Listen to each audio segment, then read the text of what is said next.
smoke into the corner. And he smiled, just a little. They counted down together. 10. Rock slipped on a bean bag, but recovered. 9. Simon, don't spill the champagne. 7. 6. Gwen, are you crying? 5. Okay, yeah, I am crying, shut up. 4.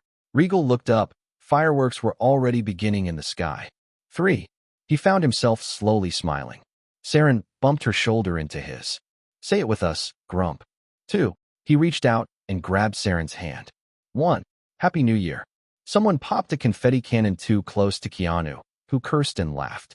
Regal didn't move much, but his hand reached out instinctively.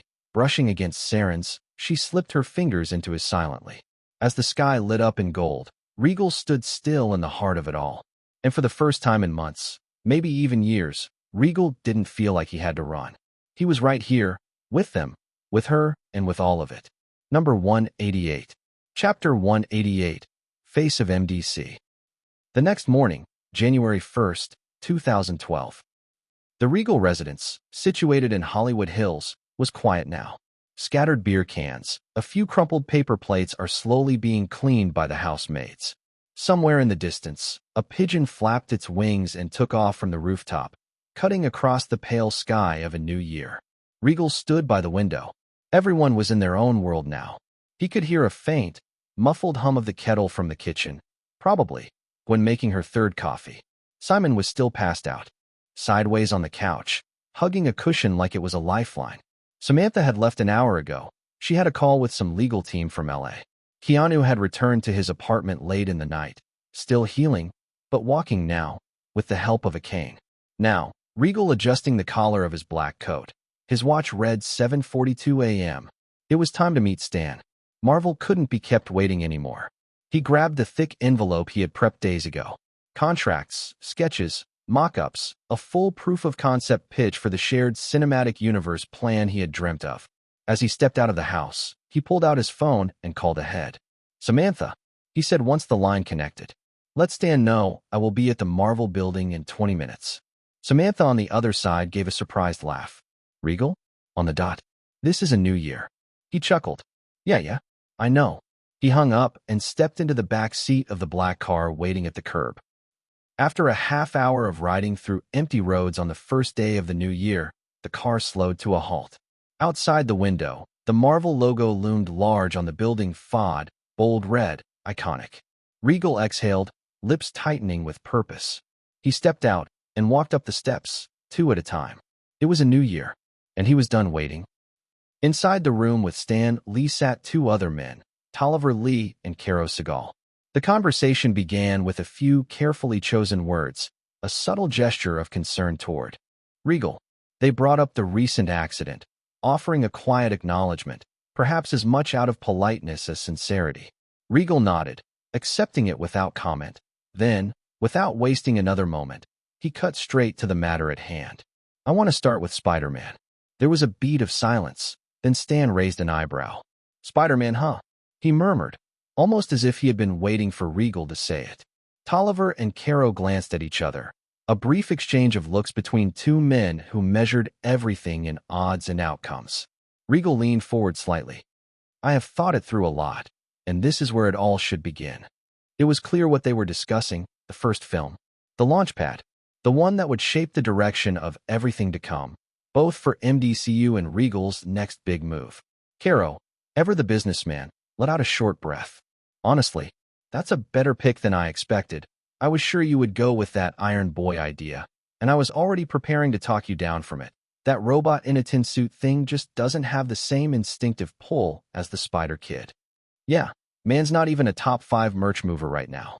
I mean, I love the armor, but come on, and for a second, I really thought he would go full madman and pick Batman or something. Tolliver added with a slow nod. They weren't insulting him, not really. Just saying what they would have said if they were still on the other side of the table. And the truth was, over time, both Tolliver and Caro had come to respect Regal, not necessarily for who he was, but for what he delivered. The numbers spoke. Harry Potter's success had only solidified their position. At this point, backing Regal wasn't just smart, it was necessary. They had too much riding on this. Undermining him now would be senseless. Still, Even as they sailed together in the same direction, they weren't the type to take their hands off the map entirely. They would follow Regal, yes, but they would be watching the compass. Always, just in case the storm ever changed course. Then Regal spoke again, calmly, like he was simply correcting a minor misunderstanding. I think you got it wrong. Tolliver raised an eyebrow. Caro just looked at him, silent. Regal didn't pause. You said you were ready to talk me out of Iron Man. Thought I would go with him, and you would need to pull me back. But the truth is, he exhaled through his nose, thoughtful. Iron Man will be the face of the M in MDC. I don't have any doubt about that. Tolliver leaned slightly forward now, a little more curious. Caro didn't move, but his fingers stilled on the armrest. The reason I chose Spider-Man, Regal continued, it is because I am in a comfortable position. We are ahead. There's room to think long-term. But if things were different, Regal said, his voice quiet but certain. If I was in real trouble, neck deep in debt, studio breathing down my neck, needing to bet everything I have just to finish a film. Every last penny, every drop of energy, even my name. He paused, but just for breath. I wouldn't hesitate. I would bet it all on Iron Man. He looked at them now, directly, without flinching. Because I know what I can do with him. If I was pushed into a corner, and I had only one shot at building everything from the ground up, I would take Iron Man over anyone else, every single time. He looked at Tolliver for a second. And Batman isn't a wrong bet to actually. The room fell still. There was nothing loud or dramatic in the way Regal said it. But there was something in the way he believed it, without hesitation or doubt, that left a trace of cold air hanging in the space between them. Not enough to freeze, but enough for both Tolliver and Caro to feel it on the back of their necks. But then Stan broke the silence with a warm, gravelly chuckle. HAA. Tolliver scowled. That's just stupid. Caro gave a slow nod. It's reckless, at the very least. But it wasn't Regal who responded. No, Stan said quietly, his voice cutting through the room with surprising clarity. No, it's not. Both Tolliver and Caro turned to him, confused. I would have picked Iron Man too. Stan continued.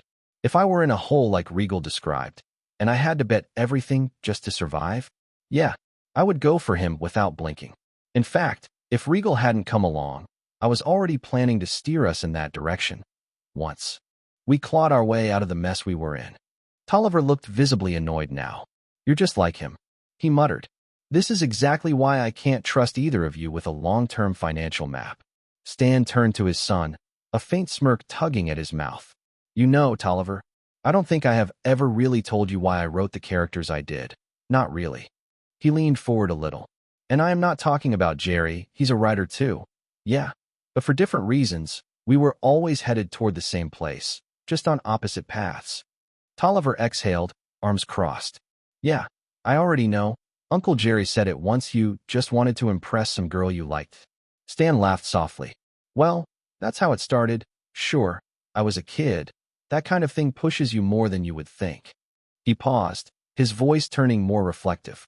But the reason I kept writing, after the girl was gone, after the job lost its shine, it was because I started realizing something.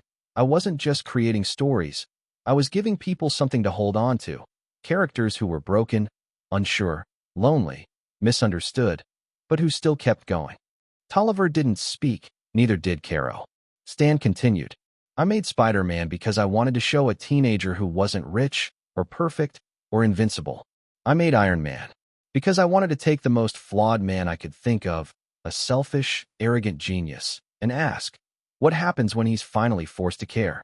Then he looked at Regal, and that's why I spoke up just now, because when Regal said he would bet his life on Iron Man, I knew he meant it, because he understands what the character means when you're desperate, when you're alone, when you have nothing left but the choice to rise or fall. The room had gone completely still. Stan's eyes lingered on his son. So maybe next time someone says something you don't agree with, you should ask why they believe it, not just whether it fits your spreadsheet.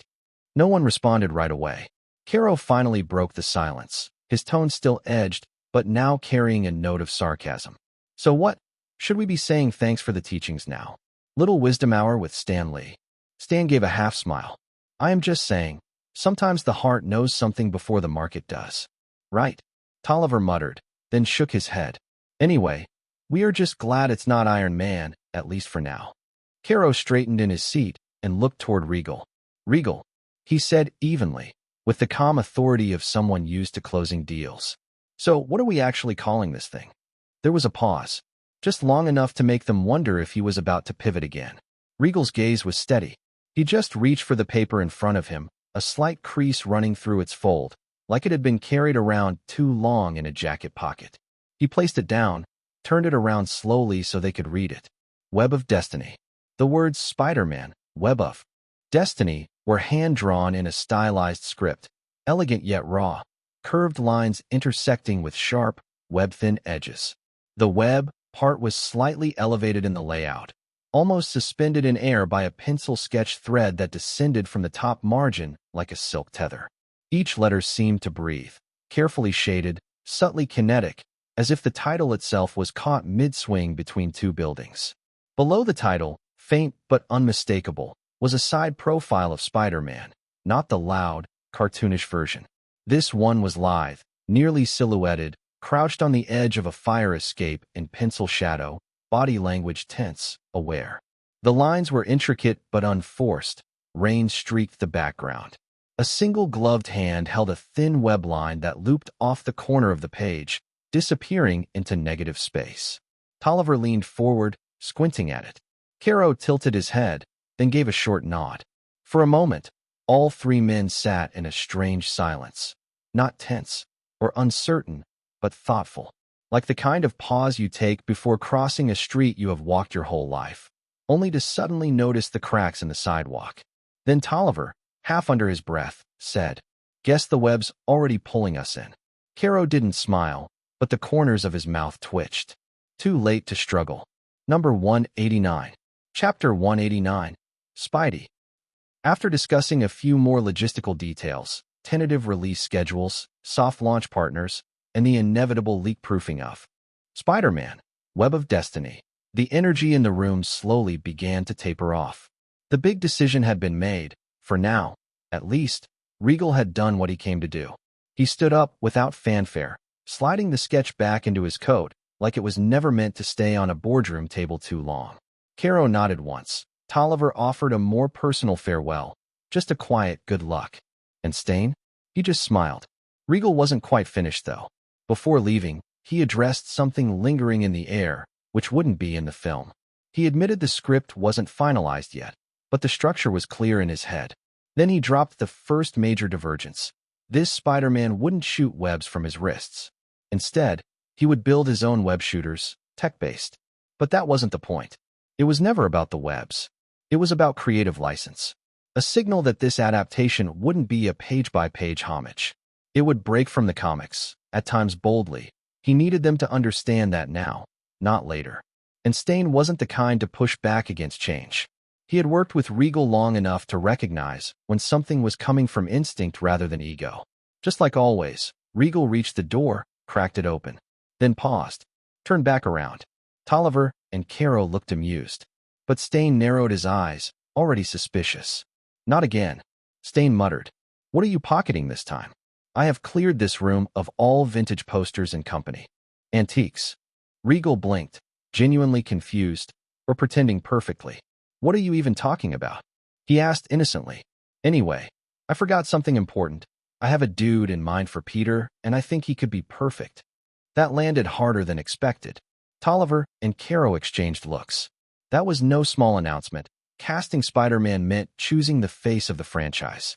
Studios usually leaned toward familiar names or well-connected faces. "How's he?" Stain asked, trying not to sound too cautious. "I am confident you will like him," Regal said, "but I won't finalize anything until you have seen it for yourselves." Stain nodded. "Fair. So when do we get the bound script?" Regal hesitated. "I would like to say soon, but I don't want to rush this. So, for once, I honestly don't know." That line surprised them more than anything. Regal not knowing? Not having a deadline. That could only mean one thing. He was taking this one personally. And when Regal slows down, it usually means he is building something dangerous. "I might prep for a test shoot," he added casually. "If you are unsure about the dude, that might help." Caro leaned forward, already intrigued. "We would definitely prefer that." Regal finally left the office for real this time. He took a slow breath, slid his phone from his coat pocket, and stepped into the elevator alone. As the elevator doors closed, he dialed a number from his contact list. Spidey. It rang twice before a voice answered, smooth but slightly hoarse. Hello, Director Regal. Regal smiled faintly, eyes scanning the numbers above the elevator. Yeah, you can speak properly? You are holding up a lot better than I thought you would. There was a pause, a dry one. Director Regal? Are you really making fun of me right now? I was, Regal said bluntly. But you are no fun. That wasn't the expression I was expecting. Andrew chuckled quietly, then sighed. Actually, I wanted to visit you after Harry Potter came out, but everything looked like it was all over the place for you. Thought I shouldn't disturb you. Regal shook his head slightly, stepping out of the elevator and into the parking level. Nah, don't worry about that. Let's talk more after we meet. Things are starting soon. A small silence stretched between them, friendly but loaded. Regal kicked a stray can near the curb, while Rock to his side unlocked the car. Anyway, how is the old man? Still breathing? Still yelling? From the other end, a very familiar shout burst through the phone. I said you can only talk for 1 minute, and it's already over by a few seconds, so get your ass here right this moment. And I did hear what you said, brat. Click. The line went dead. Regal stared at the phone, then broke into a crooked smile. Still yelling. He muttered, tossing the phone onto the dashboard and sliding into the passenger seat. Rock, already behind the wheel, turned the key without a word, the engine roaring to life. They drove off into the city dusk. The door to the old converted studio opened with a metallic creak, the scent of sweat, rubber mats, and polish hanging in the air. Regal. Andrew practically leapt forward, arms wide, voice fast, breathless with excitement. His hair was slightly longer, messier, and his whole frame moved like a live wire. Holy crap, man, Harry Potter. I swear, I watched it 4 times already. Genius. Also Ross. Ross is a maniac.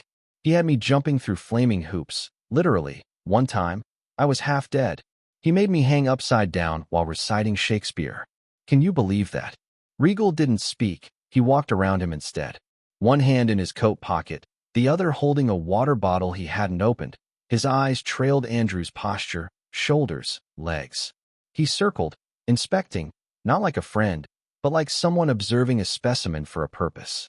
Andrew didn't even notice. He kept going, voice full of kinetic energy. I have been doing stunts too, like real ones. I almost broke my wrist on the parallel bars, but I didn't fall, and I even started movement classes, full-on dance and acrobatics. And Regal suddenly spoke. Take off your shirt. Andrew stopped and blinked. Oh, yeah, sure. Take off my shirt, of course. He said lightly, chuckling as he began unbuttoning the top. Then he froze. Wait, what? Regal raised a brow deadpan. I said take it off. I want to see how your body turned out, after all that blood-sweating effort you have been putting in. Andrew blinked again. Oh, right, I mean, yeah, sure. He pulled the shirt off, slightly hesitant but not self-conscious, his torso now exposed under the studio lights, no longer boyish, but far from bulky. A cut along the lower ribs, tension in the arms, the kind of shape that looked like it was sculpted by movement, not weightlifting. Regal nodded faintly. Not bad, he said. I told you not to bulk up, but the muscle tone's starting to show. When did you start focusing? Regal was getting all the updates on his training from Samantha every now and then. But he asked anyway.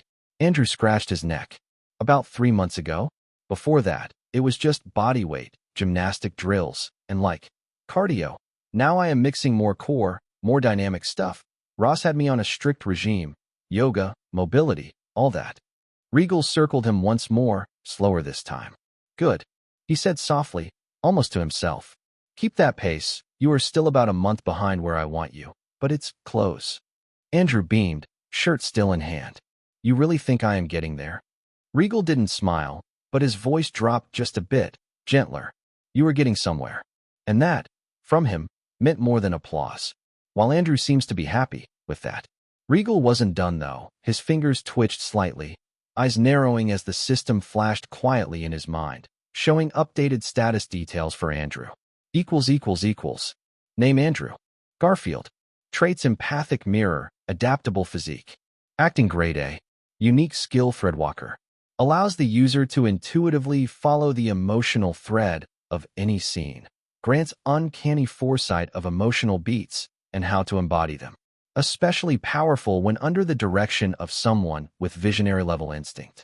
The moment Regal finished scanning, a strange sensation tightened in his chest. Something like pride and something else. Investment. This guy wasn't a project anymore. He was becoming something Regal could believe in.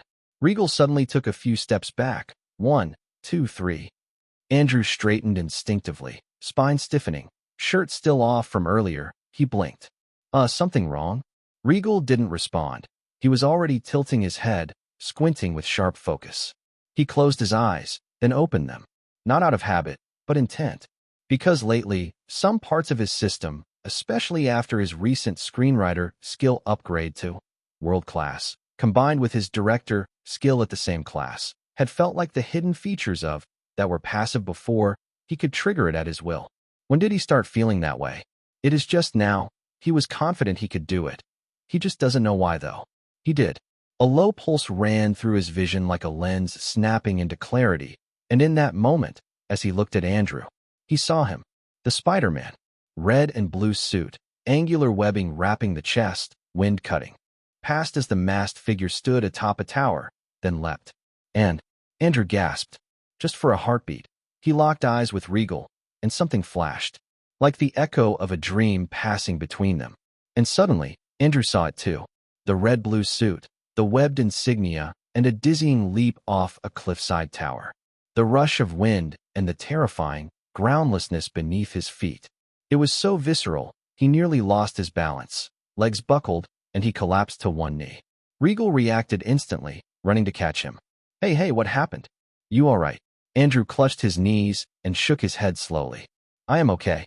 I just saw something weird, like a red and blue suit, and I was falling off a cliff, or jumping. I don't know, it was a vision. That made Regal freeze for a moment. It was the exact same vision he had just had. His fingers tightened slightly on the bottle he handed over. What the hell was that? The system had never done that before, never shown someone else what he saw. This was new and external. He didn't say anything yet, just watched Andrew, who was sipping the water slowly, still visibly rattled. But Regal knew one thing for certain. Whatever just happened, it wasn't imagination. Number 190. Chapter 190, Golden Avenger. Same day? Regal, still confused and intrigued about the tiny phenomena that happened with Andrew, rode to his next location. Did he reach? He inquired Samantha through the call. He has been waiting for 10 minutes. All right. I will be there in 5. Regal cut the call, as the excitement he was hiding slipped through his eyes. He can finally meet the dude. The one and only man who has the right to play. Golden Avenger. Robert Downey Jr. He is a man in his early 40s. However, presently his eyes looked like someone who is near the end, as he watched. Regal Seraphsail, the current talk of the industry director. There is no such thing as kindness without motive. RDJ said, the smirk on his lips not quite reaching his eyes. Especially when it comes from a suspicious-looking, mysterious little punk like you. Regal didn't flinch. He leaned slightly forward, chin tilted in interest. Kid or not, suspicious or not, does it matter? He paused, tone soft, almost amused. I thought you were in a situation where you wouldn't hesitate to make a deal with the devil if the paperwork made sense. RDJ scoffed, tapping his finger on the rim of his glass. A devil, sure, because I know what he wants, my soul, my sanity, the last of my good years. That, I can work with. He raised a brow. But you? I don't know what you want. Regal let the words hang for a moment. Then, with a cool confidence that almost felt too calm for his age, he replied, if it's about intentions, you have got nothing to worry about. RDJ studied him, saying nothing. Regal added, gently, but deliberately. And you might be right. In this power-hungry industry, maybe there is no such thing as kindness without motive. RDJ gave a dry laugh and nodded. Exactly. But then Regal smiled, slow, sharp, and uncomfortably self-assured. That is because, he said, you have only ever met lackluster and greedy folks who had no results to back up their generosity. The silence sharpened. Regal leaned back slightly now, as if letting the words settle. But the current me? His voice dropped, laced with arrogance now, unapologetically. I am different. I can afford to be generous, and I have utmost confidence in my abilities, and that I will succeed. Then came the twist of the blade, calm, but cruel. So you can't really blame me for that now, can you? Our DJ stared at the boy in front of him, not with irritation, not even confusion, just a blank, stunned look, like someone who had just realized the kid across the table wasn't bluffing. He meant every word, and worse, he could back every word. You are a little freak. Our DJ muttered under his breath. Regal chuckled. Takes one to know one. Our DJ's POV, before the meeting. Robert Downey Jr. sits on a cracked leather couch. He wears a slightly crumpled jacket, unshaven, hair messy in that charming, careless way only he can pull off. There was a kind of silence he hadn't felt in years. But it was not the kind silence of a peaceful room or the silence of sleeping beside someone you trust. No, the kind of silence that buzzes in your skull, like a scream pressed up against your eardrums that never lets out. That's what it had been like this past week. His first week out. 7 days. 1 week of freedom. Since he walked past the gates, breathed in fresh air without permission. Since the guards nodded instead of barked and the meds stopped coming in cups. And the walls were no longer white and padded and smelled faintly of disinfectant and ghosts. God, he hated white now. Funny, for a guy who will make a career out of wearing red and gold. Though it had only been a week since Robert Downey Jr. stepped outside those cold metal gates. And yet, in that short window, the world already felt colder than the cell ever did. You know what they don't tell you about prison? It's not the bars, it's the time. Time slows down in there, stretches you out like taffy, makes you face every version of yourself you have ever tried to outrun. And trust me, I was running for years. There was a time he thought being the bad boy of Hollywood was just part of the brand. Like, he would show up a little late, crack a few jokes, maybe lose a weekend here or there. But hey, he had always landed on my feet. Right? Wrong. It didn't happen all at once. No one really falls in one step, not even Robert Downey Jr. It began like most tragedies, slowly, invisibly. For him, it began with one drink at the wrong party. A little something to take the edge off, just to feel normal, a little escape and buzz. But with RDJ, a little never stayed little for long. Back in the 90s, he was already dancing with devils, cocaine, heroin, and booze.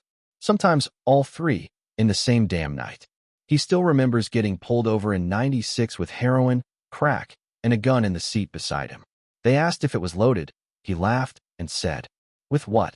Bad decisions." Next thing he remembers? Jail, rehab, and a lot of headlines. And it didn't stop there. Lather, rinse, repeat. His career, once promising and electric, became a cautionary tale. Studios labeled him uninsurable. Friends stopped answering calls, and directors who once called him genius now called him risk. He cleaned up, slipped again. Then another cleaned up, slipped again. Until eventually, no one cared if he slipped. Because no one was looking anymore. And here he was, 1 week out. Clean, dry, sober. Technically, that is. But also broke. Not in dollars. In something deeper, like confidence, relevance, and hope. The first thing he tried when he got out? Dialing his old friends. Only, most didn't pick up. Some did, but only to say polite things like, "Oh man, I am rooting for you. Tough time for everyone, right? Keep in touch." Which basically meant, we're done here. The reason he even contacted was not because he wanted help. He just wanted to. But he didn't want to look desperate, even if he was. But currently, though, he was staying in a friend's barely furnished guest house, sleeping on a creaky mattress, eating ramen and protein bars, still wearing the same watch. He pawned once and somehow got back in a karma twist. He thought about throwing in the towel, maybe opening a winery or vanishing to Iceland to do yoga on a fjord. But the thing is, he wasn't done. RDJ needed a comeback, not just for Hollywood. For himself. Present. Now this kid. So when someone mentioned a weird young guy asking to meet, someone with ideas, money, and connections no one seemed to understand, RDJ said yes. Why? Because sometimes you need the devil. Even if he shows up looking like a teenager with an attitude problem and eyes that never blink. So now here he was, waiting in this over-stylized lounge, fingers twitching and thoughts racing. That kid, what was his name? Regal? This new guy everyone in the Whispers kept bringing up. Though he got a weird-ass name. Even a weirder vibe. At first, RDJ sniffed. He didn't know what to expect from the so-called genius filmmaker. Maybe someone offering him a cameo in a film about addiction. He would smile, shake hands, and leave quietly. But something about this one felt different. That's when he got to know about Regal. He didn't even have to do much. He was all over the news headlines just like him, though for a better reason. And then, footsteps. The man entered with a calm and smiling face, a little creepy eyes that are radiating a little too much to his taste. And in that moment, our DJ didn't need a script to know. This wasn't going to be a normal meeting. This was something else. Number 191. Chapter 191, 3 versions. Despite Regal's quick movement to meet our DJ, naturally, he didn't have concrete proof to show him, as his immediate focus was Spider-Man, not Iron Man.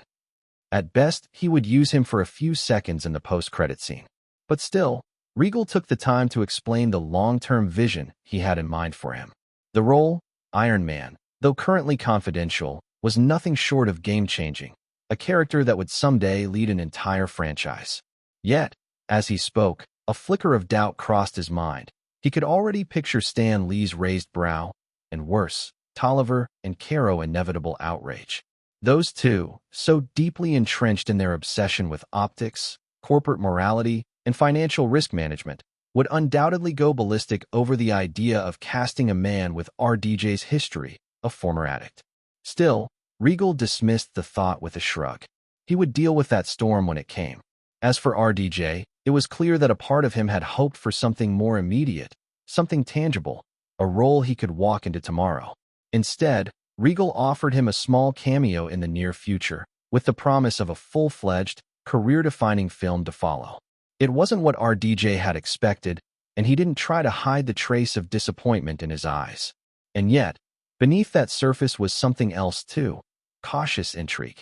Because to him, this young director, in his mid-20s, was speaking with a confidence. An ambition so vast, it almost felt surreal. Were it not for the sheer clarity of the vision Regal laid out, RDJ might have thought the whole thing was a scam, too grandiose to be real. But still, there was a glimmer of hope at the end of that tunnel, and for a man who had walked through as much darkness as RDJ had, that was enough for now. Soon, the two of them stood, locking eyes, and shared a handshake that wasn't meant to intimidate, but to transmit something far more important, a mutual anticipation of what was to come. With that, RDJ turned and walked out. Back inside, Regal lowered himself slowly into the chair RDJ had just vacated. For a second, Regal thought to rope him into something sooner than planned. Like if it isn't his film, something else. At least that way, Regal wouldn't have to worry about his mental state for a while. But none of that would matter without a solid script. He stared at the empty coffee mug on the table. Tomorrow, he whispered, more to himself than anyone else. We start. Outside the building, RDJ stepped into the evening air where Rock, Regal's nearly silent, bodyguard-like associate, was already waiting at the curb, holding open the back door of a taxi. To RDJ, he had been the one to let him in earlier, and now here he was, wordless, waiting to escort him out. Hope you are not charging me for valet. RDJ chuckled, the corner of his mouth twitching upward in a half-joke that deserved at least a smirk. Rock blinked once. No reaction. Right, RDJ muttered to himself, slipping into the back seat. As the taxi pulled away, he leaned back as his thoughts ran back to the meeting, specifically, the sheer amount of confidential details Regal had casually laid out. It felt strange how open the kid had been.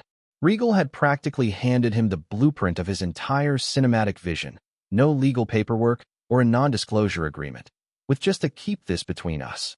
It should have made RDJ feel important. Instead, it made him suspicious. They can't be that big of secrets, he mumbled, shrugging to himself. But somewhere deep down, a slow chill crawled up his spine. Next day? It was early morning, like any place half the world in Regal's house too. He sat in his chair, finally creating a new doc file. Then the smell of fresh toast drifted in from the hallway. So, dear Junior, what are you getting yourself into this time? Gwendolyn's voice chimed from the doorway with knowing mischief. Regal didn't look up. New project, obviously. She stepped inside, arms crossed, her expression sly. Oh, Already working on the next Harry Potter movie. Her smile was gentle but undeniably fake. She knew it wasn't that, and he knew she knew. No, this one's different. He paused, then turned in his chair to face her fully. I am thinking of letting someone else direct the next Harry Potter. I will still write it, of course. That part's non-negotiable. Gwendolyn's brows lifted only slightly, like she had been waiting for that. Huh. I knew it. I was just waiting for you to say it out loud. Regal studied her for a second. He half expected a joke, something along the lines of you abandoning our child already? But it didn't come. Instead, she just walked over to the edge of his desk, resting her palm lightly on the surface. So, she said casually, got anyone capable in mind? He shook his head again, more slowly this time. No, I am looking, but there is no need to rush yet. I want the right one. Gwendolyn nodded, brushing a strand of hair behind her ear, then gently picked up a stack of notes from his desk, skimming them without reading. Well, she said as she set them back down. Do a good job finding one then. It's our baby after all. You don't hand that to just anybody. She added, anyway, what's this new one called? Spider-Man, The Web of Destiny. Regal said, almost too casually. So, it's really going to be a film on an MDC comic character, huh? Gwendolyn murmured, her voice noticeably dimmer as she crossed her arms. Regal glanced sideways at her in accusation. What's that tone? You're already backing out on me. But he already knew. He could see it in the way her shoulders dropped slightly. She wasn't second-guessing the project. It is just the emotions behind it. She was the one who fought to acquire the MDC rights. She negotiated, pushed, outmaneuvered suits in boardrooms to make sure they landed in her hands.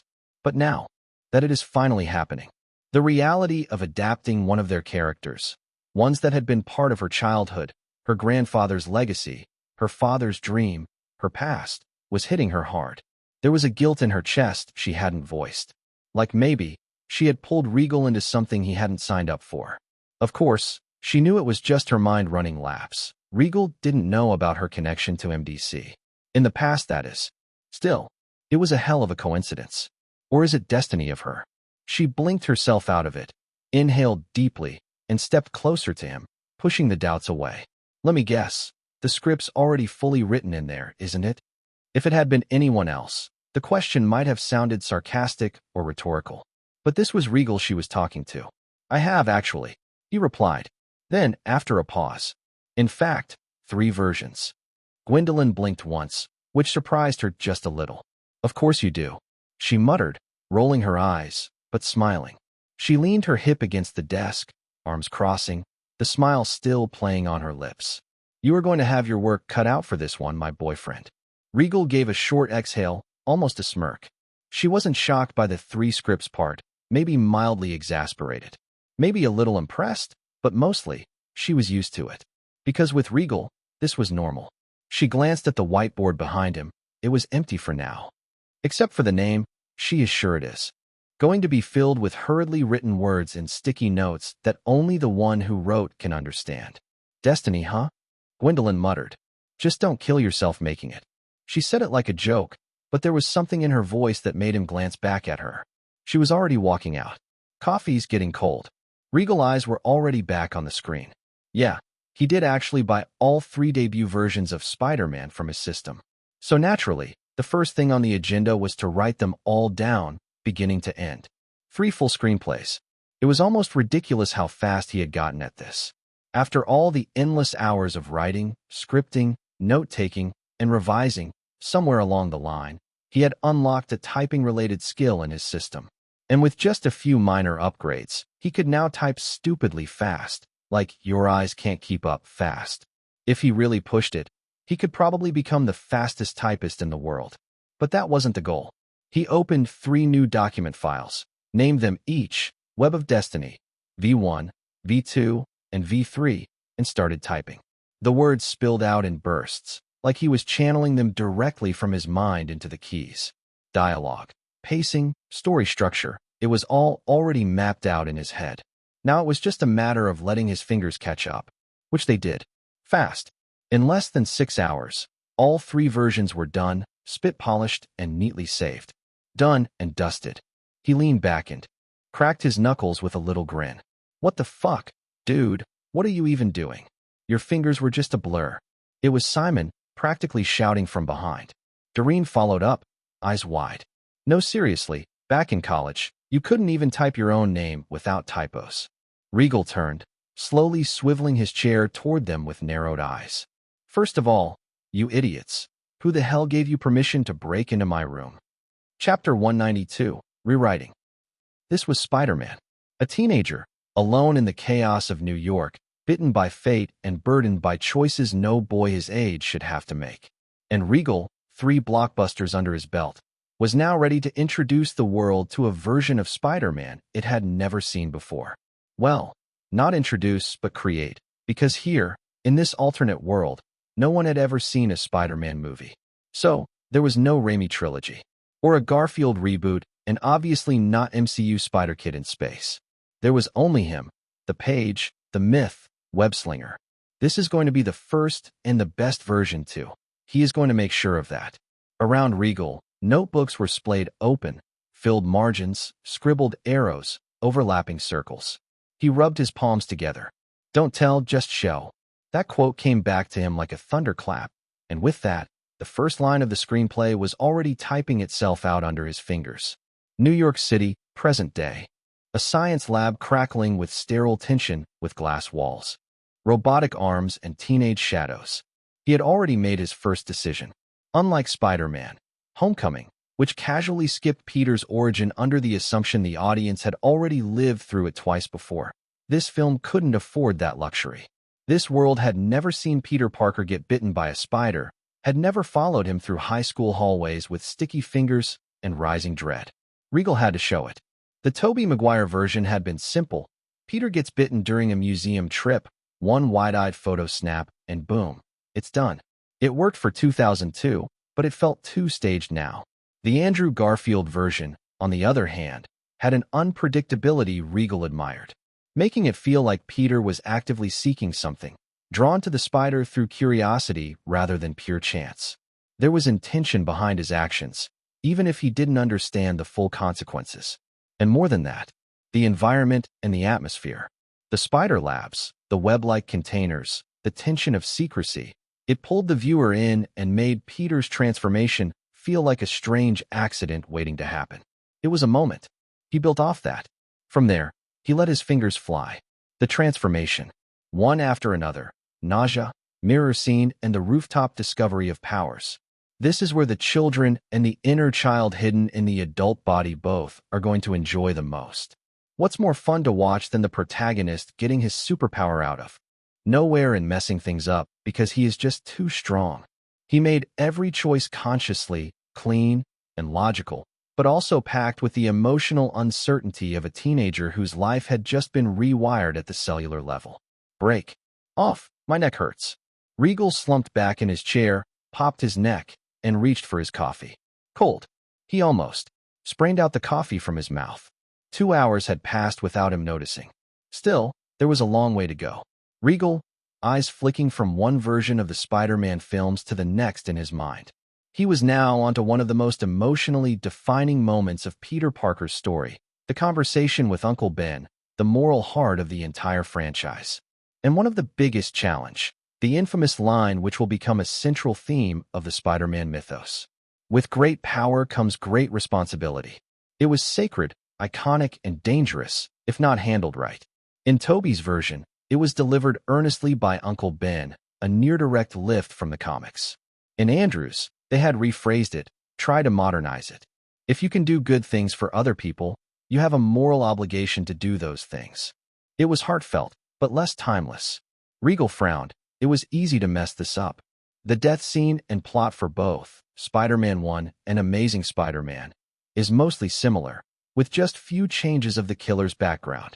Both the scene exceptionally emphasizes the consequences of Peter's inaction and the weight of responsibility that follows. Let's go with Spider-Man 1. Though, giving the killer some background and setup with Peter makes it more impactful. However, just which portrayal of Uncle Ben should he choose? It definitely had to be something that won't sound irrelevant when he says the iconic line and dies. In some versions, Uncle Ben was the wise patriarch dispensing life lessons. In others, he was more of an everyman, someone who stumbled into wisdom through experience rather than inherent knowledge. Regal had to choose which Uncle Ben to use, between the steady, fatherly warmth of Cliff Robertson from the original and the more subdued, working-class grit of Martin Sheen in the reboot. There wasn't even a competition with Homecoming, which skipped the character entirely, and understandably as they can't do the same damn thing 3 times. Anyway, for whatever reason, Regal always felt there was a deeper connection with Uncle Ben from The Amazing Spider-Man than the first one. Still, in the end, he made the call. He would use Uncle Ben from Spider-Man 1 for background, and The Amazing Spider-Man for his character traits, simply because his interactions with Peter felt more grounded, more like real-life conversations between a stubborn teen and a weary guardian. So he went with him, but the dialogue from the original comics. He also gave Uncle Ben more depth, made him soft-spoken, sharp-witted, someone who earned that line instead of just saying it. And when Ben dies, yes, he still dies, it wouldn't be a plot point. It would be a knife twisting in Peter's ribs, a failure that redefined him. Break again, this one longer. Regal walked around his apartment barefoot, letting his thoughts simmer. He had a folder full of notes comparing Raimi's visual choices, Webb's intimate camera work, and Homecoming's sleek Marvel sheen. He just didn't want to pick the best ideas. He was threading them together like silk. He returned to the desk with a quiet breath and opened the next scene. The web shooter. Organic versus mechanical. He already told Stan Lee what he was going to do, so one could say it wasn't much of a debate. He went mechanical, but if he wants to give a reason, it wasn't because he wanted it more realistic, but because it told the audience something about Peter, that he was smart, creative, and an inventor. Someone who didn't just get lucky with powers, but who built the rest of his identity from scratch. From here, the rest would fall into place. But, after a few minutes, he paused, backspaced the lines, and started again. This wasn't right either. He needed to find his own approach to the moment that would define his version of the character. Hours passed. Days passed. A week had passed. Regal took frequent breaks, pacing around his study, thinking through each beat of the story. This wasn't like his usual writing process. Typically, the words flowed effortlessly, but combining 3 different interpretations into something cohesive required careful consideration of every choice. And soon the night wore on. It was dawn too. Outside the window, the sky was dark now, stars blinking like pixels. He saved the script, obviously not finished, but the spine was there. A new Spider-Man was being born, and this time, the world would see it the way it was always meant to be seen. So he hit the bed and woke up the next day, did his usuals, and got to work. Next came Peter himself, not the Spider-Man. Regal reminded himself of that distinction. The story wasn't about the masked hero, not yet. It was about the kid from Queens who still fumbled with pizza deliveries and math homework, who didn't instantly become confident the moment a spider bit him. The boy who remained, deep down, the same even as the world around him demanded change. Regal respected that version.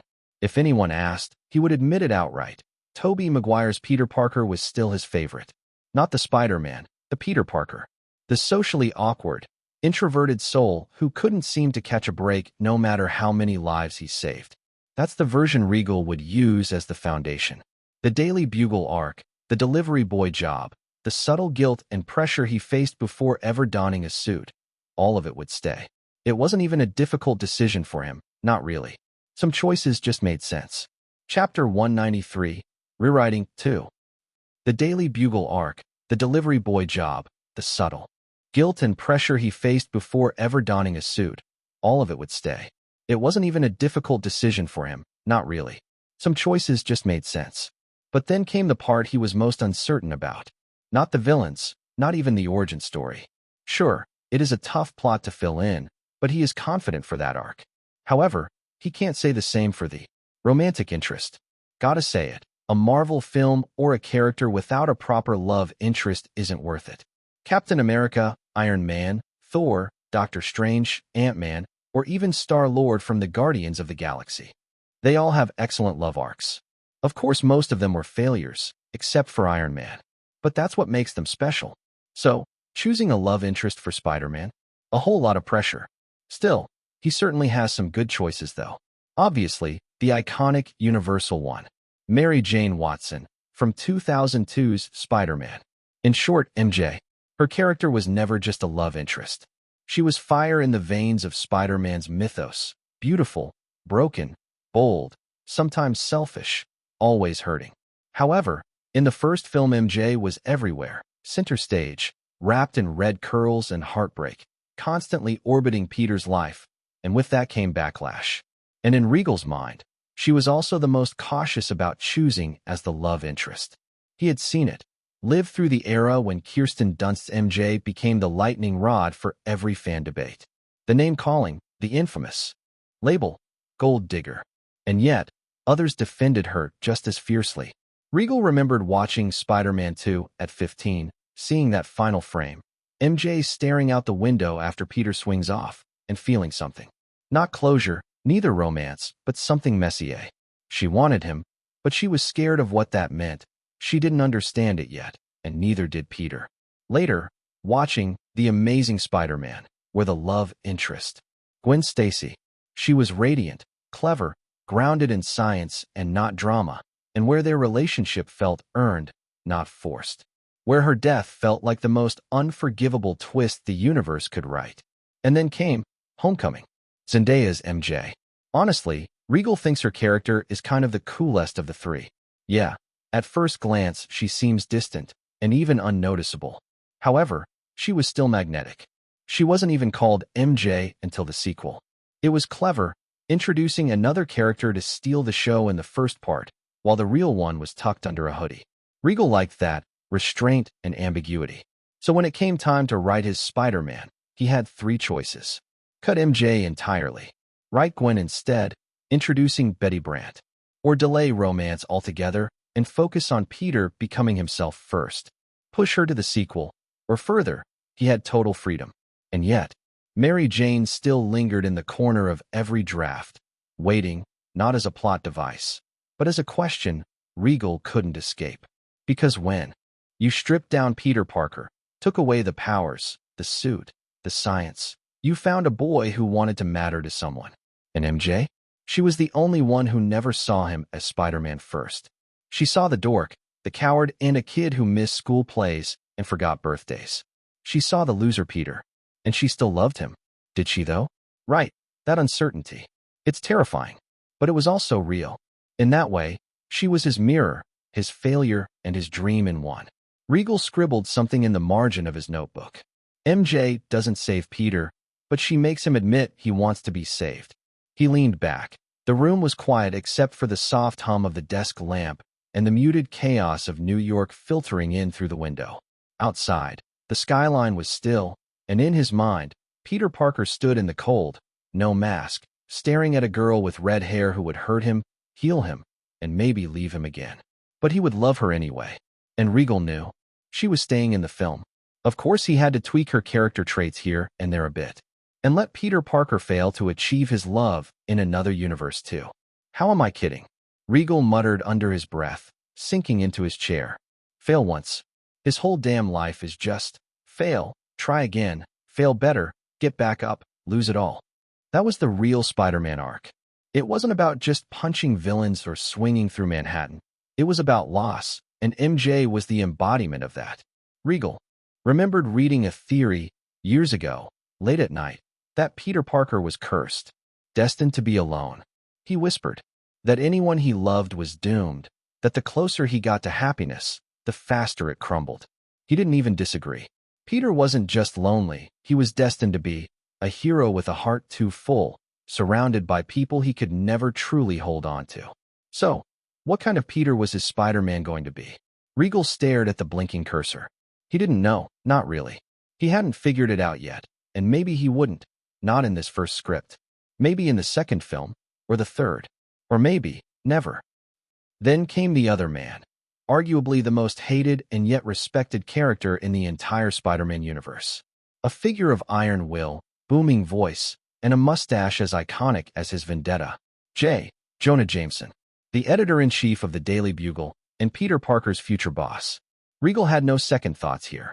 If he was going to lean into the 2002 Spider-Man tone, then of course Peter had to work part-time at the Bugle M.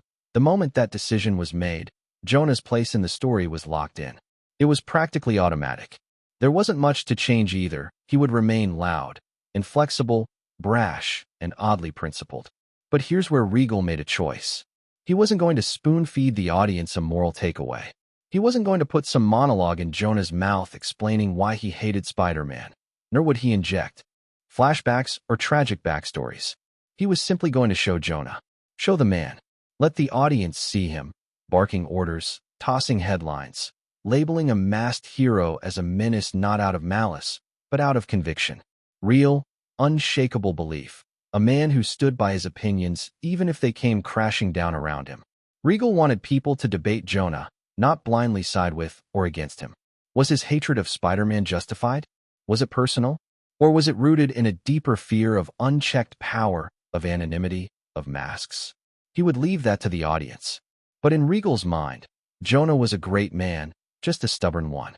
He remembered that scene clearly from the original film, the one that sealed Jonah's legacy for him. The moment where a Green Goblin storms into the Daily Bugle office, demanding to know who took the Spider-Man photographs that have been appearing in the newspaper. And Jonah, without hesitation, refuses to give up Peter Parker's name, claiming he doesn't know who the photographer is. The audience would know he was lying, and Jonah knew too, but he did it anyway. The photographer being his employee might be one reason, but more than that it was because he sees Peter Parker as nothing but a young freelance photographer. A kid. It's a defining moment that shows beneath all of Jameson's bluster and his public crusade against Spider-Man, he wouldn't cross certain lines. He possesses genuine integrity and loyalty to those under his protection. That scene alone told Regal everything he needed to know. This man wasn't evil. He wasn't even wrong, necessarily. He was just Jonah, a storm of opinions and ethics, flawed and ferocious. And Regal was going to let him be exactly that. The villain. Regal stared at the glowing laptop screen like it had betrayed him, unsure whether to backspace or push forward. He leaned back, stretching, glancing at the whiteboard behind the monitor. It was already a mess. Names, arrows, scribbled location notes. Below that, a half-finished timeline traced Peter Parker's arc from an ordinary kid in Queens to the moment the spider bit him. That was the part Regal had finished, barely 5% of the whole thing, but it felt like something. He had written one line, just one, about the Green Goblin who threatened Jonah Jameson for the photos. But now, as Regal returned to the next page, he hesitated. Was this really the villain he wanted to use? For now, he changed Green Goblin to just supervillain. He exhaled, raking a hand through his hair, eyes bouncing between the script notes and a folder named Alt Villain Paths. The dilemma was deeper than just naming. In all the previous Spider-Man films, Raimi's, Webb's, and even Watts', the first villains always left a psychological stain. Green Goblin had been an echo of fatherhood, madness, and betrayal. The Lizard was Kurt Connors, a man of science and consequence. Vulture had been a blue-collar menace with personal stakes. Every first villain defined the kind of Spider-Man they were dealing with, and Regal wasn't entirely sure who his Peter Parker was yet. Was Peter still raw and idealistic? Then Goblin might feel too theatrical. Regal liked the idea of the Goblin being a slow-burn villain, someone who gets seated, mentioned in whispers, seen only in fragmented reflections. From there on, Regal fast-ned his writing speed. Days passed by, and the scripting was getting closer to being finished. His story had it all. Toby's painful learning curves, Andrew's tech-savvy creativity, and even moments from Tom's youthful spontaneity. He was borrowing the soul, trimming down the noise, and only keeping the beats that mattered, the ones that helped shape the character. From the 2002 film, he brought in the sudden wall-crawling and ceiling-hanging chaos, Peter scrambling in panic, more creature than boy at first. The kitchen scene with Aunt May yelling from below? Regal didn't write it the same, but the feeling of it, the humor, the absurdity, the fear of being found out, was there. From The Amazing Spider-Man, he stole the self-made quality. The hunger in Peter, the trial-and-error process, and the obvious humor with it. Regal included scenes of Peter sketching possible masks on the backs of notebooks during class, measuring fabric samples, testing things in back alleys when no one was watching. That touch of nerd engineer made him more believable. And from Homecoming, Regal liked the way Peter messed up, the innocence and the impulsiveness. Not to make him look immature, but to show how real he was still a kid. So Regal added in moments of Peter jumping off rooftops without thinking, or attempting to help a street vendor only to cause a scene. Short beats, but essential. They weren't jokes. They were the growing pains of a real teenager trying to handle something far bigger than himself. And it blended beautifully. None of it felt forced, nor did it interrupt the flow. In fact, it enhanced it. Regal's Peter Parker wasn't Toby, or Andrew, or Tom. He was something else entirely. But in his DNA, there were fragments of all of them. The earnestness, the resourcefulness, the chaos. To merge 3 origin stories into one cohesive framework? On paper, that's absurd, a recipe for tonal chaos. Every instinct in a seasoned filmmaker would scream, don't. And yet, Regal did. Why did it work? Is it because he has a system? No. It worked because it was Spider-Man. If this had been any other franchise, any other hero, Regal wouldn't have even tried. He wouldn't have dared. Because this kind of creative fusion shouldn't work. But it did. Because this was Spider-Man. That's the only answer Regal could give. It worked because it had to. Number 194. Chapter 194, third book. And a new director. The scripting of MDC's first cinematic entry, Spider-Man, Density of Web, was steadily taking form. Regal had been holed up in his apartment for 3 weeks straight now, with almost close to no contact with the outside world, other than Gwendolyn or Simon checking up on him, or informing the progression of a few things he asked them to. And finally, in line to his effort, the rough draft was nearly complete. It wasn't complete, but it went smoother than he had expected. He could feel it taking its true shape now. Now comes the hard part, refinement. Solidifying structure, smoothing transitions, framing the scenes, foolproofing every sequence till it stood unshakable. Regal would read it forwards, backwards, aloud, uncountable number of times, until he feels damn sure everything is right. Alas, before diving into it, he had to put that stuff on a hold for some time, because something else now demanded his attention, something he had been quietly anticipating for months. January was drawing to a close, and that meant one thing. The third book in his Harry Potter series was due to hit shelves in mid-February. Harry Potter and the Prisoner of Azkaban. Thankfully, the manuscript had been completed long ago. So, the books were already printed after thorough editing, proofreading sessions a dozen times over. And now, it was out of his hands now, soon to be in the hands of thousands more. What remained was the waiting. And strangely enough, Regal was more excited than usual. He wanted to hear the reactions and reviews regardless of the good or bad. He can't wait to witness the fandom spark again, especially after the cliffhanger of Chamber of Secrets. Regal, as the author, knew very well that Prisoner of Azkaban is the turning point of the series. It deepens the lore, matures the characters, and starts exploring morally gray areas, distinguishing it from the simpler innocence of the first 2 books. Harry also enters into his 3rd year at Hogwarts amid news that Sirius Black, a dangerous escaped prisoner from Azkaban, is supposedly hunting him. The school is placed under the protection of soul-sucking dementors. As the year unfolds, Harry discovers that Sirius is not the villain he was made out to be. He was James Potter's best friend and is actually trying to protect Harry from the real traitor, Peter Pettigrew, who has been disguised for years as Ron's pet rat, Scabbers. The story ends with Pettigrew escaping, Sirius going on the run, and Harry learning more about his parents and their past. Also, from word of mouth to online forums, the momentum around the 3rd book was not just hype anymore. It was becoming something bigger. It felt natural and groundbreaking. And the anticipation? Through the roof. The reason was clear. Harry Potter and the Philosopher's Stone was still running strong in theaters. Even months after release, the buzz hadn't died. If anything, it had ignited a whole new wave of fans, young readers, older skeptics, and even those who had never touched a fantasy book before. The film had done more than just complement the books. It had amplified them, brought them new waves of people across the globe, and overall, according to calculation, the reach was multiplied tenfold. Regal had watched the numbers skyrocket, book sales soared, and online discussion boards exploded. Even some schools started adding it to reading programs. It was insane.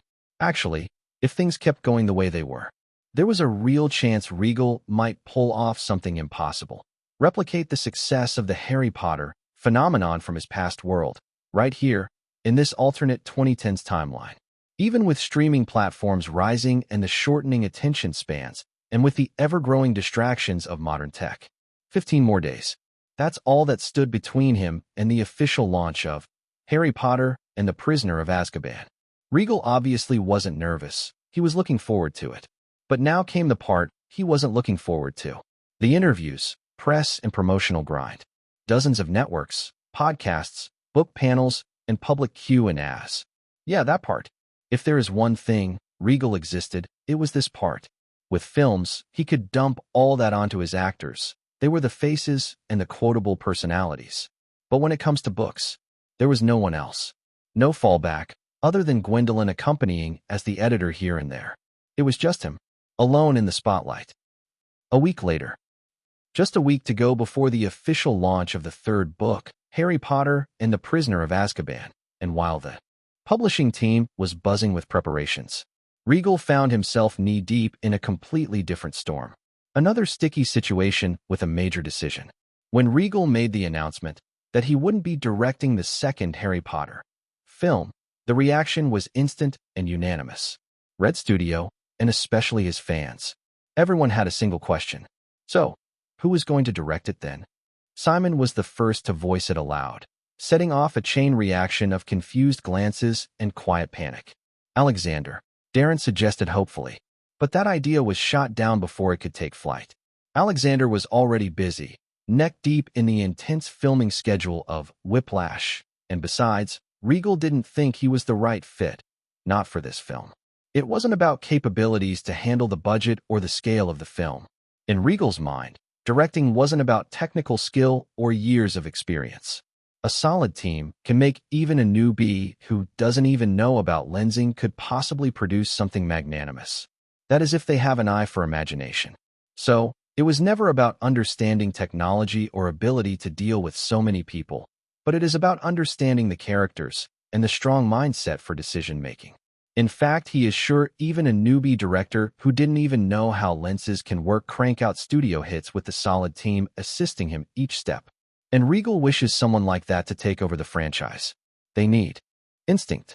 And more than that, it needed someone who could understand children and not just direct them, but see them. See what made them tick, what made them magical, and someone who could feel the soul of a scene before they even rolled the camera. And after combing through dozens of names, Regal found someone who fit that exact, impossible mold. Hello, Director Seraphsail. I am Chris, and it's a real pleasure to meet you. The man standing in the doorway looked like he was fresh out of college. Glasses, slightly disheveled shirt, late 20s. There was a certain nervous energy about him, but it was grounded in sincerity and curiosity. Regal stood, walked over, and shook his hand with a smile. Thanks for coming out on such short notice, Chris. Of course, though I am still half convinced this is some elaborate prank. Chris laughed sheepishly. I mean, getting a call from you out of nowhere. Regal chuckled. Nah, why would I prank someone who made a film like Home Alone? Chris blinked. You actually watched it? Regal nodded. I sure did. And gotta say I loved every bit of it. Truly a good comedy film. Chris scratched his head, caught off guard. Coming from the guy who won 4 Globes with a comedy film. That means a lot. Come on. Regal waved it off. They are different pictures. It's easier to crack up adults with dark humor. What you did, making something that clicks with kids and parents alike. That is way harder. You beat me. There. Chris gave a soft laugh, trying to hide how stunned he was. I honestly don't know what to say. I am honored. And just like that, the conversation kept flowing as Regal learned more about him. He had done his homework beforehand. Of course, before calling the dude personally. What he discovered was interesting and surprising. Unlike in his past life, this Chris Columbus hadn't cracked into the Hollywood system yet. Film school graduate, yes, and even passionate and talented, absolutely. But since graduating 4 years ago, Chris had struggled to get a foot in the door. He had been making short films, assisting in student projects, script polishing gigs, but nothing big. Home Alone was a self-produced indie short film that barely made the local circuit. But fortunately Regal saw it. And more than that, he saw him. Someone who actually directed one of the best films in Harry Potter in his past world. And luckily, he is just waiting to get a real chance to do it. And right now, Harry Potter and the Chamber of Secrets needed a fresh pair of eyes. And who could be better than him? Chris Columbus, in Regal's mind, might just be that person. Number 195. Chapter 195. I am Andrew Garfield. The script of Spider-Man, Destiny of Web, was finished, storyboard, budgeted, printed the actors' versions, and saved. Right after the publishing of Harry Potter, Volume 3 was winding up, Regal had spent nearly every waking moment over the past month weaving together the story that would launch the cinematic universe of MDC, a film that had to both honor legacy and break new ground, and finally distilled into a story Regal was proud of. So, what came next? The door creaked open with the kind of tension that never announced good news. Footsteps echoed as two men entered. The first was a legend. The second was his Tolliver Lee. Stan Lee scanned the room with a writer's eye before locking eyes on the man standing near the back wall. So, Stan said, his voice warm but tinged with curiosity. This is the kid you have been telling me about. Before anyone else could speak, Tolliver answered for the room, the tone dry and unimpressed. No offense, but he looks like a kid. He eyed Andrew from head to toe. Are we seriously putting the future of this franchise on a guy who could get carded buying soda? Andrew stiffened instinctively, his breath hitching for half a second. Tolliver wasn't done and kept going. I mean, come on, you want Spider-Man, not some artsy barista from downtown LA. I see 10 guys like him every week, knocking on agency doors with headshots and a dream. Do you expect me to believe this one is different? Enough. Stan cut in, firmly. His eyes hadn't left Andrew, like he was trying to read something deeper than appearance. Let's hear what the kid's got. Simon, standing nearby, leaned closer to Regal and muttered under his breath. Aren't you going to step in to save your kid, Regal? Regal didn't respond. He trusted Andrew, and he is aware that the moment Andrew slipped on the mask, stepped into that suit, stood in front of a camera, it would click.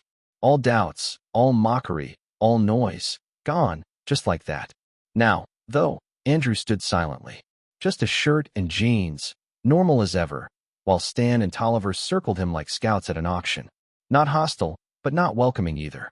Tolliver kept throwing out little remarks, nothing outright cruel, but sharp enough to cut if you weren't ready. This one's too quiet. Well, he seems tall enough. Still though, don't scream leading man to me. They weren't insults, not exactly, more like probing jabs meant to see if Andrew would crack. He didn't. Regal glanced at Andrew once. The dude's jaw was locked, shoulders square, eyes didn't waver, not even a blink. He could feel the room pressing in, but Andrew wasn't shrinking. Because deep down, unconsciously he knew that this wasn't a zoo. It was the arena before the first round. And Andrew Garfield was ready. Huh. Don't you think you should maybe try helping your own buddy a little? Regal exhaled lightly, shaking his head. Nah, he is fine. But before he could finish, something shifted. Something unexpected. Andrew, who had been quiet this whole time, politely enduring the scrutiny, suddenly stiffened, as if someone had just smacked him in the back of the head. In his mind, a voice echoed, loud, familiar, and almost like thunder. What are you supposed to do when someone is trying to look down on you? Huh? You just let it pass? Make some arrogant statement you can't even back up? Or do you show them who the hell you are? It was the voice of his old acting coach, a relentless Ross with a cane and a temper. These days, he haunted Andrew's dreams like a half-serious nightmare. Andrew blinked, chest rising. He didn't even think.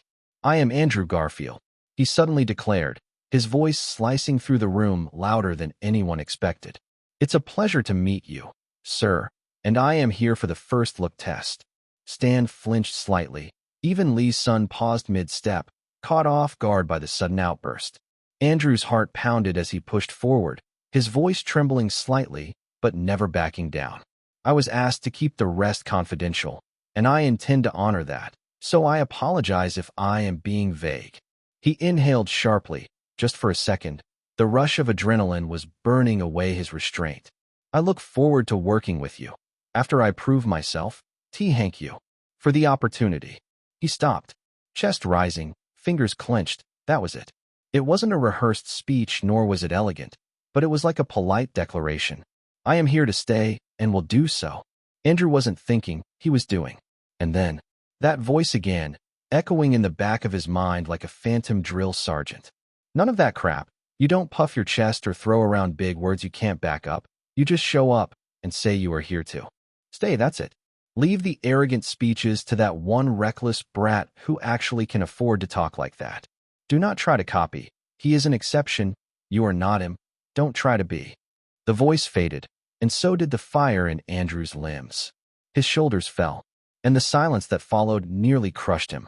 The room was eerily still, so quiet he could hear his own heartbeat thudding behind his ribs.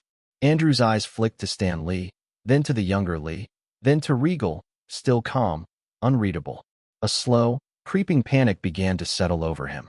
Oh God, I blew it. That thought alone rang louder than anything he had just said. His face flushed red. His fingers twitched as the weight of the moment came crashing down on him in full. All that noise, was it too much? Did he just blow his one chance? He wanted to disappear into the floor, but the silence didn't last much longer. Andrew's lips parted, about to apologize, to somehow backpedal the storm he had just unleashed. A thwack landed hard against his back. Oof, he grunted, jolting forward from the sheer force of it. That wasn't a casual pat. It felt like someone tried to knock a cough out of him. He turned his head, eyes wide. Regal stood there, grinning, hands casually in his pockets. Damn, Andrew, Regal said, his tone light but proud. When did you start pulling stunts like that? That was dope. I felt goosebumps. Are I, Mr. Lee? He glanced sideways at Stan, then nudged Andrew with his elbow. You have been working with that old man too long. You are starting to pick up some of his habits. Hopefully not his temper, though. Andrew blinked, still reeling, more from Regal's reaction than the slap. Regal wasn't stepping in to shield him. No, he was stepping in because what he just saw had genuinely impressed him. When Andrew had introduced himself, loud, clear, and unshaken, it had sent something through Regal, a chill, that rare kind of shiver you get when someone means it. Across the room, Stan Lee remained still, arms loosely crossed, but Tolliver? His posture had shifted, subtly, but noticeably. That smug confidence from before was now laced with something else. Respect? Not yet, but intrigue, definitely. He had expected the kid to snap under pressure, or worse, fold. That's how these types always went, fresh-faced, wide-eyed, eager to please. One sharp comment, and they would stutter their way back to irrelevance. But this one didn't just withstand the heat. He stood in it, met it, and answered it, not with arrogance or bravado, but with fire and restraint. And that wasn't common. Maybe the kid is something after all. Lee's son thought, quietly. Still, neither he nor Stan spoke. They didn't need to. Andrew, slowly recovering from the wave of adrenaline and disbelief, finally let his shoulders settle. He wasn't sure what had just happened, but one thing was certain. He hadn't fucked up. Number 196. Chapter 196, Spidey Suit. Pre-production was underway, and once again, like clockwork, it was Simon and Darren, two pairs of eyes, are sitting at the same corner table in the back of Regal's office production wing. As the line producers, logistics experts, budget wranglers, and even firefighters for the inferno of chaos that followed every project Regal touched. They had been here from the beginning, from the psychological complexity of Death Note, to the chaotic coordination of The Hangover, multiple locations, and even the magical world of Harry Potter, now found themselves staring at perhaps their most daunting undertaking yet. Spider-Man. But this time, they both knew things were different. Bigger is the size, but also in responsibility, budget, and risk. Marvel DC had been a name in this world that, not only for making one movie which tanked real bad. Right now, Regal was single-handedly attempting to reshape it from paper to screen. The rights had been cleared. Stan Lee, despite initial hesitation, had nodded in cautious agreement. 1,000 people, huh? Darren muttered, half amused, half in disbelief, flipping through the pre-production sheet again like it might change if he looked at it from a different angle. He wasn't exaggerating. That was the real figure. 4. Spider-Man. Web of Destiny. They need to employ over 1,000 individuals across its various stages of production to make things work. Simon, leaning back in his chair, didn't even blink. Yeah, sounds about right. 7 stages at Culver. Rotating unit shifts, secondary teams for practical effects, stunt pre-rigs, wirework techs, and don't forget the CG support staff working overseas in tandem. It adds up fast. 1,000 people. They knew not all of them would be present at once. Many would come in for specific windows, VFX departments would join in post, construction crews would cycle in and out, depending on location deadlines. Makeup and wardrobe would surge closer to the shoot dates. Still, the sheer scope of this film would make it their biggest undertaking to date. And it wasn't like they hadn't done big before. Harry Potter and the Philosopher's Stone had employed a rotating crew of nearly 600, from unit teams to creature effects to set decorators working across multiple castle builds. They had doubled as location scouts in Scotland and architectural engineers in London. Not to mention the 100-plus extras per classroom scene, the Quidditch stadium setup, and a rotating 3-crew schedule for child actor protection laws. And that was a fantasy set in a closed, fictional world. This, Spider-Man, it was an urban jungle of moving parts. They had New York City's pulse to replicate, skyscraper exteriors, rooftop stunts and chases through crowds, and they were about to paint it with webs. From rigging specialists to traffic management teams and local police liaisons. There are also drone camera units and parkour consultants, all this while they hadn't even started on the costume development pipeline yet. The very first thing on Simon and Darren's list? Insurance. The moment the word web swinging entered a script, insurance premiums shot up like rocket fuel. They needed permits for aerial stunt rigs, wires running across Real City blocks, and closed-off shooting windows coordinated with the NYPD and city government. Every swing and rooftop stunt, if it wasn't done in a green screen studio, had to be orchestrated like a ballet of risk and regulation. Darren was looking at his scribbled notes. It's the locations, housing, and extra unit crews for the stunt team. CGI water simulations for a key scene that was, according to Regal's notes, a rain-soaked rooftop monologue. Poetic, expensive, and logistically hellish. And while Simon worked numbers, estimating the burn rate per week, he knew something else too. The schedule was about to become merciless. Back in his office, Regal was sorting another pillar of production, casting. That was being handled by him and Samantha. They were still early in the process, dozens of auditions lined up, but Regal had already marked a few faces. Meanwhile, Simon and Darren returned to their notes, now reviewing legal clauses, prop regulations, union issues, and cost reports for building a makeshift city block and studio, just in case real-world shoots failed. Oh, and product placements, always annoying, but necessary. But that was a problem for another day. For now, the layout of Spider-Man, density of web, was being laid under.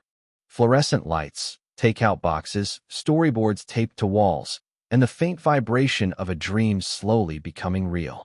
And Regal, hidden behind the glass, just watched it unfold. His world, about to swing. Then came the suit. Actually, for the most part, this responsibility was taken by Regal himself.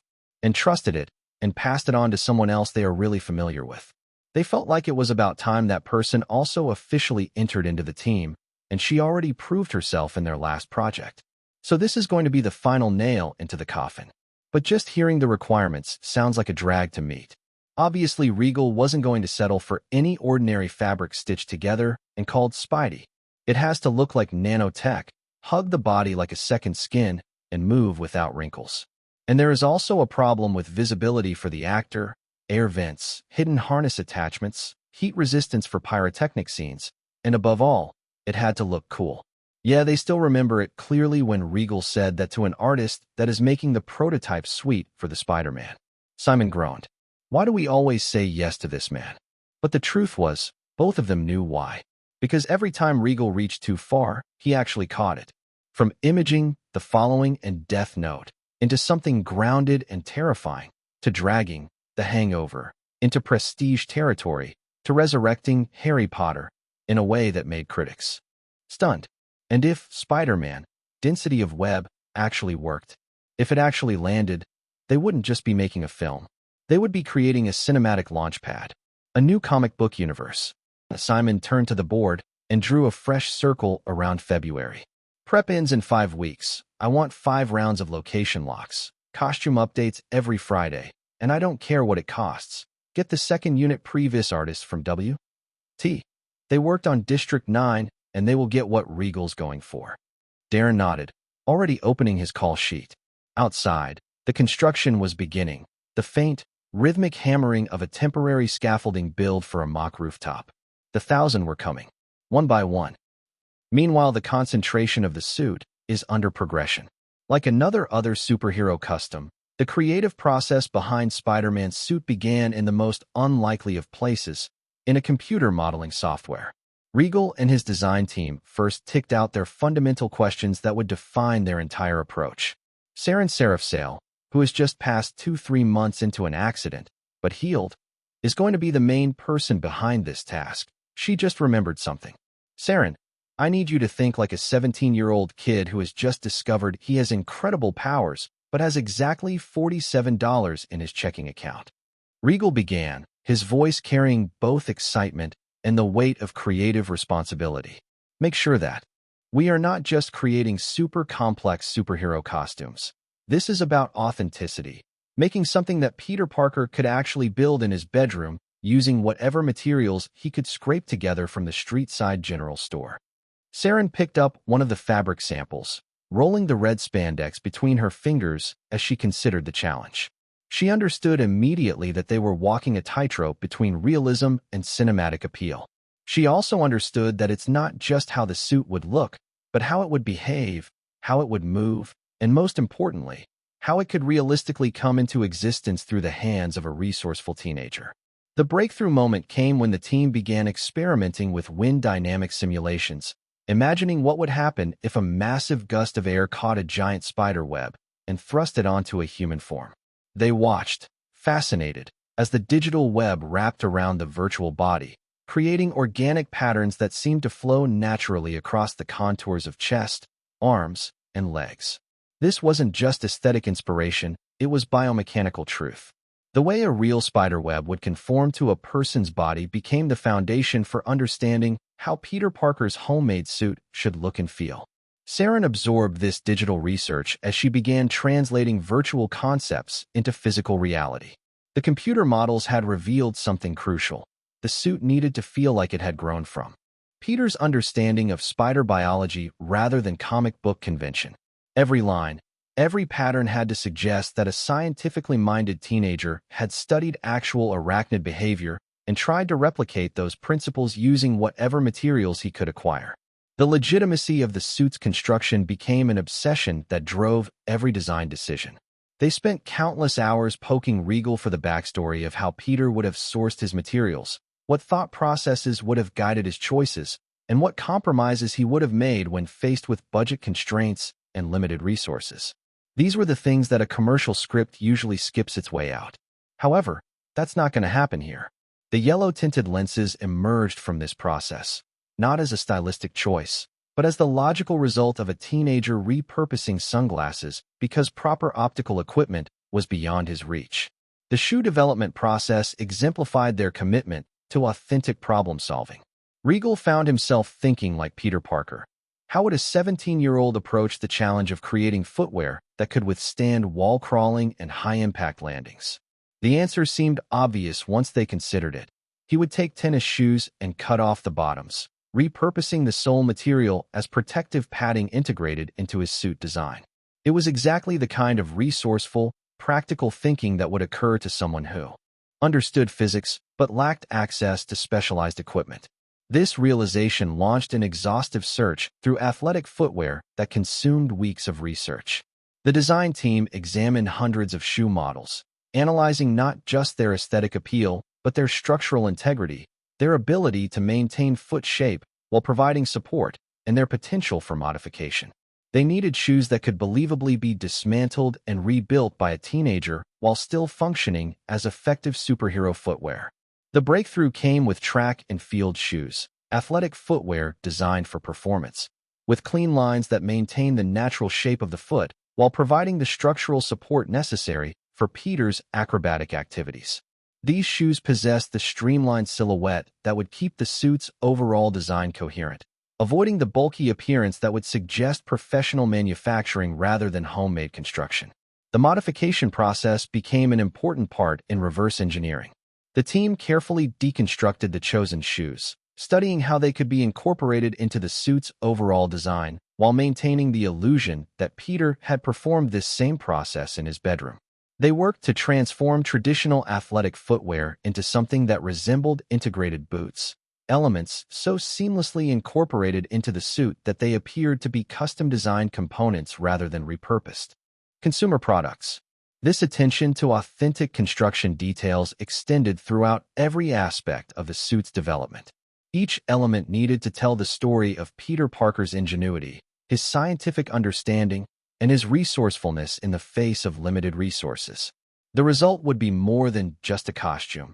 It would be a wearable narrative that convinced audiences they were witnessing the work of a brilliant teenager who had solved the practical challenges of superhero costume design using nothing more than determination, creativity, and whatever materials he could find in street and general stores. Number 197. Chapter 197. Winding Up, Whiplash. Location: Indoor Skate Park, Random Warehouse District. Okay, let's do this, Andrew Garfield muttered to himself, planting his board at the rim of the indoor skating bowl. He wiped a forearm across his brow, eyes narrowing as he took a breath, ready to drop in. He is currently in the indoor skating ramp. He was wearing knee and elbow guards, but the sweat from his t-shirt told the story of how long he had been practicing for the day. He had been at it since afternoon, and he had long forgotten that it was already evening. After the acting coaching he had dealt with for the past 6 months, skating is something he had fallen in love with recently. He could tell, now, his posture, knees bent just enough, balance shifting smoothly into the curve, is perfect. He pumped once, twice along the inner wall of the smooth concrete bowl. Then, approaching the transition at just the right angle, he crouched deeper, coiled like a spring, and now, his brain screamed. As he dragged his front foot, the board followed his motion upward. Frontside ollie. He dragged his front foot. The board obeyed, climbing air under his soles, and his right hand snatched it for a mid-air grab, pure sync, added with muscle memory. The board slapped back to the surface with a soft but solid thunk, echoing against the corrugated walls. Immediately, another pump, another turn. Sweat trickled down his jawline as he nodded to himself for the next one. Kick flip indie, he whispered. This one the beginner tricks he hadn't quite landed yet, at least not in a satisfactory way. Approaching the near wall, he launched higher, shoulders open, knees snapping, kickflip initiated.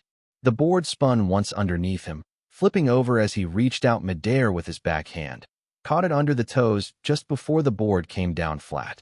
Boom. It slapped the ramp as his legs compressed, absorbing the jolt. His balance teetered for a moment, then held. He rolled away. It was clean, his first ever one landing of the move. Andrew, a familiar yell cut through the warehouse. That was buttery as hell. Andrew glanced up. Standing by the railing in a long coat, hands clapping with a wide grin on his face, was Regal. Not in his usual loose tee and sneakers, dressed sharp, meaning one thing. Came from the meeting, Andrew called out, rolling over. You guessed it. Regal met him with a firm fist bump. Andrew chuckled, brushing hair from his forehead. You are too easy, and formal isn't really your thing unless it is unavoidable. Easy to read, huh? It goes for you too. Huh? What did I do? I was just skating. He was like a kid caught in an act. Regal leaned against the rail, expression softening. It must be nerve-wracking. Tomorrow is a big day after all.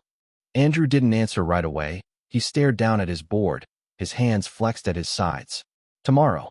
Tomorrow is the day for the test shoot, which will determine everything. 6 months of training from acting lessons, skating, dieting, muscle gain, and even a few stunts. All to convince the world, and a studio filled with skeptics, that he could be Peter Parker. And it wasn't just about him anymore. It included Simon, Darren, Samantha, and moreover, Ross and Regal. People had spent money, time, and reputation. All on him. Just the diet and protein he had been having over the past 6 months came from Regal pocket. And trust him, he really doesn't want to remember the expenses. And he was also actually getting paid for all this on top of it? Damn it. Isn't a bit too much burden and faith put on his shoulders? Hey. No response. Andrew. Still nothing. Andrew. What? Yeah. Sorry for that. Andrew blinked, snapping out of his thoughts. Regal raised a brow. I did tell you to. Understand your role to the best of your abilities, but not to the point where you do the most Peter Parker thing again, spiraling. Yeah, sorry. Regal let out a soft sigh, choosing not to press it. Anyway, as I said, it is enough if you just looked like you weren't holding the skateboard like an amateur, but you went all out. Andrew scratched the back of his head sheepishly. I guess I got into it halfway through. You know, like with acting. Regal glanced at him, expression unreadable for a second, then softened. Just don't get hurt, he said, his voice quiet but firm. That is the only thing I am asking, don't overdo it. He meant it. Over the past half year, Regal had seen Andrew grind harder than most trained athletes. Acting classes in the morning, stunt and parkour drills in the afternoon, movement coaching at night. Even the skating from the past month. Obviously, Regal wanted to give a reason. How he could pull off those insanely impressive stunts in midair while swinging. And without a doubt, Amazing Spider-Man outperformed in that category. So he just asked Andrew to learn some beginner skating tricks. However, he will fall out again. The dude is persistent, obsessive, and unrelenting. Andrew wasn't just a good actor, he was driven in a way that most weren't, and Regal respected the hell out of that. But it also meant someone had to keep the brakes nearby. An injury now would be more than a setback. It would be catastrophic. Not just to the production, but to Andrew's mental state. He would never forgive himself. Go clean up, Regal said, cutting through the tension. We are having dinner together. All right. Andrew exhaled, relieved. He knew, deep down, he knew Regal had been the only reason no one stopped him from skating right before the biggest test shoot of his life. If it were up to Simon or Andrew, they would have bubble-wrapped him by now. And honestly, he was grateful for it. He really needed to get his nerves to calm down for him to have a good night's sleep. Same day, indoor set of Whiplash. A few crew members leaned against the far wall, just out of frame, whispering low enough not to echo. Are they going to do it again? I don't know, man. But that hit looked seriously serious. How many times has he hit him now? Yeah, you remind me. No one answered that last one. They had all stopped counting after 7. A hush had fallen like a veil across the soundstage. No one dared to joke. There was no usual idle camera chatter. Just quiet checks, soft steps, cables coiled with reverence, as if something important was happening. And everyone knew exactly which scene was next. Fletcher slapping Andrew. The name of the character Steven is playing in the movie Whiplash. There were at least 2 solid takes earlier. Both slaps landed, with no stunt tricks. But Alexander, the first-time director, wanted another one. The rhythm's not right yet. Obviously, no one argued his review, because the crew and technicians knew that in a film about rhythm, if the pace, the tension, or the timing was even slightly off, the whole thing fell flat. So the cameras were reset, lighting touched up, and the sound was checked again. Alexander's eyes scanned the room, then fixed on the 2 men who stood at the center of it all. Ross Oakley, Stephen Hawking Jr. Ross, playing Fletcher, stood still. His posture is unflinching and impassive. His face gave nothing away, and nobody would have thought he had slapped his co-star 10 times today. He hadn't even said sorry once. Because to Ross, it wasn't personal. It was professional. He wasn't a cruel man, but he didn't believe in false politeness when the camera was rolling. Also, he is competent enough to understand that it was for the scene. All the actors had agreed before signing up for it. So no point in making it awkward with a fake apology. If you wanted honesty, you had to pay the cost in flesh. Stephen Jr. knew that.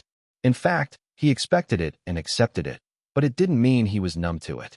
He sat hunched slightly on the drum stool, elbows resting on his knees, sticks dangling from his fingers. His eyes weren't on the crew or the camera, they were somewhere else, inside. The pain from the previous takes still tingled across his jaw, but the ache was minor compared to getting the scene right. This scene in the film might as well be the soul of it. Even in the script stage, he knew this is not just one of the most intense scenes in Whiplash. It is the heartbeat of the film. It's where the quiet abuse, competitive pressure, and the battle for artistic perfection all reach a physical boiling point.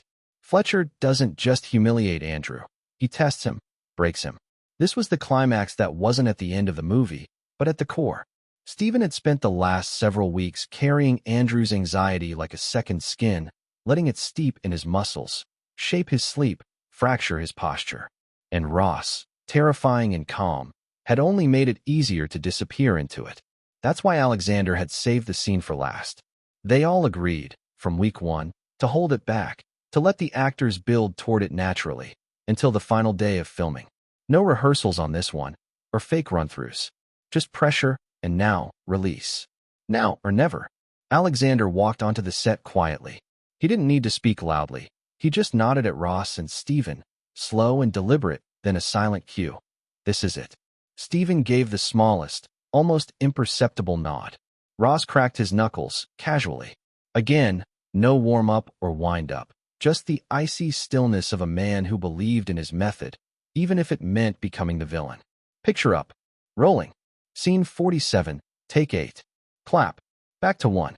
They reset, and the whole room held its breath, waiting to see just how far they had gone this time. Because deep down, every single person on that set understood something. This was about putting. Something on film that felt so truthful that you feel uncomfortable. It would leave a scar, not just on the characters, but on the people who filmed it, and on those who will watch it. Number 198. Chapter 198, Test Shoot. Next day, as promised to Stan Lee, Tolliver Lee, and Caro Segal, Regal went ahead with the test shoot. Only, being Regal, he didn't just test it. He staged the entire thing like it was a real scene from the actual film. Lighting, blocking, crew, sound, the whole package, the kind of prep most directors reserve for day one of principal photography. He was doing just to prove a point. Stan didn't say much about it, neither did his sons. If anything, they welcomed it. The more footage Regal gave them now, the more leverage they would have later, especially if the actor didn't land well on screen. If he faltered even slightly, they would have tangible evidence, a reason to push for a recast without seeming unreasonable. And if the shoot somehow went well, at least they could justify the money being spent. For now, they watched, letting Regal play his hand. Shoot day, MDC and Live Studios, Stage 12. Late February, 2013. The lot had been cleared by 5 a.m.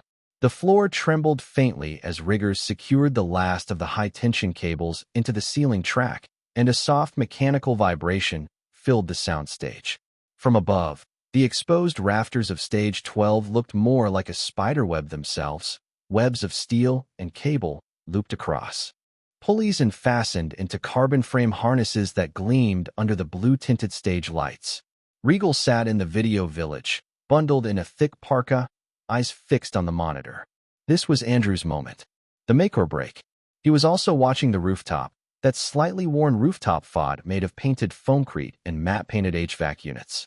It wasn't real Manhattan, but it felt like it was, especially now, with that spotlight haze crawling in through the smoke machine's quiet breath. Okay, Andrew, Regal called. You have got about 6 feet before the edge. We will go full take this time. Andrew Garfield gave a small nod as he stopped cycling the spin bike, putting on the mask carried by the makeup assistant over his face. The scene required him to show his tiredness and chest beating, so had been cycling the machine every time the crew is prepping for the scene. His suit already had the limp built into the hip joint, a tiny wedge in his boot elevated one side slightly, giving his walk the wounded rhythm the scene demanded. It is a bit dramatic, but it was needed. So now, half-suited, he stood just behind the black screens. His body language was quiet, but not still. He was rolling his shoulders, tapping his chest twice, whispering something to himself. One of the stunt coordinators walked up to him, offering the final harness check. All good. Andrew nodded, but didn't speak. He wasn't on yet, but he was becoming. Behind the spandex mask lay a mind. Rewinding the reel, remembering the scene's stakes. Peter Parker, shot in the leg, bleeding, exhausted, and alone. The Lizard is minutes away from releasing a virus from the Oscorp Tower. He has no clear path across the skyline. Or more like the one he had. It just won't make him reach in time. And that's when the people of the city, the same people he protects, light the way. William's ready in the rig. Someone said from the comms. William Spencer, Andrew's main stunt double, was already 20 feet up on the adjacent wire platform, suspended by the twin-line yo-yo rig designed to simulate the pendulum of a natural web swing. He gave a thumbs up from the rafters. Let's move to picture, the AD, Lena shouted. Cameras rolled into action, 3 of them in this setup. The ARRI Alexa studio, mounted on a 30-foot techno crane, was set for a sweeping arc. A Steadicam operator ran along a built track, ready to trail behind Andrew. The third, mounted low, aimed to catch the close-up just before the leap. Immediately, Regal's shout was followed from the microphone. Scene 67B, take 4. Mark it. Clap. Action. Andrew limped across the rooftop, each step landing with pain behind his masked face. The camera was right in front of him, but he didn't dare to look into it. He had been practicing it for months now, and if somehow his teacher saw it, he didn't even want to imagine the consequences. Also, Andrew knew his chances of getting replaced are all riding on this test shoot, so he didn't dare to take it lightly. His eyes tracking the invisible path ahead, where in post-production, swinging cranes would soon glow in golden backlight, all perfectly aligned for his escape. His breath came faster. The wind machine kicked in softly to tousle his suit and ripple his torn mask edge behind the camera line. Regal mouthed the next instruction. Andrew hit his mark. Just before the rooftop's edge, he lunged forward, and the scene cut to the stunt. From above, a second cue was triggered. Go, barked the stunt coordinator. William Spencer leapt from a platform into open air, his body snapped forward, the wire pulling taut as he swung into frame with a perfect arc. The camera swept with him, gliding across the Manhattan skyline. That is, the green screen canvas where it would all be painted later. On set, it was just blue scaffolds and rigging tape. But in Regal's mind, and soon on the screen, it is Spider-Man's New York. Cut. That's a hold. Let's reset the cable tension. He was 5 degrees low on entry. Got it, replied the rigger, adjusting the winch. Later that afternoon, VFX stage, motion capture volume. Inside an enclosed motion capture studio just next door, the second phase was already in play. Andrew stepped into the volume in full mocap gear, tight suit, gray with dozens of reflective markers along joints and tendons.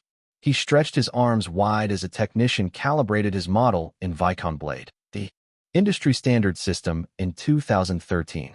We are simulating the moment after you latch onto the second crane, said Kevin Mack, the VFX supervisor. Legs still trailing, so you are twisting, counterbalancing, got it?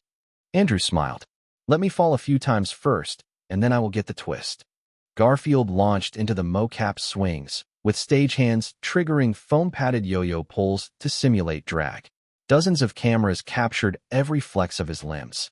Later, a digital double would be rigged in Maya and ZBrush, their textures overlaid with film-accurate shaders using V-Ray.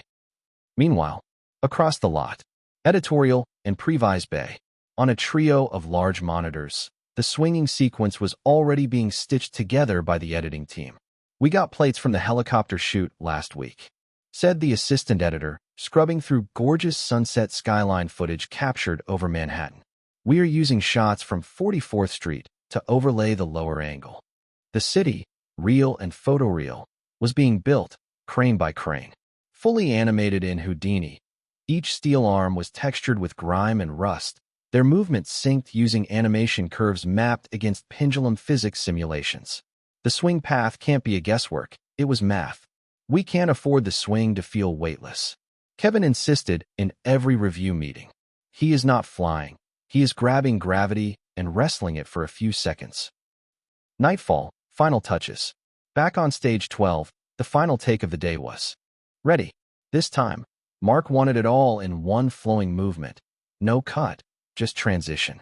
Andrew limped, ran, jumped, cut to William mid-swing.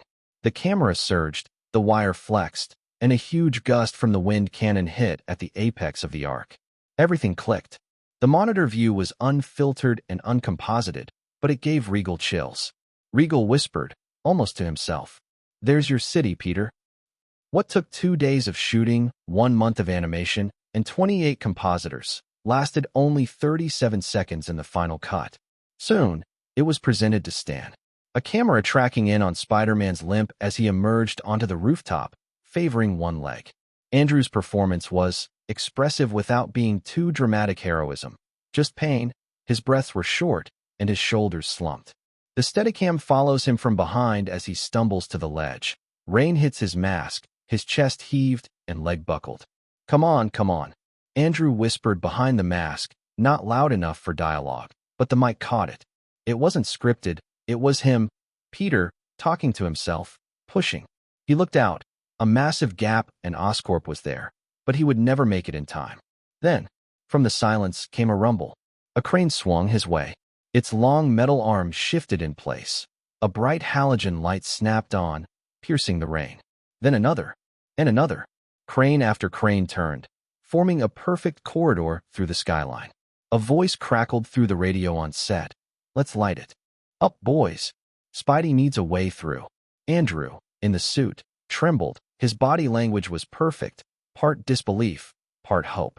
He stepped back, looked down, and his legs shook. Then he screamed, not loud or theatrical, a desperate, human cry, and ran. The launch was real. The first crane swing was performed by the stunt double, Rick Monroe, flying across with perfect grace. But the next was Andrew, harnessed, rigged and arms out.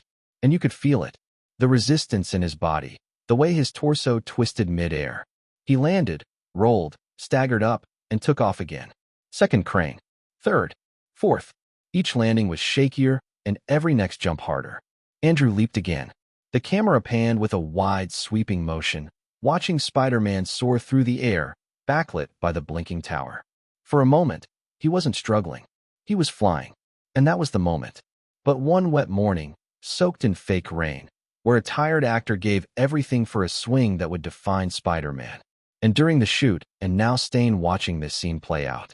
Frame by frame, swing by swing. This is what Spider-Man is. You felt what Peter felt. Fear, pain, and grit.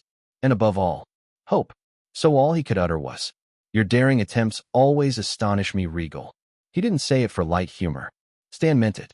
Because the test shoot, which was supposed to decide whether they should replace the actor, Andrew, Regal chose as Spider-Man, didn't now turn out as he expected. He was sure Regal would choose a scene Andrew get to show his acting powers, with something deep in emotion, and definitely a scene without Spider-Man in his suit. However, it didn't happen. On the contrary, there wasn't a single shot of Spider-Man without a mask, let alone not wearing the suit. In fact, he is sure there is even a stunt double involved in the swinging scene. Who does that? Wouldn't that undermine the whole purpose Regal is even doing the test shoot? Well, the answer is no. Just taking in the count of the number of times Stan watched the 37-second video would be more than 24 hours. That's how much he loved it. And the number of times he teared up is not even something he could remember. Watching the clip, a wounded teenager choosing pain over failure, with the city rising to help him through. He couldn't care about the actor inside the suit, or the stunt double. He just saw Spider-Man. And that's what he cared about. Number 199. Chapter 199. Greatest superhero movie ever. The test shoot had been nothing short of a victory. Within the walls of the production team, all questions were answered, replaced by enthusiasm you only got when something truly remarkable had just taken place. The picturization, acting of Andrew within the suite, stunt, VFX, the tone, the mood, they all clicked into place, even without any sound or music composition. For the first time in a while, the project didn't feel like a dream or a long shot. It felt inevitable. The footage wasn't just good, it was unbelievable. Even the cast and crew who worked for the shoot were marveled after witnessing what they have worked for, also providing a chance to let out a collective exhale. Even the most unwilling of the team, the ones who had worked on a dozen big-budget projects and seen it all, were left nodding, smirking, or exchanging wide-eyed glances. And then, 2 days later, the entire industry got rocked again. The next bombshell came not from Regal, but from Stan Lee himself. In a surprise press conference hosted at the MDC headquarters in Burbank, Stan, looking spry despite his age, wearing his classic tinted glasses and a wide grin, stepped up to the mic and made an announcement that practically bent the timeline of superhero cinema. Regal's next project, he said, pausing for dramatic effect, is Spider-Man. The words hit like thunder. Cameras flashed and reporters jolted upright. 100 headlines were born instantly. Stan wasn't done. And I will tell you something else. He continued with that infectious enthusiasm, his hand chopping the air for emphasis. This is going to be Regal's best work. Not just that, I believe. I know this will be the greatest superhero film ever made. Period. Gasps. A few chuckles. A few skeptical eyebrow raises. And a lot of murmuring. He meant it. But the industry? The internet? They weren't all on board. It didn't take long for the cynics to crawl out. Within hours, the backlash began swirling. On forums, podcasts, Twitter threads, people started picking apart Stan's claim like vultures. Isn't this the same guy who produced Green Lantern? Someone tweeted, let's not forget MDC already tried to do the next big superhero movie that tanked harder than anything else in the genre. The same studio that made the biggest flop in superhero history. Another post mocked, now talking about the biggest success? Get real.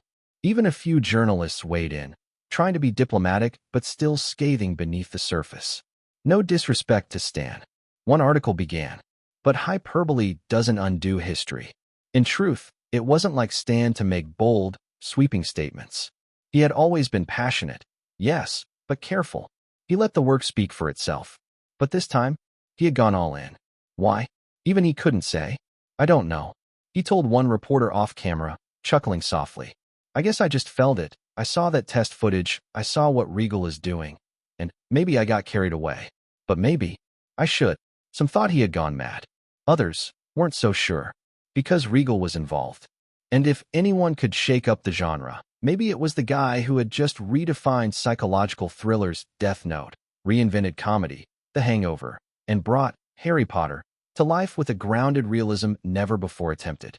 Still, superhero films were a whole different beast. Unlike magic or mystery or social satire, superhero films were a battleground. A kingdom. One where only the giants survived. And this world already had its kings. Pixie Studios ruled the charts with their Power Rangers universe.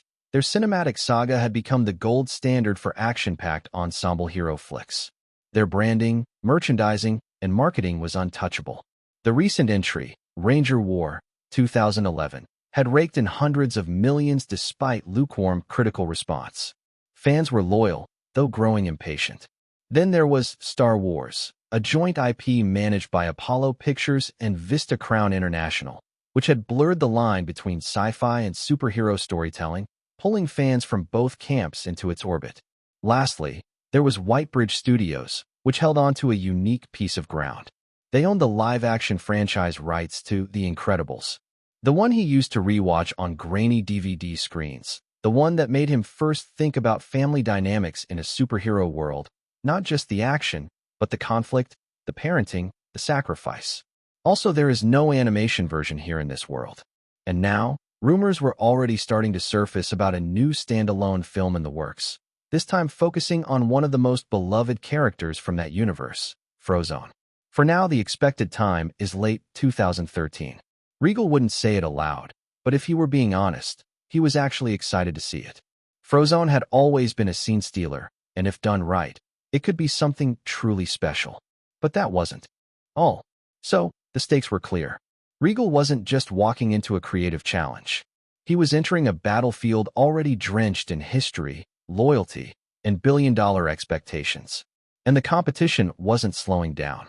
An announcement had already been made. Pixie Studios was prepping a return to form, a massive installment in the Power Rangers universe, aiming for a late 2012 or early 2013 release. Their last film had been rushed.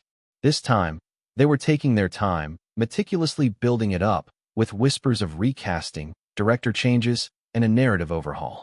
Which might have been good news for Regal, because the man moved fast, but efficiently. If Pixie faltered, even slightly, postponed by a director reshuffle or internal rewrites, Regal's Spider-Man might swoop in and claim the box office without competition. But no one was naive. If this clash happened, and it was looking more and more likely, it would be war. A full-blown superhero war. And Regal? He was just quietly preparing. He wasn't concerned about Stan's statement. He wasn't even concerned about the backlash. Because what he had in his mind, what he was building, wasn't about living up to hype. It was about rewriting the genre, one frame at a time. Because backing down wasn't a choice. Regal knows how the industry works. You back down once, they expect you to back down forever. While the debates online had been lively for weeks, things really caught fire after Stan's statement. It wasn't just a casual interview soundbite either. He had doubled down, saying with that trademark twinkle in his eye that Regal was going to make the greatest superhero movie ever made. That one line was enough to set off a chain reaction. The existing fandoms, already territorial, took it as a challenge, and the Power Rangers crowd? They were especially vocal. Not the polite, carefully worded kind of criticism you would get from journalists either. These were blunt posts from people who had been following their franchise for decades, and they didn't mince words. Top comments on popcultureboard.net. Stan Lee says Regal's film will be the greatest superhero movie ever. Morphin Time_89. Oh, so he's just gonna erase 30 years of Power Rangers history from comics. Like it never happened? Cool. Cool, cool, cool. Mechanite.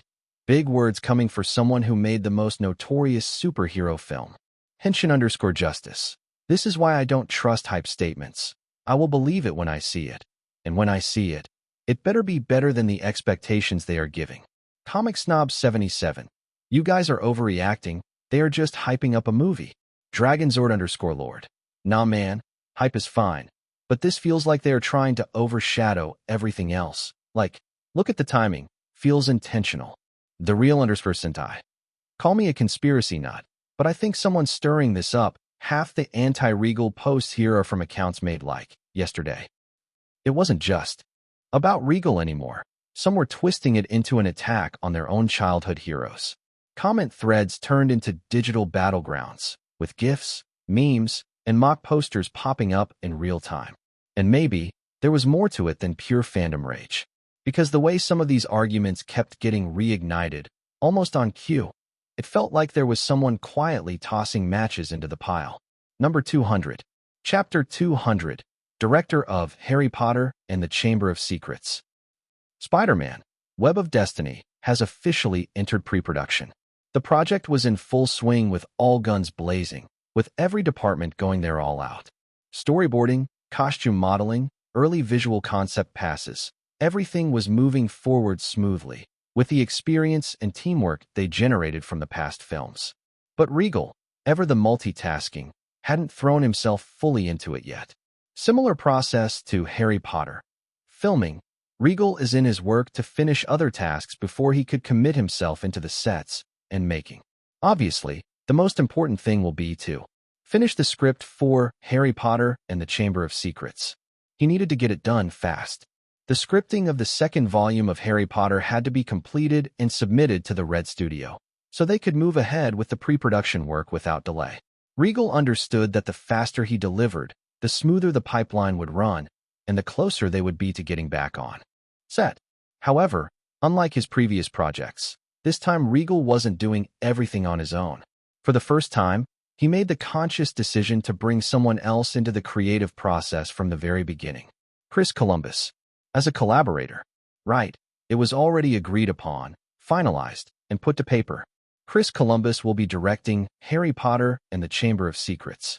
It marked a first for Regal, having on board another director during the scripting process. It wasn't just a professional courtesy. It was a smart move. If Chris was going to direct the second film, he had to be part of its creative DNA from the outset. Regal didn't want any confusion or second-guessing once the cameras rolled.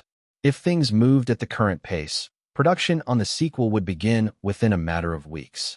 In fact, if everything went as planned, it was even possible that Harry Potter and the Chamber of Secrets would hit theaters before Spider-Man, Web of Destiny. The advantage of being a sequel is clearly held by Chamber of Secrets. Unlike Spider-Man, which still required new casting, extensive location scouting, and full crew assembly, Harry Potter 2 already had its infrastructure in place. The core cast was set, the crew was familiar, and the design departments were already in sync from the first film. The sets could be rebuilt with minor modifications, costumes resized and reused, and the entire production could essentially roll forward without ever needing to slow down. There was no need for additions or anything other painstakingly time-taking process. Just forward motion. The only thing left was to dive headfirst into the actual making, and they were nearly there.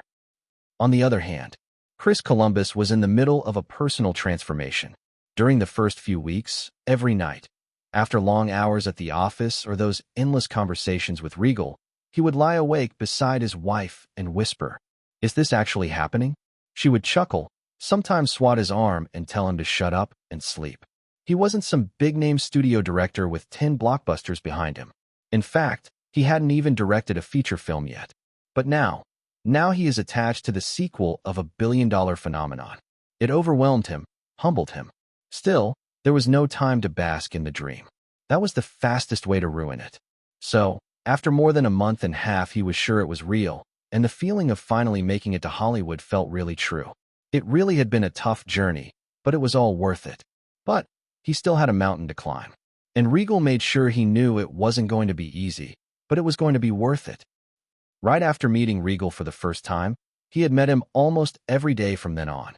They had long hours of casual talks about random stuff: cinema, structure, obscure screenplays, studio politics, old editing techniques, foreign directors, even bizarre casting stories.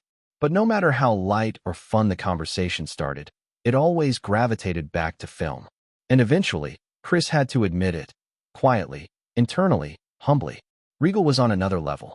Chris had expected. The dude made 4 blockbuster films, and that too without any backing.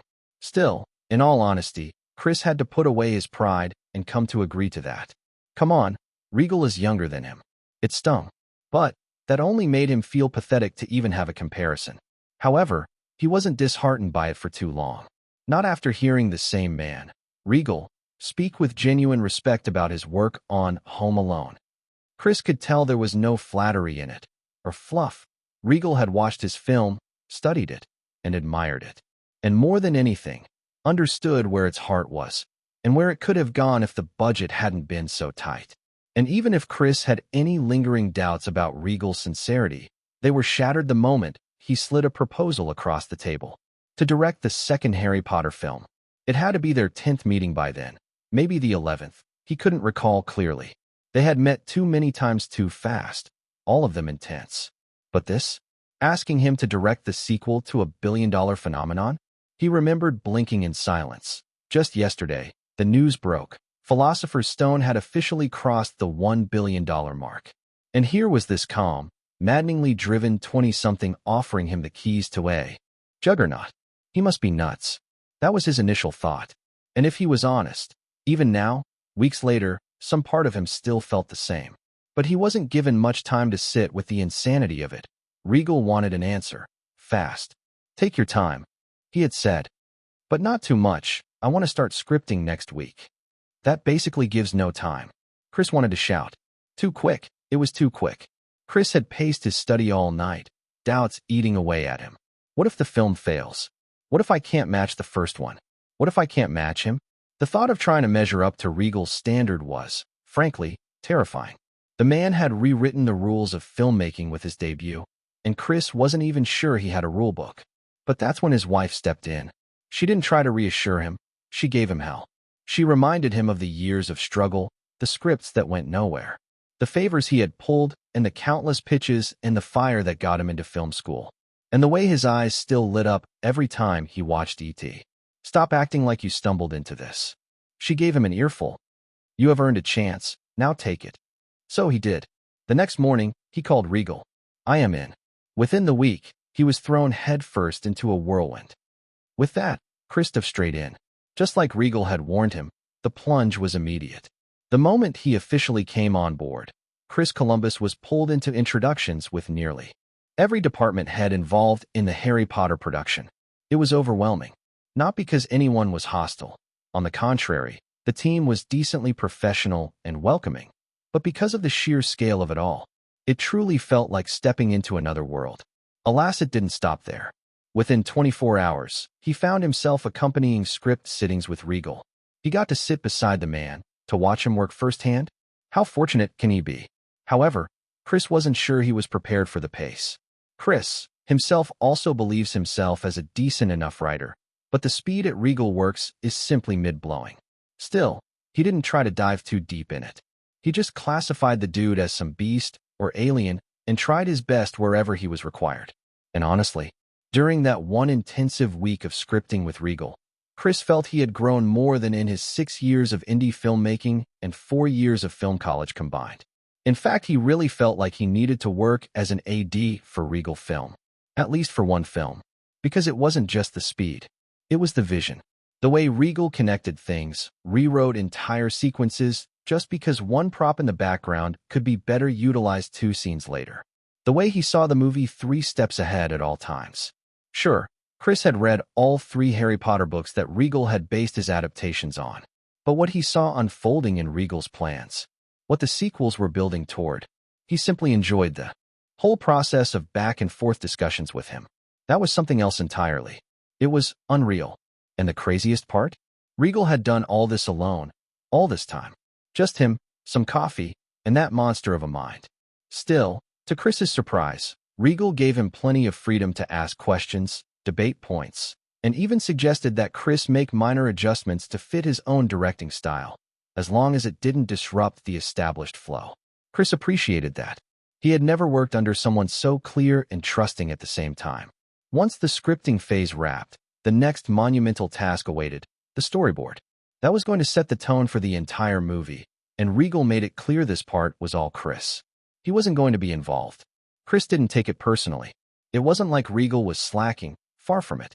Apparently, before diving into any major film, Regal had a habit of ticking off all his parallel ventures, businesses, meetings, studio pitches, and whatever other tasks. Chris had caught wind of one of those main hustles, a superhero movie. Something to do with a character from MDC Comics. He had even heard a couple of sample scenes Regal had shared in passing. And honestly, it blew his mind. There was something unique, even haunting, about the tone and themes Regal was exploring with that project. The protagonist wasn't the typical muscular hero. It was grounded, character-driven, with a heavy emotional arc. Chris couldn't help but get excited. Whatever Regal was planning with that superhero movie, he just knew it was going to hit hard. But for now, his job was to finish this. Chamber of Secrets was about to enter pre-production in a matter of weeks, and he had a storyboard meeting in the morning with the cinematography department and their lead visual artist. A whole new chapter was beginning, and Chris, honestly, he was loving every bit of it. Volume 3, Number 201. Chapter 201, One Piece. Masashi Kishimoto. Japan. Then the intercom buzzed again. Good. That was really clean. Kento blinked, lips slightly parted, then exhaled softly, not from relief, more from habit. He gently lowered his script. From the sound booth, the producer and sound director exchanged a look, then a brief nod. Take 5. Kento-san, we are almost wrapped for the day. Kento bowed his head lightly. Thank you. He stepped out of the booth, sliding off his headphones, and set them down like something sacred. As he walked toward the small break corner, his steps slowed near the frosted glass window where Tokyo's skyline shimmered in the distance. It's been 11 months since that bizarre encounter in Malaysia. Regal, an absolute stranger at the time, dragged him out of the ruins of finance and dropped him into the whirlwind of entertainment like it was nothing. A memory flickered. Regal standing in the muggy heat of Kuala Lumpur, Malaysia, grinning with sunglasses on, saying something insane like, "You sound like a man who knows how to carry silence. Ever tried voice acting?" It hadn't made sense then. It barely made sense now. Hollywood had been a blur. Studios, microphones, dialect coaches, confused producers asking why a Japanese man was reading an English dub with all the stiffness of a tax form. Still, he did it. He let Regal push him. He dubbed a single line in a language he didn't even understand. Regal made him try. And now? Now he was back home, in Tokyo. And somehow doing this. It wasn't glamorous and definitely wasn't easy. He wasn't voicing the leads in big seasonal shows, nor appearing on the front pages of CU magazines. But he was working. He was voicing characters that appeared in more than one episode, a recurring role, and even a named face with a personality. Sometimes, at random hours, he would be walking past an electronics store and hear a voice on a flat screen mounted in the window, and realize, with a small start, it was him. That part always caught him off guard. But as he stepped out of the room, a few voices behind him broke the silence. Nanami didn't expect any compliments. He never did. "Sir, that was beautifully said. Smooth, creamy, and possessing a certain testosterone appeal. I wish we had found you earlier." "Is he always like this?" someone asked in a hushed tone. "No ego, just that presence." Nanami paused only long enough to nod politely over his shoulder, the faintest lift of his hand in acknowledgement. Just a humble, practiced silence, as if compliments were a distant wind brushing past him, never something to be held. He sipped from a vending machine can of cold coffee, still sweating from the booth. He knew he wasn't at the finish line, not even close. But maybe he was at the starting line now, for real this time. He chuckled softly, resting the can against his cheek. "Thank you, Regal." He muttered in English, clumsy, awkward, but heartfelt. "You crazy bastard." His voice wasn't breaking anymore. It was building. Then he was gone. Out on the street, he hailed a taxi, slipping into the back seat with the kind of ease only someone used to quiet errands could manage. The driver asked for the address. Nanami handed him a crumpled slip of paper he had taken from his coat pocket. It wasn't a studio. It wasn't even in a place where anything looked remotely professional. The taxi wound its way through a narrow, older part of town, one of those neighborhoods where inspiration breathes heavy and cheap coffee keeps artists alive. The buildings here were low, some sagging, others with laundry lines running like vines across their balconies. It was a known area, a kind of half-sanctuary, half-exile for aspiring manga artists who hadn't made it yet, or worse, those who might never. Nanami thanked the driver, paid the fare, and stepped out. He looked down at the address again. The numbers barely matched the peeling paint of the building in front of him.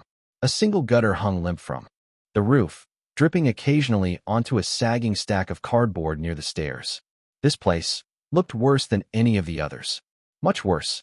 Nanami tilted his head and stared at it for a beat longer than necessary. What else is that madman going to make me do in this life?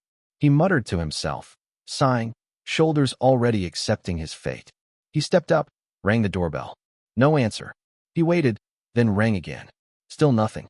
Finally, after several seconds of distant shuffling and a bump against something inside, the door creaked open, barely.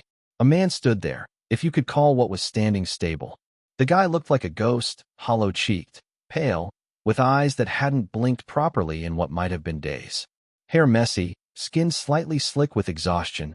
Nanami blinked. "Is it about the unpaid bills?" "Mister," the man mumbled, eyes glassy. "Sorry about that. I will pay them as soon as possible." Nanami glanced down at the plastic bag he was holding, the same one he had been handed this morning with strict instructions not to forget. Inside, instant ramen. The kind students and madmen lived off. This was exactly the address the man who sent him had been oddly insistent about. Nanami sighed again, gently. "I am not here about the bills," he said. "I am here to talk." "Talk?" The man blinked, confused, swaying slightly in the doorway. Nanami gave a nod. The man stepped aside and gestured vaguely inward. "Come in, if you can find space." Calling it a house was generous. It looked exactly like what it was, someone's cluttered battlefield of failed deadlines, ink-stained dreams, and long nights with no proper meals. Pages were taped to walls, stuck to floors, half-crumpled, and rewritten again. An open can of energy drink lay sideways, thankfully empty. Nanami scanned the place once before heading straight to what looked like a kitchenette, if only in name. "Can I get some hot water?" he said plainly, setting the ramen down. The man blinked, as if the idea of eating hadn't occurred to him in a week. "For this," Nanami pointed, already reaching for the electric kettle, thankful it still worked. "You will faint if you don't eat soon." The man didn't argue, just quietly obeyed.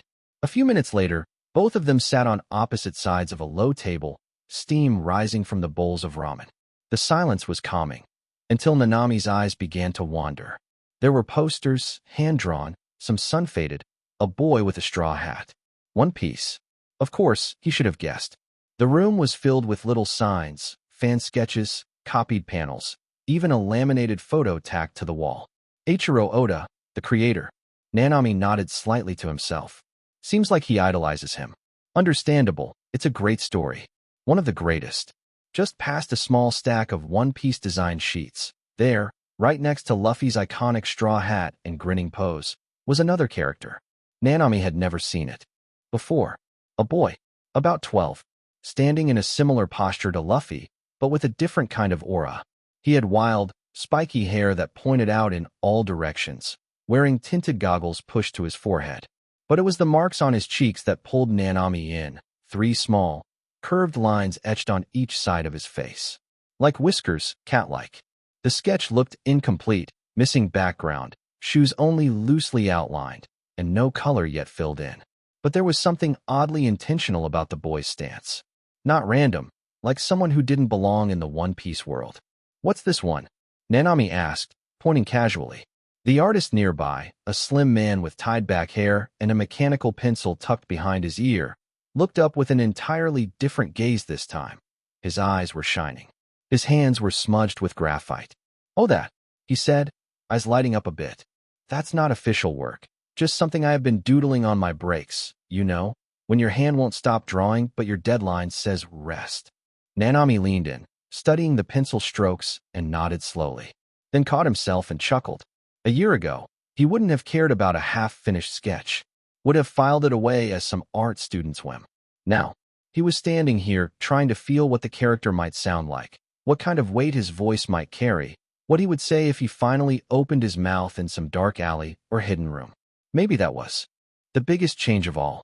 Not just that he had entered a new industry, but that he had learned to see stories, even in silence. Nanami turned his head toward the artist, offering a small, apologetic smile. "Actually, I am sorry, but what was your name again, mister?" Though Nanami wasn't the sort to forget a name easily, this time it had slipped his mind. "Oh, no worries," the man replied with a casual wave, as if brushing the matter aside entirely. Then he introduced himself. "Masashi Kishimoto." Nanami gave a polite nod. "Kinto Nanami." And with that, two strangers exchanged names, setting in motion a crossing of paths that would shape a future neither could yet imagine. Number 202. Chapter 202. Green, Yellow, Red. Action. Regal had discovered something unexpected while directing Harry Potter. He had a genuine gift for action choreography. For films and he was still finding new aspects of filmmaking that ignited his passion. The wand duels and magical confrontations had been restrained by the story's needs, but they had given him a taste of what he could accomplish. Now he had Spider-Man, a character whose greatest asset wasn't his strength or web-slinging. It was his precognitive spider sense. Most directors treated it as a convenient plot device. Regal saw it as the foundation for an entirely new kind of action cinema. Every fight, every chase, every moment of danger would be filtered through that heightened awareness. The audience wouldn't just watch Spider-Man react, they would and should experience his supernatural intuition. The problem? He wanted to show that spider sense through extensive slow-motion sequences. In Hollywood, that was considered career suicide. Slow motion was the fastest way to destroy immersion, to make audiences hyper-aware they were watching a movie. But Regal wasn't backing down. He had written entire set pieces around high-speed photography, designed to make viewers feel time dilated around Spider-Man's enhanced perception. The inspiration came from an unexpected source: video games. For Regal, picturizing and designing these action scenes meant going back into every scrap of memory he had of Spider-Man's greatest action scenes. He didn't just think about the films. He went deeper, recalling the countless hours he had spent on his PlayStation. Spider-Man 2 with its physics-defying web-slinging. Spider-Man, Shattered Dimensions with its inventive combat styles. Even Spider-Man, Web of Shadows with its gritty, acrobatic fight choreography. Those games had set a bar for fluidity, creativity, and sheer spectacle. Regal wasn't willing to settle for less just because he was making a live-action film. But that also meant trouble. Big trouble. Because what a controller and an animator could achieve on-screen in a game was one thing. What stunt teams and actors could pull off in the real world was a whole different level. And that was exactly why he was sitting in this meeting now. Tom Bradley, the stunt coordinator, didn't mince words. "Regal, I have reread your script 3 times. What you are asking for? It's borderline impossible." They sat around a conference table littered with storyboards, surrounded by the key department heads who would make or break this vision. The stakes were simple: figure out how to achieve the impossible, or watch the project collapse under its own ambitions. Regardless, Regal cut in. "We have to make them possible. You want Spider-Man to swing between buildings in slow motion for 4 unbroken seconds. That means our stunt performer needs to execute perfect wire work while cameras capture every micro-movement at 1,000 frames per second. One tiny mistake, a wire showing, a timing error, a facial expression that doesn't match, and the entire shot is worthless."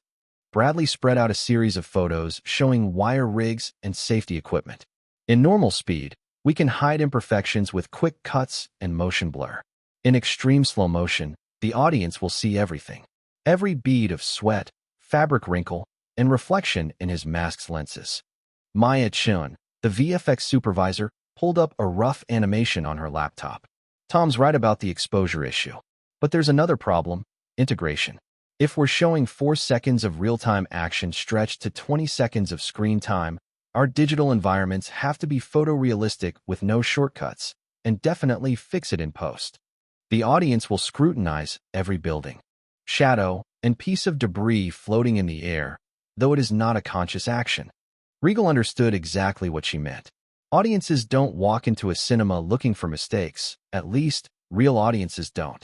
They are there for one thing: to be entertained, to feel like they got their money's worth. That's the unspoken deal. But the human brain is a stubborn thing. Even if someone isn't hunting for flaws, it will pick up on anything that feels off. Not gore or shock, just the subtle wrongness when something doesn't match how it exists in real life. If a viewer sees something they have encountered 1,000 times before, a car, a streetlight, a human face, their mind will instantly and unconsciously compare it to their real-world memory of that thing. If it doesn't match, they might not know why it feels wrong, but they will know something's fake. It's instinct. That's why it's easier to pull off a CGI character like Ryuk from Death Note than Spider-Man. No one in the audience has ever met a Shinigami. There's nothing to compare him to. Whatever the director shows becomes the reality. But Spider-Man? No matter how fantastical his powers are, he still looks human. That means he has to move like one. His weight, balance, muscle shifts, every tiny detail must align with what our brains expect from a human body. The audience will accept his superhuman strength, but if the rest of him feels unnatural, you lose them instantly. And that, Regal knew, was the trap they couldn't afford to fall into. Preston Clark, the senior visual effects artist, adjusted his glasses and looked skeptical. The computational cost alone. We're talking about rendering environments that would normally get maybe half a second of screen time, but now need to hold up under microscopic examination for 20 seconds. That's roughly 40 times our normal workload per shot. Regal felt the familiar pressure of a project teetering on the edge. This was the moment where most directors would compromise, scale back, choose the safe path. Instead, he leaned forward. What if we break the problem into smaller pieces? Here's what I am thinking, Regal said, grabbing a marker and moving to the whiteboard. We categorize every action sequence by technical complexity. He drew 3 columns: green, yellow, red. Green sequences: street-level parkour, basic web-slinging, Peter Parker without the full suit. We shoot these handheld, documentary style. Natural, immediate, and visceral with no slow-motion tricks needed. Tom nodded. That's manageable. We can slot those around the main unit's schedule. Yellow sequences: mid-level stunts with limited slow motion. Maybe we use 240 frames per second instead of 1,000 frames per second. Still enhanced perception, but not the full treatment. And red sequences? Maya asked. The money shots, full spider sense, maximum slow motion, every technical resource we have. The villain fights, the big swings between skyscrapers, the moments that define the character. Preston was taking notes. How many red sequences are we talking about? 6, maybe 7 if we get ambitious. That's actually doable, Tom admitted. If we can perfect the technique on those key moments, the payoff might be worth the risk. Maya pulled up a new screen showing motion capture data. I have a proposal. What if we pre-visualize every red sequence using full motion capture? We scan our stunt team, build digital doubles, and test every camera angle, every wire rig, every lighting setup in virtual space first. Like a rehearsal on the computer, Regal said. We solve the problems digitally before we put people on wires 30 feet in the air, and if something goes wrong during actual filming, we have the data to fix it seamlessly. Preston looked up from his calculations. The previous budget would be enormous, but it's still cheaper than reshooting failed slow-motion sequences. Tom was warming to the idea. We could even test different wire configurations, see which rigs give us the cleanest movement patterns. And I can pre-build all the digital environments. Maya added. Every building, reflection, and atmospheric effect. When we get to set, we can't be discovering problems. We have to execute solutions. For the first time since the meeting started, Regal felt the pieces clicking into place. The vision was still ambitious, still dangerous, but now it had a framework. All right, he said. Maya, I want full digital previs on all red sequences within 6 weeks. Tom, design wire rigs that can handle precision movements at various speeds. We might need to ramp up and down within single shots. Preston, start building a database of every environmental element we will need. He looked around the table. And if anyone discovers this isn't working during testing, speak up immediately. Better to adapt the vision than deliver something that looks fake. Tom grinned. Now that sounds like a plan I can work with. Just promise me one thing. Preston said, when audiences are holding their breath during those slow-motion sequences, wondering how the hell we pulled it off. Yeah, Regal asked. We never tell them how close we came to disaster. The room erupted in laughter, but underneath it was a shared understanding. They were about to attempt something that had never been done before. Success would revolutionize action cinema, and failure would be spectacular and very public. Regal wouldn't have it any other way. Number 203. Chapter 203. Villain of Spider-Man, Web of Destiny. Dr. Octopus. That was the villain Regal finally chose for his Spider-Man movie. It hadn't been an easy decision. In fact, it had been one of the hardest calls he had made during the scripting stage. For weeks, he had gone back and forth, laying out every possible antagonist on the board: Green Goblin with his theatrical menace, Vulture with his grounded, working-class grit, Kraven the Hunter with raw animal brutality. Each one had merit. Each one offered a different kind of story. Especially Green Goblin. His ideology is just terrifying. However, Regal felt that his character was killed too soon without any build. So he wants to give a good backstory to him with Peter Parker, and then turn him into a villain in the second part, followed by Harry in the next part with Venom. Also, for the first part, Regal wanted the villain to represent Spider-Man in some way. He wanted a villain who could match Peter not just in strength, but in presence, someone who could stand in the same frame and hold equal weight without being overshadowed by the hero.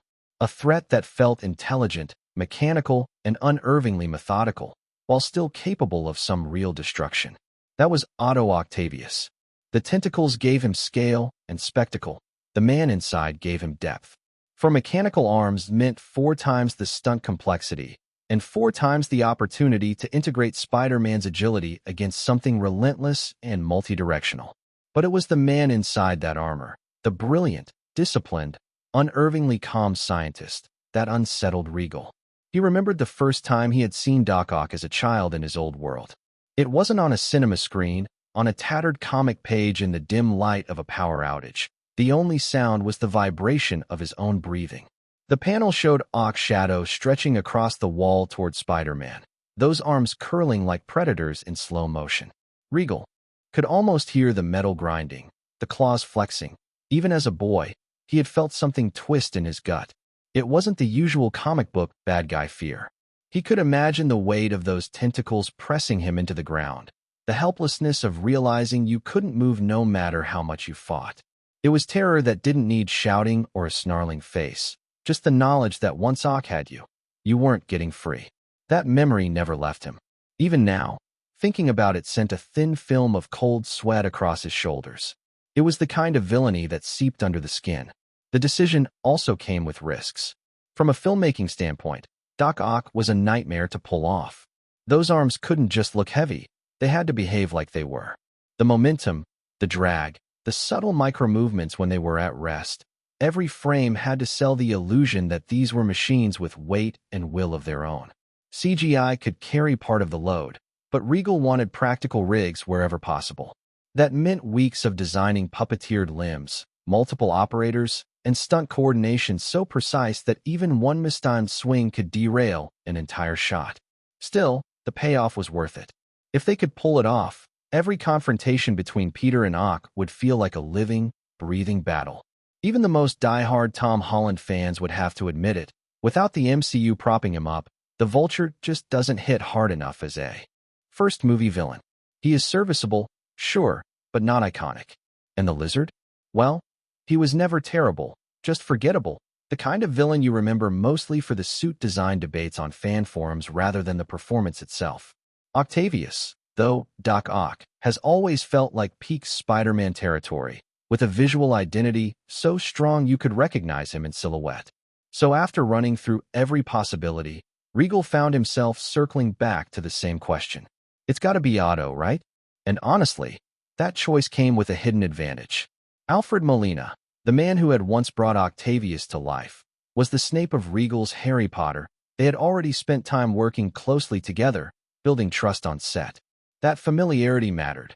With Molina, Regal wouldn't just be casting an actor. He would be partnering with someone who already understood how Regal worked, someone who could jump straight into the rhythm without a long warm-up period. Which is why, in hindsight, all that brainstorming and cross-examining other villains might have been more about proving to himself that the decision wasn't preloaded in his subconscious. He didn't want to choose Ock because it was comfortable. He wanted to choose him because it was the most rational, most compelling, and, yes, the most emotionally satisfying move for the film. By the time he admitted that to himself, the answer had been staring at him the whole time. A long breath escaped from across the table, the kind that carried both disbelief and excitement. "I am getting excited for this, Regal," Alfred Molina said at last, leaning forward slightly. He had just finished reading the script. The man who had once brought Snape to life under Regal's direction now looked as if he were trying to stop himself from bouncing in his chair. Regal had given him one of the richest, most layered characters of his career in Harry Potter. At the time, some had questioned the choice. Why act in what seemed like a brooding, secondary role? But those voices fell silent when the film crossed the billion-dollar mark. So when Regal called out of the blue, saying there might be a role for him in his next film, Molina couldn't help but feel a flicker of anticipation. He told himself not to expect much. It could be a small part, maybe even a glorified cameo, but deep down, he knew Regal didn't hand out roles without purpose. Because Regal had a way of making you want to work with him. It is not just because of his reputation, but because his writing had a weight to it, a rhythm and truth that actors craved. The promise of a fully fleshed-out role in one of his worlds was intoxicating to any performer with a pulse. And now Molina had the pages in front of him, and the truth was almost too much to take in. A villain. Not just any villain either. The kind of role that lived and breathed and clawed its way into the audience's memory, the sort you knew would outlive the film itself. He felt goosebumps spread up his arms just picturing himself in that world. For the briefest heartbeat, a question tried to surface. Can this even be done? But it died almost as quickly as it appeared. One look at the man sitting opposite him was enough to erase any doubt. Of course it could be done. Because this was Regal, and he would make it happen. "I told you I had a character for you in one of my films that you would love to do," Regal reminded Molina, leaning back in his chair with a faint smile. For a moment, Molina was pulled right back to the Harry Potter set in his mind. Regal had said those exact words to him once before. At the time, Molina had brushed it off, not because he doubted Regal, but because of how Regal had said it. Too casually, almost like an afterthought tossed into a random conversation between takes. But now it clicked. Molina's brow arched slightly. "Yeah, you did say that, but didn't you also mention you had something for Willem Dafoe? Is that in this film too?" The second he asked, he realized he might have just stepped into territory most directors wouldn't touch in casual conversation. But Regal, as usual, didn't flinch. "Yeah," he said without hesitation. "He is in this one too. For now, it's just a small cameo."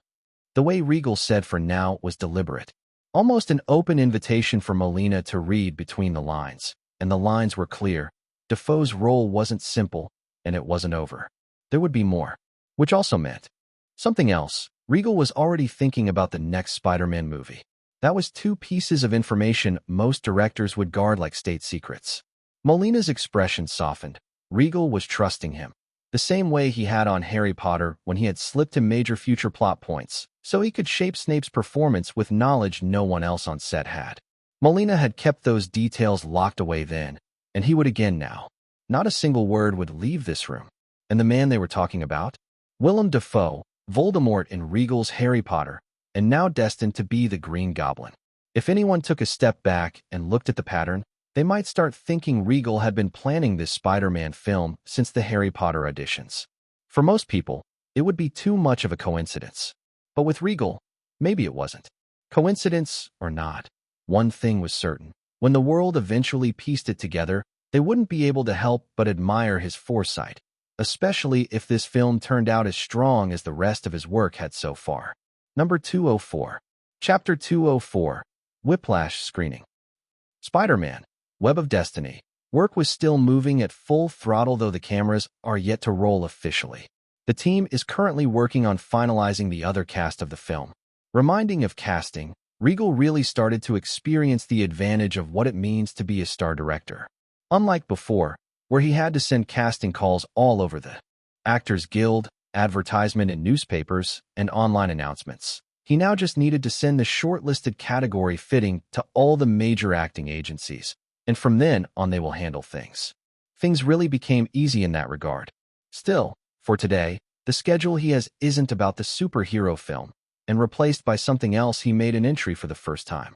It was the premiere day for Whiplash, his first film as a producer under the Lie Studio banner, one where his name sat just below the title in the written by slot. Yet truth be told, once he had handed the finished script to Alexander, his former assistant director and now the one calling the shots, Regal had barely touched the project again. There had been the occasional budget updates, the odd production note passed along, but those were filtered through Samantha's brisk emails and 2-minute phone calls. He hadn't even set foot on the set. But tonight was different. The premiere, and it was in that strange moment, standing at the back of the private theater while press and people filled the plush red seats, that Regal felt the nervous excitement creeping up his spine. This was the first time he would see something born from his words, but not his vision. Not his hand on the camera, not his instincts guiding the lens, someone else's. He hadn't seen a single frame. Alexander had tried to convince him during editing for some assistance, but Regal refused, insisting he would rather see it all here, now, with the rest of the audience. Which, of course, explained the man's twitchy energy beside him, the director himself, who couldn't stop fidgeting. If I have to hear one more of those annoying little noises from you, Ross's dry voice cuts in from the other side of Alexander. The leg tapping, the knuckle popping, I am walking out, right now. Ross, naturally, sat with ease, giving Alexander a flat look that could dent steel. On Regal's other side, Stephen Jr. was no better, knee bouncing in silent sympathy with the director's nerves. Alexander straightened like a schoolboy caught talking in class. I am sorry. You better be. Ross shot back, his tone as blunt as a brick. In fact, you better be really sorry for dragging me here.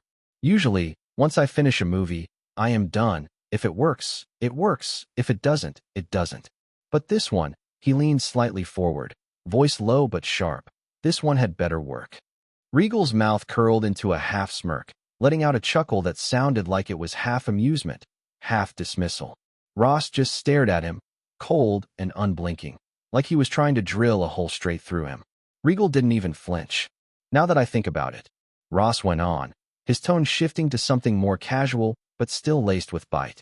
A director's supposed to be nervous. That's natural. But shouldn't the one putting up the money be more on edge? Guess you have got too much cash to care. Regal let out a louder laugh at that, almost obnoxiously so. Haha, if only you knew. I am nervous too.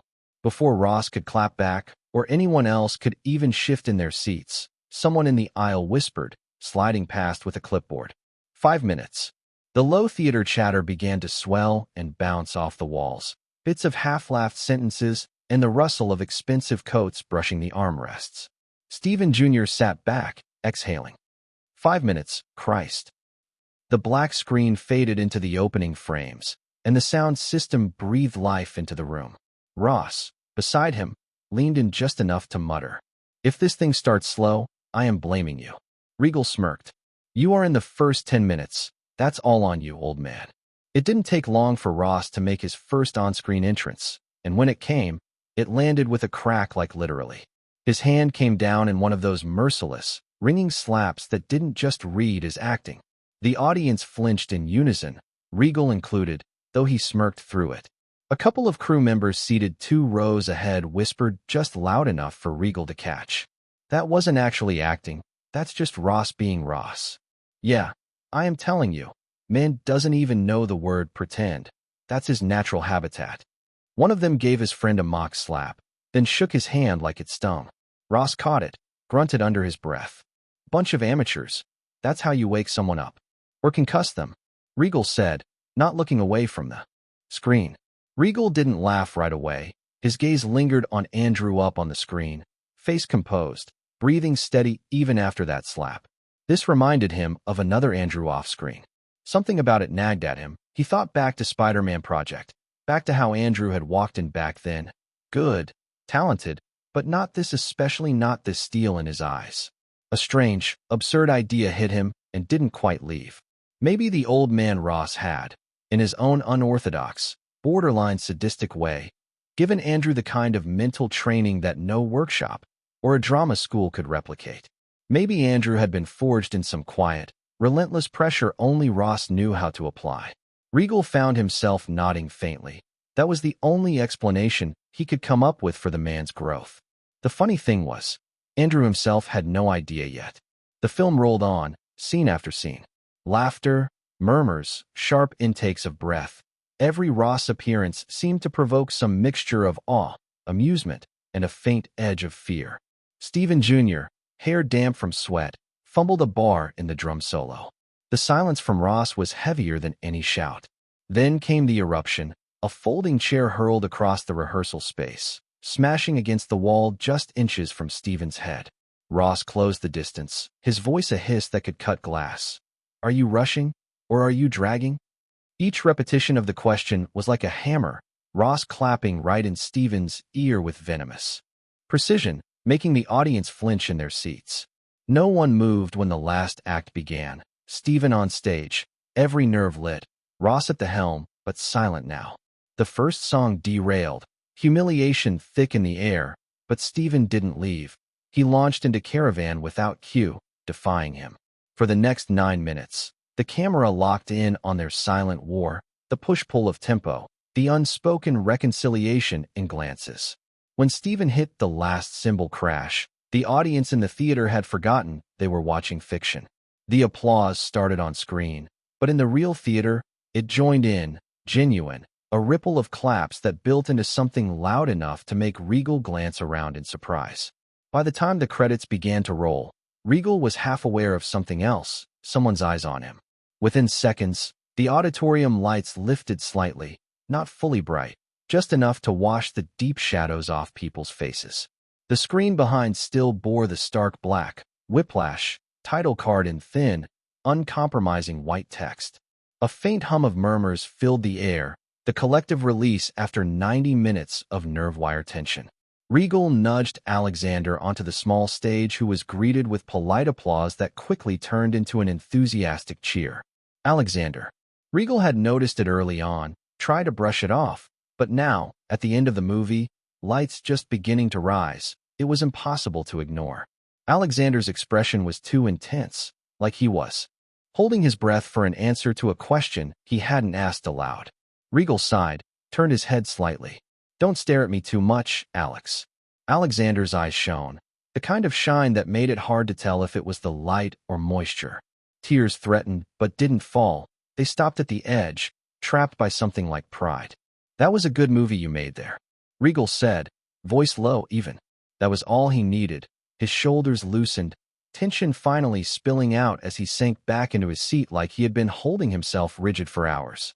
From the other side, Ross's voice cut in, gruff but tinged with something close to fondness. For someone who has always whined about me being stingy with compliments, you are doing a damn good job yourself, brat. Regal smirked, shaking his head.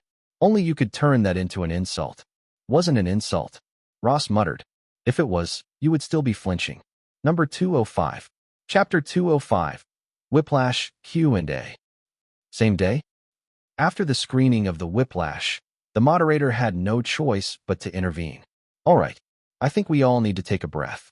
That was something. We are now going to open the floor for questions. Please raise your hand, and I will get a mic for you. It was accurate. The audience really needed a break. Soon, the Q&A was arranged, a smaller, more intimate setup than the red carpet chaos outside, but no less important. For people sat behind a long black draped table, each with a silver microphone angled toward them. From left to right, Alexandra, Stephen Jr., Ross, and finally Regal. Bottles of water stood beside them, condensation dripping under the harsh glow of stage lights. Reporters filled the rows in front, some leaning forward with recorders, others scrolling through notes on their tablets. First hand up from the middle row, an older man in a dark tweed jacket.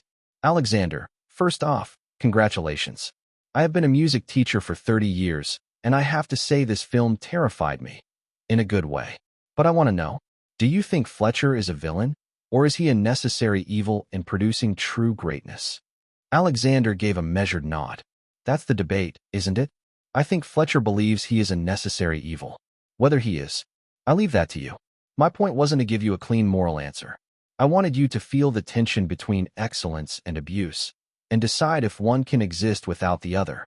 The second question came from a younger woman, maybe early 20s, a film student by the look of the camera strap around her neck. I loved the editing and the pacing. It felt like a drum solo in itself. But I have to ask, was there a fear that the film might be misunderstood as endorsing toxic teaching methods? Alexander half smiled. Oh, absolutely. And it still might be. But I think films should be allowed to provoke. And that was exactly what was present when I got the script from Regal. However, we need to know that. We are not here to hand out moral guidelines. We are here to make you sit in discomfort and think about it afterwards. The questions continued to bounce around the table for the next 20 minutes. The next question came from a man in the second row, his voice confident, but carrying that slightly sharp edge journalists sometimes used when they wanted to dig deeper. Mr. Alexander, you know, it's not exactly an easy thing for a director to get his first real shot at making a movie, and you, well, you got one quite quickly. Now, I don't mean that in a way that takes away from your effort or the work you have clearly put in, but I think everyone here knows that for most first-time directors, the road is long and brutal. He took a space and added, usually, before you even get to thinking about the art of making the movie, you are hit with the business of making it. You have got to convince a producer to take you seriously. Most won't even read your script unless your name's already worth something. Then there is securing the budget, which is almost its own full-time job. And if you can't find someone to put up the money, a lot of first-timers end up sinking their own savings into the project, sometimes mortgaging their houses, calling in favors, or begging family members to invest. A ripple of nods moved through the press row. This was familiar ground for anyone who'd ever tried to make a film. And that's just the start. You still have to find your cast, who will often walk if they smell uncertainty. Crew members might jump ship if the financing feels shaky. Then you have got location permits, equipment rentals, insurance. Oh, and once you actually shoot the thing, you have still got to find a distributor willing to take the risk of putting your movie in theaters. And let's not forget, festivals can be political, critics can be merciless, and there's always someone telling you your dream isn't worth the risk. A lot of filmmakers never even get to see their work projected on a white screen, so end up taking bad deals just to get their work seen, sacrificing creative control, or giving away percentages they can never get back. And after all that, there is still no guarantee anyone shows up to watch it. So, with all that in mind, how exactly did you manage to get here without going through what most would call the usual gauntlet? The room was silent after the question, not because it was hostile, but because everyone knew the man was speaking the truth. Every word he had listed was the reality of filmmaking, the kind of struggle that broke more dreams than it made. The reporter leaned back, giving a small shrug that said, "You know I am right." So, considering all that, he continued, voice almost casual, how is it, the feeling, that you have managed to avoid these hurdles and get your first film out in such a short span of time? It wasn't just a long question, it was loaded. More than anything, it was clear. The guy knew exactly how hard it was to make a movie. Maybe he had even tried himself. The pure, unfiltered jealousy was practically radiating off him, and he wasn't even trying to hide it. If you asked Regal, jealousy wasn't a bad thing. In his eyes, it was a trait anyone who truly wanted to achieve something should have, that restless, uncomfortable fire. All eyes turned to Alexander. For a second, he looked genuinely at a loss, caught somewhere between wanting to answer honestly and not wanting to sound smug. He started, then stopped, rubbing his jaw like he was rethinking his words. Finally, he leaned toward the mic. Actually, I didn't go through all those hurdles you were talking about. In fact, I didn't even know there were that many things you had to overcome just to get a movie out. He paused, the faintest smile tugging at his lips. I am not saying that as some spoiled brat who had it all handed to him. No, I had my own difficulties as an outsider. I really did, but I will admit, I had it easier. Easier not because of connections, but because I happened to be in the right place at the right time. For me, that place was what I call Regal's school. The audience murmured at that, and Alexander's tone warmed. The funny thing is that school isn't a building. It's him. Regal is the guy who did fight through every single thing you just listed. The funding battles, the compromises, sleepless nights, and of course the rejections. He carved a way through it all, and because of that, people like me, we don't have to start from scratch in the dark. So now this is making me think that maybe Regal didn't just struggle for himself. His fight was for everyone who stepped into the light because of him, and for all the people who will follow after. He sat back, letting the words hang. The crowd shifted, some nodding, others glancing toward Regal, whose expression hadn't changed much, but his eyes had. Everyone in that room understood now. Whatever else you could say about him, what Regal had achieved was no small thing. Then came the next question. It was aimed at Regal. How does it feel to have $1 billion in your account and become the youngest to ever achieve that, Mr. Regal? Before Regal could even lean forward, Ross cut in, voice flat and blunt as a hammer. We are here for the movie Whiplash I produced. I would recommend not going off topic just because you were given a mic. The reporter froze, his mouth snapping shut. Ross wasn't wrong, but his delivery was the kind that left bruises. Regal, in the only way Regal could, stepped in to diffuse it. He turned to Ross first, his voice light, but with a faint edge. Why do you try so hard to make people hate you, Mr. Ross? Can't you be nice for once? It was a small jab, but in front of cameras, only Regal could get away with it. Then he faced the reporter. Mr. Ross might be a little direct, but he is right. We are here for a different film. Still, since you have brought it up, I will answer that question, and one more related one. Then that's it. He leaned into the mic, almost deadpan. As for having $1 billion, first of all, I wish I did have that much. That was all, and everyone knew why. Just because a movie earns big doesn't mean all the money ends up in one place. The follow-up came quickly. About Harry Potter, Mr. Regal, is it true you won't be directing the next one? Regal didn't hesitate. It's true. The simplicity of his answer made the confirmation hit harder. Cameras flashed. A low murmur rolled through the room. Off to the side, Ross smirked, almost amused at the reaction. What no one realized was that Regal let those off-topic questions slip through. Part of it was him being the polite man he always was. But the other part? Marketing. Harry Potter fans would watch this interview just to hear that bit of news. Clips would circulate online, and sooner or later, someone would ask, what event was this from? They would see the movie title, Whiplash. A small trick, but effective, at least for the people who paid attention to the film world. Then came the most hyped and controversial question from a few months back, dropped straight at Stephen Jr. How is it being a father at such a young age? Ross's patience snapped again. For the last time, we are here to talk about a movie you just watched. Are you that clueless? This time, Regal didn't stay silent. I agree with Mr. Ross. Stephen stepped in before things escalated. Thanks for the support, guys, but I will handle this. He turned back to the reporter. It's tough, he admitted. And I am still learning. Rumors say that it was unplanned. Thank you. Next question, please. Stephen cut in. Right. Number 206. Chapter 206. First day. Train. The alarm chimes, making Andrew Garfield's eyes flutter open. Today is the official start day for the filming of Spider-Man, Web of Destiny, other than for a test shoot, where he simply had to give his all for the day. However, what is looming now is continuing nonstop for 3 to 4 months doing the same thing over and over. He breathes in, savoring the moment, part excitement, part nerves. He looked outside of the window from the modest on-site trailer. Yeah, he didn't even go to the hotel last night, after the final checkings of stunt equipment for his body finished. But still, a personal trailer for a debut actor? Regardless, the trailer itself is simple, with a small kitchenette, a makeup station in one corner, and posters of old Spider-Man comics taped to the wall. That gotta be something only mega godfathers could afford, right? Well, in his case, his godfather is obviously Regal. Pushing away those thoughts, Andrew lies there a moment longer, running through the mental checklist. Suit fittings, warm-ups, stunt briefing, wardrobe prep. He recalls fragments of workshops and conversation with Regal, where he mentioned tapping into his own youth, energy, and more so to find Peter Parker, a normal youth in himself. Over time, that statement had become his sense of direction and answer for every doubt he had in playing the character. Once that was finished, Andrew got up from his bed and fixed a cup of strong, sugarless black tea with just a pinch of lemon. He sips and glances over his day's schedule, printed neatly on bright paper and pinned to the bulletin board by one of the ADs, Lena of Regal. == 5:30 a.m. Morning activities. 6 a.m. Arrival on the main stage.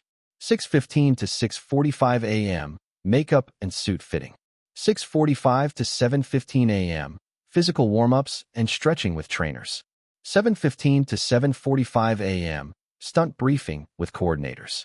8 a.m. First shot, rooftop jump. 12 p.m. Lunch break. 1 to 4 p.m. VFX heavy shoot interiors. 4 to 4:30 p.m.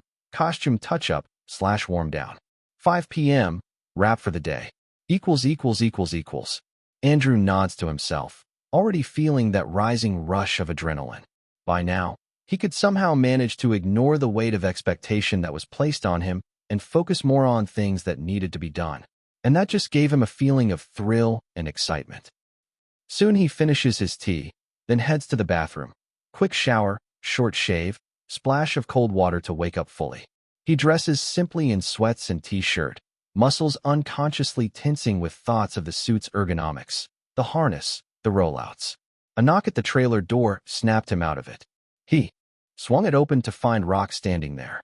Morning. Rock didn't answer, just jabbed a thumb over his shoulder. With that, he reaches the location according to the schedule, which is a few streets away, as he slept in the trailer. He walks in, steady but eager. The makeup trailer door swings open. His key team, makeup, costume, stunt coordinators, are already there, waiting. The one who made his sweet Regal Seraphsail. Obviously, there is Regal, leading the whole crew. Saren gave him a quick nod, then scanned his frame for what must have been the 10th time. Every adjustment, every microcheck mattered now. Finally, he straightened. Okay, that's done, Saren said, exhaling like she had just finished fine-tuning a race car. Outside, the murmurs and shuffling hinted at the waiting crowd. Crew members who didn't need to be there, but weren't about to miss this. The trailer door creaked open. Andrew stepped out, shoulders draped in a thick blanket that concealed everything beneath it. A ripple of chatter shot through the gathered crew. There he is. Oh man, this is it. Come on, Spidey. I have been waiting for this all week. Phones weren't allowed on Regal's set, same rule as always, but one official camera rolled quietly, capturing every second for the behind-the-scenes reel. Regal was planning on using it for the promotion material when the movie is about release or after it's out. The air was charged with that same giddy buzz you get before fireworks. Andrew paused at the top of the small metal steps, looked over the crowd with that crooked half-smile he had perfected, and said, "You know, this thing's really comfy, thinking I might just wear it to bed." A laugh broke out across the group. Someone yelled, "Quit teasing, man." He glanced at Regal, who raised an eyebrow as if to say, "You're milking it." Andrew's grin widened. Then, with a flick of his hands, the blanket slipped away. Gasps, cheers, and even whistles erupted. The deep red and black popped under the morning light, the new web pattern catching every glint. The eye lenses gleamed white, crisp against the suit's darker tones. Holy hell, look at that. That's clean, so clean. It's like an actual superhero just walked in. Andrew just stood there for a moment, letting them drink it in, shifting his stance like a prizefighter before the first bell. "Well," he said, voice casual but eyes alight. "Guess we're making a movie now." Regal's lips curved, slow and satisfied. "Yeah," he murmured, mostly to himself. "Now we are." The stage lights bloomed to full intensity, flooding the faux Manhattan skyline that dominates the center of the soundstage. Painted backdrops of dusky blue melt into the scaffolding, with real brick facades built to half-height to give the illusion of towering city buildings. A wind machine hums in the corner, ready to hit his body, giving a speed illusion on camera. Andrew stands on the rooftop set, harness snug around his waist and thighs. The stunt rigging team clips him in, checking and rechecking the carabiners with the same accuracy. Regal, standing up from in his director chair, walks up holding a small handheld monitor. He simply asks, "Ready?" Andrew nods, absorbing the note. Regal smiles. "All right, Pete, we are starting this." The assistant director calls for quiet. Rolling echoes through the cavernous space. Action. Regal. Andrew takes 3 steps forward on the rooftop edge, tilts his head as though spotting something across the city, then leaps. The harness catches perfectly, a weightless moment where his stomach lifts, where the illusion is so complete even he forgets it's a set. The wind machine kicks in, tugging at the suit, creating that signature ripple in the red and blue. He swings forward in a controlled arc, tucking his knees before landing on the far ledge in a neat crouch. Regal's voice cuts in. Cut. That's a decent start. Andrew smiles behind the mask, trying not to let the adrenaline show too much, though the gleam in his eyes gives him away. Crew members adjust his harness, and he runs the motion again, this time with a bit more swagger. The stunt double watches from the sidelines, grinning. There is an unspoken respect when an actor throws himself fully into the physicality. For the next hour, the shot is repeated from multiple angles, overhead cranes, dolly tracks, and a handheld for close-ups. Between takes, Andrew tried to stay on his toes, doing whatever workout he could pull off. He even played off a small ramp with his skateboard. The scenes he is filming for the day or for the coming days of about a week are mostly no dialogue scenes and Spider-Man swinging. So the scenes are more about body language. In one break, Andrew removes his mask, which is very rare, as for some reason he mostly prefers it on, which alone portrays the seriousness of the current discussion. Regal suggests, Andrew, for these scenes, Peter is still new to being Spider-Man, so maybe look a little scared mid-jump. Like, not terrified, but exhilarated and uncertain at the same time. Andrew nods. Right, leave it to me. When the cameras roll again, Andrew channels that note, eyes wide, breath caught, landing slightly less gracefully, like Peter's still figuring it all out. Watching playback, Regal nods in approval. Between setups, Andrew somehow walked through the art department's corner of the stage. For Andrew, who didn't know anything about the filmmaking process, the art department is something that truly marveled him. A capable team can really make a thermocol looking like a giant building. Walls of fake brick panels, fire escapes on wheels, and props, from crumpled Daily Bugle newspapers to mock NYPD barricades, surround him. All these really made him respect the team as a whole, including the small-time crew members.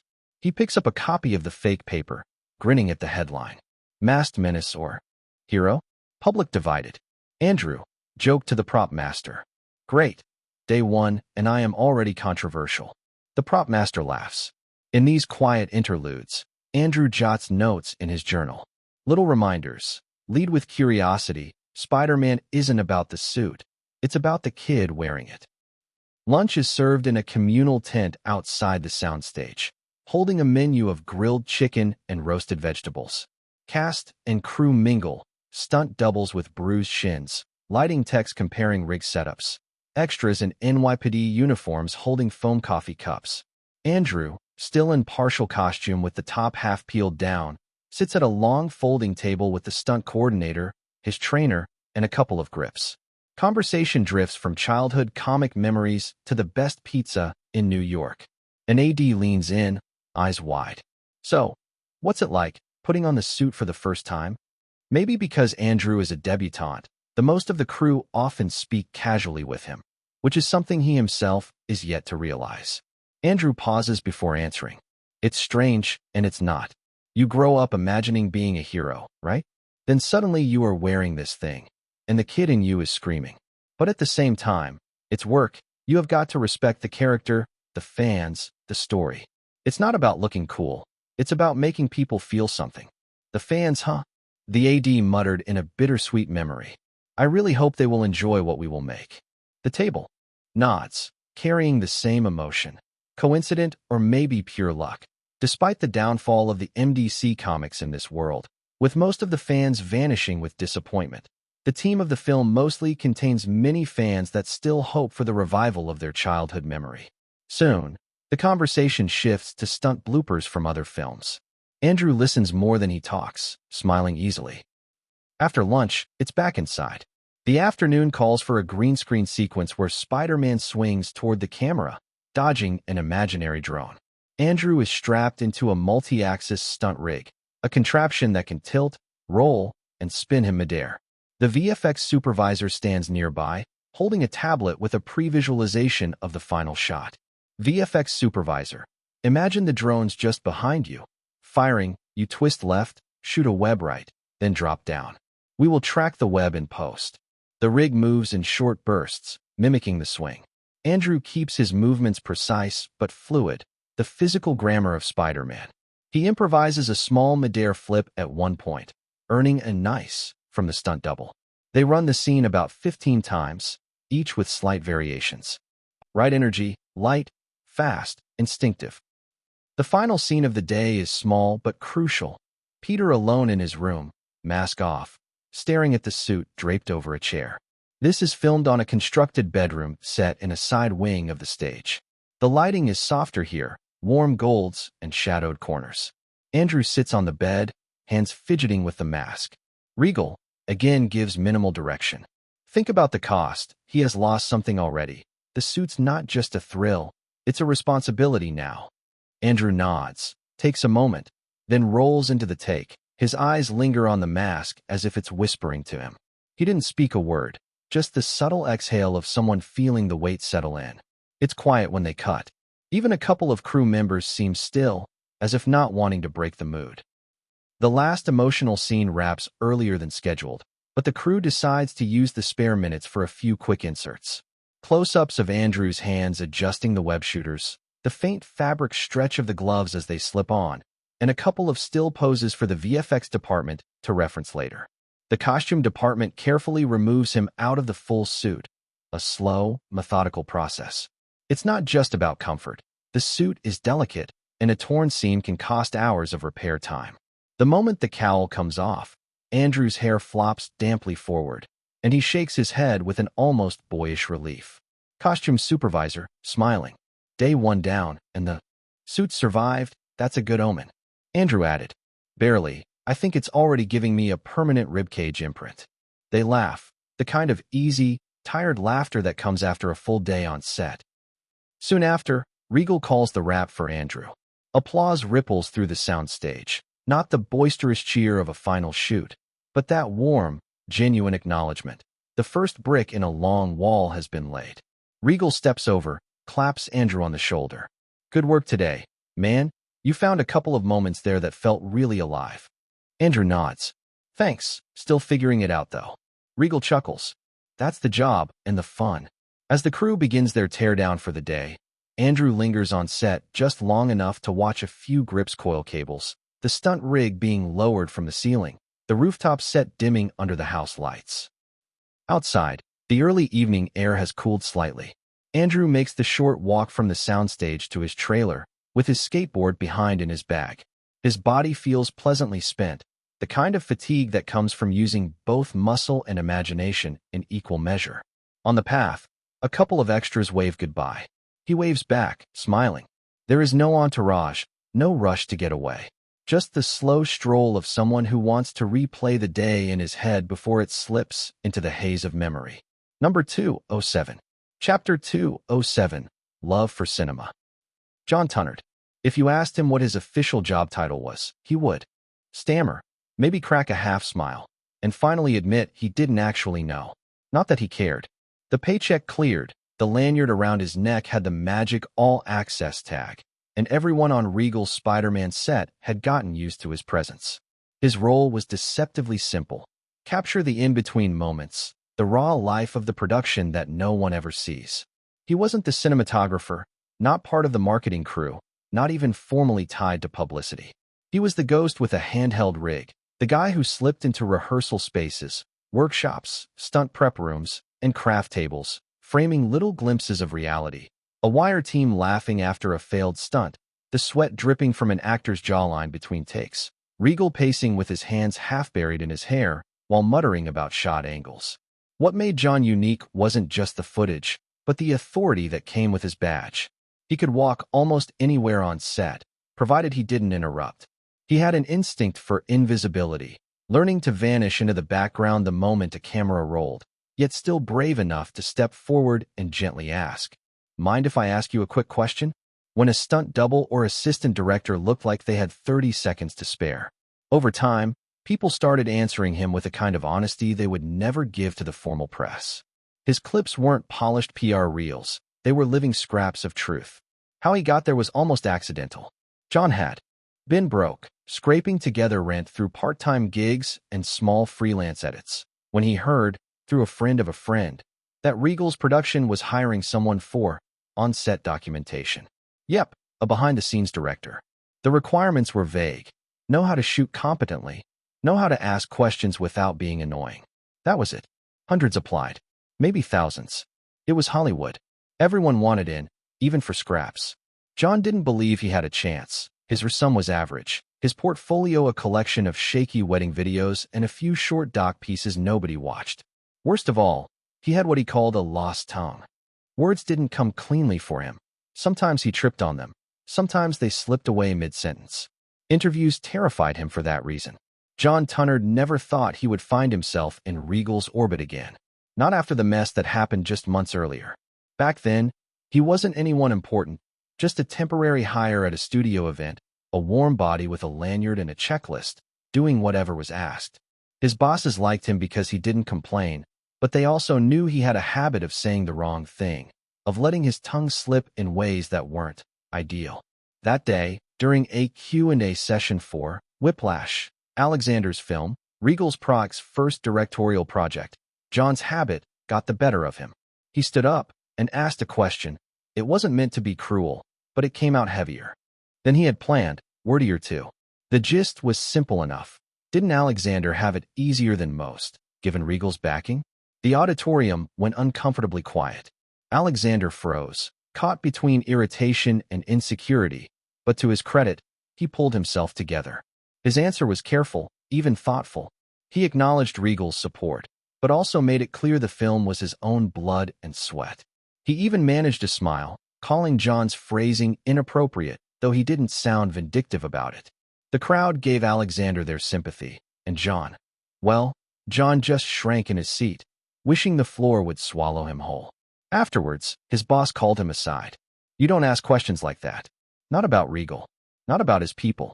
You understand what kind of mess you just walked under. John tried to explain it wasn't meant as an insult. He genuinely wanted to know.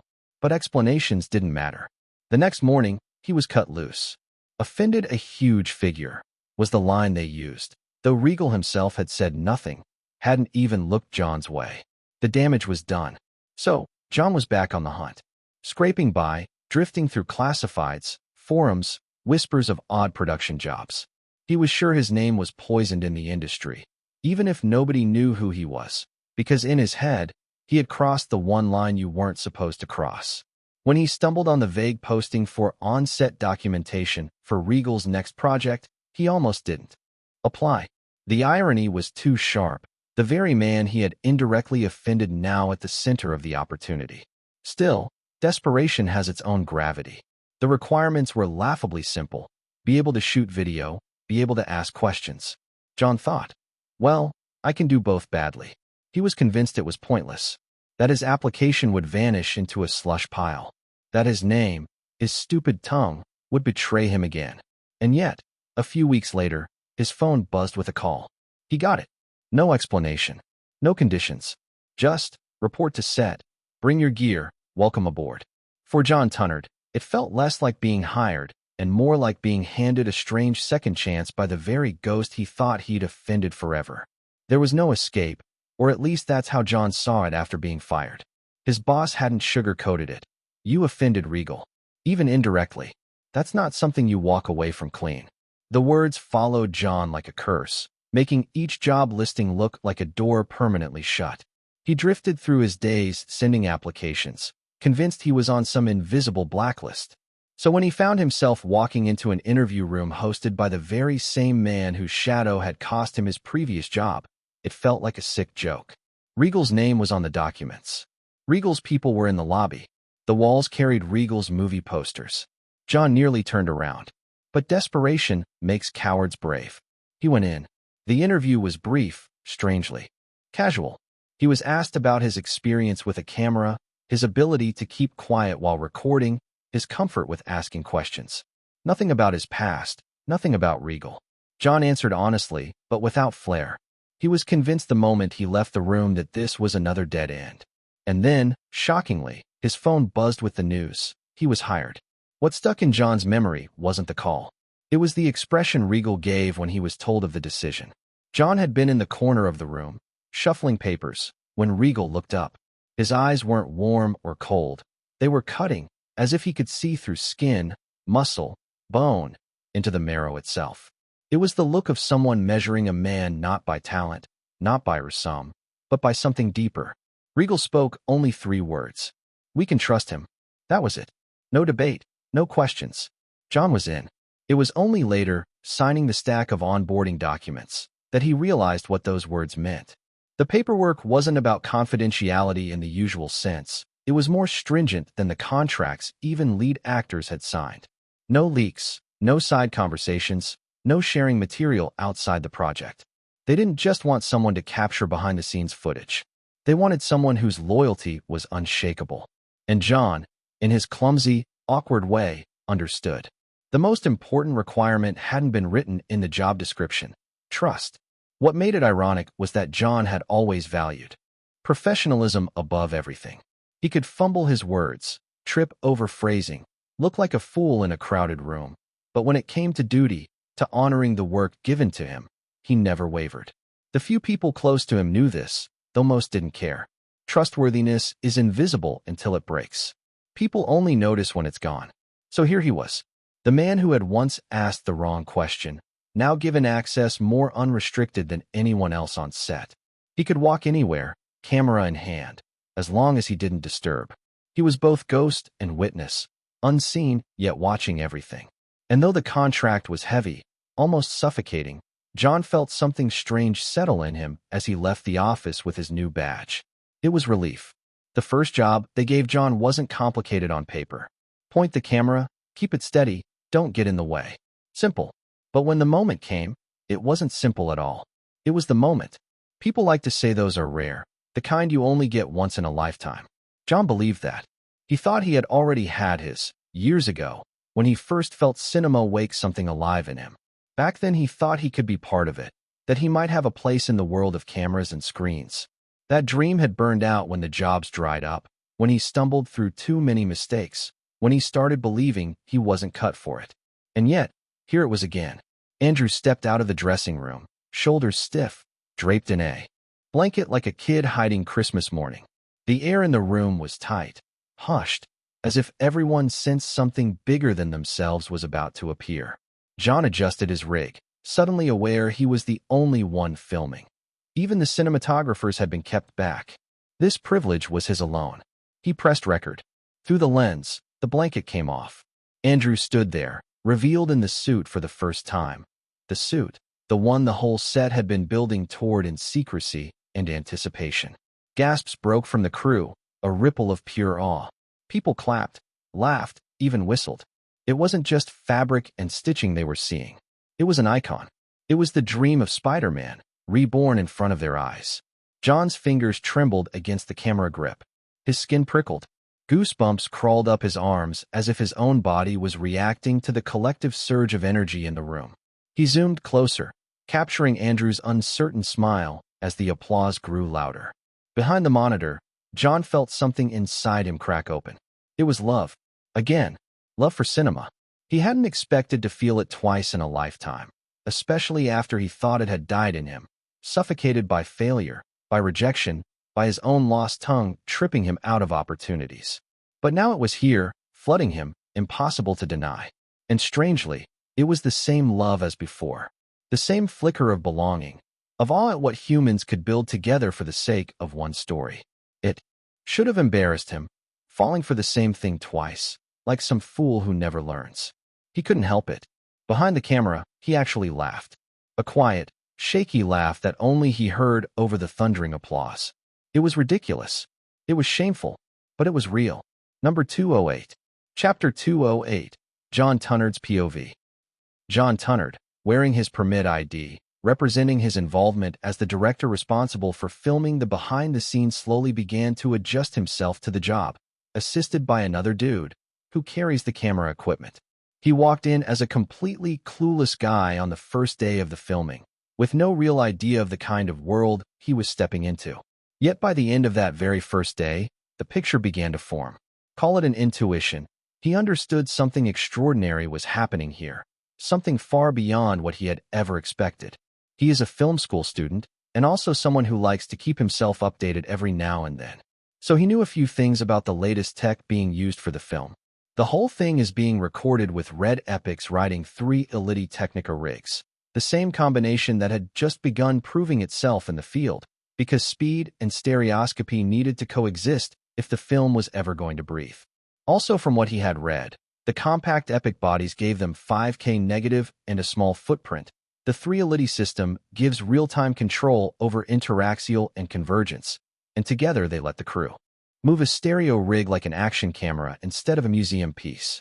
In practical terms, it meant a camera team could put Spider-Man in the air and still hit their marks before the stunt team's pendulum finished a single arc. It all started on the first day. The Spider-Man costume was revealed a bit dramatically with a blanket covered. His job wasn't to shoot the film. He was there to shoot the film being made. Behind the scenes, the phrase sounded small when he first heard it, but as soon as he stepped in, camera slung on my shoulder, he realized how massive my responsibility was. His footage wouldn't go to theaters, but it would tell the story of how this world came alive. When Andrew Garfield had just slipped into the suit for the very first time, he was crouched near the wardrobe area, camera humming quietly. The suit clung to him like it had grown there, red and blue fabric catching the light. John zoomed in slowly on his masked face as he rolled his shoulders, testing its flexibility. He caught me filming and gave a small nod, then dropped into a crouch, mimicking the classic Spider-Man pose. His viewfinder came alive with it. For a moment, even off-set, with wires hanging overhead and duct tape on the walls, he believed it. Later, in a short interview, John asked, "How does it feel wearing it for the first time?" Andrew grinned through the mask. "Honestly, heavy responsibility, but damn, it's the coolest thing I have ever put on." Every day was a new battlefield of creativity. Sparks flying from prop builders welding rig parts, crew members shouting quiet on set before the clapboard snapped. His lens wandered everywhere, from the makeup department dabbing fake blood onto Andrew's cheek, to Regal, the director, crouching on the ground, explaining angles with both hands like he was sculpting air. Sometimes he would film Simon the line producer on the phone, pacing endlessly about budget approvals. Or Lena, the AD, laughing with the stunt team, trying out the harness herself before the professionals launched Andrew into the air. And he finally understood why his job mattered. Over the time, he shot hundreds of hours, from the clatter of catering trays to Regal's quiet, late-night conversations with his cinematographer about lens choices. He filmed the failures too. Andrew missing his landing, stunt doubles colliding mid-swing, props snapping under stress. But in those failures, in those real, human moments, John saw the real story. An army of people building a dream frame by frame. Sometimes he would catch Regal watching playback monitors with his hands on his knees, eyes blazing with something he can't even describe, exhaustion, obsession, and part belief. He always kept my lens on him during those moments, because years from now, people will look at the movie and see Spider-Man. But his footage? It will show how Spider-Man was born. And he will always be the guy in the shadows, recording the dream coming to life. And it didn't end there, because this film changed him, as a person and to the core. The first 10 days belonged to tests, lens mapping, focus pulls at varying interaxials, mirror box flare hunts, and a rolling shutter war waged with charts and whip pans. The crew locked on the 3 Elite TS, 5 handheld beam splitter rig for run-and-gun work. Its weight didn't punish the operators the way earlier stereo rigs did, and its wireless control let the stereographer trim depth on the fly without barging into the operator's rhythm.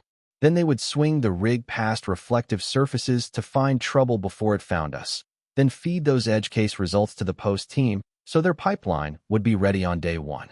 The point wasn't just to make the rigs work, it was to make them feel invisible to the cast and the choreography.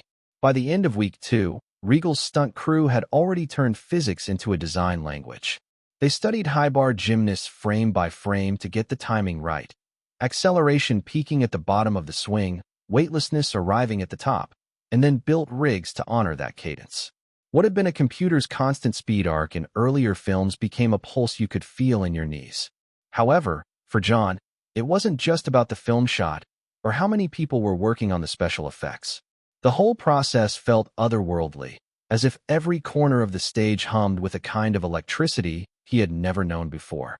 Each sunrise brought with it a new challenge, and each challenge seemed impossibly complex. At one point, he even muttered to himself, half in disbelief, "Are movies really this difficult to make?" He had thought he understood the process, but what unfolded in front of him left him grasping for answers. Every scene demanded something different, and every day rewrote the rules of what he believed filmmaking was.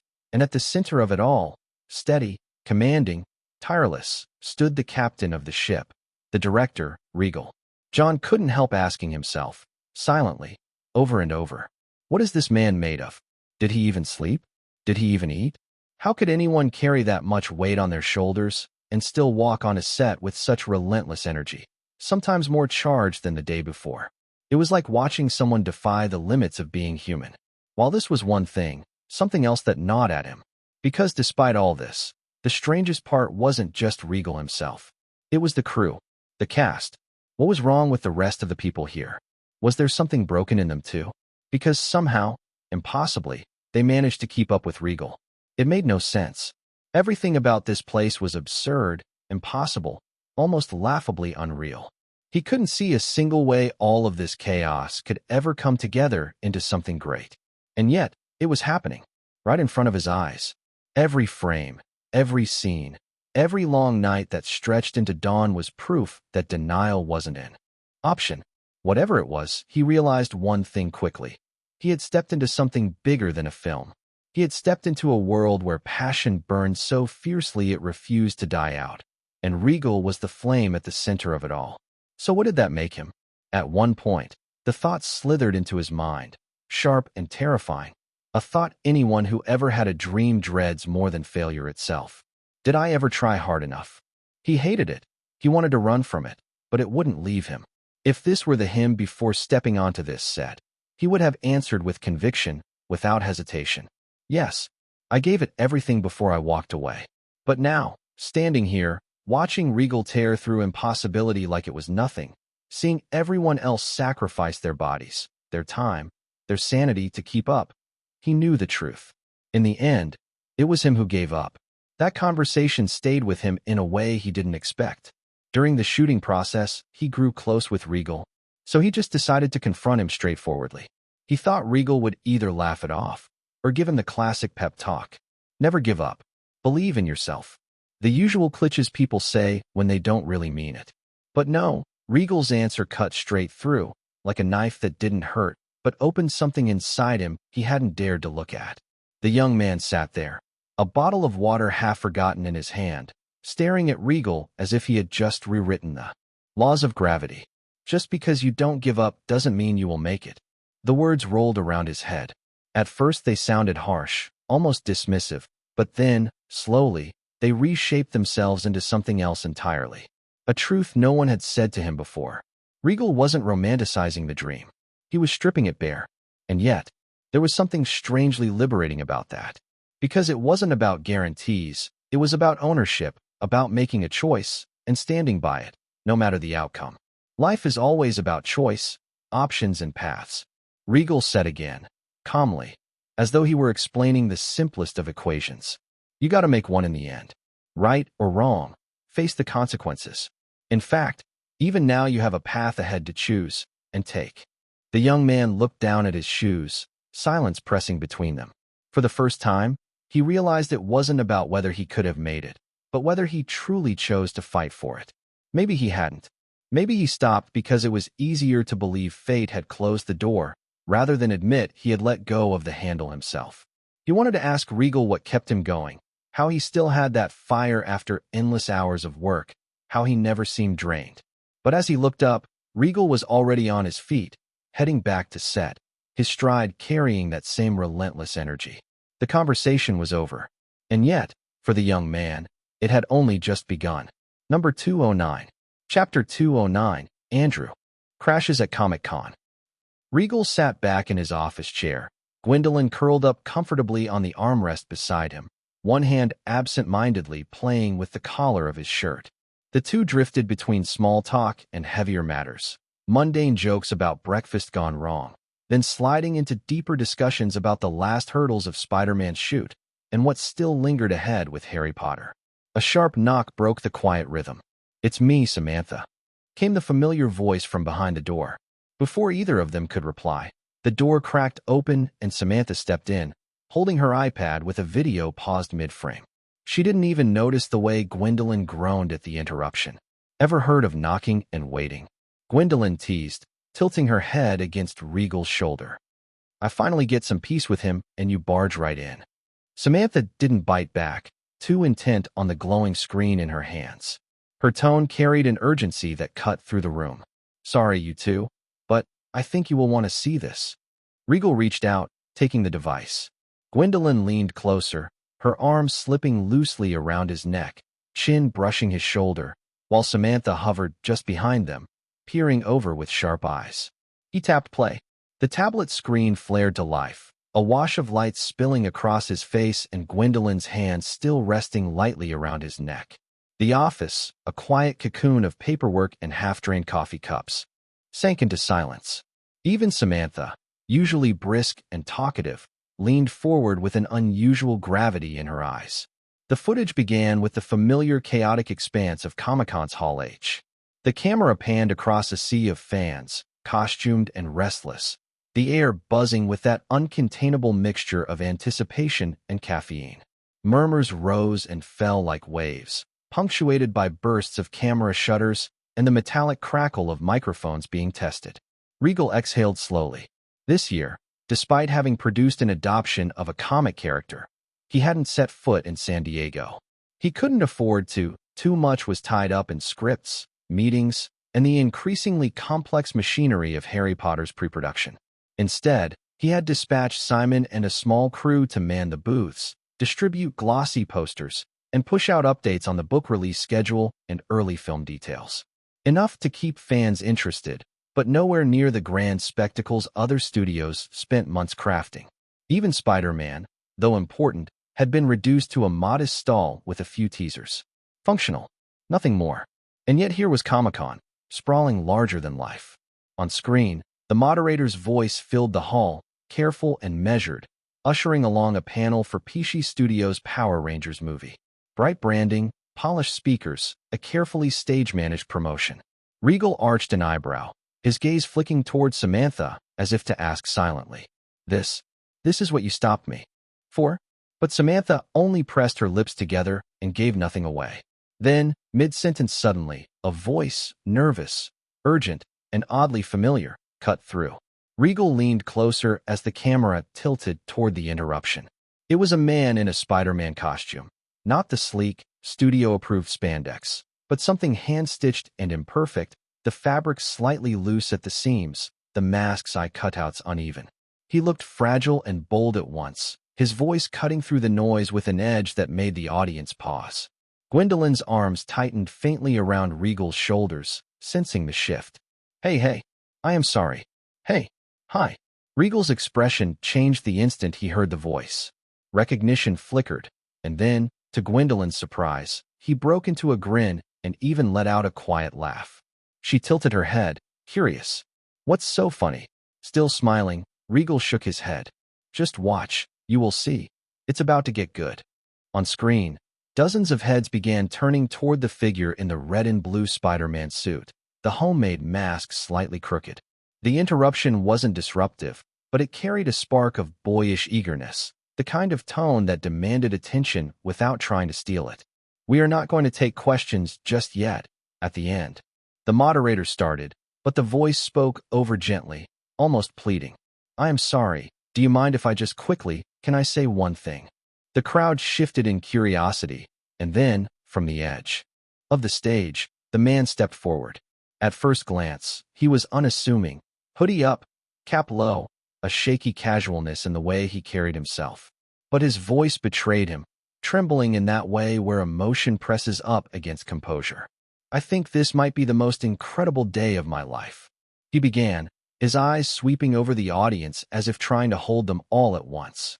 I have always wanted to be at Comic-Con in Hall H. With all of you guys, it's always been a dream of mine. The words hung there for a beat, and then the hall erupted, thunderous applause breaking like a wave against the walls. He smiled, humbled, almost embarrassed at the sound. So now here I am wearing this Spider-Man suit. Thanks for having me. You have no idea how much this means to me. I have always wanted to come here as a fan, and this is my first time. So here I am. He hesitated, letting the crowd settle. As a fan. The voice wasn't egoistic, just a man at the heart of the thing he loved. It was worth remembering that Spider-Man, in this world, had not yet climbed to the global pedestal of cultural familiarity. The character lingered on the edges of mainstream awareness, recognized but not revered, a name without the thunderous weight it carried elsewhere.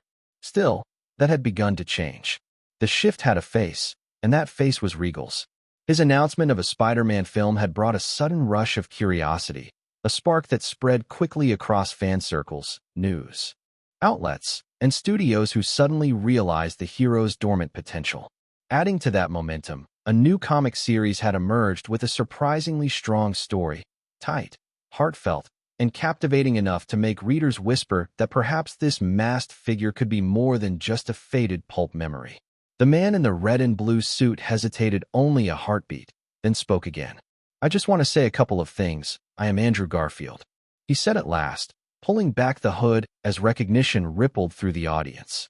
The room's energy shifted, realization dawning that the man speaking to them wasn't just a fan. He was the actor playing Spider-Man. I am here to introduce this Spider-Man panel, and truthfully, the more I have come to know him, the more I have fallen in love with him. Andrew began, his words carrying both warmth and sincerity. I learned from Stan Lee that the magic of Spider-Man is that anyone can see themselves in him. He is not just a superhero, he is us. It was no secret that Andrew had only truly begun to grasp Spider-Man after stepping into the role. Of course, he had known of him before, but now his understanding was deeper, personal, almost intimate. His voice softened, taking on a reflective tone. As I discovered, I realized I needed him in my life, especially when I was a kid. A generation before us had him already, but for me, it felt like he was living out my own fantasy, and maybe every skinny kid's fantasy. Being stronger, being free of the body I was born into. That swinging sensation of flight. He paused, letting the image hang there, and you could almost feel the weight of the mask he would later wear. And upon receiving his power, unlike most who become corrupted, he used it for good. I think we all wish we had the courage to stick up for ourselves more, to stick up for a loved one more, or even a stranger you see being mistreated. The words came faster now, like he was trying to pour years of gratitude into a few minutes. Peter Parker inspired me to feel stronger. He made me, Andrew, braver. He reassured me that I was doing the right thing. It's worth it. Worth the struggle. Worth the pain. Worth the tears, the bruises, the blood. He glanced down, his voice dropping almost to a confession. I wouldn't be able to stand here in front of you right now without feeling that Spider-Man was here with me, with his reassuring hand on my shoulder, making sure I don't fall over and concuss myself. A small laugh bubbled from the audience. And he has inspired so many people in the past. Girls, boys, men, women, everyone. Andrew continued, his voice carrying a steady conviction. And now, after all these years, he's stepping back into our lives again. This generation needs him just as much as the last did. Because Spider-Man isn't just a character, he's a hero who saves lives. He saved mine. I owe Webhead more than I can put into words. I owe Stan the Man Lee for giving us this gift. And of course, there is Regal. Without him, none of us would be standing here right now. I am humbled to be part of this, in a way you can't even imagine. To stand here and finally share the work we've poured ourselves into, with all of you. His eyes scanned the crowd once more, slower now, letting the reality of the moment land on him. This is my first Comic-Con, and this is definitely the coolest moment of my life. Thank you for being here, and for sharing it with me. By the end of the clip, Regal leaned back with a half shake of his head, his grin betraying him even as he muttered. That could have been dangerous. Gwendolyn, still snug against his shoulder, gave a sly glance towards Samantha before speaking with deliberate sweetness. Well, doesn't he remind you of someone else? Someone who also just happened to crash an event. And, Oh, I don't know, completely stole the spotlight that was meant for someone else. Her voice carried that teasing note only she could pull off, and Regal didn't need her to say the name. She was pointing straight at him, at that infamous stunt when he had walked onto New York's Got Talent, under the flimsy excuse of promoting his film, masquerading as a contestant, and walking away having turned the show into his own platform. And, Gwendolyn added with a raised brow, if I recall correctly, that was Peachy Studios' event too, wasn't it? So tell me, Mr. Mastermind, are you absolutely sure you didn't stage this little Spider-Man moment as well? Regal's laugh came easily this time, confident and unbothered. Of course I didn't. But I will tell you this, someone must have known before it happened. Because Andrew. He tapped his temple lightly. He doesn't do things on a whim. He thinks it through before he moves. His eyes drifted then, catching Simon's expression. You knew about this, didn't you? Simon smirked, the kind that held a mix of guilt and amusement. Regal pressed further, half serious. Why didn't you stop him? Simon only shrugged, leaning back like a man with nothing to apologize for. Same reason as Gwen. He reminded me of you far too much. Guess he is just taking after you. Number 210. Chapter 210. Robert is Tony Stark. Will I be in the film? You won't edit my part later, will you? Robert's voice carried that half-joking, half-suspicious tone he often used when he wasn't entirely sure of someone's intentions. Why would I do that? That would be a waste of my time. Regal leaned back, calm, almost amused by the doubt. You know, maybe you were giving me a small part just to say, I kept my word. And then later you trim me out, like I was never there. I don't know you yet. Robert, Regal said firmly, not losing the ease in his tone. I promised I would do a film with you. Not as a main lead, right? As in, you are the main lead, the protagonist. That made Robert pause. His silence lasted long enough that Regal could hear the faint vibration of the city outside his own office window. Then Robert exhaled, a mix of surprise and surrender. All right, I am ready to hear you. So could you explain the idea? That arrogant tone of yours? As you have a choice to begin with. That exchange between Regal and Robert, RDJ, is regarding the cameo role Regal asked him for, Spider-Man, Web of Destiny. Obviously, RDJ thought Regal was planning to get rid of him with a small role. However, he understood that wasn't the case. Regal hadn't called RDJ to toss him a bone. He was handing him the weight of introducing Iron Man into his MDC universe from the Spider-Man film. Right. Tony Stark will be in Spider-Man. No, maybe it would be more appropriate to say, Iron Man will be in Spider-Man, Web of Destiny, an already established superhero in a superhero film. Regal's plan for Spider-Man, Web of Destiny, was never to only focus on the origin story of Spider-Man. It was structured more like a continuation, a sequel, as though audiences were stepping into a world already consisting of multiple superheroes. By the time Peter Parker becomes Spider-Man, there would exist many more supernatural phenomena in a world already shaped by heroes. Iron Man was the proof of concept, but not the only thread Regal was weaving. In background shots and throwaway details, the kind only sharp-eyed viewers would catch, Regal planted the seeds. A newspaper headline barely visible on a newsstand, talking about a mysterious figure saving an island city across the Atlantic. Aquaman, implied but not shown. Graffiti on a wall in Brooklyn, spray-painted in red and gold, resembling a lightning bolt, a reference at Flash. A child's toy lying abandoned in a park, a plastic shield with a star painted off-center, a reference toward Captain America's legacy in this world. Each of these details will be in the background of the film, carefully set to give the sense of a living universe. The audience wouldn't need exposition dumps or forced cameos to prove these heroes existed. They would simply feel their presence in every corner of the world. Regal's philosophy was simple. Don't announce the universe, live in it. Unlike franchises that dropped their biggest players suddenly in the middle of their run, like Wonder Woman showing up out of nowhere, his world would breathe from the start. Viewers would sense, right from Spider-Man's first swing, that this was a city within a larger map, that beyond the skyline there were other legends already shaping history. And with Iron Man stepping in so early, the message was clear. This wasn't just Spider-Man's story. This was the opening of a much larger canvas Regal was painting, layer by layer, detail by detail, without ever needing to hold the audience's hand. Once RDJ's concern was finished, the duo dived into the main topic, the cameo scene. Robert asked, "So you are saying, I am Iron Man in your Spider-Man movie?" "Well, not just in this film. You are Iron Man in every MDC film." Robert raised an eyebrow, testing him. "Every film." Regal understood RDJ's confusion. There is still yet to be a franchise like Regal is planning to build. So the uncertainty is inevitable. That was the part Regal pressed.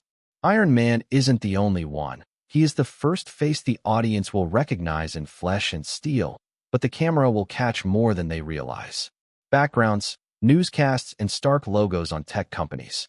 An offhand line about a green monster tearing up Harlem. The audience will connect the dots, even if they don't see the full picture yet.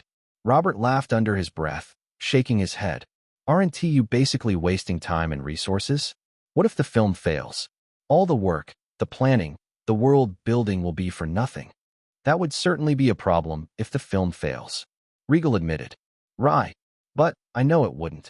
A silence staring between Regal and RDJ. "I give up." "Cool. Also, why are you only thinking about the downside?" Regal pointed out. "What if the film succeeds? And not just the first film. Maybe the second, and even third. I am sure people would notice what you were doing." Robert gave out his thoughts. Regal added, "Yep, by the time the second or third film lands, they will look back and realize it was all there from day one." Robert tapped the armrest, serious now. "And Iron Man? Where does he go from here?" "Don't tell me you are tossing him away as a glorified mentor." Regal leaned forward, his voice low, measured. "No, Iron Man will stand as the first of the new age. He is not Peter's babysitter. He is the one who shows the kid the price of wearing a mask, the sacrifice and the paranoia. When his arc comes, it will hurt, not just because of the man, but because the audience already saw the foundation here. This Spider-Man movie isn't his introduction. It's his legacy in motion."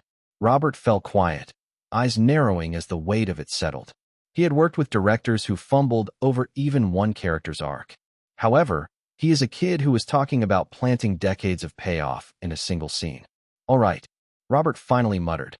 "You got me. If you are promising me the protagonist role in a story this layered, then I am in." Regal nodded once, the kind of finality that left no room for doubt. "Nice, because once this film hits, there's no going back. People won't just be watching Spider-Man. They will be watching the start of the universe that changes everything. Now, tell me what the scene will be." RDJ couldn't hide his excitement anymore. Regal slid a slim bundle of pages across the table. "Why don't you read it?" Robert's brows rose, shortest script he had ever held. Still, he skimmed through, eyes widening with every line, and strangely, the brevity only made his pulse race harder. The first words out of his mouth weren't praise, but shock. "You are revealing Iron Man's identity." The scene where Regal is having RDJ do a cameo is the iconic post-credit press conference scene of Iron Man's first film. Robert's voice carried genuine disbelief. "Aren't superheroes supposed to keep that under wraps?" It was a fair question. In the biggest franchise of the moment, Power Rangers, the heroes never took off their helmets on screen, not once across all the films. Mystery was considered the golden rule. Even the handful of lesser superhero flicks stuck to the same formula. Masks on, secrets safe. But here was Regal, breaking the strategy wide open. Not in Iron Man's own movie. Not in some dramatic sequel. In a cameo? Regal was turning the entire idea of superheroes on its head from frame one. "That's exactly the point," Regal said. "Every superhero film so far plays it safe. They all treat the mask like it's sacred. I don't want to be safe, and the shock factor." The headlines the next morning screaming, "Marvel throws out the rulebook." RDJ set the pages down, tapping the cover with his finger. "So you were telling me, instead of building up to it, you are ripping the mask off in the very first appearance?" "In a world this grounded," Regal replied, his tone steady. "Secrets don't last. Cameras are everywhere. Governments watch everything, and people talk to you know. A guy in an iron suit blasting through New York skies can't just walk away and pretend no one noticed. It's absurd." Robert chuckled, shaking his head. "You sly bastard, you are not making a superhero movie. You are making a world." Regal finished for him, his eyes locked on Robert's. One where choices have consequences and where a mask won't always protect you, and lies catch up faster than fists. Silence lingered for a beat, the weight of it sinking in. Our DJ wasn't just reading a cameo anymore. He was staring at the start of something bigger than any role he had taken. Finally, he leaned back in his chair, the grin returning, but sharper this time. Damn, you are really going to piss a lot of people off. Regal's smile was thin, deliberate. It is not my intention. But what came after was anything but smooth for Regal or for Robert Downey Jr. When Regal first brought the name to Stan Lee, the old man barely hesitated. He leaned back, gave a small approving nod, and said simply, "If you believe he is the guy, let's see him do it." That was all. There was no fuss or a lecture. Tolliver Lee and Caro Segal, however, weren't nearly as forgiving. The moment Regal opened his pitch, they cut him off. Not rudely, but decisively, like businessmen closing a deal before it even starts. It wasn't personal. They had nothing against Robert, but this wasn't about sympathy or second chances. This was about money, and money meant packaging. Iron Man isn't Spider-Man, one of them said flatly. He doesn't have that built-in recognition. And truth be told, even Spider-Man wasn't a household name for this younger generation anymore. Their solution was simple. If Iron Man was going to stand a chance in theaters, he needed a face people could trust instantly. Someone clean, reliable, bankable, the kind of actor studios could slap on a poster without hesitation. Definitely not a man whose history was written in police reports and rehab check-ins. To them, Robert wasn't a gamble. He wasn't even an option. But Regal didn't flinch. He leaned forward at the table, meeting each of their eyes in turn, and spoke with a steadiness that cut through the room. Robert is Tony Stark. The conviction in his voice startled everyone. Robert most of all. He had come into the meeting braced for polite skepticism, maybe a few veiled jabs, and even pity. What he got instead was something rare. Someone staking their own reputation on him without a second's hesitation. The resistance didn't vanish, but Regal's certainty dulled it. The arguments dragged, voices cooled, until finally Stan's son exhaled sharply and shrugged. Fine, a post-credit scene? That's it. If it bombs, we replace him. It's as simple as that. Regal gave a small nod, but inside he had no intention of replacing Robert. Not then, not ever. Because Regal saw what they couldn't. Robert Downey Jr. wasn't just an actor filling a part. He was about to fuse himself with it, body and soul. And when audiences looked up at that screen, they wouldn't see the scandals, the mugshots, the recovery headlines. They would see Tony Stark. Number 211. Chapter 211. Filming. Red Studio. The cafeteria set looked deceptively ordinary. Round tables, plastic trays, a counter stacked with identical cartons of milk and fruit cups. But for Regal, this was the battleground for one of the most memorable beats in Peter Parker's story. Andrew sat at one of the tables, shoulders hunched, fiddling with the edge of his script while a makeup artist dabbed at his temple. He looked unconvinced, half amused, half resigned.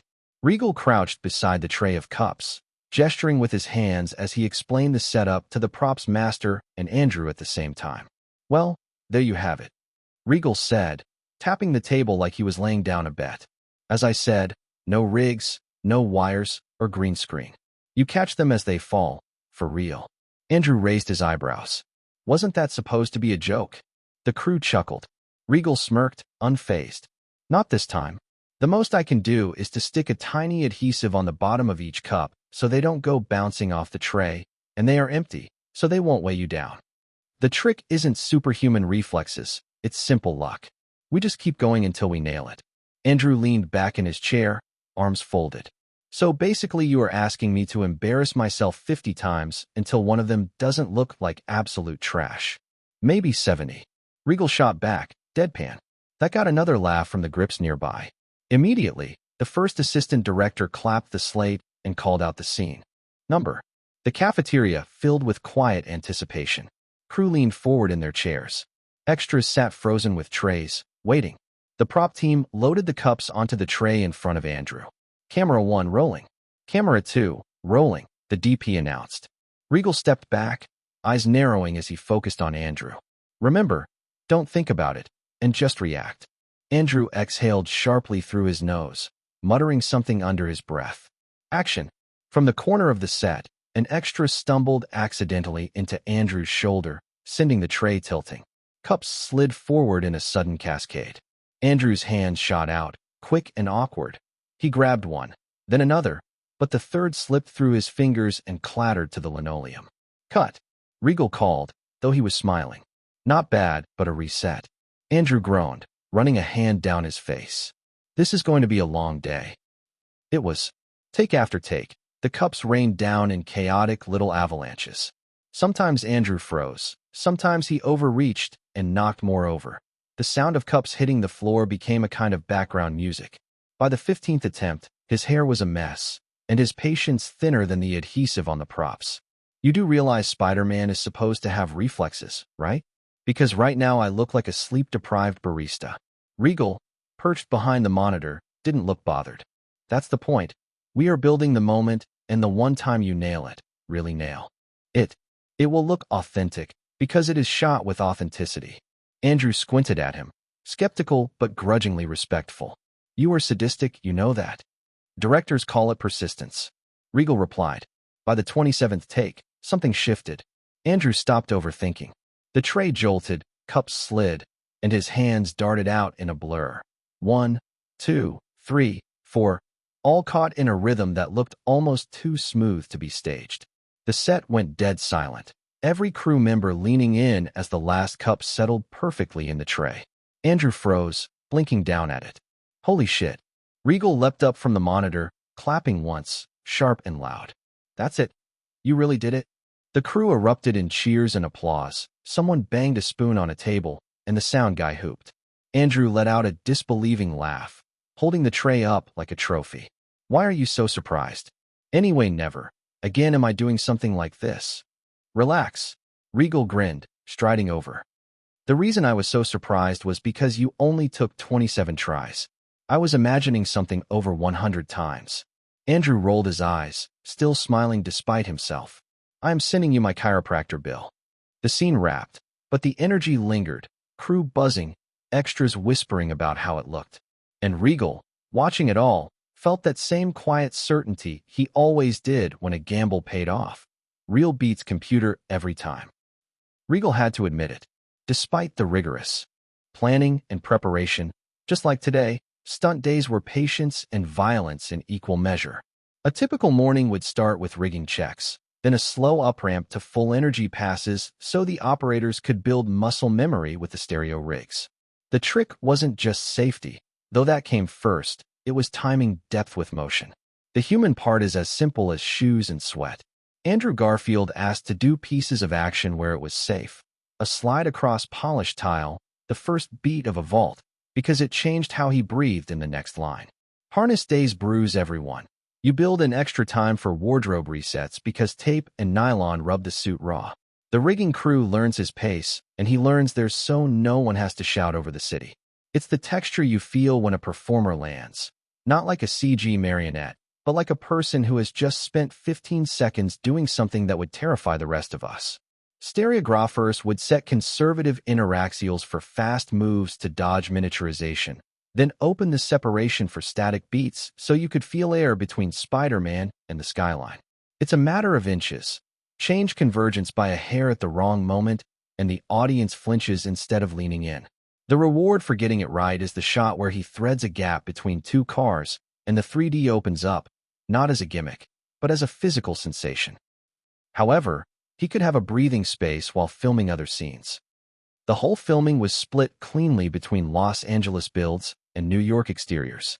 The New York unit had 2 weeks earmarked for footprint work.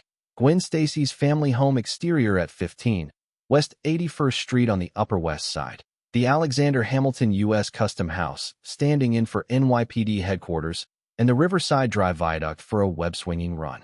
Those addresses mattered not for tourism, but because every facade gives you different light and scale.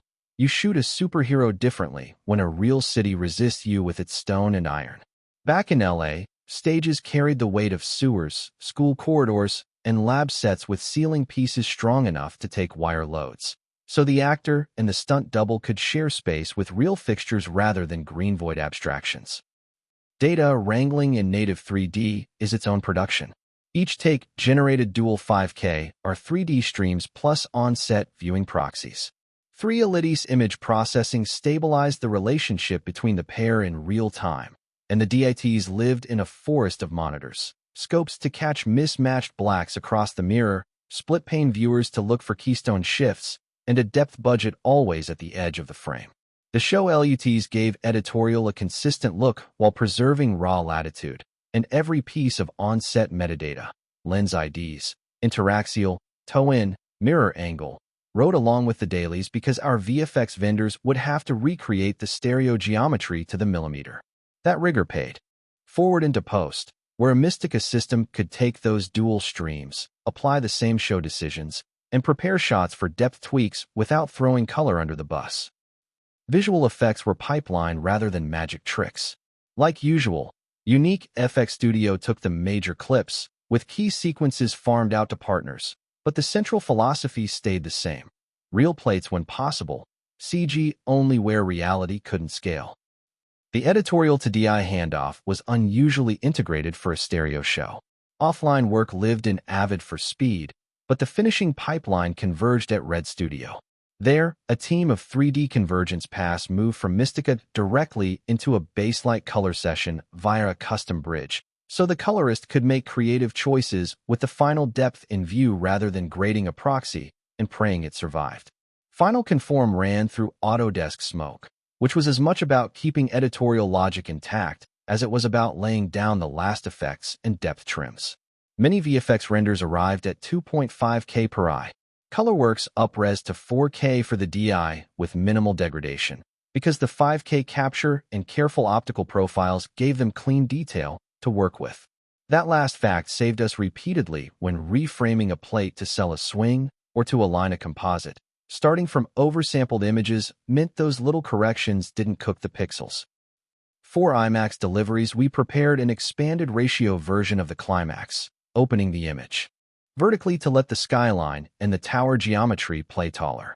When Spider-Man climbs, the move from 2.39:1 to a broader window gives you more rungs under his hands and more air beneath his feet, and in stereo that extra headroom becomes a pressure you sense at the edges of the frame.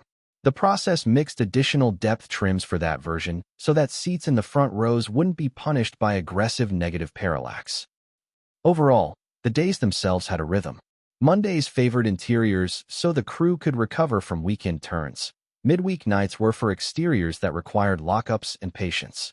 Second unit often ran in parallel, poaching an operator and a rig to chase inserts, a gloved hand slapping mortar, a boot landing on a cornice, an anchor wire going taut. Those inserts mattered more than glamour because they bought us continuity of force. Every step, every swing loaded into the next beat. The stunt team and camera department became one organism. Operators learned the feel of a pendulum coming home. Grips learned to hear the stereo text calling convergence and know when a move could push deeper. The ADs watched tallied setups, but the more important metric was how many beats felt true. By day 40, it is purely Regal's energy and commitment that is keeping the team together. There are days that exist purely to manage fatigue. You call slower setups after brutal night shoots, not as charity, but because a stereo show punishes sloppiness. And tired eyes make bad depth calls. There are days you cancel because Manhattan weather refuses to match a plate you shot a week earlier, and the continuity would cost you more in post than you would save in schedule. It's not romance or arithmetic, and it's why the film keeps its footing even when spectacle threatens to run away with it. Number 212. Chapter 212. Ending with creator's cameo. Red Studio. The studio lights were dimmed to a natural glow, simulating the sterile ambience of a university lab. Cameras were set in position, lenses carefully aligned. The atmosphere on set was different today. The exhaustion of months of filming, the strain of night shoots, the meticulous retakes, all of it hung in the air like a weight. Yet there was also a lightness. The crew, tired but buzzing, whispered among themselves, "This is it." Every scene of the movie was done. Every stunt, fight, and emotional beat. Even the carefully guarded end credit sequence with Robert Downey Jr. was safely in the can. Only one scene remained, the cameo.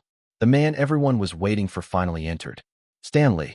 Not just the Marvel icon, but here, In this world, the living heartbeat of every character. The world has yet to know his greatness. And Regal believed this was the beginning of it. The studio doors swung open with a faint squeak, and a rush of cooler air slipped into the set. Heads turned, crew members whispering under their breath. Regal, perched in his director's chair with a half-empty coffee, noticed the stir instantly. He didn't even need to ask why. Stan Lee had arrived. The old man in his trademark tinted glasses, cardigan, and that relaxed shuffle strolled in like he owned the place, or rather, like he had written it. Which, in many ways, he had. The set was buzzing, lights being adjusted, extras whispering, someone nearly tripping over a cable. Regal was in his chair, flipping through notes when a voice from behind cut through the noise. So this is where the magic happens, huh? Looks smaller than the comics. Regal turned, already grinning. There he was, Stan Lee, strolling in with that half-smile, tinted glasses catching the light. The man didn't need an introduction. He carried it in the way people instinctively straightened when he passed. Stan, Regal said, walking over. You made it, so what do you want to do? Want to try the Spidey suit once? And one or two swings. Stan chuckled, shaking his head. I leave the acrobatics to the kids in tights. At my age, climbing stairs is already a cameo. The nearby crew cracked up, and Regal couldn't help but laugh with them. He leaned in a little, lowering his voice. You know, if you keep dropping lines like that, people are going to forget I am the director here. Stan put a hand to his chest, feigning innocence. Kid, trust me. Directors are like gods on set. Me? I'm just the old guy they let wander around so the fans have something to smile about. Fine. Regal shot back. First payment is a free coffee from craft services. If you can survive that, you can survive anything here. Stan laughed, the kind of laugh that settled everyone around into ease. Kid, I have lived through deadlines, angry editors, and fan mail thicker than a New York phone book. Your coffee doesn't scare me. Regal just shook his head, smiling wider than he realized. Having Stan on set wasn't just a cameo. It was like the universe itself giving a thumbs up. For a moment, they just stood there, grinning, two men from different generations, bound by one world. Regal felt the weight of it, the surrealness of having the man who dreamed Spider-Man into existence now stepping foot onto the set where Spider-Man's story was being reborn. Welcome to the set, Stan, Regal said with genuine warmth. It's your house, really. I am just borrowing the keys. Stan adjusted his glasses, that playful glint in his eyes. Well then, don't scratch the furniture, kid. The crew laughed again, the tension lifted, and Regal exhaled slowly. The legend had arrived, and it already felt like the film was a little bit more complete. The set was already dressed, the Oscorp laboratory, towering glass cases filled with hundreds of genetically altered spiders. Dim blue lighting gave the place an eerie hum. At the center, Andrew Garfield, in his Peter Parker outfit, stepped onto the taped mark. His shirt half untucked, backpack slung loosely, that boyish awkwardness written into his shoulders. There is no Spider-Man mask today, swinging, or quips. Just Peter Parker, still only a boy, about to be changed forever. The director explained. Stan, you are not just a passerby here. In this scene, you are the first one who notices Peter. You are the silent witness when the spider finds him. It's almost like you are handing the torch to him. Stan chuckled softly, eyes sparkling. I clearly see what you are aiming for. But still I would have loved to play Jonah Jameson. We already talked about it. Ignoring Stan's words, Regal moved behind the monitor, headset pushed slightly to the side. The set itself was simple. Rows of glass containers, the faint shimmer of spider webs, a cold tiled floor. Yet every corner was crafted to perfection. At the far edge, Stan Lee stood after walking out of the makeup room, dressed plainly as a janitor. A mop in hand, a bucket of water beside him, just a man at work. Can everyone be quiet on set? We are about to shoot, the assistant director Emma called. The young man in the set nodded their heads in unison with full attention as the set is already quiet now. It was so natural anyone can tell that it seems this is who things are happening for quite a while here. The room is still. Andrew's backpack slung over one shoulder, shy posture perfected, stepped into his mark. The cameras were turned on, now running. Regal leaned forward, his eyes narrowing slightly, searching for the rhythm, the truth of the moment. Action. Andrew walked forward, his movements modest, the hesitant steps of a boy who didn't yet know the world would call him a hero. As he passed by, Stan Lee was in frame, slowly dragging the mop across the floor, his head tilted slightly down, focused on his job. He didn't so much as glance at Peter, but the camera caught the subtle overlap of their presence, an ordinary man, and the boy about to be extraordinary. Andrew pushed open the lab door and slipped inside. The camera followed just long enough to see the webbed terrariums glint under the sterile light. Then, inside, is where the inevitable happened. The spider, lowering from its silk, biting into his skin. Andrew flinched, sold the pain with just a twitch of his arm, then staggered backward, which has already been short. As such, Peter brushes past, leaning closer to the enclosure. The spider drops silently, landing on his hand. He winces, jerks, mutters, "Ow," under his breath. Cut to hallway.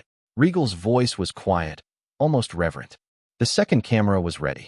Just before Regal could call it, Andrew's eyes lifted and met his. For a brief second, it was only the two of them, director and actor, trust hanging in the air. Then came Regal's calm but firm cue. Action. Something clicked in Andrew's mind. Instinct took over, and he slipped into Peter Parker as if the character had been waiting inside him all along. It was a familiar feeling he expressed. Few more times during the shooting, but for now he brushed it off. He stumbled back out of the lab, this time with deliberate imbalance. His steps were unsteady, his body slack, as though something foreign was already coursing through him.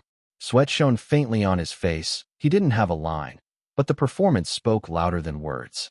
Stan Lee was still mopping, still in character as a janitor. He glanced up briefly. Nothing dramatic, nothing forced. Just the natural concern of an older man watching a kid lose balance. Andrew wavered, leaning against the wall for a second. His breathing grew heavy, shoulders rising and falling. The acting was realistic. It was hard to believe it as one. Even Stan Lee felt it. He stumbled again, disappearing almost completely around the corner. And then, just as he was about to vanish, Stan Lee did something unscripted. He stopped mopping, his lips parted, his voice soft, almost uncertain. "Careful, kiddo." The crew froze. Regal didn't yell cut. He didn't even breathe for a second. It was definitely not planned. Stan wasn't supposed to speak, but the words felt right. Not for Andrew Garfield, but for Peter Parker. For the boy about to leave behind the life of anonymity. The boy is about to step into a life of loss, love, sacrifice, and relentless burden. The boy Stan had written decades ago, knowing exactly how heavy the world would sit on his shoulders. Maybe it was a concern from a creator to his creation. Andrew, already sweaty, half bent forward, stopped. For the briefest moment, he turned his head back, face pale, eyes clouded as if he was losing consciousness. He didn't have a line here either. But something in him answered back, in a whisper that came naturally, almost broken. "Thank you, sir." And then, just as quickly, he kept walking, body unsteady, disappearing fully out of sight. The room was silent. For a long time, no one on the crew dared move. It was supposed to be just a cameo, just a man pushing a mop while Peter Parker walked into his destiny. But instead, it had become something more, an unspoken farewell, a blessing, a warning. Stan Lee had become the last person to see Peter Parker as just Peter Parker, before the world would forever know him as Spider-Man. Regal leaned back in his chair, his throat tight. He knew instantly that they had just captured something irreplaceable. "Cut," Regal finally said, his voice quieter than it had ever been on set. Stan Lee lowered his mop again, slipping back into silence. But in that instant, with only a single line, he had become the last man to see Peter Parker before he stopped being just Peter. And everyone in the room felt it. Regal finally pulled the headset from his ears, exhaling through his nose. He turned toward the monitor, eyes locked on the playback that was frozen on Stan's silhouette, mop in hand, watching Andrew vanish around the corner. "Run it back," Regal said softly. The assistant DOP rewound. The screen flickered, and there it was again. Andrew, slouched, sweat glistening on his cheekbones, the faintest shake in his fingers as though he was truly carrying venom in his veins. Stan Lee, silent, ordinary, just a janitor in the frame, hesitating, then lifting his chin as if something inside of him compelled him to speak. The way his lips shaped those two words, the gravity in them. Careful, kiddo. It played again and again, each time sinking deeper into everyone's bones. Andrew came stumbling back onto the set, his hair damp from the sweat of performance, chest heaving. He pulled off the school bag strapped across his chest, dropping it against the wall with a dull thud. "Was that okay?" he asked, his voice shaky, almost like he hadn't quite shaken off Peter yet. Regal didn't look at him immediately. Instead, his gaze flicked to Stan. The old man was still holding the mop like nothing special had just happened, blinking innocently at the sudden attention. Almost shy, almost like he wasn't aware that in 2 seconds he had just become the emotional keystone of the entire film. "Stan," Regal said, standing now, walking toward him. "You just gave me my last scene. It almost looked like you were writing, again, though this time around not on a page, but right here." He tapped his chest.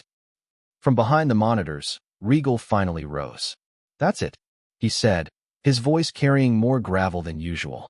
"Ladies and gentlemen, that was the last shot." Applause erupted this time, unrestrained, cathartic.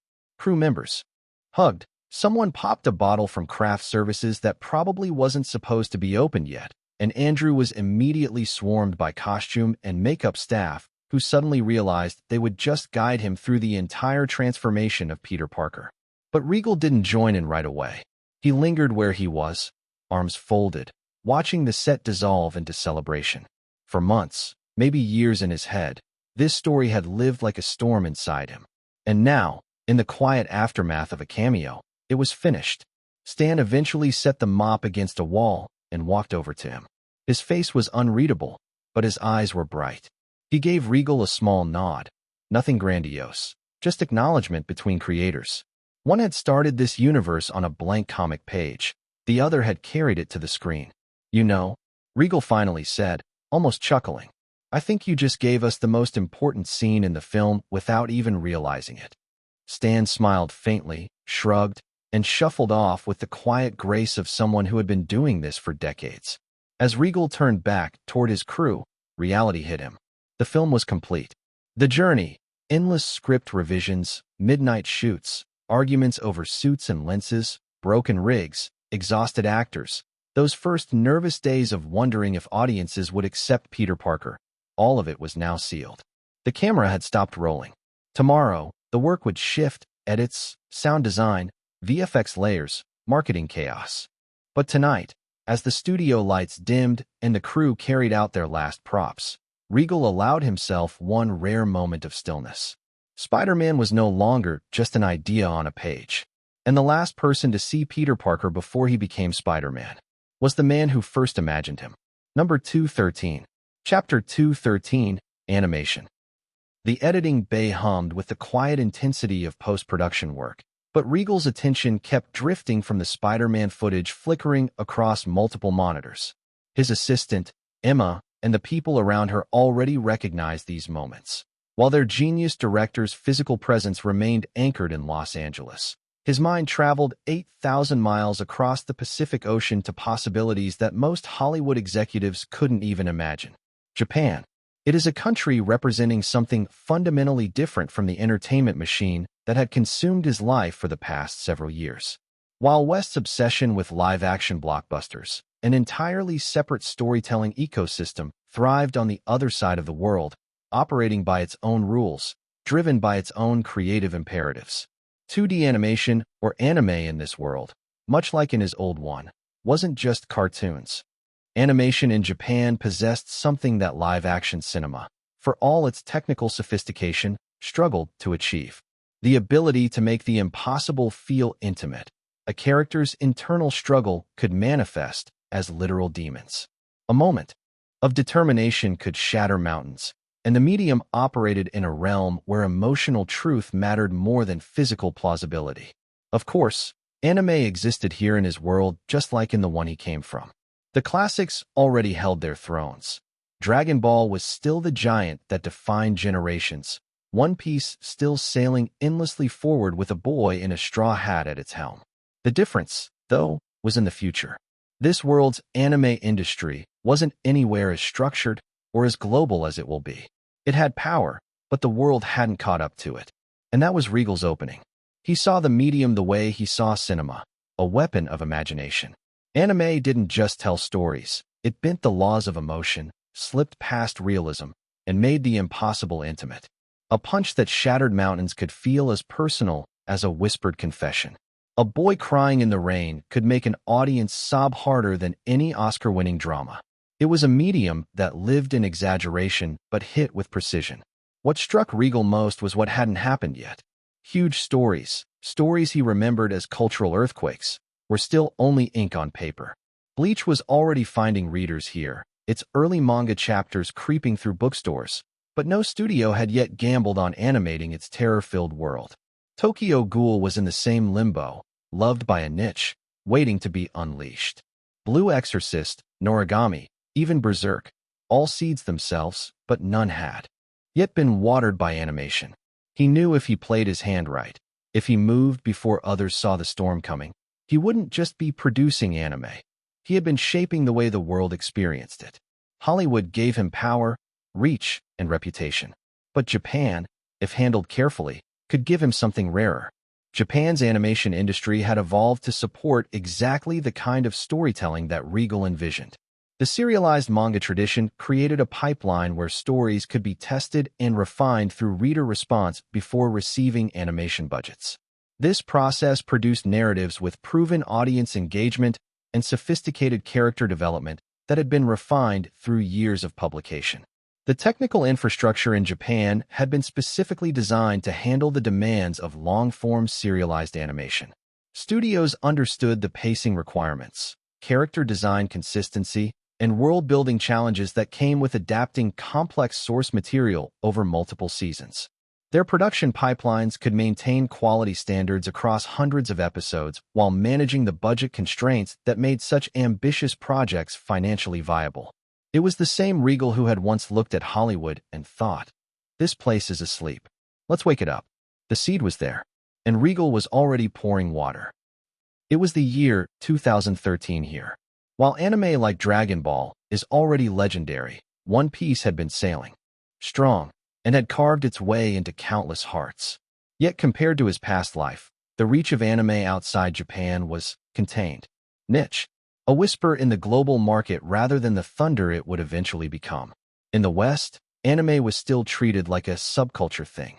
A handful of VHS tapes, DVDs, or underground fan subs circulated among enthusiasts who hunted down content with the dedication of treasure seekers.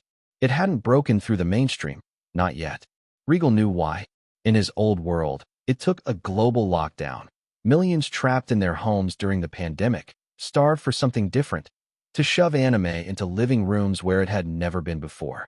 Binge-watching replaced idle curiosity, and suddenly anime wasn't just Japanese cartoons, it became a phenomenon. That accident of history had accelerated what might have otherwise taken another decade. But here, that catalyst hadn't happened. Also, will it even happen? Anime in 2013 was still quietly growing, its brilliance mostly confined within Japan's borders. Manga was the real powerhouse here. Serialized chapters hitting weekly magazines, volumes stacked in bookstores, children and adults alike waiting eagerly for the next release. Manga shaped the culture. Anime, more often than not, was just an extension, a colorful commercial that boosted sales for the original work. Regal leaned back in his chair, half smiling at the thought. They don't even realize what's sitting in front of them. He wasn't wrong. Beyond the big names, so many stories were lying dormant, waiting for someone bold enough to bring them into a larger light. And that was the thought that lingered with him even as he returned to his Hollywood madness.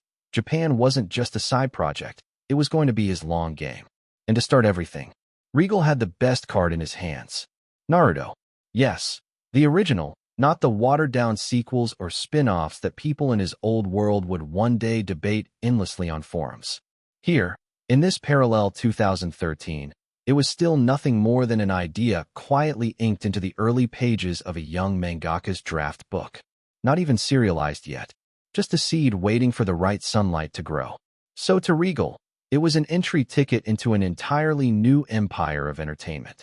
The author, Masashi Kishimoto-sensei, was still an unknown name to the wider public. A dreamer sketching rough panels with the stubbornness of youth.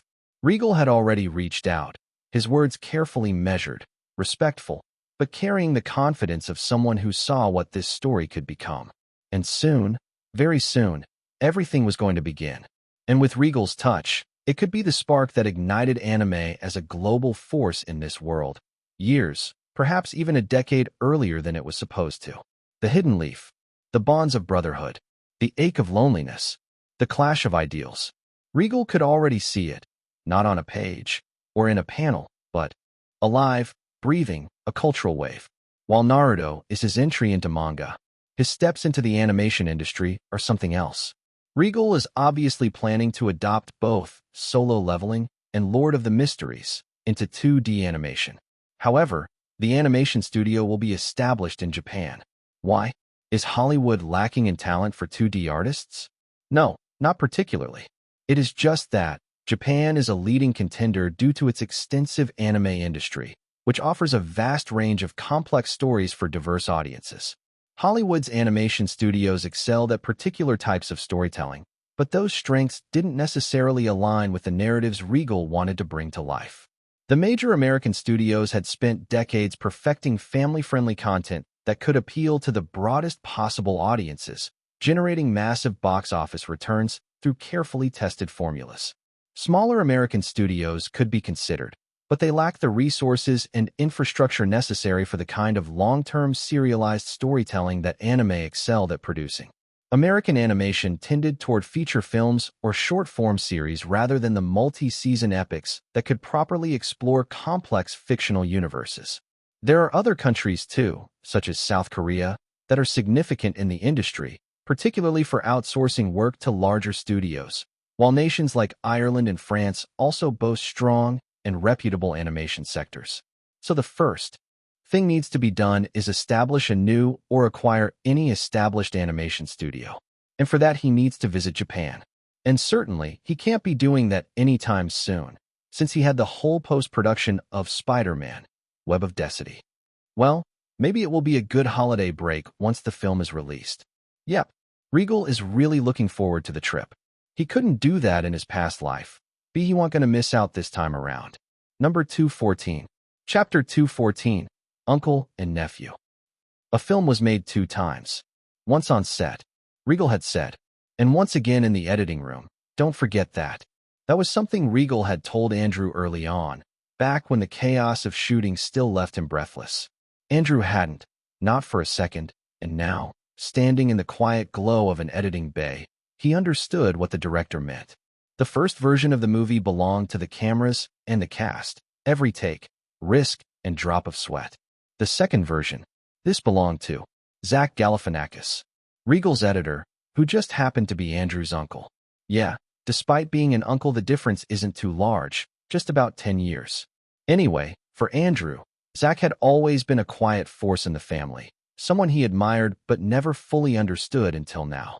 Regal trusted him with the final edit of the film, and watching Zach cut scenes with veteran skills really made him believe Regal's words. The whole process is in itself a cinema. And maybe, because Zach won the Golden Globes for Best Editor for Hangover, he seemed extra pumped these days.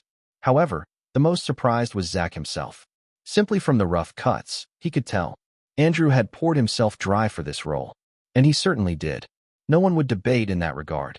Every note Ross had drilled into Andrew, every instinct he should have sharpened, every lesson he had learned on set, he had burned it all up on camera, and now, after the wrap, after the final applause of the crew, he felt strangely empty, restless. There were promotions coming, sure. 3 days from now the circus would begin, red carpets and microphones and endless rehearsed smiles. But in the meantime, he was free, too free. Regal was already buried in his next set of fires to put out, leaving Andrew adrift with nothing but the echo of what they had made. So, half on impulse, half on yearning, he dropped by Zach's office. Not as the scrappy teenager who used to hover awkwardly in the corner of his uncle's workspace, but as the lead of a $1 million film. Of course, that didn't mean much to Zach. Fame didn't impress him. A splicer and a reel held more weight in his world than magazine covers. But the teasing was still there, the sideways grin, the casual jab about Andrew finally being too big for his shoes. Family. And for Andrew, that was enough. Andrew lingered outside the small brick studio for a moment before pushing the door open. It smelled the same as always, coffee gone cold on the counter, faint traces of reel tape even though most of it was digital now, and the hum of machines left running longer than they should. Zach didn't look up right away. His eyes were fixed on the monitor, hand darting across the keyboard with a rhythm that felt like second nature. The glow of the screen painted half his face in pale light, the other half swallowed by shadow. Andrew leaned against the doorway. "You are still married to that desk, huh?" Zach's fingers didn't pause, but the smirk came anyway. "Some of us have to work for a living. Unlike movie stars who just get paid to kiss and cry." Andrew laughed under his breath and stepped in. "Good to see you too, Uncle Zach." Zach finally turned, studying him with the kind of stare that cut through all the noise, the glamour, the interviews. "Last time you walked in here, you had spots on your face and braces. Now you are Spider-Man." Andrew shrugged, trying to play it off, but the words caught him a little. "Yeah, weird world." "Not weird, just fast." Zach pushed his chair back, motioning for Andrew to sit. "So, you come here to brag, or are you actually lost?" Andrew dropped into the second chair, running a hand through his hair. "Honestly, a little bit lost. The film's done, while Regal is in 10 different places at once. Promotions won't start till next week, and I don't know what I am supposed to do with myself." Zach chuckled. Classic post-shoot blues. Everyone thinks the work ends when the camera stops. Truth is, for people like me, that's when it really starts. Regal knows it too. He tapped the screen. Andrew looked at the monitor. Frames of himself in costume flickered by, him swinging, him crouched on a rooftop, him pulling off the mask. It was surreal, watching the edited version of himself already becoming something larger than the guy who just lived it a few months ago. "Doesn't even feel like me," Andrew admitted quietly. "Good," Zach said. "Means you did your job, and means I am doing mine." There was a pause, just the soft vibe of the computer filling the room. "You know," Zach added, voice lower now, "Regal wasn't wrong to trust you. But don't let this whole thing swallow you. Fame doesn't last. The work does, and that's what we are building here." Andrew let that sink in. Coming here was the right choice. It wasn't about answers, not really. It was about grounding. He wasn't just a kid fumbling into something anymore. He was a part of something bigger, stitched together by Regal's vision, by Zach's hands on the edit, by every crew member who wouldn't ever stand in front of a camera. For the first time in weeks, Andrew felt still. After a while he said, "That was a lot of work, it seems." Zach let out a sudden laugh, a rough, genuine sound that shook his shoulders. Andrew waited it out, arms folded, a faint smile tugging at his lips as he watched his uncle's amusement fade. "Actually," Zach began once he caught his breath, "you will see it yourself the moment you step onto another set, one that doesn't belong to Regal." Andrew frowned slightly, not quite understanding. Zach leaned back in his chair, twirling a pen between his fingers. "Working with Regal is easy, almost too easy. I don't know much about actors' struggles, but Keanu used to gripe all the time, so I imagine it's the same for the rest of you." He gave a knowing smirk before continuing. "But for me, as an editor, it's night and day compared to other directors. Regal only shoots what he intends to keep. That's rare. With most directors, you are drowning in footage, half of it pointless. With Regal, the editing is almost pure refinement, just trimming seconds, holding others a little longer for impact. The fights we have, because yes, we do fight, are usually about those seconds." Andrew blinked, surprised. "You guys actually fight?" Zach tapped the desk, chuckling under his breath. "This table here nearly got flipped during Harry Potter, first part." He shot Andrew a glance, half joking, half dead serious. "Thing with Regal," he went on, voice dropping with a shade of animosity, "is that trying to persuade him is like trying to argue with a mountain. Rational most of the time, yes, he will listen if you give him reason, but when he digs in emotionally, it's a storm. Out of hand doesn't even begin to cover it." Andrew, however, wasn't picturing storm clouds or raging tempests. In his mind's eye, he could only see his uncle and Regal locked in some ridiculous, hair-pulling, collar-grabbing scuffle over a 2-second cut. The image almost made him laugh, but he held it in. "I don't know if I will feel the difference in the way you are talking about," Andrew admitted after a moment, his voice dipping softer, more thoughtful. "But during the shoot, there was something. Actually, it happened more than once, twice. or maybe 3 times. He scratched the back of his head, uncertain if he was remembering correctly. He was thinking back to that first day, before he had even stepped fully onto the set, right before the test shoot. That strange, electric vision of himself in the suit, inhabiting the role completely, as though it was already written. And it hadn't stopped there. The sensation returned a few times while filming, subtle but unmistakable. It was like slipping into a trance, a current pulling him forward, sharpening everything. Each time, the scene came alive in a way that surprised even him. His movements, his timing, his emotions, all clicked together with uncanny precision. Instead of questioning it, he simply trusted it, let it guide him. I told Ross about it. Andrew went on, a faint smile tugging at his lips. But he cut me off before I could explain, started grumbling under his breath, saying things like, "That's why I hate geniuses." Andrew shook his head, still amused and confused at the memory. I didn't understand what he meant then. I still don't, really. His eyes softened, as though admitting something. More private. But Regal told me not to worry, so I didn't. I just trusted him and kept going. And Regal had said that, true enough. Though in the beginning, even he couldn't hide his concern, the last thing he wanted was Andrew's mental state being thrown off in the middle of a performance this demanding. But those doubts dissolved when the shooting wrapped, and something unexpected happened. Regal's residence. A quiet chime from the system. A new notification. ===. Actor awakening complete. Andrew Garfield has acquired a unique skill. Echo of persona. The user's director, at the world-class level, has influenced his actor, awakening a new unique skill. The words lit up before Regal's eyes like a revelation. Andrew had changed. Something in him had unlocked. Resonant persona, the ability to align so fully with a character's core that his emotions, cadence, and subtle expressions bleed into reality, making the audience question where Andrew ends and the role begins. The system's note was brief but clear. These awakenings were one-time gifts. The conditions were unknown, different for each actor, never to be repeated in the same way. Regal exhaled slowly, leaning back in his chair. So that's what those trances were. He muttered under his breath, recalling Andrew's odd moments on set, the sudden stillness, the strange glint in his eyes, and then the way he delivered a line as if he wasn't acting at all but living. Regal rubbed at his temple. Great, another uncontrollable wild card. Still, even as he sighed, part of him felt a rush of satisfaction. Andrew had become the first actor besides himself to hold not one, but 2 unique skills. Even Steven Sr., the old warhorse of Hollywood, a man whose instincts had been honed over decades, only ever managed one. It was an achievement, unprecedented, and a sign of what Andrew could become if guided right. But with that triumph came unease. Skills weren't gifts without cost.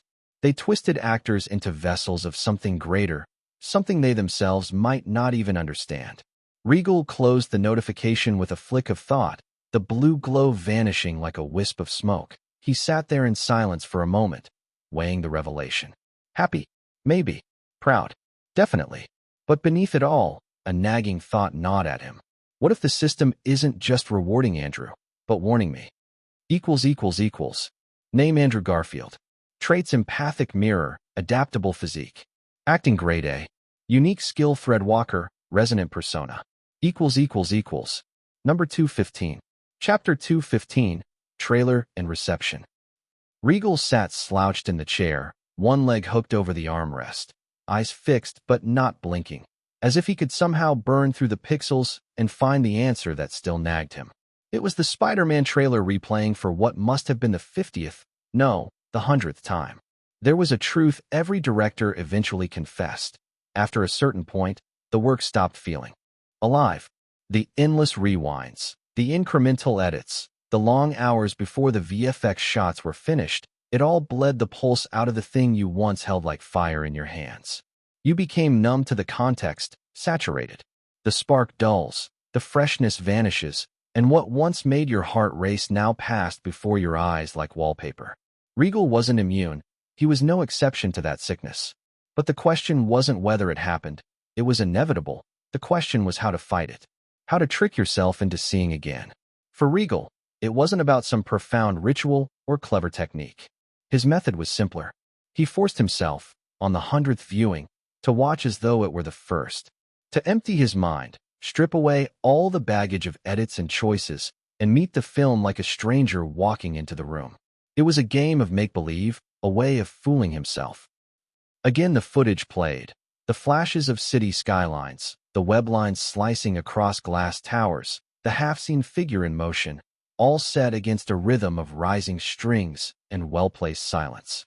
Regal let it wash over him, every beat, cut, and pause, not as an audience member would, but as a surgeon would, testing the heartbeat of something he had built from bone and blood. What was a trailer? If someone asked him at this moment, his answer would not come as a lecture, but as a confession. A trailer was not a story in itself. It was a promise. It was a glimpse, the careful hand, placed on the shoulder saying, "This is what you are going to walk into, and this is what you will pay to see." And the truth, though most directors would deny it, was that trailers had their patterns. Beats followed so often they became invisible. Not rules or commandments recorded in books, but a kind of industry language everyone spoke whether they admitted it or not. Regal knew them all by heart. First came the hook, a single image or line, striking enough to grab even the half-attentive viewer scrolling past. Maybe it was silence before a scream, or a city skyline before it crumbled. Then the tone setter, usually 30 seconds of fragments introducing the world, the characters, the mood, just enough to plant the seed of genre in the audience's mind. After that, the escalation, the quickening cuts, the swelling score, snippets of conflict, stakes, villains half glimpsed in shadow. And finally the crescendo, the montage, the collision of sound and image timed to a beat so irresistible it lingered long after the screen cut to black. If there was time, maybe a stinger, a one-line joke or shock at the very end, something to make people lean back and grin. Oh, I need to see this. Regal had followed that skeleton more times than he cared to admit. Following Death Note, even the recent, more ambitious Harry Potter. Each of their trailers had marched along the same invisible pathway because audiences expected it. They didn't know they did, but they did. But the pattern, useful as it was, had never been Regal's obsession. His obsession was the truth of expectation. Because audiences, Regal believed, were ruthless. They wanted surprises, yes, but more than that they wanted clarity. They wanted to know, before they paid, before they walked into the theater, what kind of film they were being asked to enter. Show them darkness and deliver comedy. They would eat you alive. Tease romance and give them violence. They would burn you at the stake. A trailer had to prepare them, set their bodies and minds for the experience ahead. Tell them. Regal muttered to himself, eyes narrowing at a fleeting glimpse of Spider-Man soaring through the New York skyline. This is the kind of story you are about to see. This is the world you are stepping into, and these are the emotions waiting for you on the other side of the theater doors. He let the trailer end again. Silence reclaimed the room, broken only by the faint hum of machinery. Somewhere in the back of his mind, he knew that tomorrow the world would see this cut, and within seconds the verdict would spread. It would not matter what critics wrote months later, or how carefully the narrative was crafted on screen. This was the moment people decided whether they wanted to believe in him. And Regal, more than anyone else, knew the brutality of an audience whose expectations had been betrayed. On screen, a skinny teenage boy jogged through the streets, backpack slung awkwardly over one shoulder. He stumbled, bumped into people, apologized shyly. Then a glimpse of his home, an elderly couple at the breakfast table, the woman fussing with his collar, the man muttering good-naturedly behind a newspaper. A flash, his eyes drifting toward a girl at school. She smiled at someone else, and his smile faltered. Then the bullies.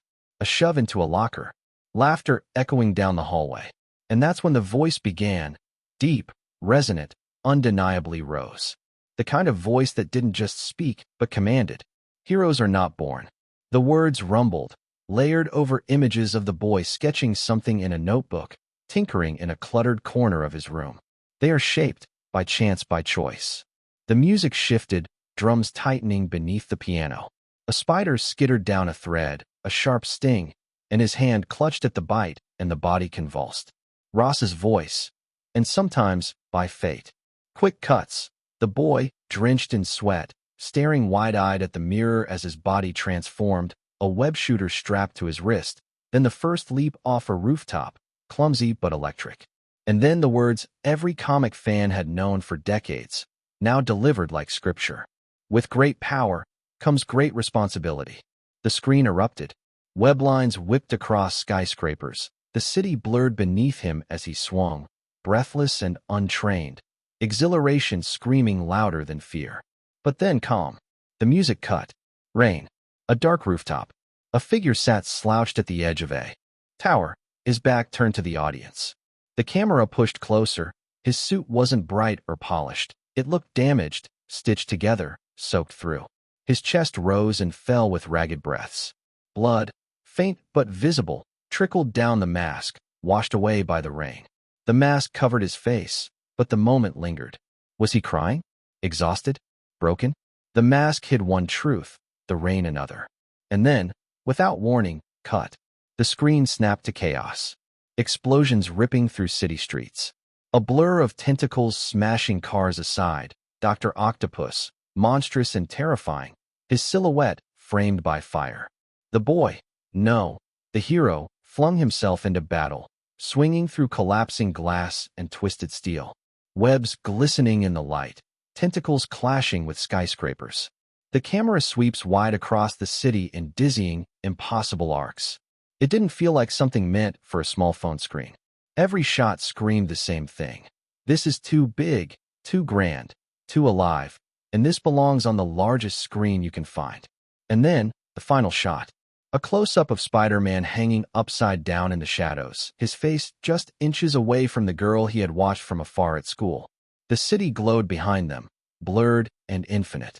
He lingered there, motionless, as if suspended between two worlds, the boy who had been invisible and the hero the world was about to see. The screen cut to black. The words appeared, bold and stark. Spider-Man, Destiny of Web. And one last whisper from Rose, deep and final. The mask hides the boy, but reveals the hero. Random household in America. A bluish glow pours from the television. Regal's Spider-Man trailer loops quietly in the background.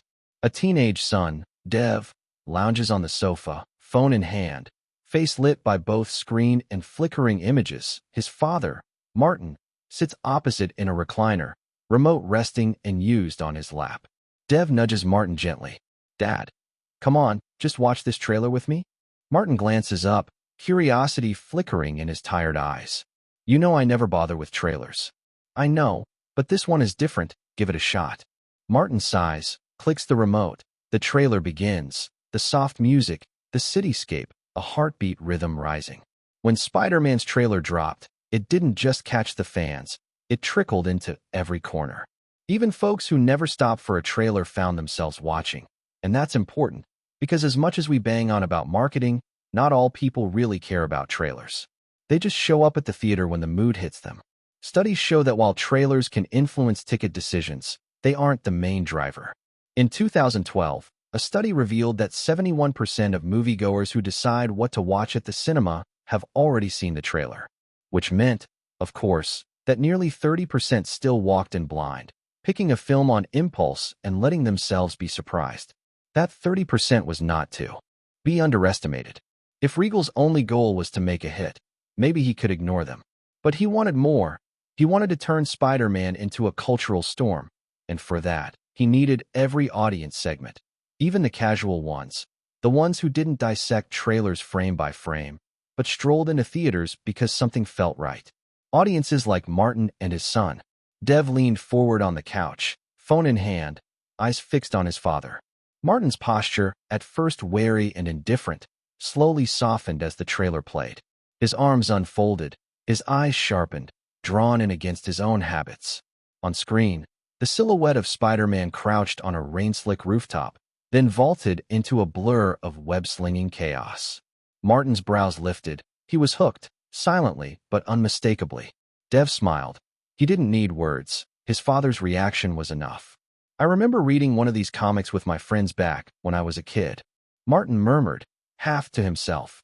So it's finally getting a movie, huh? Dev perked up. You read Spider-Man 2? Your friend of. How is he doing these days? Martin asked, dodging the question with a faint grin. He is fine, And Ryan's fine too. Martin chuckled. That kid, of course he is. His gaze returned to the glowing screen. Anyway, when's this movie coming out again? July 11th, I think. Martin nodded with a certain finality. Huh, maybe we should watch it. Bring that of kid too, alright? Sure. Dev replied, already. Standing, then, hesitating. What about Ryan? Yeah, him too. Martin said with a little indifferent tone. Dev left the room, satisfied. But Martin lingered, staring at the blank television after the trailer ended. His mind drifted backward, far from the present. Back when he and two schoolyard friends would sit under the neem tree, Aruv's dad was always shoving comics into their hands. Stories about men who dressed like bats, who crawled like spiders, who flew in iron suits, even one who shrank like an ant. He almost smiled at the memory, until another one soured it. The way Ryan's father had stolen away the girl he once fancied. The bitterness still pricked, decades later. Martin, his wife's voice called from the kitchen, dragging him back. He blinked, shook his head, and pushed the thought aside. Coming, he answered, standing slowly, the faintest trace of nostalgia still flickering in his eyes. Number 216. Chapter 216, Matuber DJ. The trailer didn't just live online. Regal had insisted on getting it into unexpected spaces, projected on the side of mall walls in the evenings, before soccer broadcasts in many countries, even slotted between weather updates on local cable in small-town America. That year, 2012, you didn't yet have TikTok algorithms feeding you movie buzz, but you did have sheer foot traffic, and Regal made sure Spider-Man was waiting wherever eyes wandered. On weekend, in a shopping district, people slowed as the giant screen above an electronics store flashed alive with Spider-Man leaping across skyscrapers. Some were just passing by, bags in hand, not even planning to linger, yet they stopped. A middle-aged woman with groceries muttered, "Looks like they already showed half the movie. Why would I pay if I have seen all the stunts?" She shook her head, though her daughter tugged her arm and whispered, "But it looks so cool, Ma." A group of college students, who hadn't even planned on catching a film that month, laughed loudly at the final scene of Spider-Man clinging upside down against the skyline. One of them said, "Bro, that shot alone, worth it, I don't care what the story is." Another chimed in, "But yeah, it's true. Trailers spoil too much these days. Remember Star Wars? I still get chills when I think about the line. No, I am your father." They kept the twist hidden. This one, it's like they are begging us. An elderly man waiting for the bus watched in silence, arms folded. He didn't care for superheroes, never did. But when he heard a passerby whisper, "It's coming out in September," he asked aloud, "September what?" The curiosity had crept in, even against his own disinterest. That was the kind of viewer Regal was after, the ones who weren't looking for Spider-Man but stumbled right into him. What really set the campaign apart wasn't just reach, it was placement. Instead of plastering posters only in predictable Cineplex corridors, Regal greenlit unusual spots. Gas station pumps flashed the teaser. During refuels in the US, cheap but unmissable. He also used a few things he already did in his previous films, like in Japan, vending machines carried QR codes that led to behind-the-scenes clips, cost pennies to set up, but spread like wildfire among teens. In the UK, Regal's team even partnered with train stations, projecting Spider-Man swinging through tunnels as though he were racing alongside the evening commuters. It was a spectacle without waste, clever without being frivolous. And it worked. The positive word of mouth wasn't just the trailer looked good. It was, "Did you see that Spider-Man ad on the petrol pump? Crazy." Or, "My bus stop lit up like Times Square yesterday. It freaked me out, but now I can't forget it." The marketing itself became a story, something worth talking about in its own right.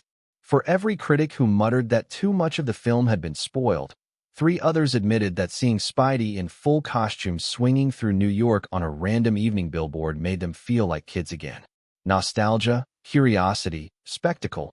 It was all being threaded together, not with bottomless budgets, but with sharp precision about where people's eyes already lingered. By the end of the first week, Regal didn't even need to push anymore. The conversation was rolling on its own. People weren't just debating Spider-Man. They were debating the trailer, the ads, the surprise placements. And in 2013, that was half the battle won. By the end of its first 48 hours online, the Spider-Man Web of Destiny trailer had pulled numbers that, for 2013, felt almost unreal. MeTube's counter ticked past 12 million views before the weekend was even over, a staggering figure considering that most blockbuster trailers of the era celebrated hitting 5 or 6 million in their first week.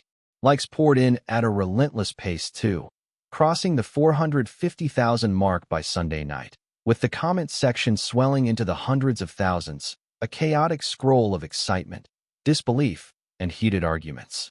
For context, these are the results that are hard to achieve even after heavy studio marketing and a primetime IMAX push. Regal's trailer, by contrast, had spread like wildfire almost entirely through word of mouth, fan uploads, and endless reposts on forums, Facebook walls, and the early days of Twitter virality.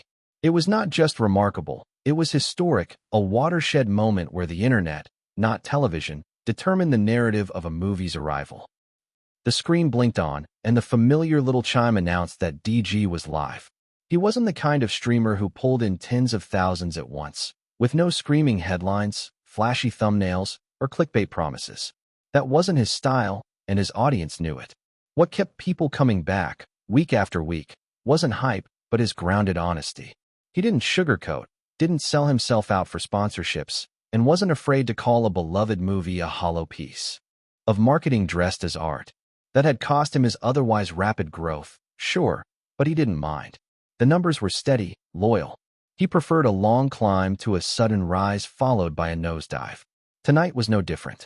He eased into his stream with his usual tone, some banter about the current state of theaters, an opinion on how digital releases were shaking up distribution, a small tangent about how movie posters had been on the decline in creativity. He spoke with that calm tone of his, not overly dramatic, but sharp enough to keep attention. The chat scrolled at a manageable pace, filled with familiar names greeting him like old friends. But everyone knew what they were really waiting for. The anticipation hovered in the comments, little reminders popping up every now and then. When Spider-Man? Or saving the trailer for last again? Huh? DG smirked knowingly. He was saving it for last. It wasn't manipulation in a malicious sense, just good pacing. He understood that dangling the big topic built tension, kept viewers glued instead of dipping out after 10 minutes. And his audience knew it too. They played along, because it was part of the ritual. Finally, after nearly an hour of winding commentary, he leaned back in his chair and said with a casual weight, "All right, now to the most commented, most demanded, most anticipated subject of the night, the new Spider-Man trailer." The effect was immediate. His chat exploded, a sudden wall of text so fast he couldn't read half of it. Emotes flew, sarcastic remarks buzzed, and then came the flood of affectionate teasing. DG never disappoints. About damn time, old man. Bro knows how to milk it. Saved it for dessert, huh? That phrase, DG never disappoints, wasn't something he had coined. His earliest subscribers had given it to him years back, when he stubbornly refused to compromise on the truth. It had stuck ever since, half joke, half badge of honor. And tonight, as the chat spammed it again, it reminded him that slow growth wasn't such a bad thing. He had carved out a corner of the internet where honesty mattered more than numbers, and for moments like this, that was enough. About the trailer, it's gold, he said finally, in his usual calm, measured voice. He didn't over-explain, didn't gush, didn't break it down shot by shot like others did. Just those 4 words. The comment section exploded. It was both a shock and not at the same time. His viewers had tuned in expecting a long-winded breakdown, an essay-like dissection of editing choices, color palettes, or narrative hints. But instead he gave them that short, blunt verdict, and yet, coming from him, it carried weight. Lines of text began flooding the side of the screen, the stream chat bar rolling so fast he barely caught the words. Wait, that's all you're gonna say? Nah man, you can't just drop that and move on. Gold? Bro, elaborate. Then, almost casually, as if it was a passing afterthought, he added, "But I think Regal is done for after this movie. Even if this film becomes a blockbuster." That was like throwing a lit match into a gasoline-soaked room. The chat combusted instantly. Some outright disagreed, hammering their keyboards with capital letters. Are you crazy? This is his biggest yet. Done? He's just getting started. You hater. Blockbuster and done. don't belong in the same sentence. Others were more reserved, typing carefully, as if they didn't want to drown in the flood. I see where you're coming from. Maybe the peak comes too early. He's putting so much into this. Can he really top it later? And then there were the quiet, almost philosophical ones. The curse of success, sometimes bigger than failure. Blockbusters kill careers more often than flops do. The streamer, DG, leaned back in his chair and smirked, letting the chat clash with itself. This was part of his strategy too, to throw a statement, watch the room light up, and only step back in when the energy reached its boiling point. You guys at the end are half right, he said after a pause, scrolling slowly through the chaos. Which also means you are half wrong. Anyway, the reason why I saved this for last was because there isn't much to say. The trailer is good. And about the nitpicking, telling too much, I counter it with a statement. How many of you know about Spider-Man beforehand? That should do the trick, right? My take is simple. The trailer is flawless marketing. I hope the movie might be flawless too. But Regal's biggest enemy isn't the critics, isn't the box office, isn't even the suits in the studio towers. It's Regal himself, and that restless fire inside him. Number 217. Chapter 217. Regal gonna disappear. The chat exploded again, hundreds of messages flying past in flashing colors. Some were laughing emojis, some typed all caps in "oh way."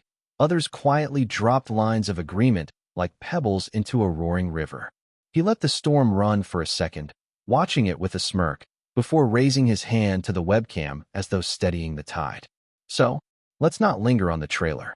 He continued, his voice lowering a notch, gaining weight. And not even the movie. You have all watched 10, 20 videos dissecting every frame of it already. What I want to talk about tonight is something different, something no one dares bring up, even though it's staring them right in the face. A pause. His eyes flicked to the scrolling chat. People typed, say it, spill it, don't blueball us. The thing is, most of you still don't realize the scale of the change Regal has already caused to this industry. You will only understand it a decade from now, when you look back and connect the dots. Because what he has done isn't just to make movies. He has rattled the very balance that's been untouchable for nearly a century. The streamer leaned forward, elbows on the desk, speaking more deliberately now. His voice carried that weight of someone who had thought about this for years. This industry has always been ruled by 5 giants. They don't need to advertise their power, you feel it. Studios, networks, gatekeepers, and let me tell you, it's darker than you think. These people say they saved the cinema, but I disagree. They shackled it. They told us stories about how they nurtured film, how they gave us legends. Truth is, it's the other way around. Cinema kept them alive, and they fed on it like kings. The chat slowed. The laughter was gone, replaced by nervous emojis, people dropping cryptic half-jokes like, bro bout to get blacklisted lol, and it's not Regal that might disappear, it's you. These guys, they are fine, even great, they will let you rise. He continued. They will even clap for you. As long as you don't climb too high, be respectful, play the role they have written for you, stay humble in their house. And you can do anything you want, anything at all. They won't stop you, let you build, experiment, even succeed. But the moment you look like you're stepping into their territory, that's when the knives come out. A chilling silence washed over the comments before suddenly breaking into waves of preach, facts, fire, and even skeptics calling him paranoid. He just leaned back again, a half-smile tugging at his lips, and said quietly, and Regal? He's already kicked down their front door. He let the silence stretch before leaning closer. I am not saying Regal is the first of his kind. There were others before him. Plenty, but not like this, definitely not to this degree. Take Ross, someone really close enough to Regal. The man should have been bigger than he is today. Yes, he had his flaws, his issues, but the way he was painted? As nothing more than a bitter, grumpy man with anger problems? That was deliberate. That's how it works. Repeat something often enough and eventually, people stop questioning and start believing. That's how reputations get broken. His tone shifted, lower now. Regal is different. He's not just threatening to walk into their territory. He has already planted flags, already shaping crowns. He is becoming the kingmaker. A title that, by all rights, the 5 should hold alone, and is also have close to zero flaws that can be put under a magnifying glass. That makes him dangerous. To them, At least, if they can't bend him, can't claim him as their own, then the only option left is to bury him. A shadow of a smirk crossed his lips. It's already begun, what we saw at the Golden Globes. That was just a glimpse. Even now, before the movie even hits theaters, there is this steady drip of negativity spreading everywhere. Over the most trivial things, that's not random. He leaned back again, voice softening, almost weary. Look, what I had said here will unsettle some of you, maybe most of you, and a lot of you will disagree. That's fine, that's your opinion, and I respect it. I just ask for the same in return, because at the end of the day, I love cinema. I want this industry to be better, cleaner, stronger, and yes, I hope Regal succeeds. Though if I am being brutally honest, the odds aren't on his side, not really. But that's just my opinion, and even if you don't agree, it doesn't matter, not in the end. Just then the mention of Stephen Sr. dropped into the stream like a stone into still water, small sound, but wide ripples. People had been spamming his name in the chat long before DG even brought him up, pointing out that he was a counterexample, proof that an outsider could rise and make it big without bowing to the so-called five giants. DG's eyes narrowed as if he had expected that name to surface, almost like he had been waiting for it. Stephen Sr. spammed across the comment thread like a chant. For some, it was confirmation that, yes, there really had been a man outside the machine who clawed his way into the halls of influence. They framed it as an allegory for Regal. If Stephen Sr. could once stand tall, why couldn't Regal? But DG twisted the knife. You are right, Stephen Sr. does fit the bill. He admitted, voice deliberate, drawing his audience in. But you are mistaken if you think he was the one. He was just one of 5, maybe 6 men. He had his moment, the power to actually change things, and for whatever reason, he walked away. Left his place behind when he could have made it better instead. The reaction was instant and split. Some applauded the honesty, saying DG was only being real, not sugarcoating history. Others blasted him for tearing down a figure they considered proof of the outsider's triumph. Threads spiraled into heated arguments, with some accusing DG of rewriting legacy, others insisting he was the only one brave enough to say it out loud. The clip of him saying those words got clipped, remixed, spread across smaller forums and fan pages. The line, left his place when he could have made it better, turned into a bitter refrain. Some quoted it as a cautionary tale, others as an attack, and a few even spun it into memes, pairing Regal's face with Stephen Sr. as shadow in the background, as if foreshadowing something great.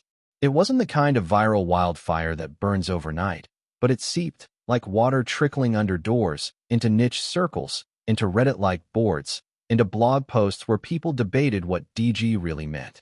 But many doubted DG's implication, and the skepticism hit fast. Commenters began pulling receipts, listing Regal's trajectory like courtroom evidence. Regal, the youngest director to make $1 billion movie. How the hell is he supposed to just disappear? One wrote. And that line got echoed, screen-capped, reposted until it became almost a counter-meme to DG's theory. It didn't add up, the logic felt thin. Why would someone who had already broken through, shattered box office ceilings, and proven himself with back-to-back hits suddenly fade into obscurity? Even DG's most loyal defenders stumbled trying to rationalize it. Some chalked it up to envy, DG throwing shade because Regal's name was everywhere and his trailer was trending hotter than most blockbusters' actual openings. Others thought it was DG's way of testing the waters, daring people to imagine a collapse that, on paper, seemed impossible. And yet, in the middle of those arguments, a quieter group began whispering. What if DG wasn't wrong? Hollywood had a history of chewing people up. $1 billion success wasn't always protection. Sometimes it painted the biggest target. They pointed to names who once looked untouchable and then fell silent. Filmmakers who clashed with studios, actors who vanished after one scandal, creative voices that burned too hot too fast. So the thread fractured. Half of the audience mocked DG for spouting nonsense. Regal's just getting started, he is not going anywhere. The other half held on to the unease he had planted. The clip didn't explode into a cultural earthquake like some had expected, but it didn't vanish in silence either.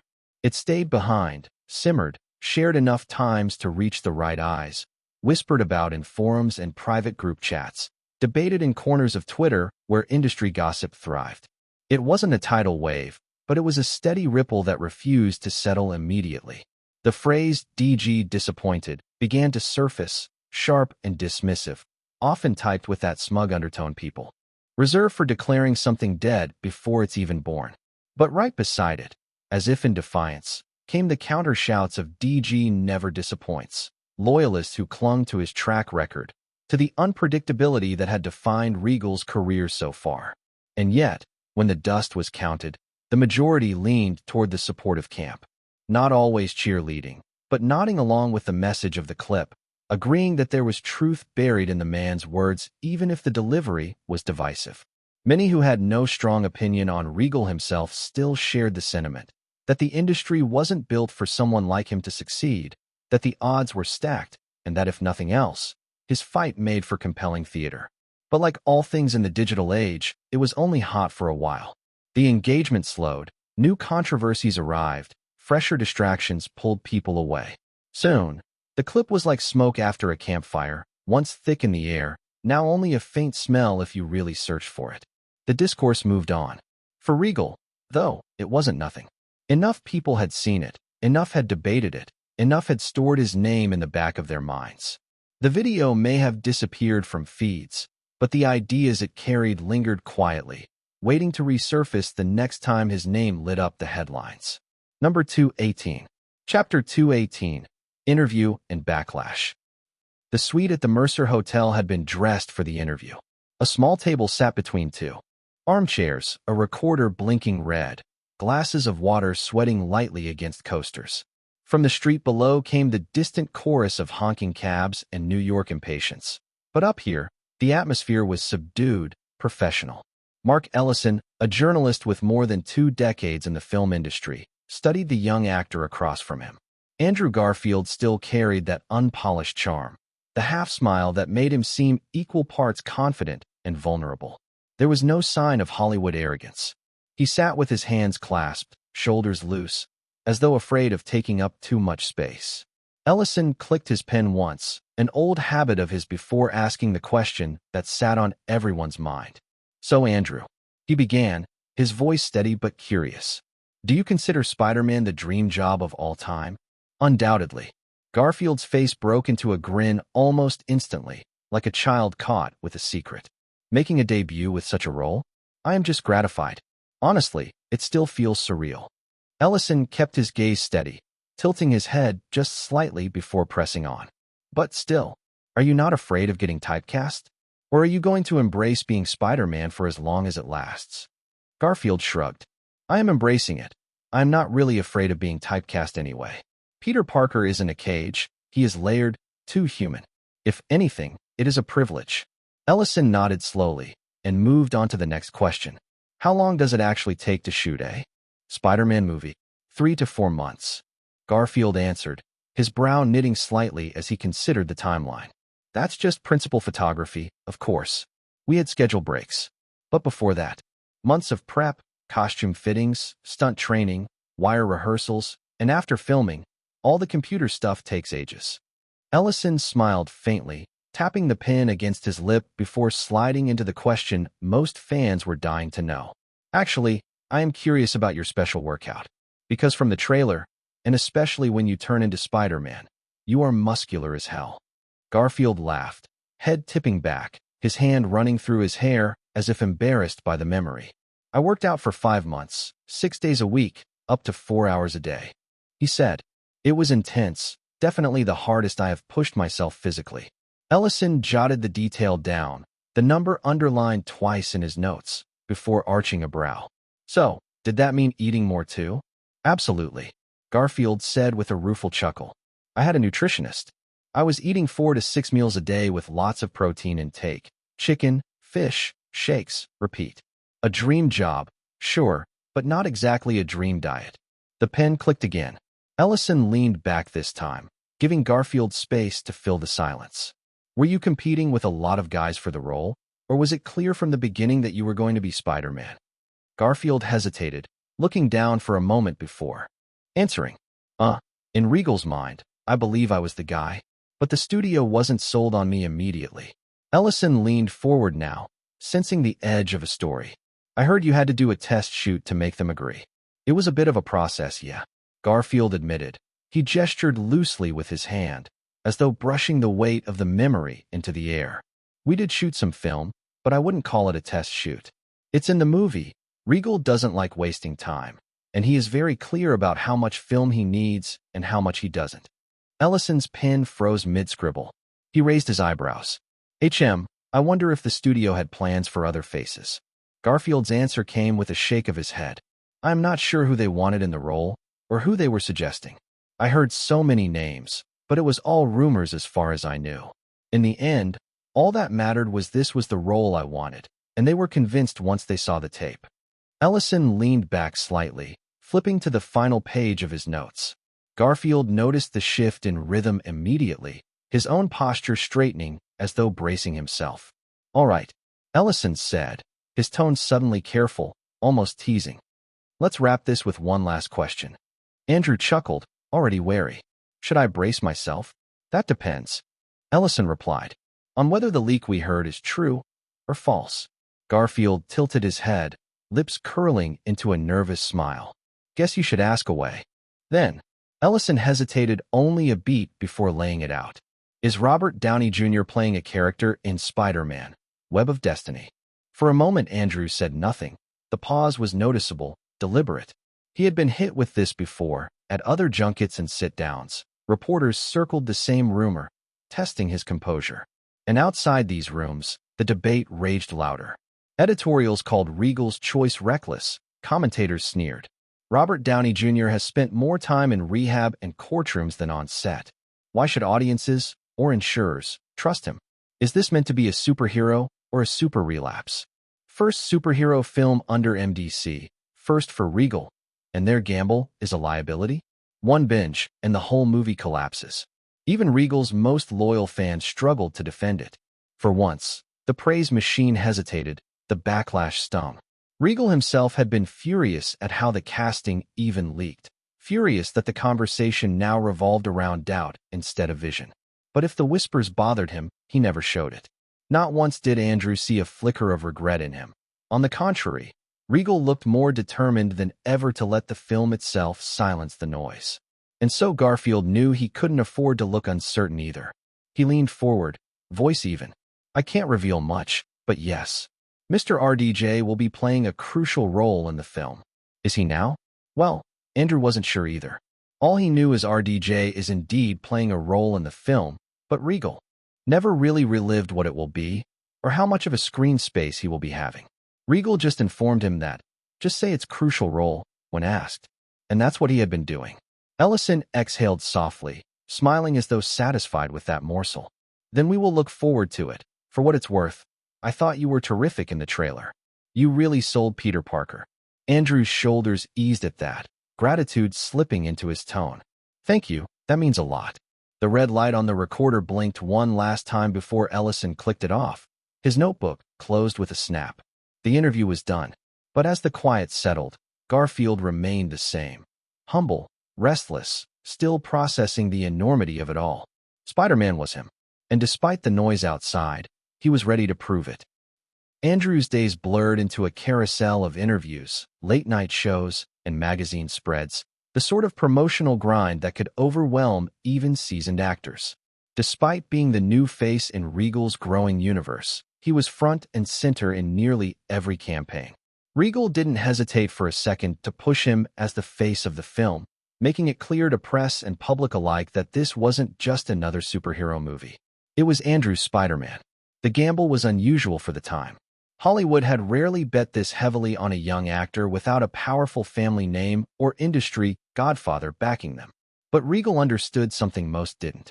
Audiences wanted authenticity, and Andrew had it in spades. Viewers noticed his restless charm, the way he fumbled earnestly in interviews, his gratitude that never felt rehearsed. What gave him an edge was Regal's clever strategy. He had quietly filmed Andrew's physical transformation, grueling gym sessions, wirework training, stunt rehearsals, and began releasing those clips alongside interviews. It wasn't just marketing, it was narrative building. The public saw a scrawny young man working himself into shape, sweating, stumbling, then trying again. They weren't just getting a Spider-Man. They were watching one being forged in real time. Audiences, in general, loved nothing more than cheering for hard work and an underdog. Social media picked up the clips like wildfire, fans cutting together montages of Andrew's journey from hopeful auditionee to masked hero. Regal, who understood the crowd's pulse better than anyone, had manufactured the perfect storm: sympathy, admiration, and anticipation. Even critics who doubted Andrew at first had to concede there was something magnetic about him, something earnest that no marketing budget could fake.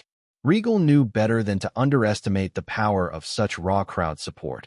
It could silence even the loudest detractors and, if handled right, could turn Spider-Man from just another film into a cultural moment. Number 219. Chapter 219, Webslinger v/S Zord. The microphones attached to Andrew during the interviews were barely gone, before the Hollywood machinery kicked into overdrive. Monsoon of 2013 meant more than just Spider-Man's debut. It meant a collision course between Regal's first Marvel release under MDC Studios and the juggernaut of Pixie, who were betting everything on Power Rangers: New Dawn. Pixie had been smart. After the Ranger War in 2011, a film that left critics both stunned and audiences gutted, the studio had deliberately taken a 2-year pause. They allowed the dust to settle, let the children who had cried through the deaths of their favorite Rangers grow older, and gave adults time to process what was essentially a cinematic funeral. Now, with New Dawn, the marketing leaned heavily on renewal. A new generation rises. Read the poster tagline, splashed across theaters a full month before Regal's campaign started its wide rollout. The clash wasn't just creative, it was logistical. In Hollywood, release order wasn't determined by who had the bigger star. It was a chess match between marketing departments, distribution networks, and raw studio leverage. Pixie, a decades-old titan with a spotless box office streak, moved first, securing a summer tentpole slot in early July. They locked down the IMAX chains, the largest multiplex groups, and most of the international markets weeks before Regal even had his final trailer cut. Regal, with MDC still a newcomer in distribution, didn't have that luxury. His Spider-Man, though hyped from the trailer reveals and the viral fitness videos of Andrew Garfield's transformation, was a first-time outing for a studio that had never carried a blockbuster release on its own shoulders. Red Studios had been roped in as distribution partners, but they are limited. They could lobby, negotiate, maybe pull a few strings in Los Angeles and New York, but internationally? Pixie's claws were already dug in. For Regal, the decision was clear. He couldn't go head-to-head on the exact day. Pixie would flatten his debut with sheer scale. Instead, he picked a different strategy, shadowing Power Rangers: New Dawn by coming out 5 days later. On paper, it was a gamble with two sharp edges. The advantage was obvious. Pixie would do the heavy lifting of dragging audiences into theaters that week. By the time New Dawn hit, the hype for big-screen heroics would be burning, and Regal's Spider-Man could sweep in to scoop up those who hadn't bought a second ticket yet, or who left New Dawn craving something else. But the disadvantage was equally sharp. A 5-day gap meant New Dawn would already be dominating multiplexes. Screens were finite resources, and exhibitors didn't care about creative visions. They cared about sold seats. If New Dawn held, Regal's Spider-Man would be squeezed into fewer auditoriums, fewer showtimes, and with reduced premium formats. In Hollywood accounting, that was suicide. The fights behind the scenes were brutal. Theater owners in California and Nevada were courted with lavish dinners. Pixie executives showed early reels of New Dawn to major chains, guaranteeing them record-breaking opening weekends. Red Studios tried to counter with promises of an extended second-week run for Spider-Man, arguing that Regal's fanbase would drive repeat viewings long after New Dawn's initial boom. Emails flew, schedules shuffled. Some theaters tried to balance both films, allotting New Dawn the opening weekend lion's share, and then slowly folding Spider-Man into prime slots once Regal's reviews hit. Others refused to compromise, locking down exclusivity contracts with Pixie. Inside MDC's offices, Regal stayed unervingly calm. He had always favored timing over brute force. Let them take the first swing, he said to his team. Our punch will land after theirs. Pixie, however, couldn't afford to stumble. New Dawn wasn't just another summer release, it was their survival card. The Ranger War had made history, yes, but it had also shaken their young demographic. If kids walked away from the franchise, there was no returning. New Dawn had to be a cultural reset, or the Power Rangers brand would collapse into nostalgia-only merchandising. By contrast, Regal had nothing to lose, Spider-Man, though it isn't bulletproof as an icon as it should be. But Regal was confident that whatever box office storm came his way, the film's very existence was enough to announce MDC as a serious Hollywood player. As the first week of July loomed, billboards turned the city into a split battleground, Times Square screens alternated between Andrew Garfield web-slinging over New York and a gleaming new Red Ranger summoning his Zord against a crimson sky. Fans online began to polarize. Was 2013 the year of the web-slinger, or the rebirth of the Rangers? The opening salvo was Pixies. On July 5th, Power Rangers, New Dawn finally arrived, storming into multiplexes like an army reclaiming lost ground. Pixie executives gathered at their Century City headquarters that Friday night, phones buzzing with the first numbers. Midnight previews had been strong, better than Ranger War even, and families had shown up in droves, children dressed in cheap plastic Ranger masks, parents leaning into the nostalgia of their own childhoods. The marketing had done its work, a new beginning had landed. Critics were cautiously supportive. Variety praised the balance between legacy and renewal, noting how the older Rangers passing the torch gave the story emotional heft. The Hollywood Reporter called it Pixie's most cinematic Rangers film yet. Exactly what Pixie needed. By Saturday morning, New Dawn was projected to open north of $95 million domestically.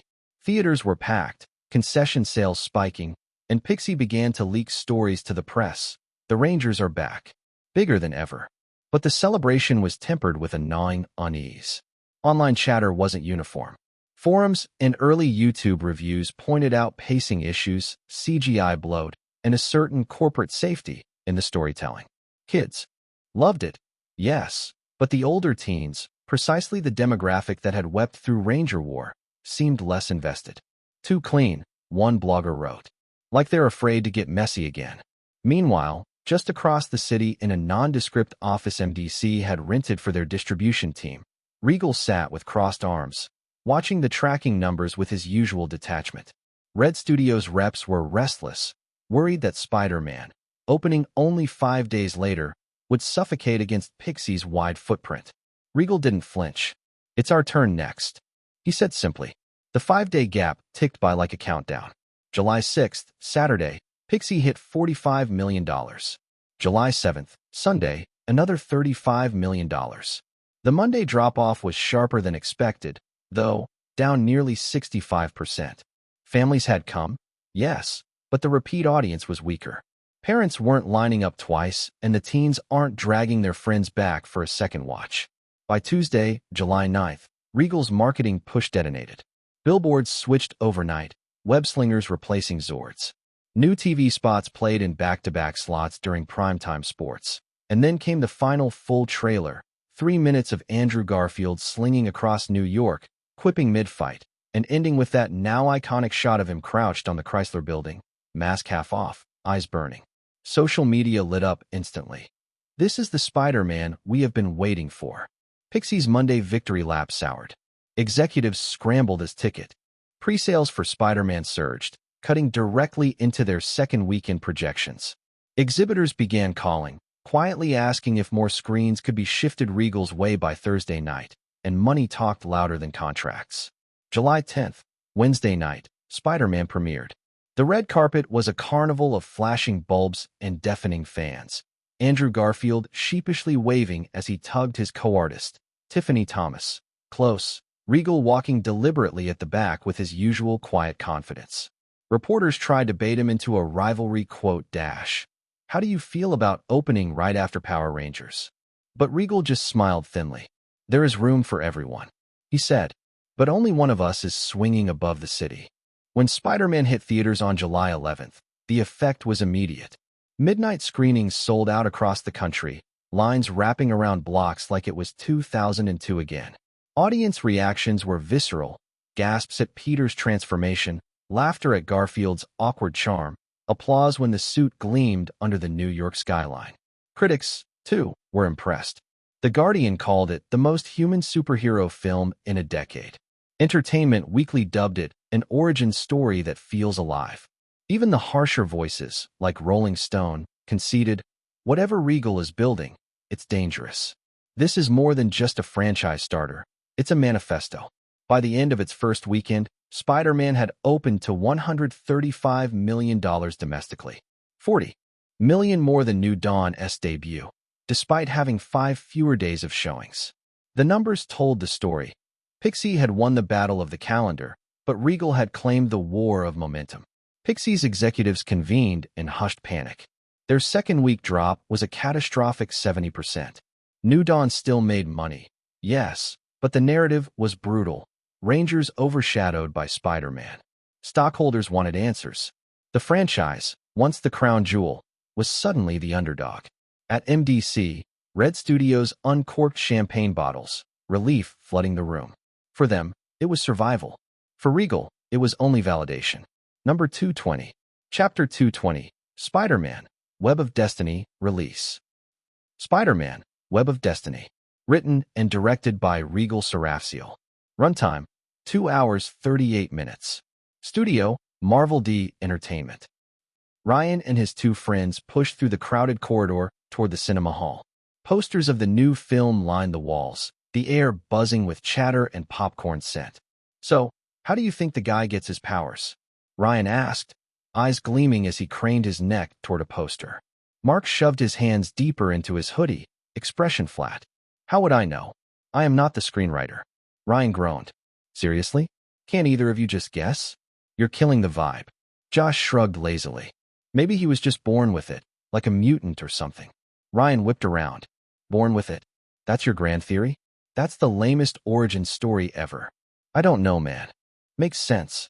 Mark chimed in, smirking at Josh. Ryan stopped in his tracks, glaring. Why do I even hang out with you two? Obviously he gets bitten by some spider. It's literally in the name, Spider-Man, not born that way, man. Josh lifted his hands in surrender. Okay, don't explode. I am not exploding, Ryan barked, his voice cracking just enough to make Mark laugh under his breath. Yeah, Mark said with a grin. Totally calm. Ryan huffed and stormed ahead, muttering about being surrounded by idiots. The other 2 exchanged a look, half amused, half resigned. None of them realized just how right Ryan's nonsense really was, or how unforgettable the night ahead would turn out to be. As the audience sat in their bought tickets, the lights in the hall were gone, indicating the showtime. Black screen filled in front, followed by the usual first seconds of silence. Then the faint sound of New York traffic fades in. On-screen text. Marvel D Studios presence. Marvel D Universe. Universe? What's that supposed to mean? Few audience members whisper, already confused, but the texts kept moving on. As the red Marvel D logo flickers in with a deep, orchestral swell of strings builds slowly. Immediately after that, the film doesn't take too long to get into the actual world. We see New York City, sweeping shots from high above. Not glossy or comic book styled, grounded, but charged with cinematic energy. Crowds bustle, yellow cabs honk, and street performers line. Times Square. The camera narrows its focus. Queens. A quieter borough, where the frame lingers on a row of brick houses, laundry lines flapping in the breeze. The world feels familiar but ordinary. Audience murmurs soften. They are now slowly getting involved with static and uncut shots. The camera tilts closer, passing through the half-open bedroom door. A ceiling fan whirs lazily overhead, stirring posters of Einstein and NASA taped beside a fading Mets pennant. On the desk, an old digital camera lies in pieces, its lens cracked but carefully polished, surrounded by soldering tools and scraps of wiring. Peter scratches at his hair, frowning at a stubborn screw, then drops the tool with a sigh. He leans back in his chair, head falling against the wall. His voiceover continues, wry and self-aware. Funny thing is, no one ever notices the guy behind the camera. You're the one capturing the shot, not the shot itself. Which was kind of my life in a nutshell. Always the observer. The background character. The frame cuts to his reflection in the darkened computer screen. Pale, tired eyes, a faint bruise on his cheek from some unnoticed cafeteria accident. But if you told me back then that everything was about to change, That one bite, literally one, would flip my entire world upside down.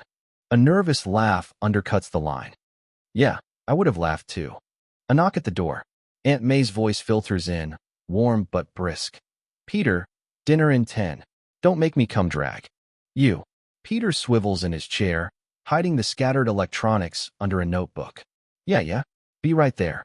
He mutters under his breath, glancing back at the mess. Dinner now, Nobel Prize later. The camera drifts toward the window, catching a glimpse of the street outside, ordinary Queens life, kids chasing a basketball, a man hosing down his driveway. Mundane. And yet, beneath Peter's words, the score hums with a faint tension, a sense that ordinary is about to crack. The screen shifts with a subtle fade, daylight spilling across Queens, but softer now, as though memory itself is tinting the frame. Montage. Peter on his rusted bike, weaving through traffic with comic awkwardness, horns blaring as he nearly collides with a hot dog cart. Midtown High. A swarm of students fills the hallway, chatter echoing. Peter crouches low, snapping a candid shot for the school paper, only to get shoved sideways by a passing linebacker. His glasses slip, skidding across the floor. Flash Thompson towers over him, sneering, slapping Peter's notebook out of his hands. The thud of laughter follows, cruel and familiar. A different cut. Harry Osborne, young, polished, his smile effortless, he reaches down, helping Peter to his feet, brushing off the dust from his jacket. A brief clasp of hands. A friendship, quiet but real, taking root. Then, Norman Osborne. The camera catches him in fragments. Tailored suit, sharp lines, phone pressed to his ear as he strides past the school gates. His conversation clipped, precise, but his gaze flickers for a moment toward Peter, lingering just long enough to feel unsettling. The montage slows. Because for Peter, despite all the bruises, the taunts, and the endless anonymity, there was one constant, one light in the noise. The camera finds her, Gwen Stacy, at a lab table, goggles perched on her forehead, hair falling into her face as she leans over a microscope. She laughs at something a classmate says, the sound light, unpretentious. Love interest? The audience didn't need to be told. She glanced up, caught him staring, and gave a polite smile before returning to her page.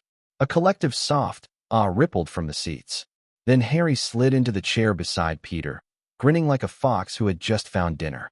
You know, you could try blinking when you stare. Might look less creepy. Peter nearly dropped the camera. I wasn't staring. I was observing for science. Lighting, shadows, and refraction. Harry cocked an eyebrow. Totally. Just admit you've got it bad. Peter muttered under his breath, cheeks burning. It's not bad. It's complicated. Complicated. Harry repeated with a smirk. Yeah, that's one word for drooling. Peter groaned and buried his face in his tray. The montage of school life crashes into the next chapter, Midtown High's field trip. A bus screeches to a stop outside Oscorp Tower, its glass walls gleaming against the New York sky. Students pile out, buzzing with chatter. Phones snapping photos. Inside, the tour guide's polished voice echoes through sterile corridors lined with cutting-edge tech. Displays of genetic engineering and advanced robotics gleam beneath fluorescent lights. Peter trails behind, camera in hand, eyes darting from experiment to experiment. Gwen walks a few steps ahead, jotting notes with quiet focus. Harry, casual as ever, nudges Peter forward when he lags. And then, the spider lab. Rows of glass enclosures shimmer with silk, each web lit like a delicate sculpture. The students press closer, murmuring in awe. Unnoticed, one spider dangles from a single thread, drifting lower, lower, until it lands softly on Peter's hand as he steadies his camera. The bite is quick, a sharp pinch. Peter winces, swats at his skin, frowning at the tiny red mark. In the audience, Ryan, Mark, and Josh. Ryan's grin stretches ear to ear, elbowing his friends. Told you. Mark just stares. Josh shakes his head in disbelief. The camera pans briefly, casually, past a janitor sweeping the floor, humming faintly to himself. Stan Lee, unnoticed in the moment, destined to spark delighted whispers years later when fans would catch it on rewatch. The day ends. Cut. Peter stumbles off the bus back in Queens, sweat plastering his hair to his forehead. His vision blurs, the world spinning. each sound magnified to unbearable levels. He fumbles with his keys, nearly collapsing as he pushes into his room. The score grows low and menacing, strings drawn tight. Peter drops onto his bed, body shuddering with fever. His chest rises and falls rapidly, eyes flickering shut as consciousness slips away. And then, silence. A surreal sequence begins. Darkness blooms into strands of DNA, spiraling in luminous blue, fracturing and reassembling.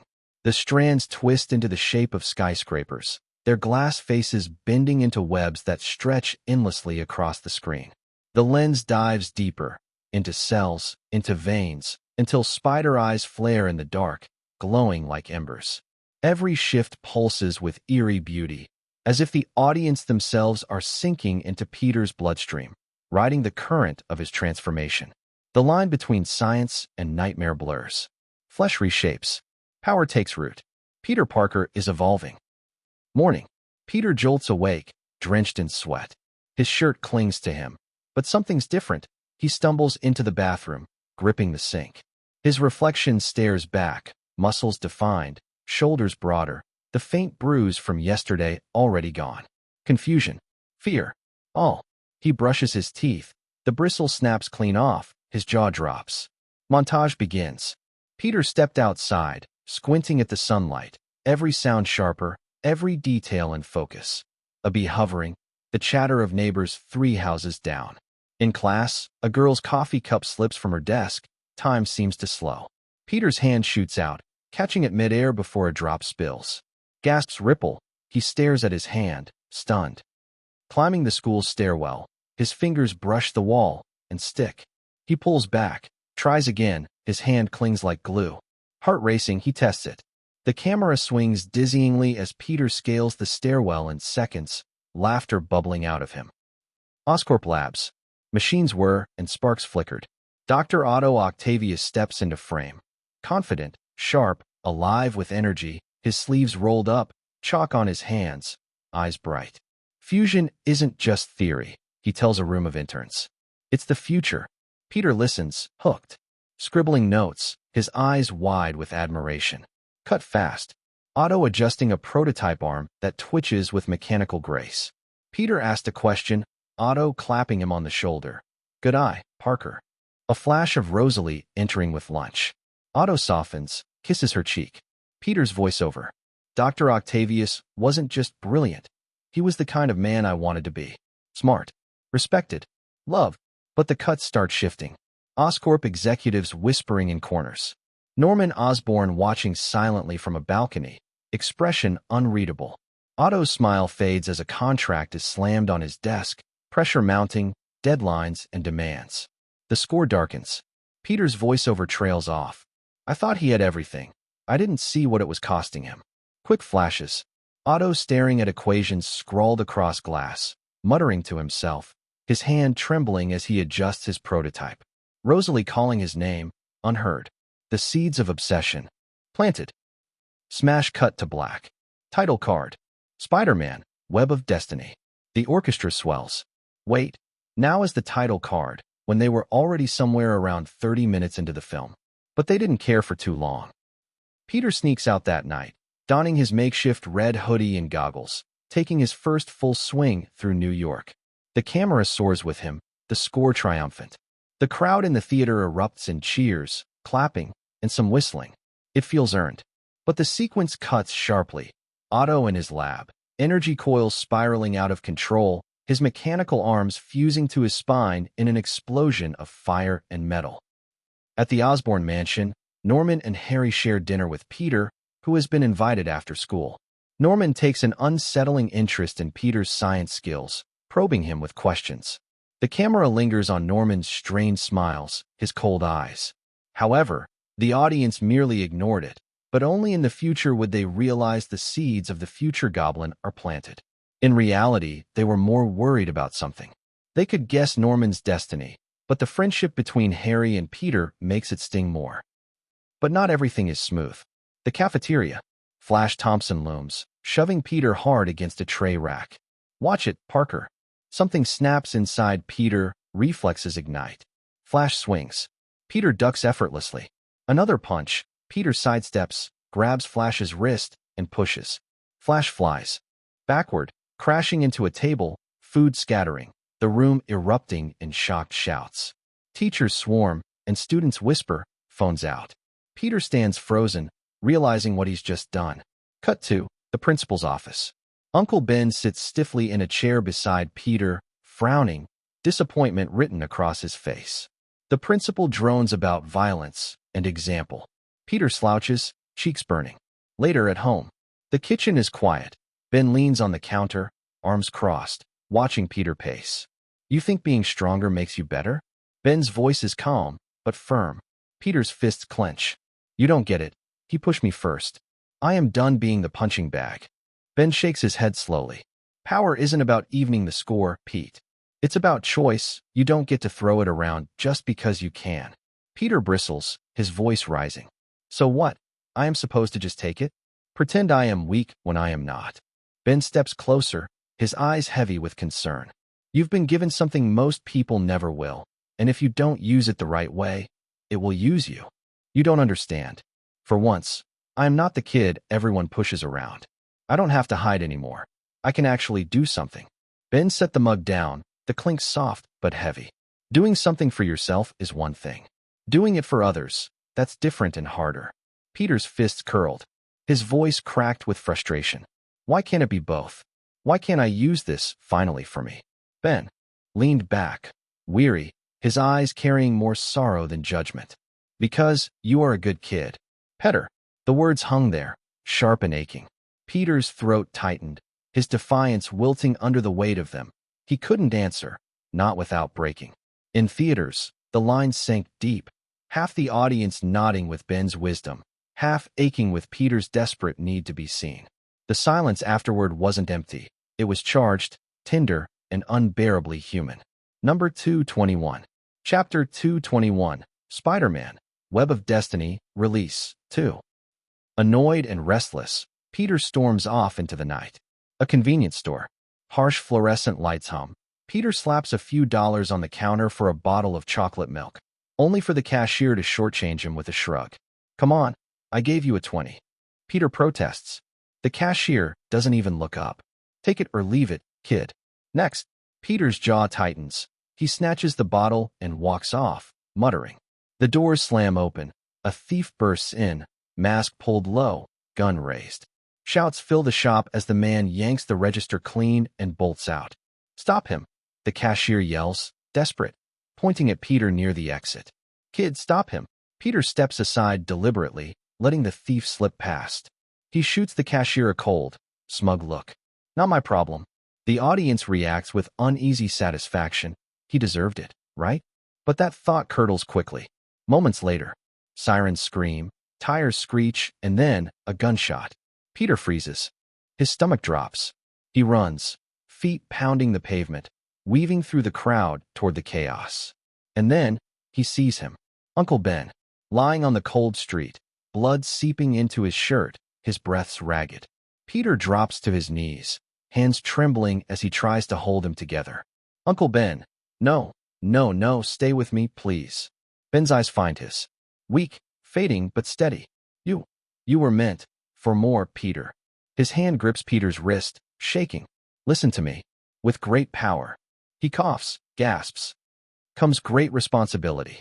The words hang in the air as his hand slips. His chest falls still. Peter's scream rips through the night. The theater goes silent, with no music and just the raw sound of grief. Sniffles echo in the crowd. Cut. Rage. Peter, masked only in scraps of fabric, chases the thief through alleys. His movements are frantic, fueled by fury. Webs crack like whips, pulling him faster, higher. He corners the thief, pinning him against a wall with brutal force. The man turns, the same thief he let walk free. Peter's breath stutters, his face twists in horror. He webs the man to the wall, but instead of triumph, he collapses, sobbing. The camera lingers, his tear-streaked face half hidden by shadow. The violin scores swelling, mournful and sharp. Montage follows, quick cuts. Peter stitches red and blue fabric late into the night, calibrating web shooters with precise hands, determination and burning. Swinging across skyscrapers, awkward at first, then smoother, stronger, almost graceful. Stopping muggers, saving a child from traffic, pulling a cat from a fire escape. Small victories that matter. Voiceover. Uncle Ben's words echo, overlapping with Peter's own. Peter, I used to think I was nobody, just a kid with a camera, but now, I know who I am. I am Spider-Man, and this city is my responsibility. The montage slams to black. The theater erupts, cheers, whistles, clapping. One man stands, pumping his fist. That's it, baby. Spider-Man is born. Oscorp Lab was hanging on the board. The lab is chaotic. Otto's experiment spirals out of control, the glowing core threatening to consume everything. His assistants scream. Alarms blare. Otto tries to shut it down, his mechanical arms thrashing wildly as the neural link overrides his control. Sparks erupt, glass shatters. The camera spins with dizzying intensity. A horrific close-up. The metal arms fuse permanently into his body. His scream echoes as the screen cuts to black smoke. Silence in the theater. Then, a nervous shuffling. The audience knows they have just witnessed a villain's birth. The weeks dissolved into fragments of exhaustion. Morning light found Peter Parker hunched over half-finished essays, eyelids heavy. By afternoon, he was dashing across campus halls, barely making it to class, still clutching his camera. Evening, scrambling to deliver pizza or take photos for the Bugle. And when the city lights blinked on, he was all ready. Pulling the mask over his bruised face, answering cries for help. Sleep became a luxury, meals a passing thought.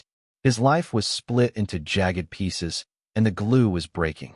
It wasn't villains that crushed him, it was time.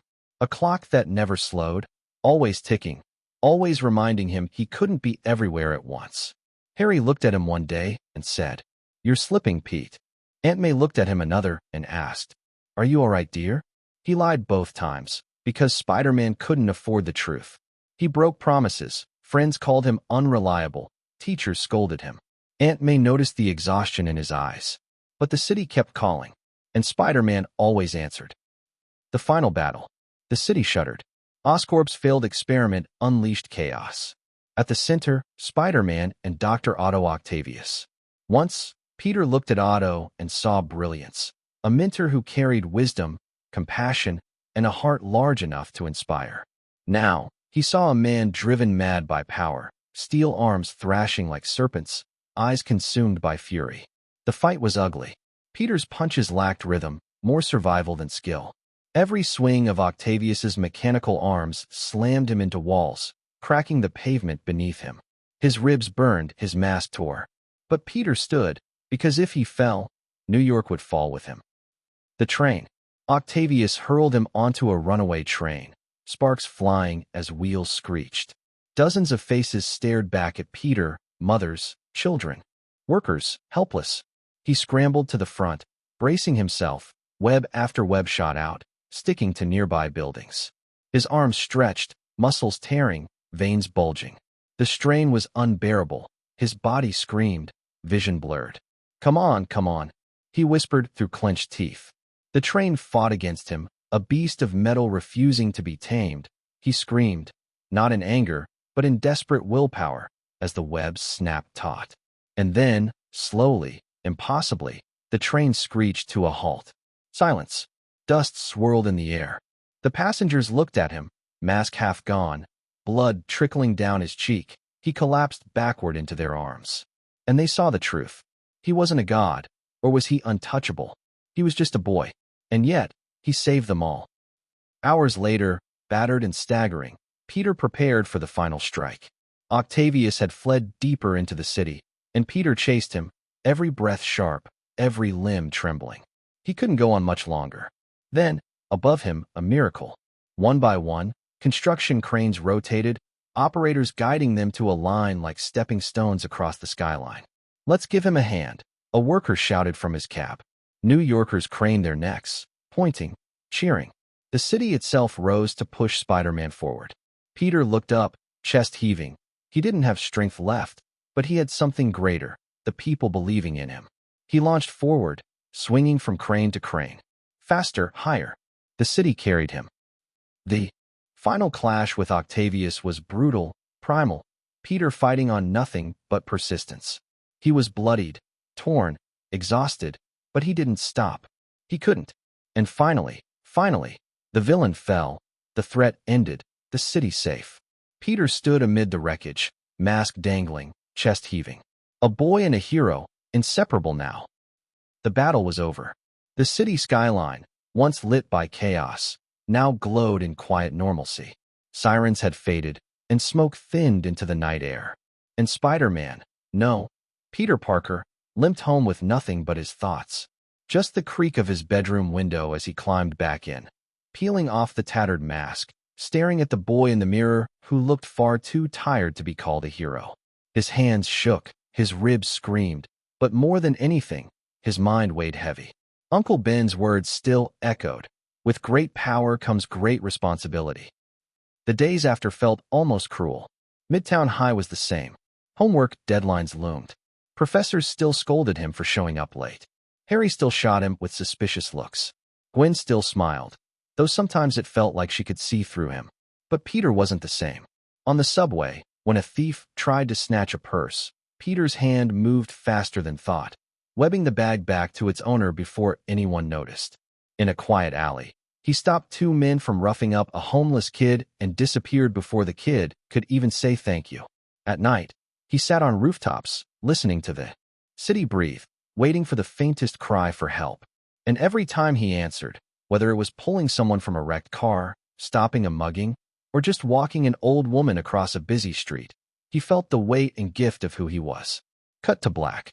The audience sat stunned, hearts racing, eyes wet. They hadn't just seen a superhero origin.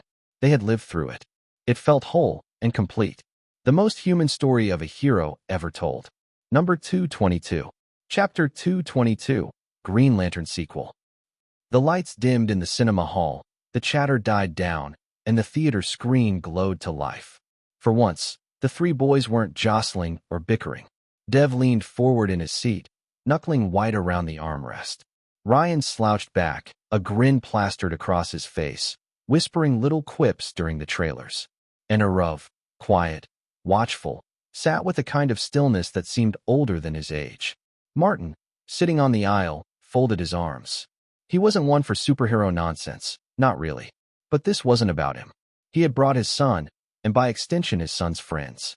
One of them, Ryan, he tolerated with a stiff politeness, his own distaste rooted not in the boy, but in the boy's father. Old grudges had long shadows. Still, as the movie rolled on, even Martin couldn't deny its grip. The opening beats drew gasps. The action drew wars. Every set piece landed like thunder in the theater, and soon the boys were swept in entirely, Dev laughing, Ryan hooting loud. Enough to make strangers glance, and even Arav's eyes lit with something unspoken. By the halfway mark, their hands hurt from clapping. By the climax, Ryan's voice cracked, his throat dry from cheering. Dev looked like he might burst out of his seat. And Arav, though still silent, leaned forward at the exact moments that mattered most. When the credits rolled, the room erupted in applause. The crowd rose as one, buzzing, talking over each other about favorite scenes. Martin stood with them, stretching his stiff legs. Dev jumped up, grinning ear to ear. Ryan shook his stinging hands, muttering, "Worth it." But Arav stayed seated. "Arav?" Martin asked, a hint of impatience. The boy's gaze stayed fixed on the screen, where names scrolled endlessly. He spoke softly, but his words cut through the noise around them. "Didn't you all forget who the director of this movie is?" Dev blinked.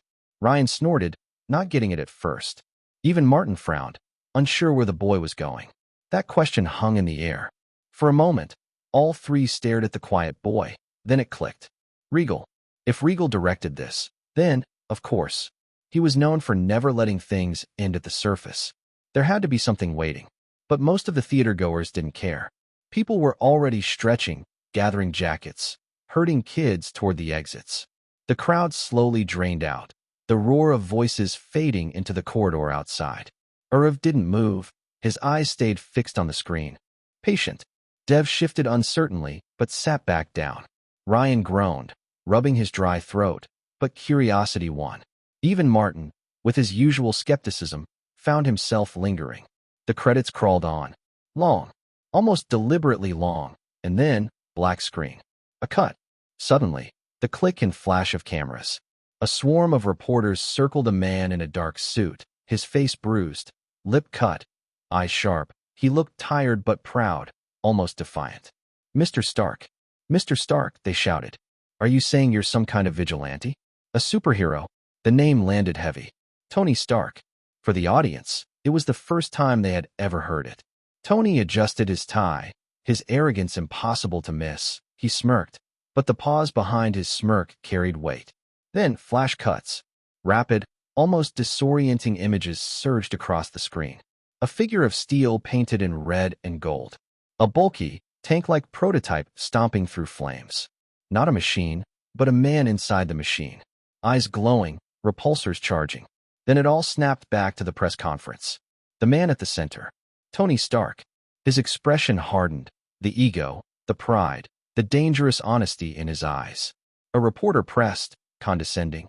"I never said you were a superhero." Tony leaned into the microphone. The room went quiet. The audience in the theater leaned forward without realizing it.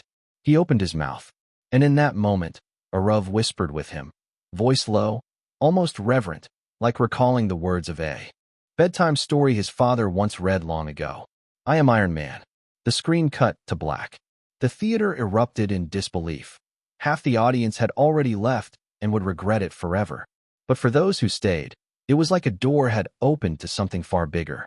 And in the dim light, Martin stared at Arav, unsettled once again. How had this quiet boy known? Regal leaned back as the credits rolled on, white letters climbing into the darkness above the screen. This time, he wasn't standing by the balcony exit, studying the crowd's faces like he usually did. Gwendolyn was tucked against his side, her hand looped firmly around his arm, and for once he let himself sit still. He didn't need to see the audience to know. Their energy hung in the air, buzzing, still alive even after the final scene. He could sense it. The gamble had paid off. That was when his phone buzzed. He almost ignored it. Hardly anyone had his personal number, and the few who did weren't reckless enough to interrupt him tonight of all nights. But instinct made him check, thumbs swiping across the screen. The message was short, barely anything at all. "Hey, the movie is great." That was it, with no punctuation or a signature. Just a handful of words. Regal's brows lifted. Then his gaze dropped to the name saved in his phone. Green Lantern.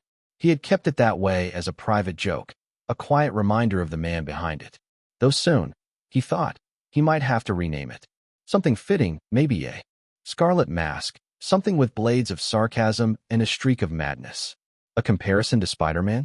No, that would be insulting. This one was sky and earth apart. Ryan Reynolds, once positioned as the shining face of MDC's cinematic leap, only to be dragged under when Green Lantern collapsed into a disaster.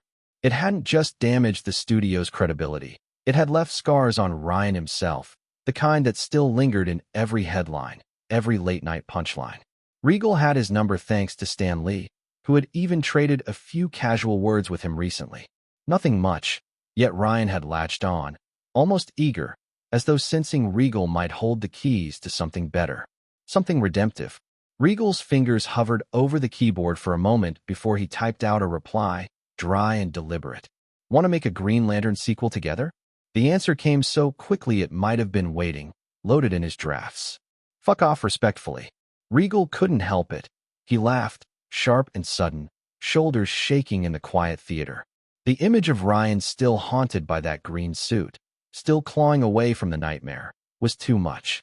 Gwendolyn turned her head, frowning, her eyes narrowing with suspicion. "What's so funny?" He shook his head, trying to school his grin into something more neutral. "Nothing," he said lightly. But Gwen wasn't buying it. Her grip on his arm didn't loosen. Womanly instinct had a way of peeling through deflections, and Regal knew she sensed it. There was something in that laugh he wasn't sharing. "So, Regal's next film is going to be Deadpool." The thought flickered through his mind like a match strike, quick and sharp. But soon he decided that was a question for another time, another stage. Nonetheless, he could already picture it. The suit, the blades, the fourth wall crumbling under Ryan's grin. A character too sharp, too wild to be ignored forever.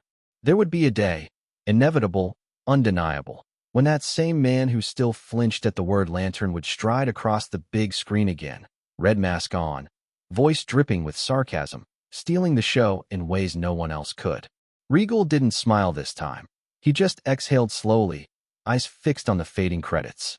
He knew the pieces were already moving, and the audience, still unaware, had no idea what storm was coming next. Number 223. Chapter 223. Q&A. The screen went black. And how were the reactions of the people that watched the movie? For a few seconds, the theater held its breath, just a suspended heartbeat of disbelief. No one had come expecting this, especially from a superhero film. Yet here they were, blinking through damp lashes, trying to pretend they weren't. Some had cried, honest tears slipping free during scenes they hadn't seen coming. Moments so raw they cut past the armor of spectacle and found something soft beneath. Cried. To a superhero film. A first, standalone superhero film at that. In just 2.5 hours. It had done what most franchises struggle to achieve even after sprawling trilogies. It made them care. Not about explosions or costumes or who wins the final fight, but about the person behind the mask. The connection was startlingly real, almost disarming in its intimacy, and as the credits rolled and the lights stayed low, it left the audience not with closure, but with a quiet, aching hunger. They didn't want it to be over. They wanted more. Regal in the back slipped his phone back into his pocket after his chat with another man in a red costume or soon-to-be. Then after the overwhelming silence, it started, as polite clapping from a few scattered rows, but quickly gathered force, building into an uproar. People were on their feet now, their silhouettes rising like shadows against the glow of the screen. Some were whistling, and the others were shouting Andrew's name. Andrew himself had sunk forward, elbows on his knees, head in his hands, and laughing.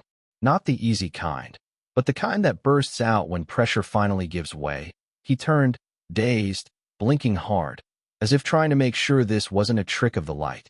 2 seats down, Stan Lee clapped slowly and steady, grinning like a man watching history rewrite itself. His lips moved with words Regal couldn't hear over the thunder, but the glimmer in his eyes said enough. You did it, kid. Regal rose only when the crowd around him began to surge toward the aisles. His face betrayed nothing, but inside, the static buzz of adrenaline had not yet faded. Months of stress, the deals, the sleepless edits, the fights over release windows, it was all slipping into the past, drowned out by this echoing storm of applause. Studio reps and PR agents were already threading through the aisles, herding cast and crew toward the stage for the photo op. Flashes sparked as photographers darted ahead like restless moths.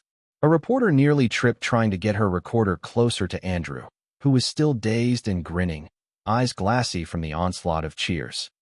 Right after premiums?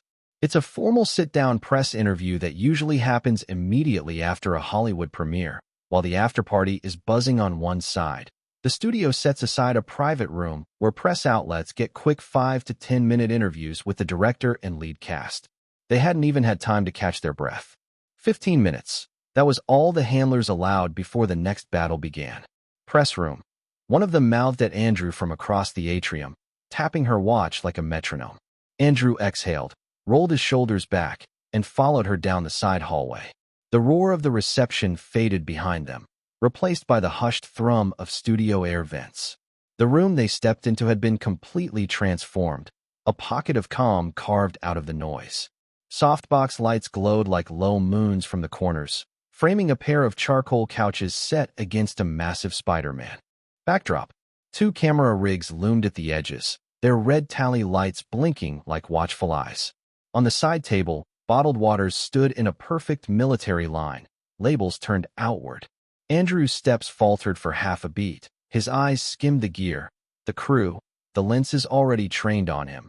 But then he lifted his chin, straightened his jacket, and walked in with the barest flicker of swagger. Regal came behind him with the quiet poise, while Stan Lee trailed last, leaning on his cane, the eternal mischief already flickering in his eyes. The second Andrew sat, the flood began. Andrew. Over here, Andrew. Was it intimidating putting on the suit? Did you do your own stunts?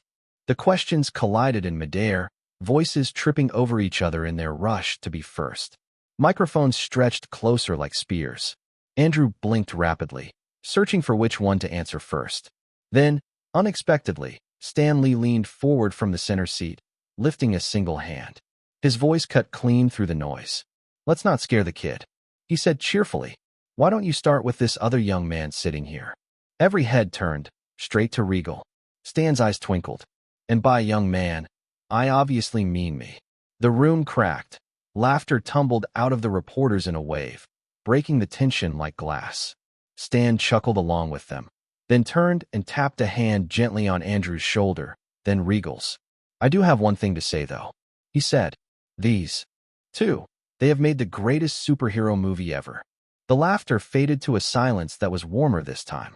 It was the same statement that Stan had released when he announced the movie, which actually created quite a fuss in a rather negative manner. But now, a few journalists even clapped softly, their smiles no longer the sharp-edged ones they wore for sound bites. Stan tilted his head, eyes sweeping the room. "How many of you agree now? Or does it still sound like it's just coming from some retired old man?" A few hands rose, more smiles bloomed, and the cameras caught everything. Regal gave a quick side-eye to Stan. The laughter still lingered in the air like champagne bubbles when the next reporter leaned forward in her chair. She was from Vanity Fair, red lacquered nails wrapped around her notepad, eyes glinting with the kind of curiosity that always spelled trouble. "Well," she said slowly, "since Stan's just casually dropped a thunderbolt, maybe I will toss in a lightning strike of my own." Andrew, mid-sip of water, froze. "There has been talk," she continued, "that your mentor during this film was Ross. The Ross. Which dash," she flicked her pen for emphasis. "Most people find it a bit unbelievable. He's not exactly famous for mentoring anyone at all. So is that actually true? And if it is, what on earth was that experience like? Because it could not have been easy." A ripple ran through the room. Cameras adjusted focus. Regal's brow lifted half a millimeter. Andrew laughed, the sound a bit too quick, and set his bottle down with exaggerated care. "Oh wow, you are really going for a difficult one this early, huh?" "She is doing her job," Regal murmured, not even looking up from the arm of the couch. Andrew shot him a betrayed look, then sighed dramatically. "Okay, fine. Yes, it's true." That detonated the room. A dozen pins scratched paper like claws. Andrew threw up both hands. "And yes, I know how insane that sounds. Ross doesn't mentor. Rose doesn't even explain the time of day to people, but somehow, he jabbed a thumb at Regal. This madman convinced him to take me on. I still don't know what kind of blackmail was involved." "Charm," Regal said simply. "Bribery," Andrew corrected under his breath, earning snickers from the press. "So what was it like?" Another reporter piped up from the back. Andrew leaned back, dragging a hand through his hair like he was bracing for shrapnel. "Picture trying to learn to dance, while the floor's on fire and the instructor occasionally throws knives at you to see if you flinch. That's Ross. He would rip everything down to pieces, my movement, my line delivery, even the way I stood, and then somehow build it back up twice as strong. It was brutal. But it changed me. I owe half of Peter Parker to him." There was a pause, the kind of pause that only drops when everyone collectively realizes they have just been handed something real. Stan broke it with a grin. "And the other half?" Andrew grinned back. "Therapy, lots of therapy." The room cracked with laughter again, and even Regal's mouth tilted, barely, in quiet amusement. "Your first film under MDC Studios," a woman said, voice cool but eyes bright with curiosity. "Your first superhero epic, and you release it right next to a juggernaut like Pixie's Power Rangers. Were you trying to provoke them? Because if I am not mistaken, this isn't your first clash. Actually, your third one, and you have only made 4 movies." Her words landed like darts, sharp and precise. The room seemed to tilt toward Regal, waiting. Regal's lips curved just slightly, the kind of smile that never reached his eyes. "It's a coincidence," he said smoothly. "Obviously." The reporter blinked, pen frozen midair. Then she let out a small laugh, conceding with a nod as she scribbled something down. "So, Andrew," one of the interviewers began, leaning forward with a grin that suggested he'd been saving this question all night. "What's it like, seeing the audience finally watch you as Spider-Man tonight?" Andrew blinked, and for a heartbeat he looked like a kid who had just been told the roller coaster wasn't stopping yet. Then the grin came, slow and genuine. spreading like sunlight breaking through stubborn cloud. Surreal. Completely terrifying. I was shaking the whole time. Honestly, I still am. But yeah. He let out a soft laugh, rubbing the back of his neck. I think I only survived it because I went through someone's training. Not complaining, by the way. He raised his hands as if to ward off imaginary flying shoes. Please don't cut off the not complaining part in your articles. For my safety. There was laughter from the semicircle of reporters, a few camera flashes popping like tiny fireworks. Andrew glanced sidelong at Regal and Stan. Both men just shrugged at him, as if to say, "You're on your own here." Andrew's grin sharpened with mischief. "If you want to see the next part of the movie you just watched, that is." The laughter rippled louder this time, playful and conspiratorial, before the questions pivoted again. The flood of questions eventually slowed, the press finally gathering their things, chatter fading into the distant hum of the ongoing after-party.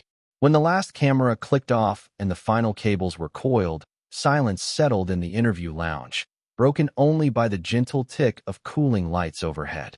Andrew sank deeper into the couch as if gravity had just doubled, still wide-eyed, like the adrenaline had nowhere left to go.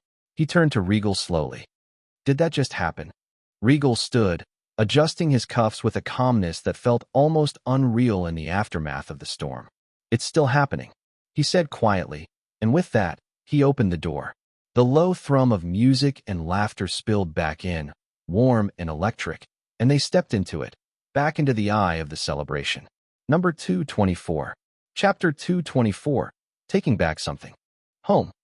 As the show completed, the trio friends were on their way back to home. However, they weren't only ones this time. They were taking something back home. Martin kept one hand steady on the wheel, the other hovering near the horn out of habit, while the car hummed down the near-empty road. In the passenger seat, Dev's body was technically forward, but his entire soul was turned backwards. He was half kneeling, shoes planted on the seat Martin had just vacuumed that morning, animatedly talking to the two boys in the back. "Man, I actually felt like crying when all those cranes lined up to help Peter," Ryan said, shaking his head with an exaggerated sigh. "It was so, I dunno, heartwarming." "Wait, what do you mean felt like crying?" "You were crying, idiot." Dev shot back, grinning. "I wasn't crying, my eyes just had dust." "Yeah, now I get it. Someone was cutting onions in the theater." Yeah. Dev snorted. "And my best scene was when Spidey was stopping the train. It was freaking intense. I was sitting on the edge, thinking, is he even gonna make it? And my heart almost stopped when his mask came off. Like, everyone saw him." "Yeah," Ryan said, suddenly quieter. "It was nice. Actually, after a long time, I actually saw a superhero just saving people desperately." He let that word hang, before he grinned. Like, when did superhero movies become only about fighting big bad guys? This felt different, and people helped back, you know? They weren't just baggage. Dev nodded eagerly. True, it felt refreshing. Then Dev spoke again. "Hey, who was that guy in the end?" "The Tony Stark guy." That got the other two to pause. "Right," Ryan said. "Was he, like, a robot or something? I thought he was some government guy." Dev said. They all went quiet for a beat, the mystery hanging there between them. "Maybe he is like the big villain," Ryan said finally. "Nah," Dev replied. "He didn't sound evil. Evil people never sound evil," Ryan countered. Irv still hadn't said much. He sat slouched against the door, chin propped on his fist, watching the streetlights smear by. "I think I might know him," he said at last. That made Dev and Ryan snap their attention toward him. Irv leaned forward a little. "You guys remember when I bought a comic, like 6 months ago, maybe? Around when solo leveling was trending?" Dev started nodding. You said it was Remin Dash." He stopped abruptly, realizing what he was about to say. Ryan jumped in fast, as if to cover it. Yeah, we remember." "What about it?" Irv smiled faintly, seeing right through them. "It was a comic about Tony Stark. He is actually a superhero, not a villain." "That doesn't make sense." Dev frowned. "Why would a superhero just announce himself to the world? Aren't they supposed to be, like, secret?" "I agree," Ryan added. "That is one hell of a stupid move. Unless he is an idiot." Irv shrugged. "Well, he is just a bit unique. He only said it because a reporter pissed him off in the wrong spot. He got annoyed. That's even worse." Dev muttered. How can an arrogant man like that become a hero? All three of them slowly nodded, strangely united in skepticism. And then, for the first time the whole drive, Martin spoke. His voice was calm, almost thoughtful. People change, kids. There was a short silence. Dev glanced at him, a grin creeping across his face. Dad, for the first time, you actually sounded like a reasonable man. Ryan burst out laughing at that, the loudest laugh yet, while Urav cracked a smile. Martin's eyes stayed on the road, but he snapped, not out of real anger, just to stop them from getting cocky. Whatever, but if you don't get your dirty legs off my car seat right now, I will wipe that smug off your face and into the ground. Dev blinked. Oh, right. He twisted back around reluctantly, plopping into his seat. That only made them laugh harder. As the car rolled on through sleeping streets, their voices softened but didn't stop. Three young minds caught on the hook of a story they didn't even realize was just beginning. Friday, The Surge. By Friday afternoon, the studio already knew they had something big on their hands. Pre-sales had been strong, but the walk-up crowd was even better. Multiplex managers were calling in extra staff. Popcorn machines couldn't keep up, and by the 7 p.m. shows, most major cities had sold out auditoriums. Trade reporters leaked early estimates. Spider-Man tracking toward $40 million Friday. On Twitter, hashtag "with great power comes with great responsibility" trended globally, with fans posting screenshots of ticket stubs like trophies. In Hollywood, studio rivals peeked over their shoulders. Executives with other summer blockbusters texted each other nervously. We might have to push our release back a month. Saturday was the real test. Friday is front-loaded with fans, but Saturday reveals whether the general audience is hooked. The answer came in lines outside theaters that morning. Parents with kids, college students in groups, even couples on dates. The movie had crossed over from fandom to mainstream chatter, the golden sign. Entertainment blogs pumped out listicles. 5 reasons this Spider-Man works, and the hidden meaning of the post-credit scene. YouTube breakdowns of Who is Tony Stark hit 1 million views in 12 hours. By late Saturday night, the revised estimates put the film at $115 million for the weekend. Analysts called it a monster hit in the making. Sunday brought the whisper. Could this break the record? Theaters still filled, but families came in heavier during matinees. Regal's mix of heart and spectacle was playing across demographics. Kids laughed at Garfield's awkwardness, adults leaned in for the drama, and old comic readers lost their minds at Doc Ock's complexity. Some critics who had held back softened their tone. A New York Times writer published a second column. The audience has spoken, and Spider-Man connects. By late Sunday, internal studio memos reported a projected $127 million domestic opening weekend. That number, if confirmed, would put it near the very top for superhero debuts. The numbers locked in overnight. Monday morning, the industry woke to headlines. Spider-Man nets $127 million. Regal swings Hollywood's biggest opening since Harry Potter. Variety. Audiences crown a new Spider-Man king. The Hollywood Reporter. Andrew Garfield soars. Doc Ock terrifies. Iron Man teases. Deadline. Morning talk shows booked comic creators and professors to explain the cultural importance of Spider-Man. Financial channels discussed Regal's box office dominance as if he were a stock to invest in. Even the skeptics, those who doubted casting Garfield, or Regal's obsessive 3D push, or his gamble on RDJ's cameo, had to admit it. Spider-Man wasn't just a hit. It was the beginning of something larger. In Hollywood, numbers talk, and $127 million said one thing loud and clear. Regal hadn't just made another superhero movie. Numbers looked stronger than predicted. This wasn't just about action fans. It was pulling in teens, families, even date crowds. The phrase, 4-quadrant hit, started being whispered. Film blogs, still young at the time, were already speculating.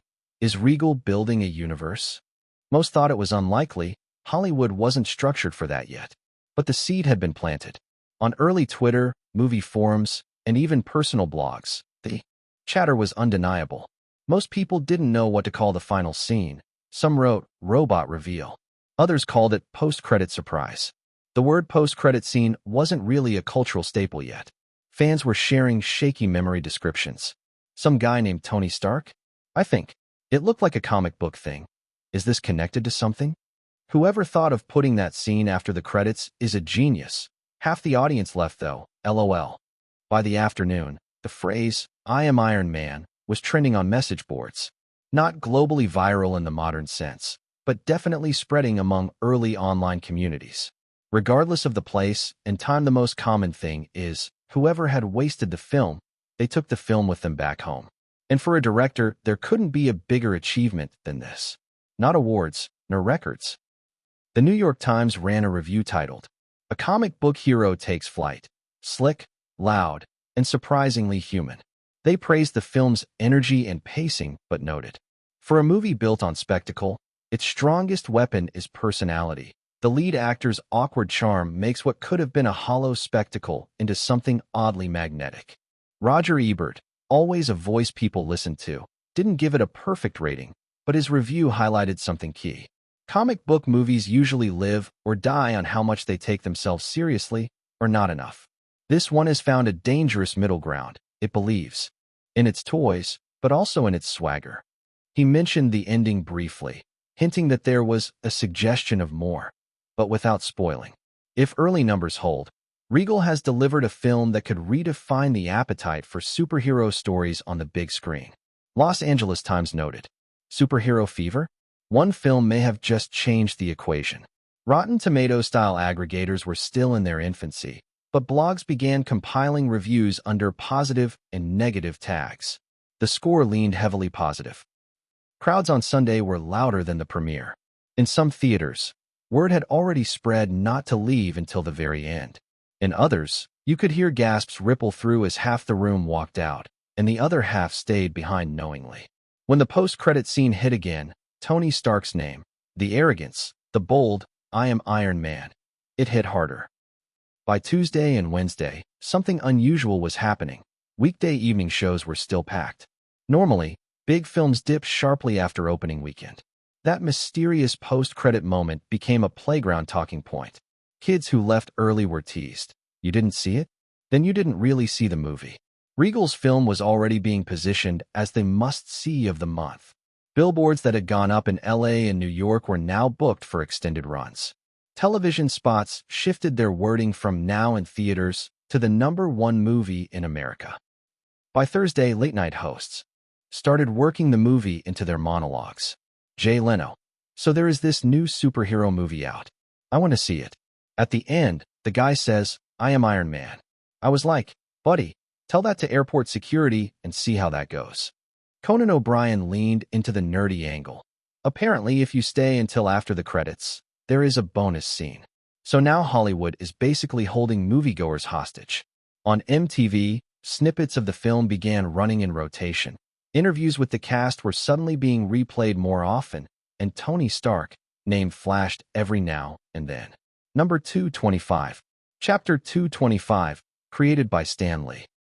A week after Spider-Man, Web of Destiny hit theaters, the buzz still hadn't died down. That Friday night, the old cinema on 42nd Street was packed to its rafters.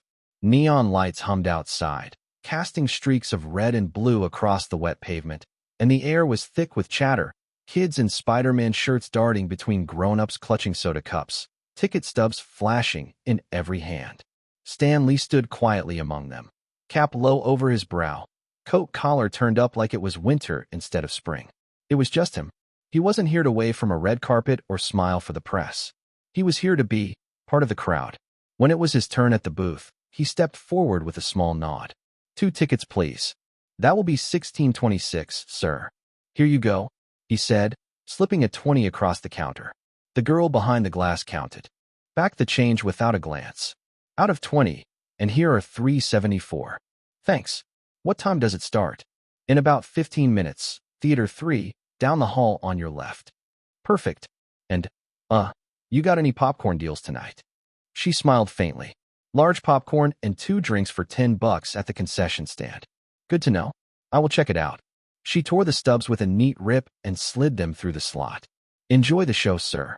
"I will," he said, voice carrying a dry little lilt, and the corner of his mouth twitched as he tucked the tickets into his palm and walked toward the glowing corridor. The Spider-Man posters were hung across the entrance. Just seeing it printed there was enough to make his throat tighten. despite having visited many theaters across the week. His character, his dream. He could still remember how his friend mocked him when he proposed Spider-Man idea to him. Why would anyone like spiders? However, now that proposal turned into something bigger than they both could have ever imagined. Inside the hall, the air smelled like popcorn drowned in butter, like candy wrappers waiting to be crinkled at the wrong moment.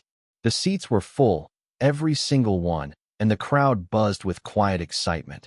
Theories whispered, laughter stifled, nervous energy. Some were just kids, barely teenagers, clutching their sodas as though they were chalices. Others were older, skeptics maybe, dragged here by younger siblings or children. Stan shuffled down the aisle, finding a spot halfway back. His eyes lingered on the empty seat beside him. Jerry Siegel. How he wished his old friend could sit there to see this moment, the culmination of years of dreaming, scribbling, imagining. The lights dimmed. Stan tugged off his cap, blending into the sea of faces. He was just another man in the dark, lost in the crowd, yet entirely present. And then the screen flickered to life. The first credit appeared, created by Stan Lee. Special thanks to Jerry Siegel. Just simple white letters on black, clean, unadorned. But for Stan, the world outside the theater ceased to exist. His eyes clung to the words. His chest tightened, a lump forming that he didn't try to hide. His name, his friend's name, alive, monumental, and glowing above him on the big screen. He glanced at the empty seat beside him, and the reason he had bought 2 tickets was painfully obvious. For decades, he had lived in the margins, his words and worlds unadorned. He had been the man behind the curtain, sometimes loved, many times forgotten and overshadowed by men in suits who signed the checks. But here, at last, he wasn't a ghost. His name was alive. His name belonged to Spider-Man.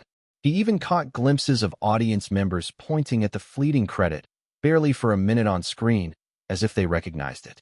It was a small thing, but to him, it felt monumental.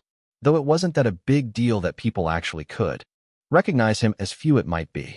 With his bold statement before filming even began, claiming he would make the best superhero movie ever made, period, and then repeating those same words at the recent premiere interview, this time, no one called him stupid. The same reporters who had mocked him before could only nod their heads in agreement.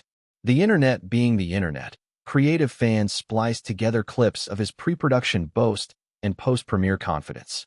The comparison videos spread like wildfire. It isn't often people witness someone's audacious prediction actually come true, but Stan had pulled it off. His popularity surged, and suddenly his brief cameo became a talking point too. The audience members around him had no idea he was sitting right there among them, but their recognition and enthusiasm meant everything to him. Then came the most important credit. Written and directed by Regal Seraphsail. Stan smiled through his tears, his weathered hands trembling slightly in his lap. He couldn't help it. For a moment, another memory flickered in his mind, a memory from before he met Regal, one he would rather bury deep in the darkest corners of his past. The Green Lantern film. That catastrophic night when he had dared to hope, sitting in a similar theater chair, watching his characters butchered beyond recognition.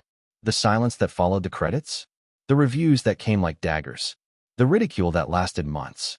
He had sworn not to think about it, not to give it room to haunt him, but the contrast was impossible to ignore. The credits moved on as the film began, the music soaring, the city sprawling across the screen in breathtaking detail, but Stan hardly saw it at first. His eyes were fixed on the audience. A father pointing excitedly at the screen to his wide-eyed daughter. Teenagers leaning forward in anticipation. An elderly woman clutching her purse, completely absorbed. Whenever he caught a child's smile, his chest tightened with emotion. All those years, all those sleepless nights hunched over a drawing board, the pages, the deadlines, the ink-stained fingers that Jerry used to tease him about, they weren't for nothing.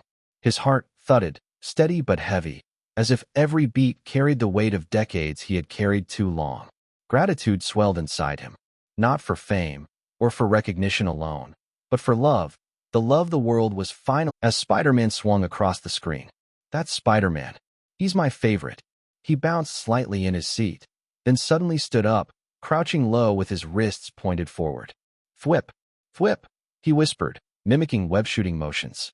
Stan couldn't help but chuckle as the boy pretended to swing from building to building, his small frame carefully navigating the narrow space between theater seats.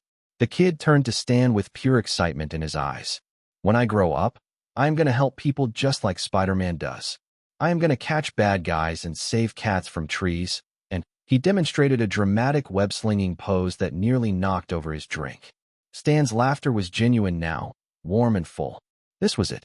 This was exactly what he had hoped for all those years ago when he first put pen to paper. Tommy, the boy's mother leaned over, her face flushed with embarrassment. Sit down and stop bothering the nice man. She looked apologetically at Stan. I am so sorry, sir. Are you all right? He didn't mean to. The father chimed in. Tommy, you need to respect other people's space. This gentleman is trying to watch the movie. Stan held up a gentle hand, still smiling. No, it's perfectly fine. He is just excited. He looked down at Tommy, who had reluctantly returned to his seat but was still stealing glances at the screen. And to answer your question, Stan said softly to the parents, his eyes twinkling with unshed tears. I am great. Really great. As Tommy settled back into his seat, occasionally whispering thwip under his breath, Stan felt something settle in his chest. 30 years of creating stories, and here was the proof that it had all been worth it. One small boy who believed he could be a hero.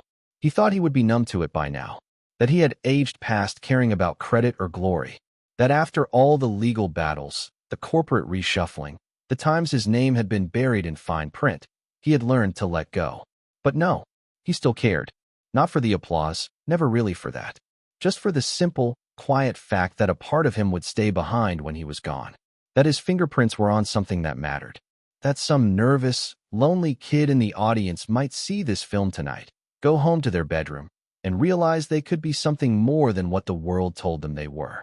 That mattered. That always mattered. He leaned back, let the worn theater seat hold his frail frame, and whispered to the empty air beside him. We did it, Jerry. We finally made it off the page. And in that moment, Stan Lee wasn't just a creator watching his work come to life. He was a father watching his children take their first steps in front of the whole world, and knowing, finally, that they would run farther than he had ever dared to dream. Number 226. Chapter 226. I don't know. Regal's residence. Hey, you thought about what you were going to do next? Regal didn't take his eyes off the screen. Why do you suddenly sound like one of those journalists who corner me with a mic? Don't be a jerk. Keanu shot back, thumb mashing buttons. I'm just asking. I mean, come on, I love Spider-Man. Regal flicked him a sidelong glance. Okay, now you are creeping me out, man. Keanu smirked. What? I can't appreciate good cinema without getting roasted for it. They were slouched on beanbags in Regal's house, controllers in hand, locked in one of their rare dudes gaming nights, a fragile ceasefire from the chaos of their worlds. It had been over half a year since they had managed a night like this, too many meetings, sets, and too many time zones in between. And while it had already been 10 days since Spider-Man, Web of Destiny, began tearing through the box office, tonight's conversation wasn't supposed to be about that. Well, it wasn't supposed to be until now. Come on, Keanu said, leaning forward as his character dove behind cover. You gotta give me something. What's next for the big genius? Regal didn't look away from the screen. I don't know. Keanu blinked, missing a beat on his controller. Wait, what? I said I don't know. Regal repeated, a little sharper this time. Keanu paused the game, setting his controller on his lap. Hold up. You don't know? The same guy who once told me, with zero script, zero budget, that he would make a film with me and figure the rest out later, is suddenly out of ideas? Regal smirked without looking over. That doesn't sound like something I would say. Oh, it's exactly something you would. Actually, something you did say. Keanu said, shaking his head with a laugh. Now you are just pretending to be normal. It's true, though. Regal let the controller rest on his lap. I am really unsure what to do as a creator right now. All right, go on, Keanu said, leaning back like a smug older brother. Let this senior give you some advice. Regal shot him a sideways look. What? Did Gwen pass her know-it all gene onto you? Don't dodge it. I am not. Then talk. What's actually spinning in that head of yours? Regal went quiet for a beat, staring at the controller in his hands. Honestly, first thing, I want a break. thinking about disappearing to Japan for a bit. Keanu chuckled under his breath. Right. And how long before that break somehow turns into a secret project? Maybe it will, or maybe it won't. Regal's tone softened, drifting. But after coming back, it gets messy. There is too much. Keanu stayed quiet, letting him keep going. There is post-production on Chamber of Secrets. I probably need to start the 4th book soon. And I have been thinking about expanding the Potter world, side stories, games, maybe even a theme park with Red Studio. Yeah, Harry Potter and the Chamber of Secrets, the 2nd film, had already been deep in production for a while now. Regal had seen a few rough cut scenes, and they were coming along exactly as he had envisioned. Chris Columbus. Regal had to admit, he hadn't been wrong to trust the man. And then there is Iron Man, under MDC. Regal continued, I have to finish the script, launch new comic lines, maybe even gather a core group of writers and fans to build a proper connected universe. He huffed out a small laugh. And on top of all that, my hobby, the web novels. They are getting light novel and comic adaptations now. I want to push them into animation too. That would be ridiculously fun. Keanu gave a low whistle, leaning back with wide eyes. Man, you are in deep shit. Regal smirked faintly. I know. Keanu nodded slowly, though what he was really thinking was how he would never get used to the sheer scale of Regal's ambitions. No matter how many times he heard them, they still felt larger than life, like something out of fiction. And somewhere behind that quiet nod, Keanu sighed inwardly, because he knew exactly what followed moments like this. Regal was going to run himself into the ground again. Very few people, maybe no one outside a tiny inner circle, knew what Regal put his body through after every release. There was a reason he vanished the moment a film hit theaters, leaving all the promotion to his team and actors. The backlash of overwork always hits like a freight train. Nights without sleep, that hollow-eyed fatigue, the soft clink of glucose bottles in his kitchen at 2 in the morning. He had never collapsed. Not yet. But he was constantly dancing on that line. To the public, he looked fine. He wore his sunglasses everywhere, on set, during interviews, even walking into a CAF, and people mistook it for arrogance. There were whole articles calling it a quirk. But no one knew they were just hiding the dark circles. Keanu finally set his controller down, the game still frozen on the pause screen, and studied him, really studied him, like he was seeing something the rest of the world couldn't. So, is there anything I can do? Regal's answer came soft, almost dismissive. Nothing really. True. Because, somehow, Regal always knew where his limits were. And when he reached them, he didn't push. He simply vanished. Without being dramatic and not a single complaint, just slipped away from everything until he steadied himself again. Keanu remembered hearing about one of those times. How Regal had jolted awake in the middle of the night, body ice cold under the AC, skin damp with sweat, chest rising in sharp, shallow breaths. It had scared him when he heard it, especially so for Saren. But the doctors, after running every test they could, had only shrugged and said Regal was perfectly fine, physically at least. And yet, he was quietly grateful Regal knew when to stop. Still, the doctors had been clear with their warnings. Don't overwork yourself this often, and certainly take real breaks. Right now, Regal is in his prime physically, which kept him from breaking down, but they always ended there. Reports the same way. It might not stay that way in the future. What? Did you get bored or something? Regal asked suddenly, glancing over when Keanu's silence stretched too long. Keanu blinked back to life, a crooked smile tugging at his lips. Bored? With you? Not a chance. Then what? Hoping I will cast you in one of these new films I am cooking up. You know I would say yes before you even finish the sentence. Regal narrowed his eyes playfully. Funny. You have been acting like you don't want to be in my films anymore.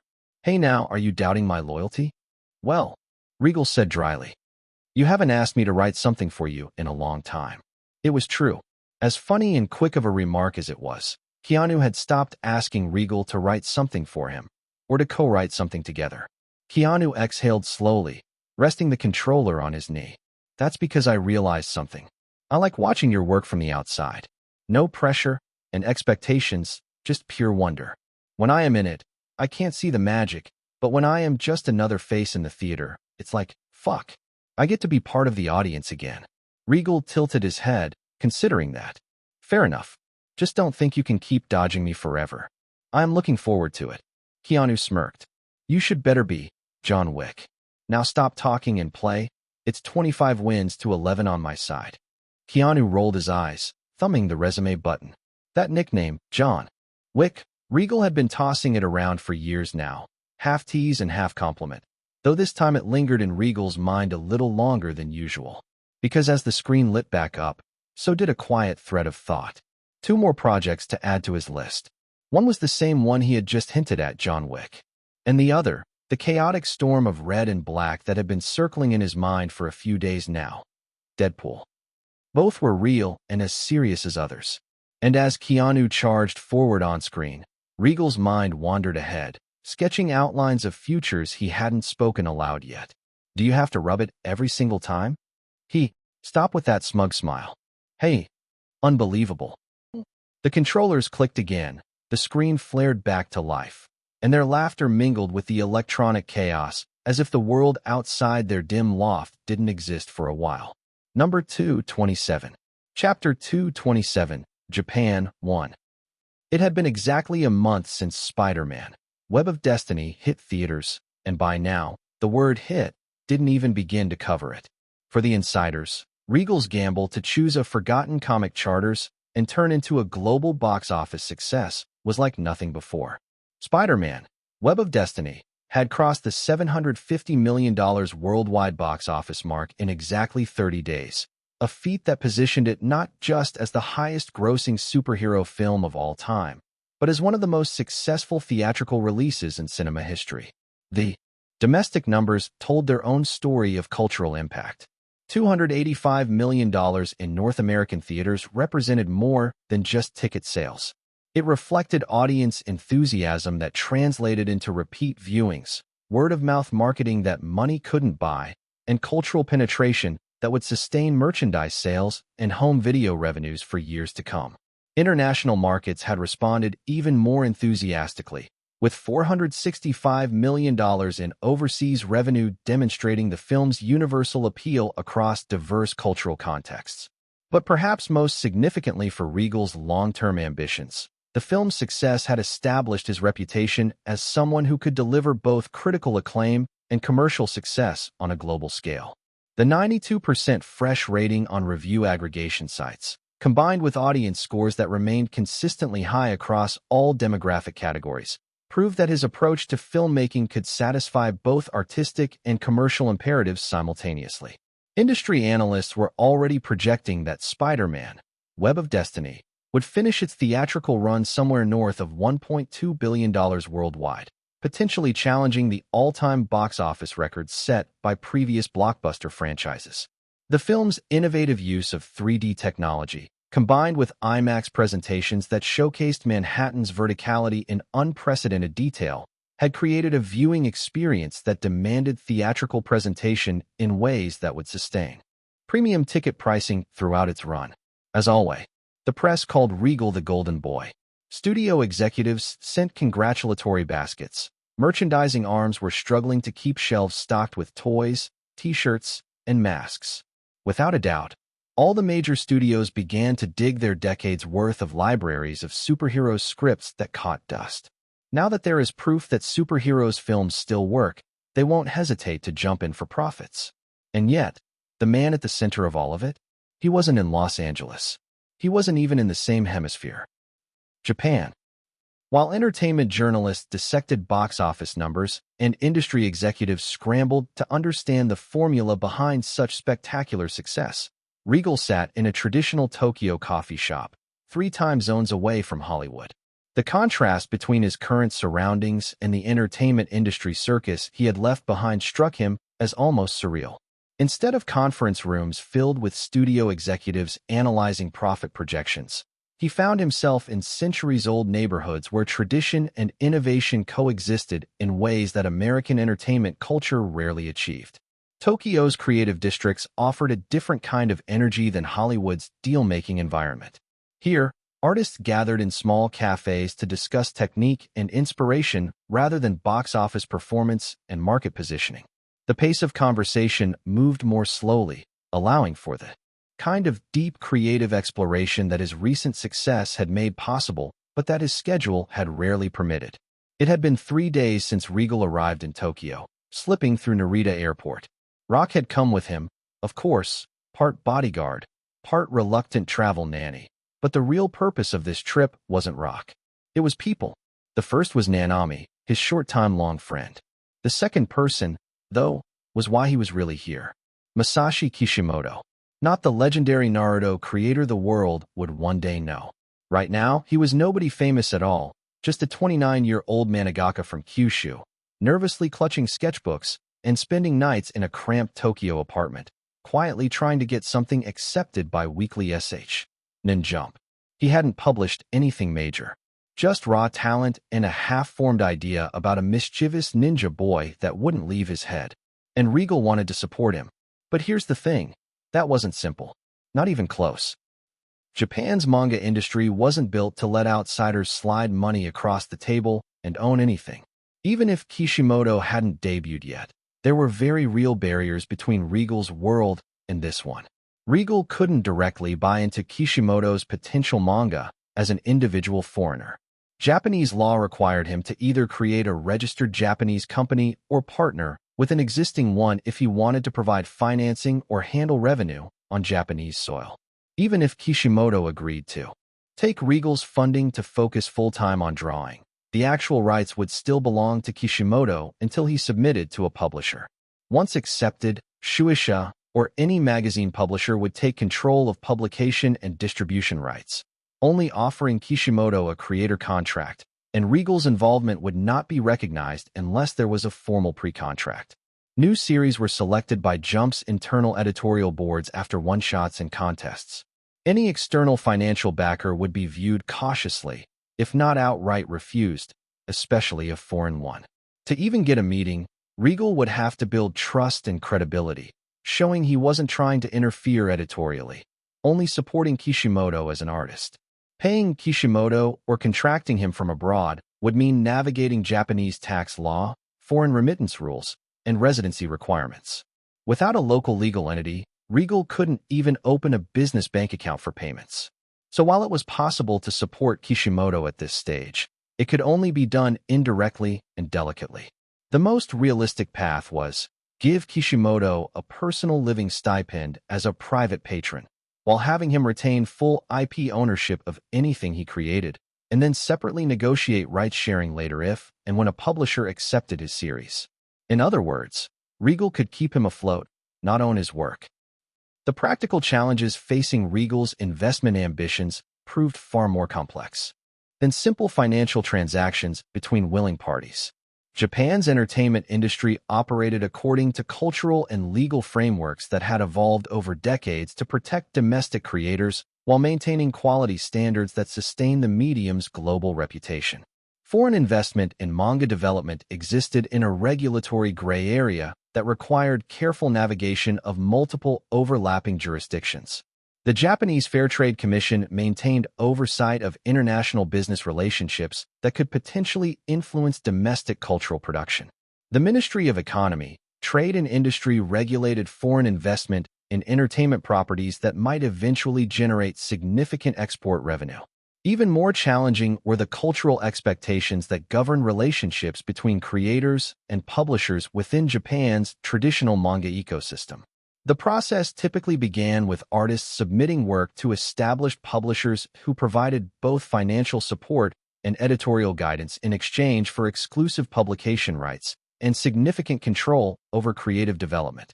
For foreign investors like Regal, this system presented multiple obstacles.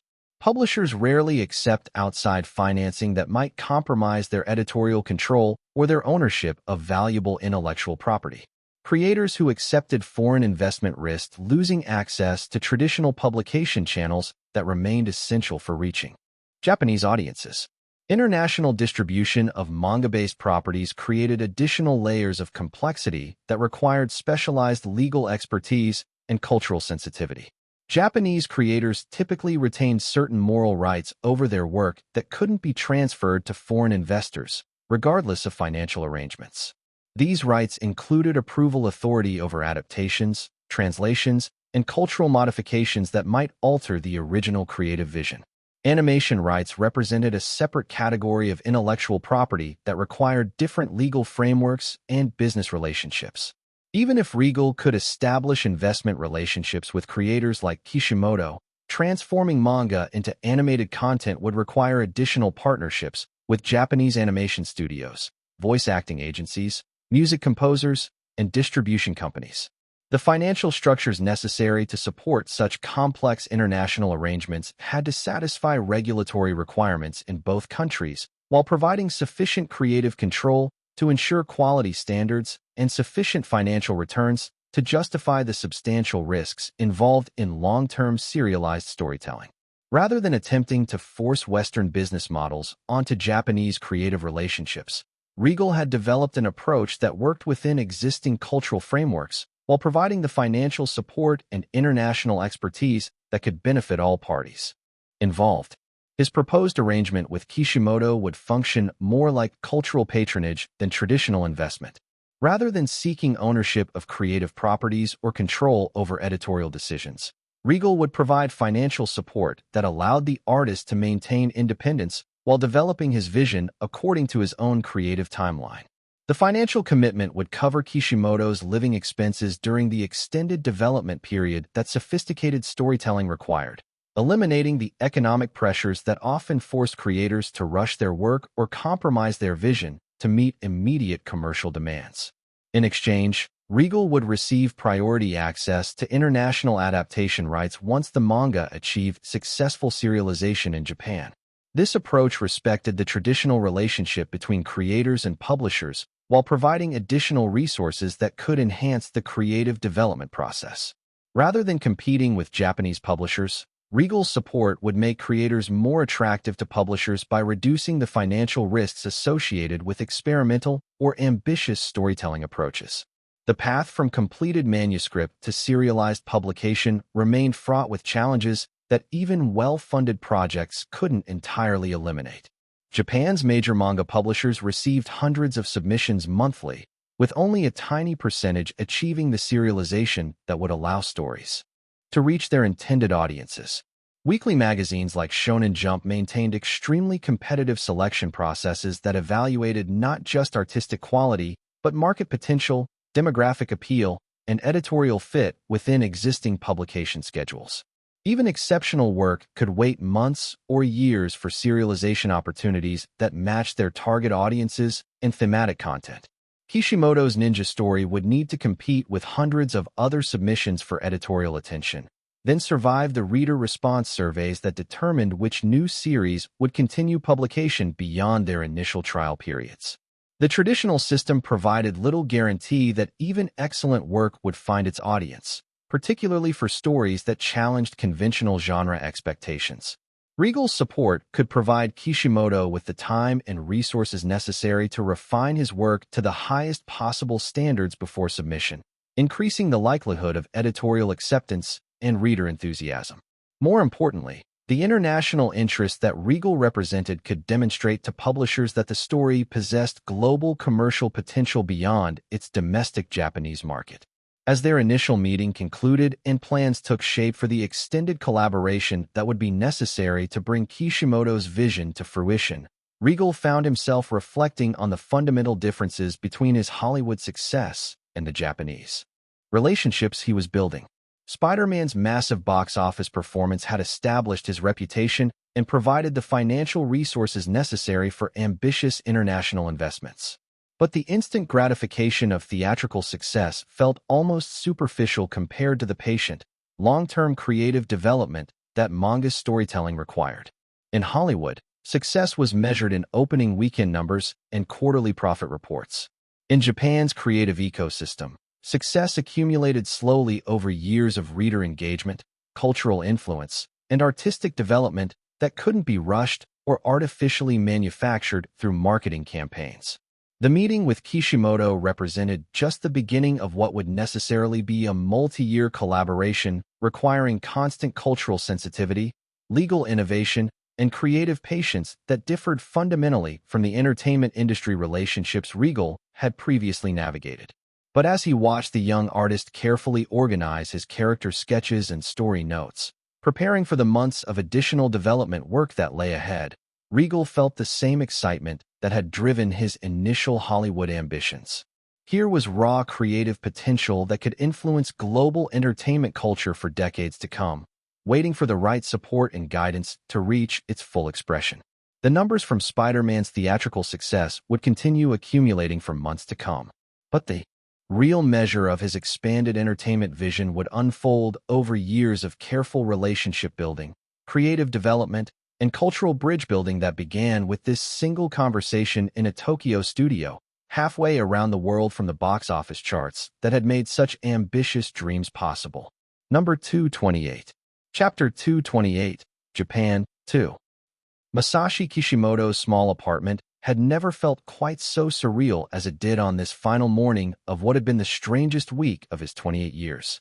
Two drawing boards set up side by side, his own cluttered workspace where he had struggled with his ninja story for months, and the makeshift setup they had arranged for his unexpected mentor.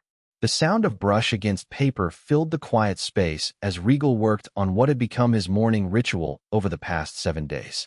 Each day, he would arrive early, settle into the cramped corner Kishimoto had cleared for him, and spend hours practicing techniques that Kishimoto had demonstrated with increasingly amazed reluctance. Terrifying, Kishimoto thought, watching Regal's hand move with the kind of confident precision that had taken Kishimoto years to develop. That's the only word for how fast this man learns. When they had first met a week ago, Regal had claimed to have some drawing experience, but had been modest about his abilities. That modesty, Kishimoto now understood, was either profound humility or a complete misunderstanding of what constituted normal artistic development.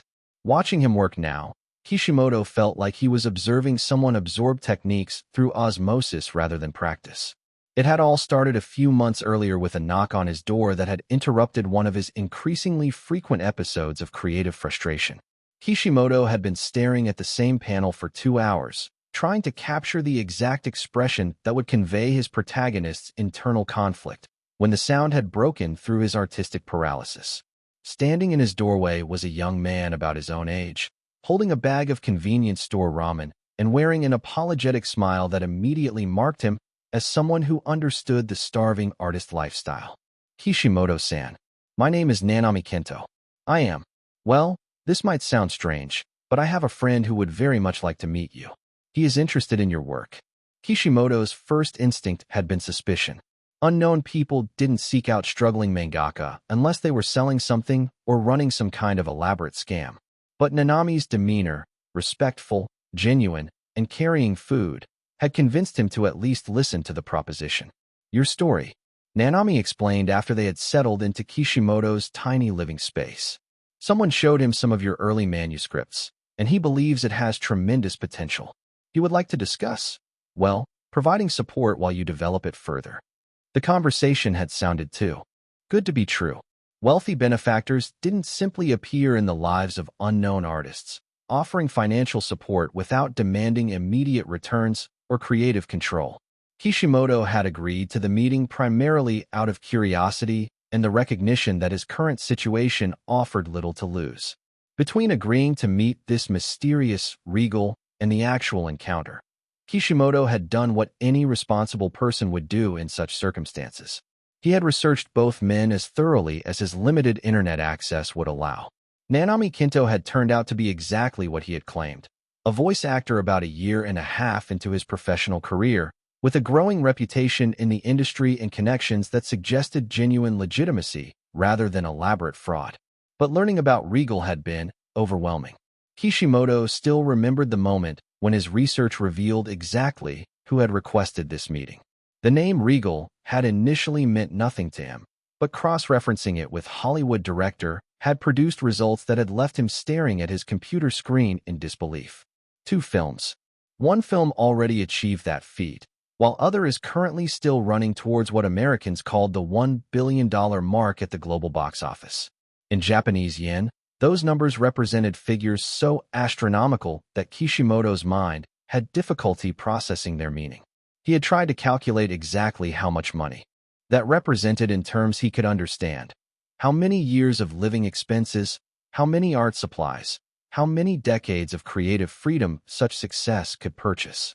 The math had been staggering enough that he had initially assumed he had made some error in his research or currency conversion. The billion-dollar question.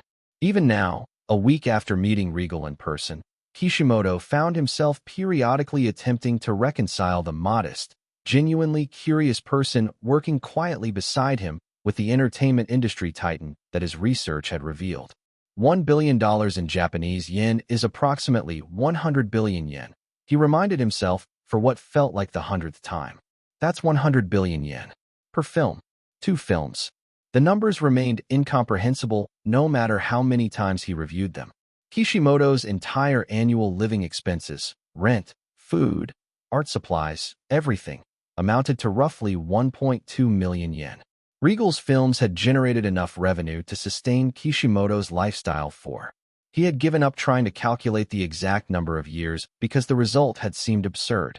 And yet here was this monumentally successful person, sitting on a cheap cushion in Kishimoto's cramped apartment, completely absorbed in learning brush techniques that Kishimoto had assumed any serious artist would already know. What had started as awkward attempts to explain basic manga drawing techniques had evolved into something resembling a genuine sensei-student relationship, though Kishimoto increasingly wondered who was actually learning more from whom. Regal's questions revealed depths of understanding about visual storytelling that went far beyond what Kishimoto had expected from someone whose background was in live-action filmmaking. When Kishimoto demonstrated how to use line weight to guide readers' eyes through action sequences, Regal had immediately grasped not just the technique, but its underlying psychological principles. The thicker lines create emphasis that mimics how peripheral vision works. Regal had observed after watching Kishimoto work on a fight scene. You are essentially directing attention the same way cinematography uses focus and composition, but through different visual mechanisms. Kishimoto ignored Regal's slightly mispronounced words of Japanese and focused on what he said. He is already grateful Regal understands Japanese without need of translators around them. Anyway, such insights had become common throughout their week together. Regal would absorb a technique through observation, practice it until he had achieved competency that should have required weeks of development, then analyze its underlying principles in ways that often taught Kishimoto new approaches to his own work. Resources in an unknown manga artist struggling to achieve serialization. The financial arrangement Regal had proposed remained almost too generous to believe. Monthly payments that would cover all of Kishimoto's living expenses, plus additional funds for art supplies and professional development, with no immediate expectations beyond continuing to develop his ninja story according to his own creative vision. I am not buying your work, Regal had explained during one of their conversations. I am investing in your development as an artist. The story you're creating has the potential to become something extraordinary, but only if you have the time and resources to develop it properly, without the pressure of immediate commercial success. The arrangement included provisions for international adaptation rights once the manga achieved successful serialization in Japan, but those seemed almost secondary to Regal's genuine interest in the creative development process itself. Days followed. Tatami mats creaked faintly as Regal shifted his weight, cross-legged on the floor. A mug of green tea stood untouched beside his sketchbook, its steam long gone. Opposite him, Kishimoto hunched over his low drawing table, mechanical pencil dancing in quick, precise motions. Paper scraps were scattered everywhere like fallen leaves, rough character doodles, panel thumbnails, and sticky notes scrawled in a hurried mix of kanji and hiragana. Regal watched the pencil lines carve out. Another mischievous grin on the face of a boy in orange goggles. Do you always sketch on plain copy paper? He asked. Kishimoto glanced up, blinking. It's cheaper. If I mess up, I don't feel guilty. He smiled faintly and went back to drawing. It wasn't the answer Regal cared about. It was the pause, the flicker of defensiveness in the man's eyes. This whole meeting was delicate. He wasn't here to impose, not outright. Instead, he turned his own page and began scratching awkward lines, trying to draw what might have been a frog, or maybe an ink blot pretending to be one. God, this is awful, he muttered. I think the frog's committing seppuku. Kishimoto snorted unexpectedly. You are holding the pencil like you are afraid of it. Maybe I am. Regal grinned. I make movies. The pen doesn't move when you yell action at it. A comfortable quiet settled again, broken only by the soft scratching of graphite. Outside the paper screen, distant cicadas buzzed against the summer heat. In truth, Regal's real aim wasn't to learn how to draw. It was to let Kishimoto lower his guard. Because trying to meddle with someone's story, especially someone as gifted as this, would only backfire if done bluntly. Kishimoto wasn't famous yet, and Naruto wasn't even serialized, but Regal could already see it, the raw talent glowing through every page. Genius, through and through. And geniuses notice their own flaws. They just don't always have the time or distance to fix them. So Regal chose the indirect route. Conversation, not correction. You always start from the eyes, huh? Regal murmured after a moment. Kishimoto didn't look up. Yeah, eyes first. If the eyes are alive, the character will follow. Regal nodded, as if absorbing a secret. So, when you say the story is almost ready, how much is actually down on paper? The whole arc. Kishimoto hesitated. Some of it, the first few chapters, are in name form. Rough storyboards. But, after that it's only pieces, themes, rivalries. I am still figuring out the ending. He fiddled with his eraser. That's normal, though. Editors say it's better to build as you go. Build as you go. Regal echoed. Like weekly bricklaying. Kishimoto smiled, more confident now. Most manga start with just a one-shot. If it does well, Jump lets you serialize, but weekly is fast. You don't have time to rethink everything once it starts. Regal nodded slowly. That fit what he had researched. First a one-shot to impress, then the brutal rhythm of weekly deadlines. No wonder stories fail to be gripping. He flipped through Kishimoto's scattered sheets. Naruto was there in spirit, a loud, lonely boy with a demon fox sealed inside him, wanting to be respected. There was a rival, dark-haired, brooding. A pink-haired girl whose face was still mostly blank. It was brilliant, and it wobbled at the same time. Mind if I say something? Regal asked, still casual. Go ahead. Okay. So, this world you are building, it's huge. Clans, chakra, ninjutsu, jinjutsu, taijutsu, spirits, demons. He traced a finger along a page. But your hook, Naruto himself, kind of gets buried under it all. Kishimoto frowned, considering. Regal continued gently. Readers need to cling to something simple at first. Like, why do they care if Naruto becomes Hokage? What does it mean to him? You have got the pieces, just not the thread tying them together. Kishimoto sat back, lips pursed. Regal sensed the door cracking open, so he went on, voice still light. Also, right now there is no clear why now. No main villain pushing the plot, just a lot of fun training and pranks. Which is fine, but if you hint early that someone was behind the Ninetales attack, maybe even someone tied to Naruto's parents, that gives the story gravity. Kishimoto tapped his pencil against his teeth. That might work. And Sasuke dash, Regal added quickly. He is cool. But he is only cool. Give him a purpose, a wound. Why does he want strength? Kishimoto's brows knit. I thought about making his clan all killed by someone close. That, Regal said. It is a goal that gives him drive. Silence again, but this time Kishimoto wasn't defensive. He waited, then, carefully, he nudged. You mind if I ask something? Not as a critic, just as another storyteller? Kishimoto glanced sideways, wary but curious. Go on. Well, if Naruto is carrying this massive demon inside him, wouldn't the village fear him more? I mean, right now in your notes they kind of ignore him? They ostracize him a bit, but still let him live alone and go to school like normal. Kishimoto frowned. You think that's off? Not off, just light. If they hated him, they would do more than gossip. It might be interesting if he is more isolated, if the pain feels heavier. Then his dream to be Hokage hits harder. Kishimoto slowly nodded, lips pressing thin. He made no note of it yet, but Regal could see the seed take root. Encouraged, he added gently. Also power scaling. You said Kakashi teaches them teamwork, but he is so much stronger than them that the stakes feel uneven. What if early on, the missions have more danger? Something where they scrape through not because of power, but creativity. Kishimoto tapped the eraser against the table. Like traps or clever teamwork. Something similar. Not bigger explosions, just cleverness. They lapsed back into silence as Kishimoto went back to sketching. Regal let him. You couldn't force genius, only coax it. This was how it had to be done, dropping thoughts here and there, never pushing, just offering. Because someone as brilliant as Kishimoto had already sensed these gaps himself. It wasn't about teaching him anything. It was about giving him space and the quiet assurance that if he wanted to push further, he had support. Regal had the funds to make sure deadlines didn't kill the spark before it caught flame. And maybe, with that gentle push, the story could become something even greater than what it once was. After a while, Regal spoke softly. You have got Naruto's voice down. And Sasuke has that rival energy. But what about the girl? Sakura, right? Kishimoto's pencil slowed. She is the smart one, top of the class. Kind of balances them out. Regal tilted his head. Does she have a personal goal?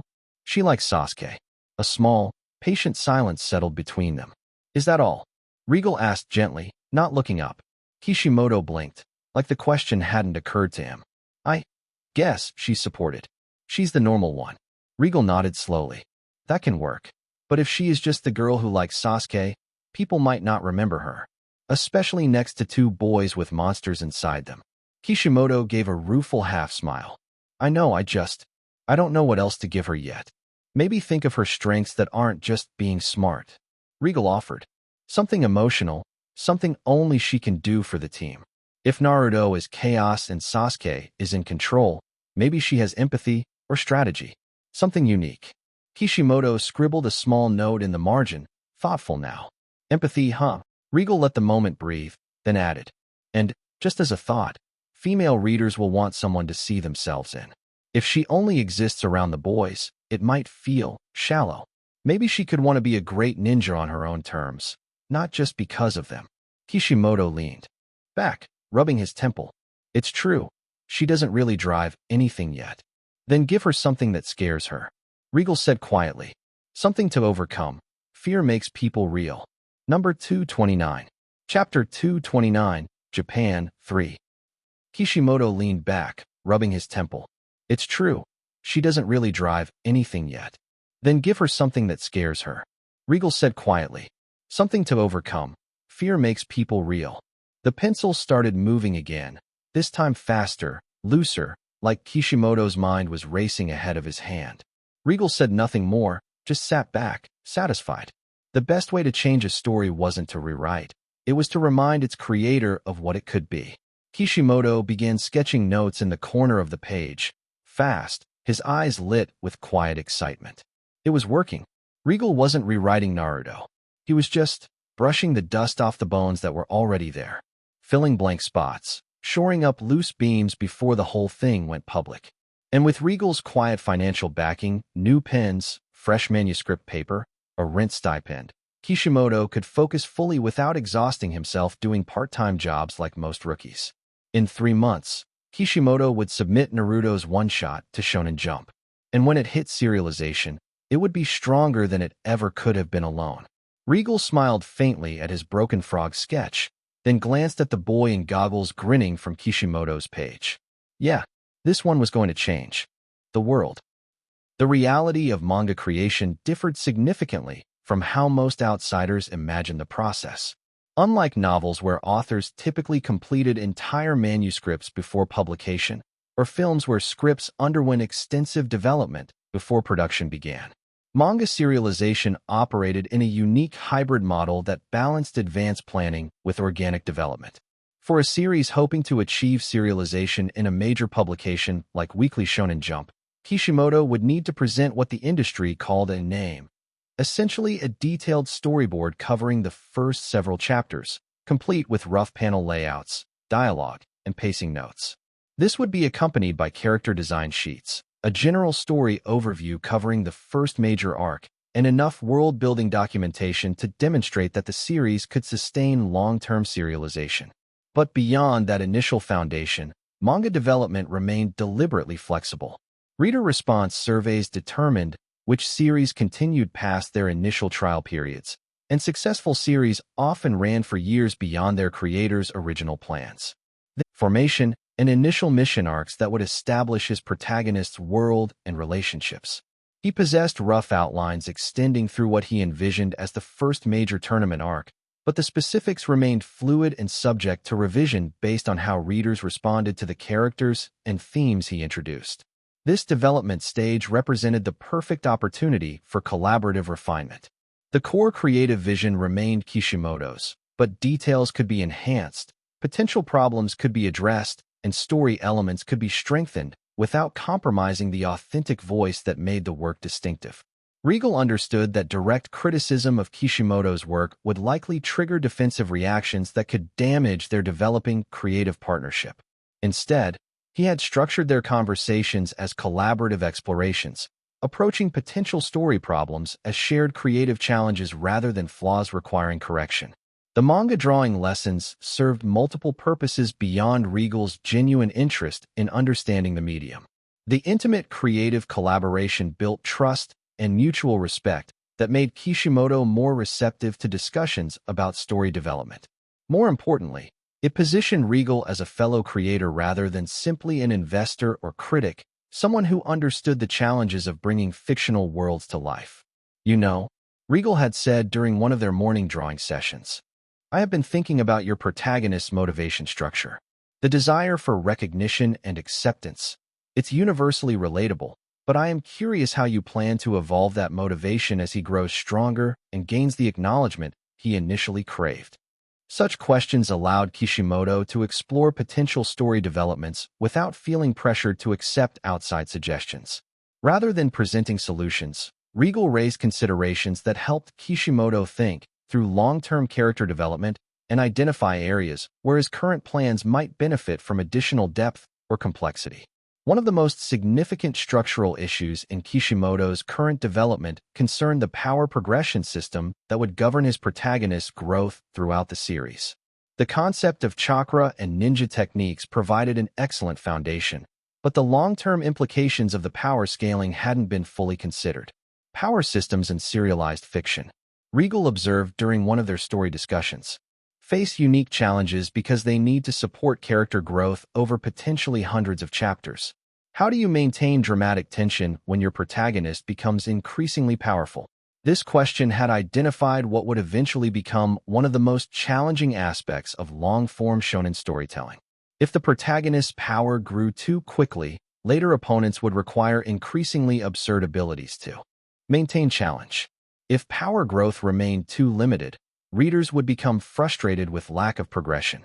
Kishimoto had initially planned a relatively straightforward progression where his protagonist would gradually master more advanced techniques.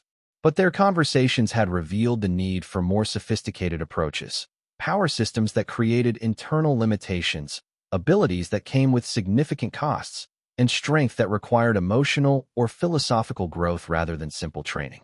What if the most powerful techniques demanded not just skill, but understanding? Regal had suggested forms of strength that could only be achieved through genuine connections with others, or through resolving internal conflicts that parallel the external challenges. Such discussions helped Kishimoto develop more complex relationships between character development and power progression, creating a system where emotional growth and combat ability remained interconnected throughout the series. Another area where collaborative discussion had identified potential improvements involved the development of compelling antagonistic forces that could sustain reader interest across multiple story arcs. Kishimoto's initial concepts focused primarily on external threats, enemy ninja, rival villages, and malevolent organizations seeking power or destruction. The most memorable villains, Regal had noted, are those who represent genuine philosophical alternatives to the protagonist's worldview, rather than simply being obstacles to overcome. What if your antagonists believed they were creating a better world through methods that your protagonist found morally unacceptable? This perspective had encouraged Kishimoto to develop more sophisticated opposition characters, figures whose goals might be sympathetic or even noble, but whose methods created genuine moral complexity. Instead of simple good versus evil conflicts, the story could explore competing approaches to creating peace, protecting loved ones, or building just societies. The revision process had led to antagonists with personal connections to the protagonist's world, characters whose tragic backgrounds explained their current choices without excusing their harmful actions. These developments created opportunities for redemption arcs, philosophical debates, and emotional complexity that elevated action sequences beyond simple combat encounters. Long-form serialization presented unique pacing challenges that differed significantly from other narrative formats. Each individual chapter needed to provide satisfying story progression while contributing to larger arc development and overall series momentum. Balancing immediate reader satisfaction with long-term story development required careful structural planning. Tournament arcs are popular in shonen manga, Regal had observed, but they can become repetitive if they are just a series of escalating fights. How do you use competition formats to reveal character development and advance larger story themes? This discussion had helped Kishimoto reconceptualize his planned tournament sequences as opportunities for character exploration rather than simple power demonstrations. Each competition could reveal different aspects of characters' personalities, create new relationships and rivalries, and introduce story elements that would become important in later arcs. Similarly, their conversations had addressed the challenge of maintaining ensemble cast development while keeping the protagonist central to the narrative. Rather than sidelining supporting characters as the main character grew stronger, the revised story structure created ongoing roles where teammates and rivals continued contributing meaningfully to major story developments. Kishimoto's initial world building had focused primarily on the immediate environment where his protagonist would begin his journey, the hidden village, the ninja academy, and the basic political structure that governed ninja society. But serialization success would eventually require expanding this foundation into a comprehensive fictional universe that could support years of storytelling. Hidden villages suggest a larger political landscape. Regal had mentioned it during one of their discussions. What are the historical conflicts that created this system? How do economic factors influence relationships between different communities? What happens when the current political balance becomes unstable? These questions had encouraged Kishimoto to develop more detailed background information about his fictional world's history, economics, and social structures, rather than inventing details as they became necessary for plot development. Advanced planning could create consistency and depth that would enhance reader immersion and provide rich source material for future story arcs. The enhanced world building had also addressed potential logical inconsistencies in how ninja abilities interacted with broader society. If individuals possessed supernatural powers, how did normal civilians relate to ninja communities? How did economic systems function when some people could perform tasks that would normally require complex technology or large groups of workers? Perhaps most importantly, their collaborative discussions had helped Kishimoto develop more sophisticated approaches to emotional stakes that could sustain reader investment across extended story arcs.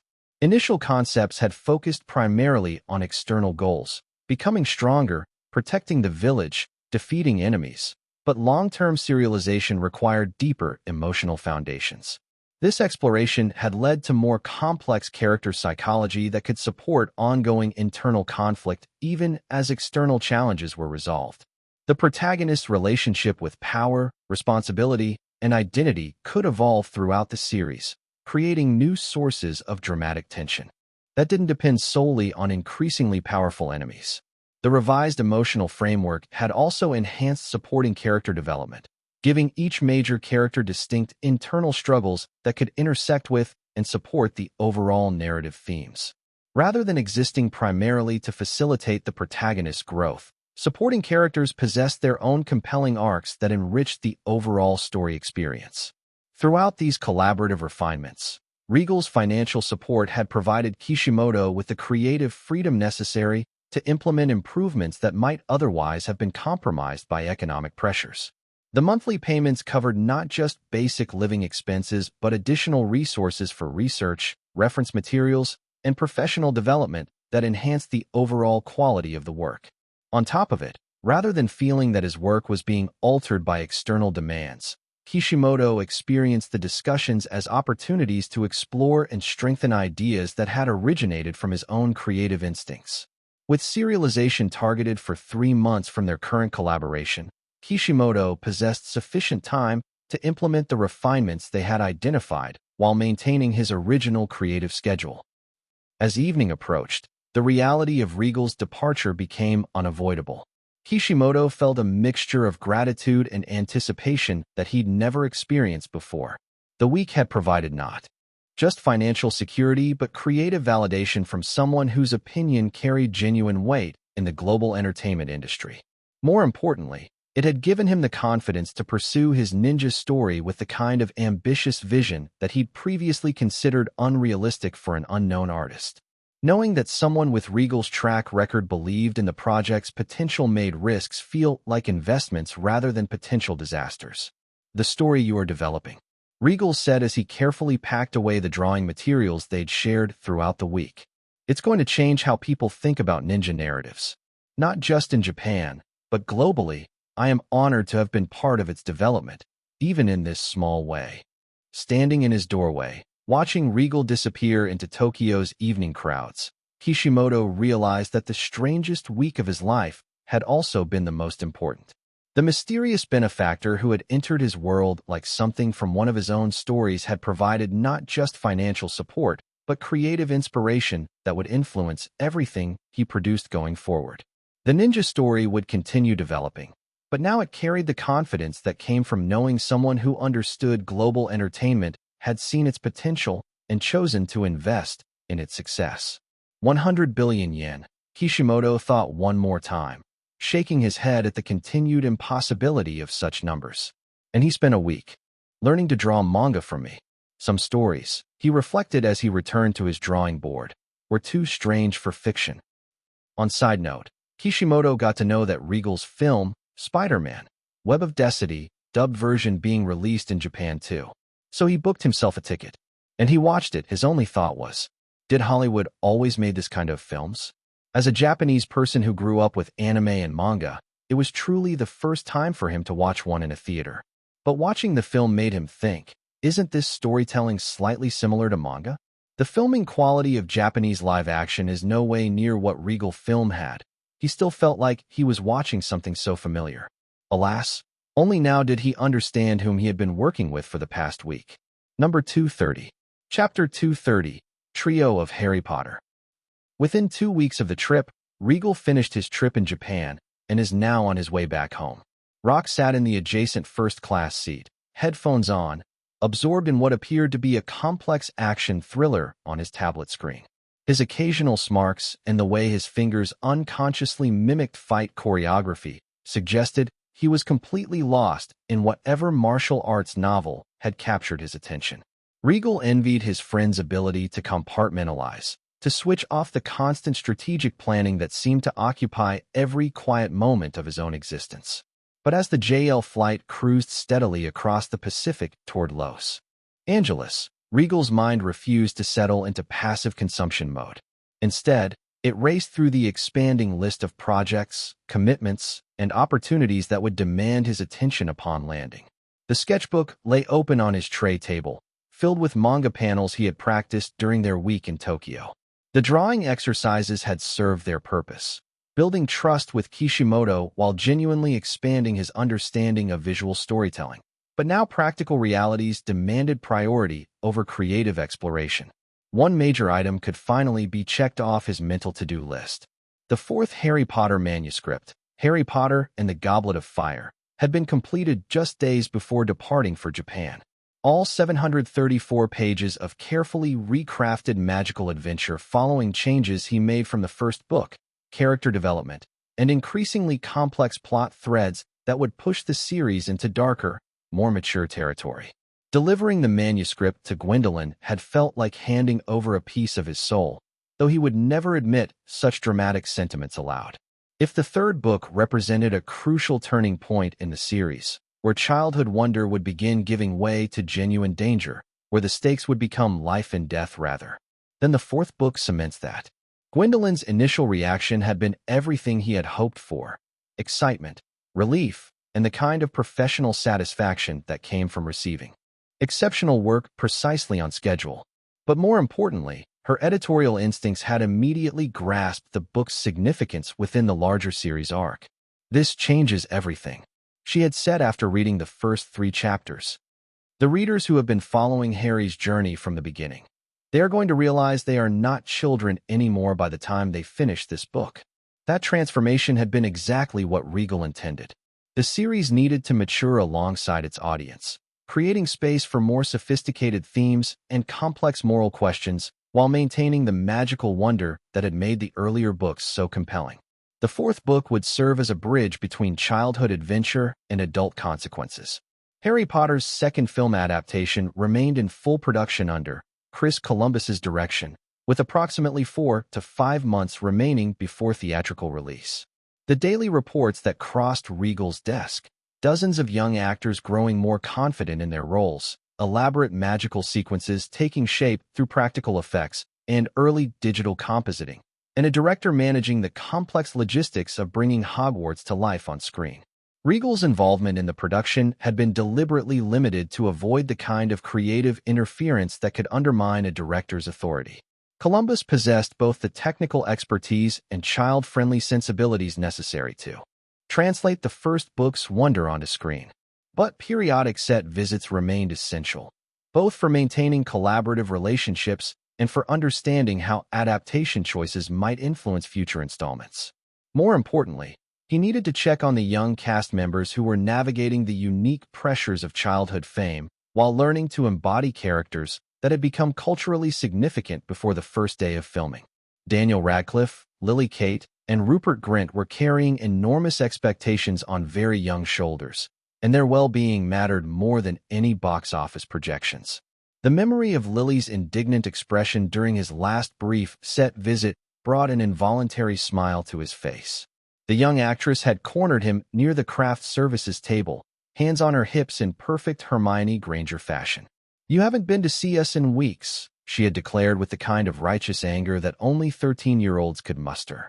"Do you know how many amazing things we have filmed that you haven't seen?" And Rupert learned to do this brilliant thing with his wand work, and Daniel's gotten so much better at the flying scenes. "But you keep missing everything because you are always somewhere else doing grown-up business." The accusation had been delivered with such perfect dramatic timing that even Columbus had started laughing. But underneath the childish indignation lay a genuine desire for approval and recognition that reminded Regal why he had fought so hard to cast age-appropriate actors rather than older performers who could handle the technical demands more easily. "Yeah, I should definitely go and take a look at them," he muttered to himself, making a mental note to schedule extended set visits once he had caught up on the backlog of decisions that had accumulated during his Tokyo absence. "Hope Chris is hanging in there all right with all the kids," he added, knowing that directing child actors required patience and energy that could exhaust even experienced filmmakers. But even as he organized thoughts around ongoing projects, Regal's mind kept returning to the most significant decision awaiting his attention, his next directorial effort. The success of Spider-Man had generated offers, opportunities, and expectations that created both incredible possibilities and paralyzing choices. After considerable contemplation during quiet moments in Tokyo coffee shops, the answer had crystallized with surprising clarity. Iron Man film will be the logical next step in his superhero filmmaking journey. A character whose technological innovation and complex moral philosophy could complement Spider-Man's more traditional heroic themes while appealing to different demographic segments. Tony Stark's story offered elements that pure superhero adventures often lacked. Sophisticated adult relationships, corporate intrigue, questions about responsibility and redemption that resonated with mature audiences. More importantly, the character's reliance on technology rather than supernatural abilities would allow for practical effects work and action sequences that felt grounded in recognizable reality. The decision felt inevitable once he would examine it from multiple angles. Iron Man could build upon the technical innovations and audience enthusiasm that Spider-Man had generated while pushing into new creative territory that would demonstrate his range as a filmmaker. Also, among Regal's expanding roster of potential projects, one particular gap demanded attention with increasing urgency. His filmography, while successful, remained heavily male-focused in ways that didn't reflect either his artistic ambitions or the audience diversity that his films were actually attracting. The success of Spider-Man had generated substantial female audience enthusiasm, particularly among demographics that traditional superhero marketing typically ignored. Exit polls and social media analysis revealed that women comprised nearly 40% of the film's repeat viewers, drawn not just to romantic subplots, but to the complex character development and emotional authenticity that elevated the material beyond simple action spectacle. This audience engagement created both opportunity and responsibility. Female viewers had demonstrated willingness to support superhero content that offered genuine character development and emotional depth, but capturing that enthusiasm required developing projects that featured compelling female protagonists rather than simply including well-written supporting characters in male-centered narratives. The challenge lay in identifying properties that could showcase complex female heroism while maintaining the technical spectacle and emotional authenticity that had made his previous superhero work successful. Comic book history offered numerous possibilities, but many of the most interesting female characters existed within larger ensemble contexts that would complicate adaptation approaches. "I really need to find capable people," he said aloud, though Rock remained absorbed in his tablet screen and showed no signs of having heard the comment. Japan had provided perspective and creative inspiration, but Los Angeles would demand concrete decisions and practical execution of the visions he had been nurturing. Iron Man awaited development. Harry Potter required promotional attention. The female-led superhero project needed identification and early planning. The interconnected universe concept demanded strategic coordination that had never been attempted in cinema history. Check latest chapters at Novel Fire. E.T. And somewhere in the background, Kishimoto was refining his story with enhanced confidence and financial support, representing the kind of long-term cultural investment that could influence global entertainment for decades to come. The airplane touched down on an American airport, carrying Regal back to the entertainment empire he'd built, enhanced now by possibilities that were only beginning to unfold.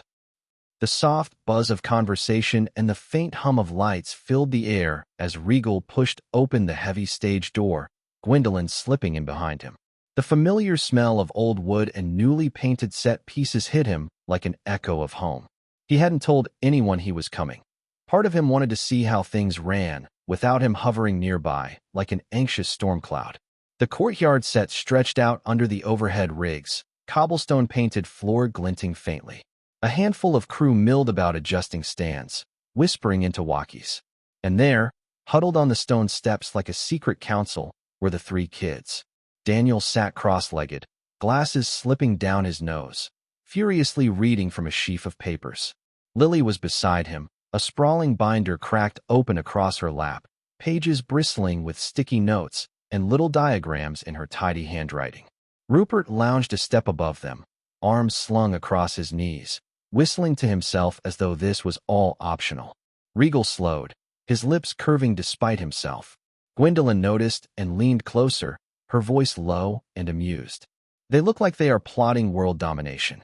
Wouldn't put it past Lily," Regal murmured. As if on cue, Lily's head snapped up, eyes catching the movement. She gasped, then beamed so brightly it could have powered the rig lights. In a heartbeat, she was on her feet and charging over. "Regal," she squealed. He laughed, barely bracing in time as she collided into him. He lifted her up off the ground in a hug, her sneakers dangling midair. Gwendolyn smiled at the sight, folding her arms and leaning against a nearby pillar. "Thought I would drop in," Regal said as he set Lily down, ruffling her hair. "Making sure you are not terrorizing anyone." "Never," she said innocently, then added, "Well, maybe a little." Daniel and Rupert had looked up by now, Daniel smiling wide and Rupert giving a lazy salute with 2 fingers. "Afternoon, boss," Rupert said. Regal approached their little cluster, eyes skimming the mess of papers. "What is all this? Looks like a war room." "Oh, Chris asked us to do homework," Daniel explained, holding up his pages as if they were classified documents. "About our characters. Like, who they are this year, what they are thinking." "Homework," Regal repeated, turning his head toward the man approaching from behind the camera rigs. Chris Columbus strode over, a pencil tucked behind his ear, sleeves rolled to the elbows, eyes bright. There was something reassuring about him, like he carried sunlight around in his pocket. "Regal," Chris greeted, shaking his hand warmly. "Welcome back. They have been brilliant, by the way." "I can see that," Regal said, nodding at the small mountain of papers in Daniel's lap. "For pages," Chris said proudly. "All about Harry's emotional arc." Daniel blushed scarlet.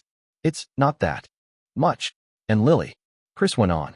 "She brought what appears to be an entire research library." Lily puffed up a little. "It's just references and wardrobe notes.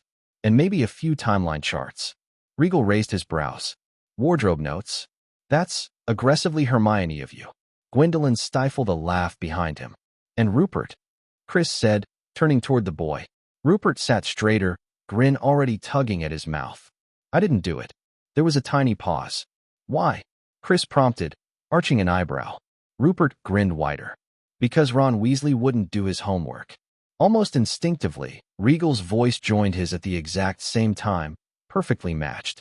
Ron Weasley wouldn't do his homework.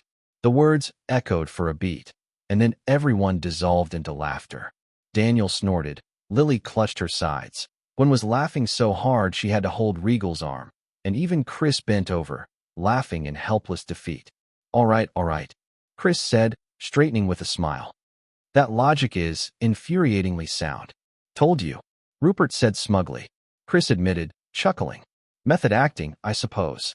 "Very method," Regal said, winking at Rupert. As the laughter faded, Lily flopped down beside Regal, still giggling, and said, "You know, Chris might actually be better at handling us than you are." Regal gasped dramatically. "Betrayal, right to my face."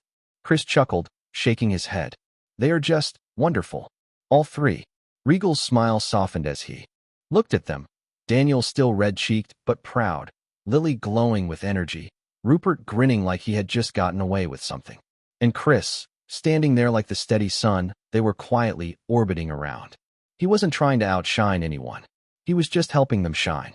And honestly, Regal thought that was even better. Number 231. Chapter 231, Multiverse.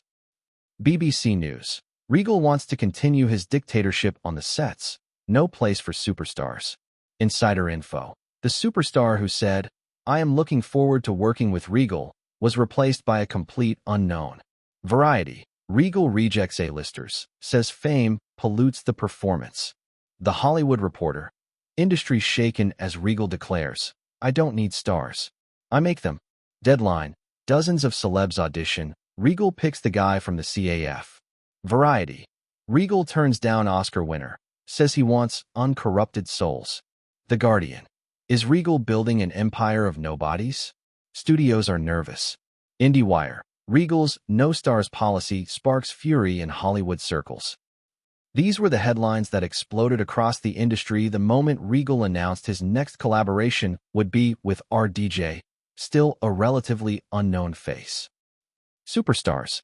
In any field, they are the rarest kind of people, the sort most of us might glimpse once in our lifetime. Twice, if fortune really smiles on you.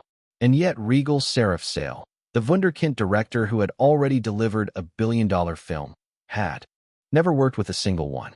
A superstar director joining forces with a superstar actor was the kind of dream that could make any cinephile mortgage their house just to see the result. But when Regal's new announcement came out, all those dreams evaporated. Fans of A-list actors were livid. To be fair, their hopes weren't baseless. Over the past week, paparazzi had caught Regal meeting several big names after returning from Japan. In fact, it was those very actors' agencies who orchestrated the leaks. Their strategy was obvious: box Regal in, make the public expect their stars in his next film, and finally force him to drop RDJ and cast their client instead. If he didn't, face an avalanche of backlash from their fanbases and the media. But Regal couldn't care less about games like that. Well, he wouldn't have if the backlash hadn't gotten so vicious. So, for the first time, he released a statement. It was never about stardom or lack of talent.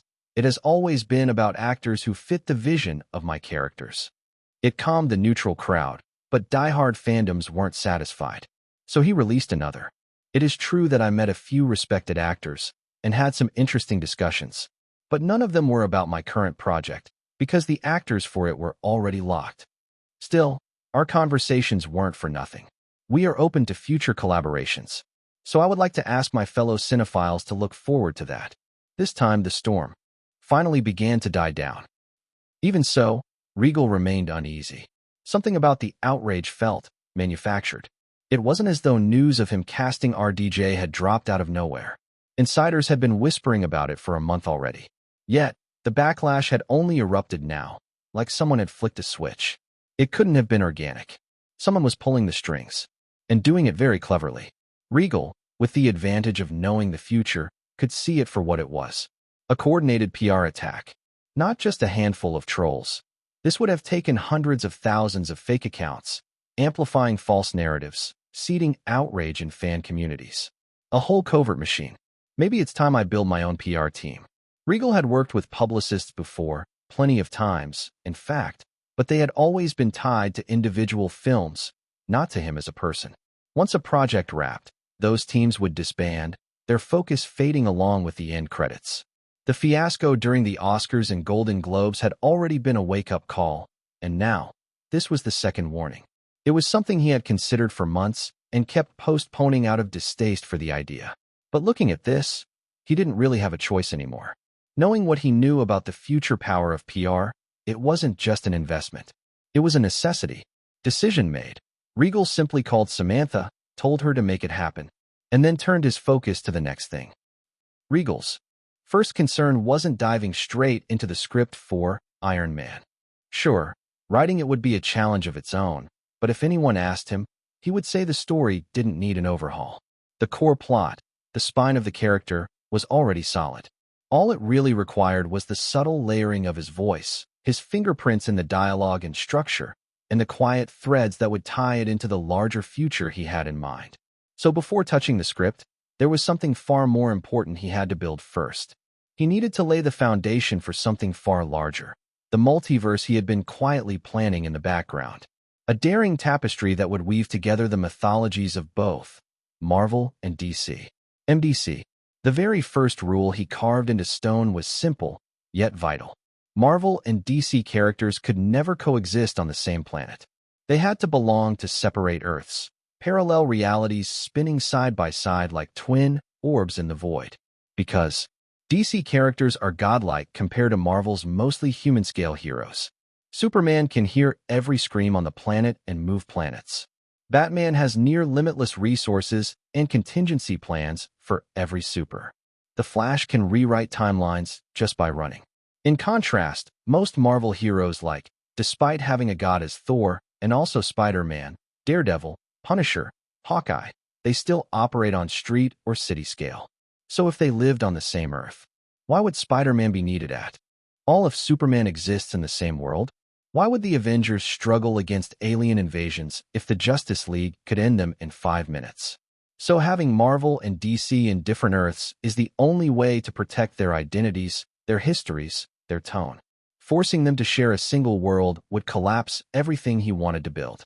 Their moral compasses were forged in entirely different fires. Marvel's heroes were human first, gods second. DC's were gods pretending to be human. Colliding those natures on one planet would feel like oil and water forced into a single glass.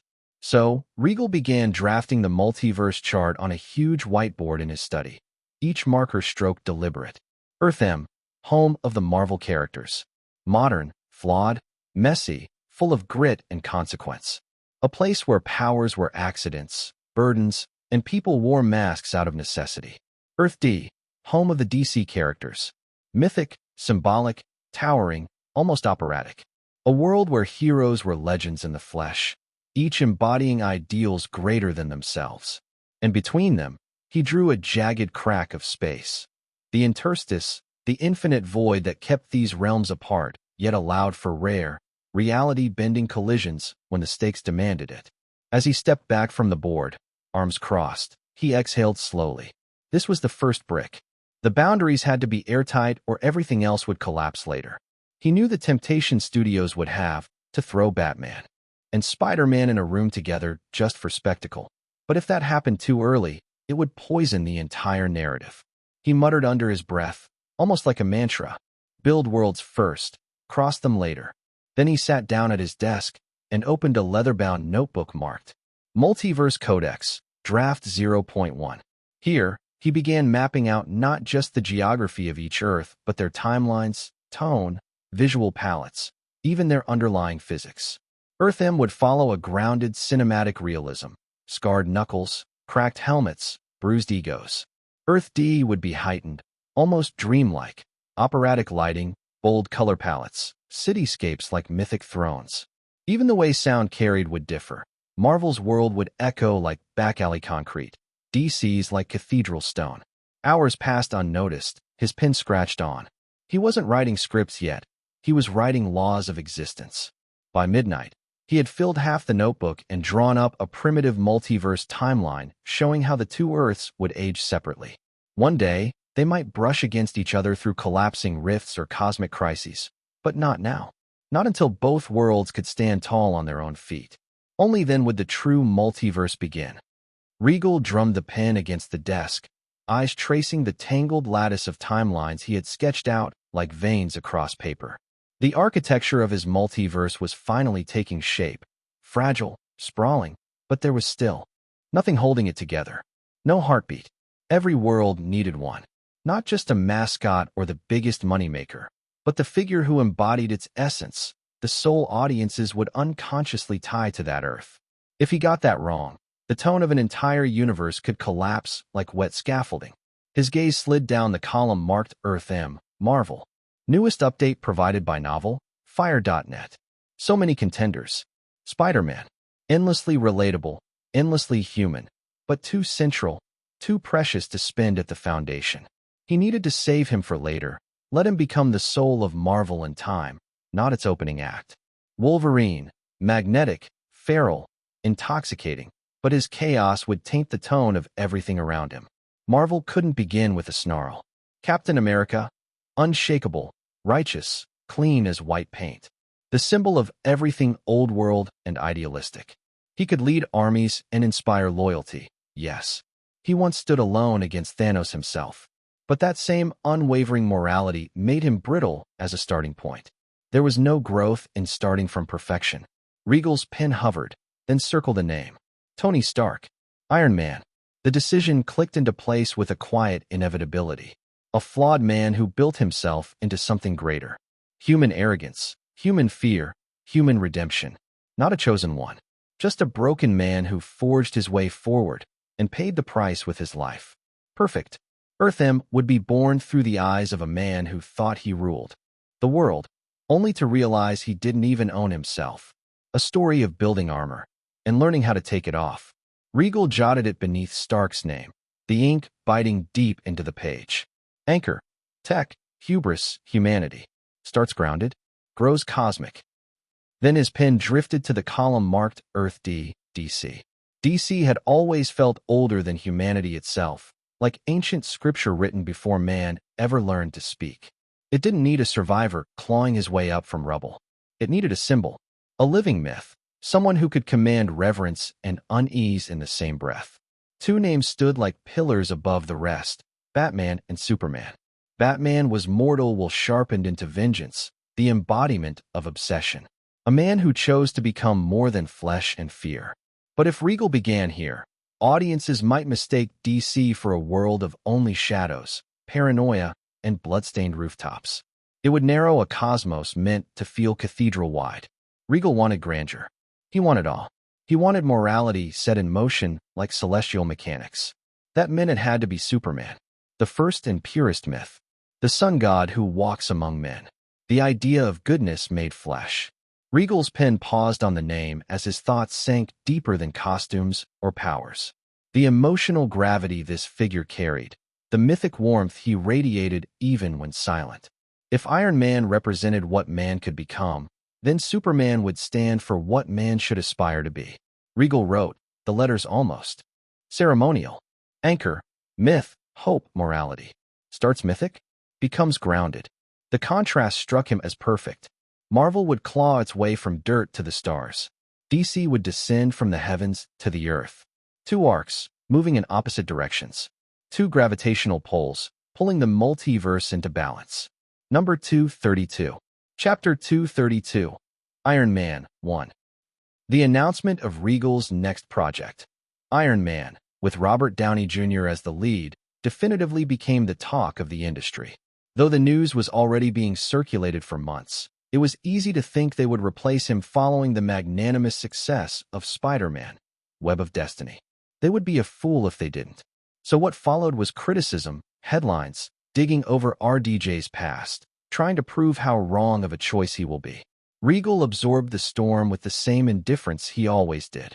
Nobody can even fathom RDJ's portrayal of Tony Stark. So he kept all his focus on the script. Without a doubt, Iron Man's script, imported directly from Regal's system, was already strong. Too strong, in fact, to be casually tinkered with. The screenplay of the story was flawless. Origin, transformation, redemption, like a legend draped in tech and arrogance. It was a hero's journey wrapped in metal. But Regal wasn't content with being strong. Strong was safe. Strong was remembered. He wanted something unforgettable. He leaned over the spread of pages, eyes narrowing. First of all, he needed to make sure the script maintained the consistency of being a prequel to Spider-Man, Web of Destiny. He can't be discarding the timelines and rules he had already established. Meantime, Regal contacted Kishimoto. Mostly it was about moving into a professional space and hiring more team members for the final manuscript to be submitted. Surely, he can't continue to work alone. Still, he left that completely to Kishimoto and requested Nanami to pass by occasionally to assist with any necessary things. Once that was done, Regal moved on to the actual rewriting of the script. The first act worked. Tony's playboy swagger, Afghanistan, the cave. But even here, Regal saw room for sharper edges. The film, as written, sometimes leaned too heavily on comedy to soften Tony's arrogance. Regal wanted that arrogance to bite. The audience had to resent Stark before they could love him. Every quip, every dismissive wave of the hand, should carry a sting of truth. Enough to make people mutter, "God, what an ass." Only then would the redemption land like thunder. The second act, the escape and the birth of Iron Man, was brilliant in his Oppanon. But a tad rushed. Maybe, due to shortening the length or playing it safe by Marvel Studio, the progression was too montage-heavy. Regal wanted the audience to feel the darkness Tony had brought to the world.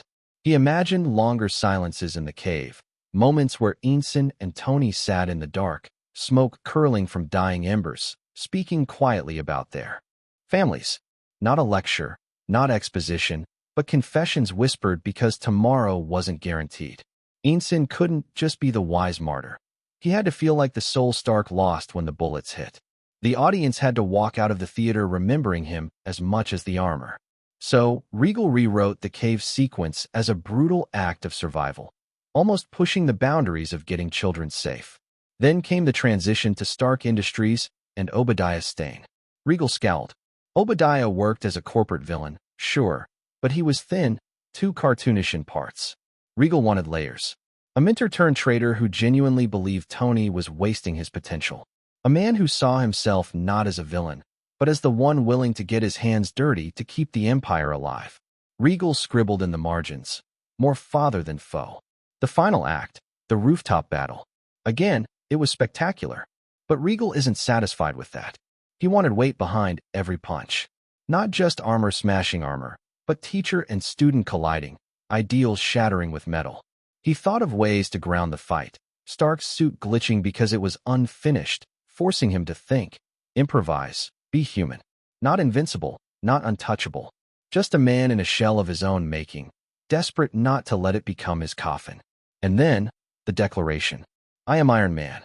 Regal sharpened the famous press conference into a statement not of bravado, but of philosophy. Yes, he had already shown it. Once, tucked into the end credit stinger of Spider-Man. A sly wink, a breadcrumb for those paying attention. Because of that, some might argue the magic was gone, that the impact would be reduced, the shock dulled. And Regal agreed, at least in part.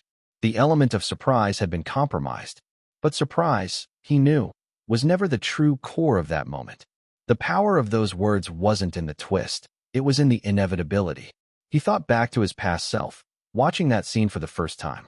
Even knowing every beat by heart, even after countless replays, he still felt his pulse quicken when Tony delivered the line. Not because it shocked him, but because it felt right. It carried an honesty so raw that it cut through all the smoke and mirrors of superhero cinema. "No matter how many times I have seen it," Regal muttered under his breath.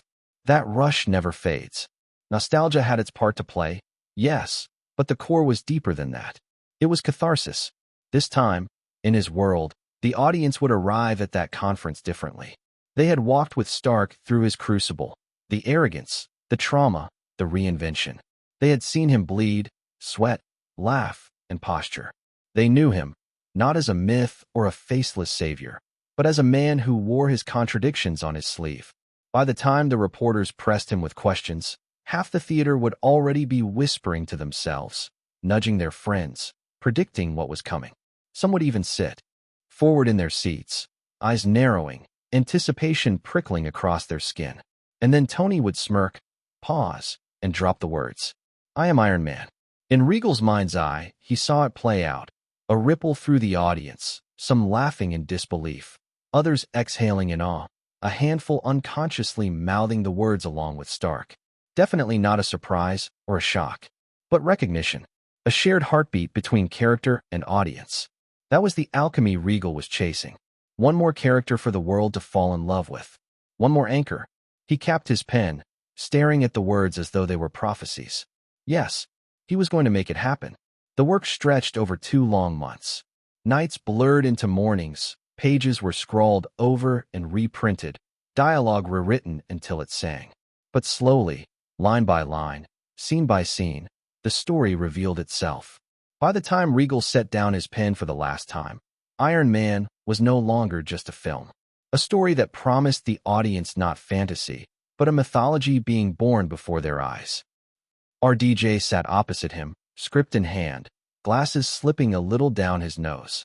For a long while, Regal said nothing. He wanted to see what Robert's face did when the words started sinking in. RDJ flipped, occasionally chunking in a few peanuts, slowly reaching the end. A few minutes later, he let out a low whistle. Damn, I already expected this from the small cameo I did. But for real, this is how a superhero meant to be? Egoist, sarcasm, booze, women. And I still wonder why I feel so connected to playing him. Even his eating habits are the same as mine. Regal smirked. Huh.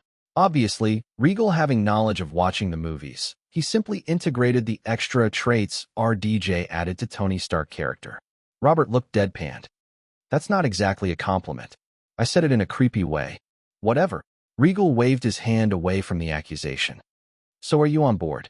For a beat, RDJ just stared at him. Then he leaned back, arms folding across his chest, a defensive grin spreading. So, let me get this straight. You want me to walk out there and, what, just be the asshole I have always been? You think people will buy that as a hero? Nope, definitely not, at least at first. Regal admitted, voice steady. They will hate you and even laugh at you. They will think you're irredeemable. And then, he leaned forward, voice lowering like a secret. Then we show them what happens when a man like that decides to change. Not because someone told him to, or because the world begged for it, but because he finally saw what kind of man he didn't want to be anymore. RDJ tapped the script against his thigh, restless. His eyes flicked back to the page where Tony refused to let the soldier share his water in the desert, where he dismissed Pepper with a lazy wave. Regal had written the arrogance so close to the bone it stung. You even put in that bit. Robert muttered, half amused, half appalled. The one where he won't hold someone's coffee for 2 seconds. God, you really think I am that guy? Regal didn't flinch. I know you are that guy, or at least, you have been him. But here is the thing. When the same man, the man too proud to hold a stranger's coffee, decides to put his entire life between Earth and annihilation. He let the words hang, heavy. That's not just a hero. That's a legend. Robert let out a sharp laugh, then dragged a hand over his face. His smile didn't reach his eyes this time. You are insane and completely delusional. Might be, Regal said evenly. But if I am right, we will be making one of the greatest superhero arcs ever written. A man who had no right to be anyone's savior, becoming the only one who could. RDJ picked up the script again, flipping to a later scene where Tony addresses the media after his rescue. This press conference. He is still arrogant here, but it's different. More grounded. That's the arc. He doesn't become humble. Humility isn't Tony Stark. But he learns to use his arrogance for something bigger than himself. And you think I can sell that transformation? With the right actor? Someone who isn't afraid to show their worst parts first. Regal shrugged. After this, Regal was quiet for a moment, watching RDJ trace his finger along the dialogue. In his head, questions multiplied. Could this man, this walking embodiment of Hollywood excess, really become a hero audiences would believe in?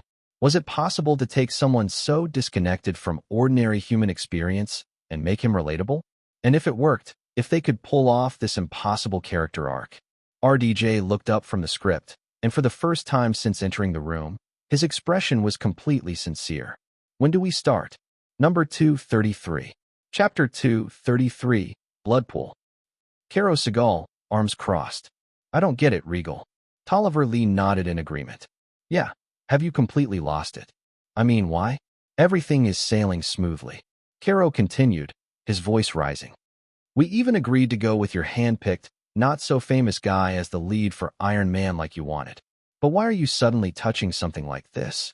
Regal blinked, genuinely startled. He had expected pushback, sure, but this level of panic seemed extreme.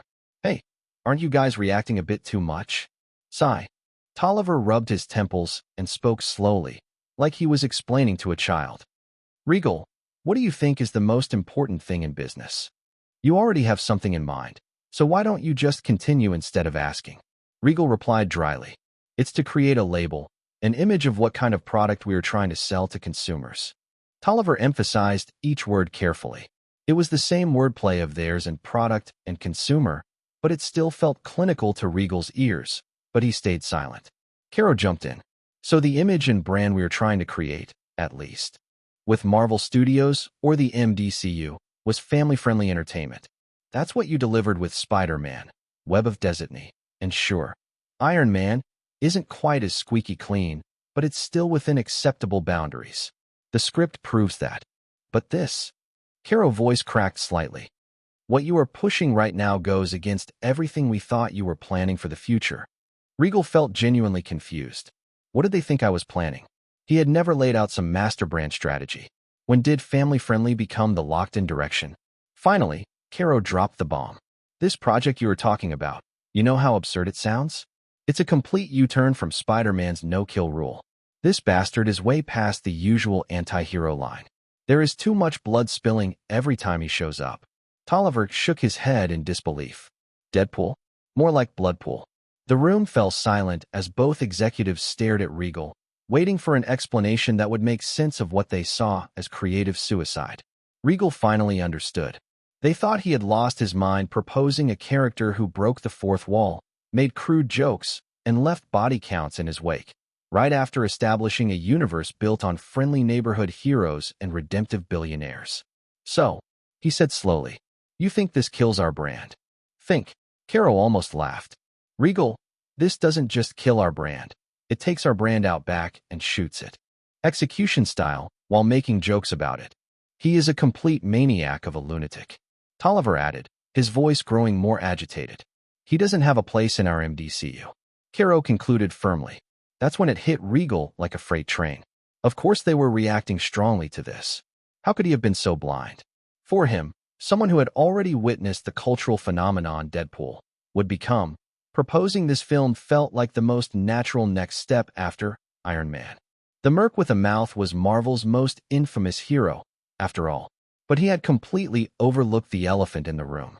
Deadpool wasn't going to be an easy sell. Hell, it wasn't even about the complications that would come during shooting. Just getting the thing greenlit was going to be like pulling teeth. In a different world, even Marvel Studios themselves hadn't expected Deadpool to explode the way it did. Follow current novels on novi.ir.net. The budget they had allocated was practically pocket change compared to what they were pumping into other projects at the time. The whole production was held together with duct tape and Ryan Reynolds' personal credit card. What could be more absurd than the lead actor having to fund his own superhero movie because the studio wouldn't give them enough resources? Actually, there was something worse. That iconic ending where Deadpool forgets all his weapons in the taxi? That wasn't supposed to happen. It should have been an action-packed finale with gunfights blazing and explosions galore. But since they didn't have the budget to shoot it properly, they decided to cut corners. Somehow, it turned out to be genius. The entire making of that film had been about overcoming one impossible hurdle after another. Regal stared at his two partners, both looking at him like he had suggested they start making P*RN films. And here I am, expecting them to just go along with it? Look, Regal said slowly. I know how this sounds. Do you? Caro interrupted. Because from where I am sitting, it sounds like you want to take our family-friendly brand and drive it off a cliff while the main character makes jokes about it. Regal couldn't help but smile at how accurate that description actually was. Okay, for a second forget about Deadpool. I never wanted to box MDCU as a family-friendly movie maker. Regal leaned forward. I want to make movies for everyone. Regal challenged. You want to box Marvel? It's good for the short run, but in the long run, isn't it going to come back and bite us? Caro laughed, actually laughed. Regal, how much of a short run are you talking about? 15 years? A decade and a half isn't short for us. How many years do you think these superhero movies are going to be relevant? Tolliver added, his tone growing colder. I don't think more than 20 tops. At some point, audiences will get exhausted. There is no long run to begin with here, so no need to prepare for anything. Beyond maximizing profits while we can. The words hit Regal like a slap. These two guys, they know exactly what they are getting into. They were boxing Marvel into family-friendly content knowing full well how it would end, just like it had in the future of a distant world. But instead of fighting that inevitable decline, they had decided to reap maximum benefits while the getting was good. Not just from MDCU. From him too. They saw him as nothing more than a money-printing machine. Strangely, Regal didn't feel bad about it. The realization was almost liberating. Seeing the dawning understanding on Regal's face, both Tolliver and Caro smiled like sharks scenting blood. Finally, you get it. Caro said, relief evident in his voice. We thought this was the image you wanted all along, and that we were on the same page. The main reason we agreed to make a deal with you is that as much as you are a good filmmaker with the ability to create products we like, your business skills are solid, your marketing instincts sharp. More than anything, you were smart. You only took deals that were worth it, and you gave us equivalent value in return. Tolliver's expression grew calculating. But now that we see you, you're quite the greedy man. Caro finished, his tone almost admiring. It seems we were wrong from the beginning. I can't get a read on what's running through your mind at this point. It was surprising for Regal to be called out and labeled as greedy, but these two had just revealed their hand completely. You can go ahead with the movie if you want, Tolliver said with a resigned shrug. Actually, we won't oppose it. Not like we can even if we wanted to. That caught Regal off guard, but the pieces clicked into place quickly enough. What had actually shocked them wasn't Deadpool specifically. It was him refusing to stay within the safe, family-friendly boundaries they had assumed he wanted. That's what had rattled them. They had pegged him as someone content with a predictable 10 to 15-year run, not someone who wanted to push beyond those limits. That's why they called him greedy. Even they had never thought of going that far. Or more accurately, they thought it was impossible. No matter how high someone flies, there is always a ceiling, except Regal was acting like he didn't believe in ceilings. Huh. Regal blinked. So in the end, after all this back and forth, you were just going along with me? Like I said, even if we wanted to object, we can't back down now. Caro replied, a wry smile playing at his lips. Especially not when our old man is completely head over heels for you. So in the end, in one way or another, the Deadpool project did get locked in, but definitely not in the way Regal had expected it to happen. Even if this conversation had gone according to his plan, Deadpool wouldn't be happening anytime soon.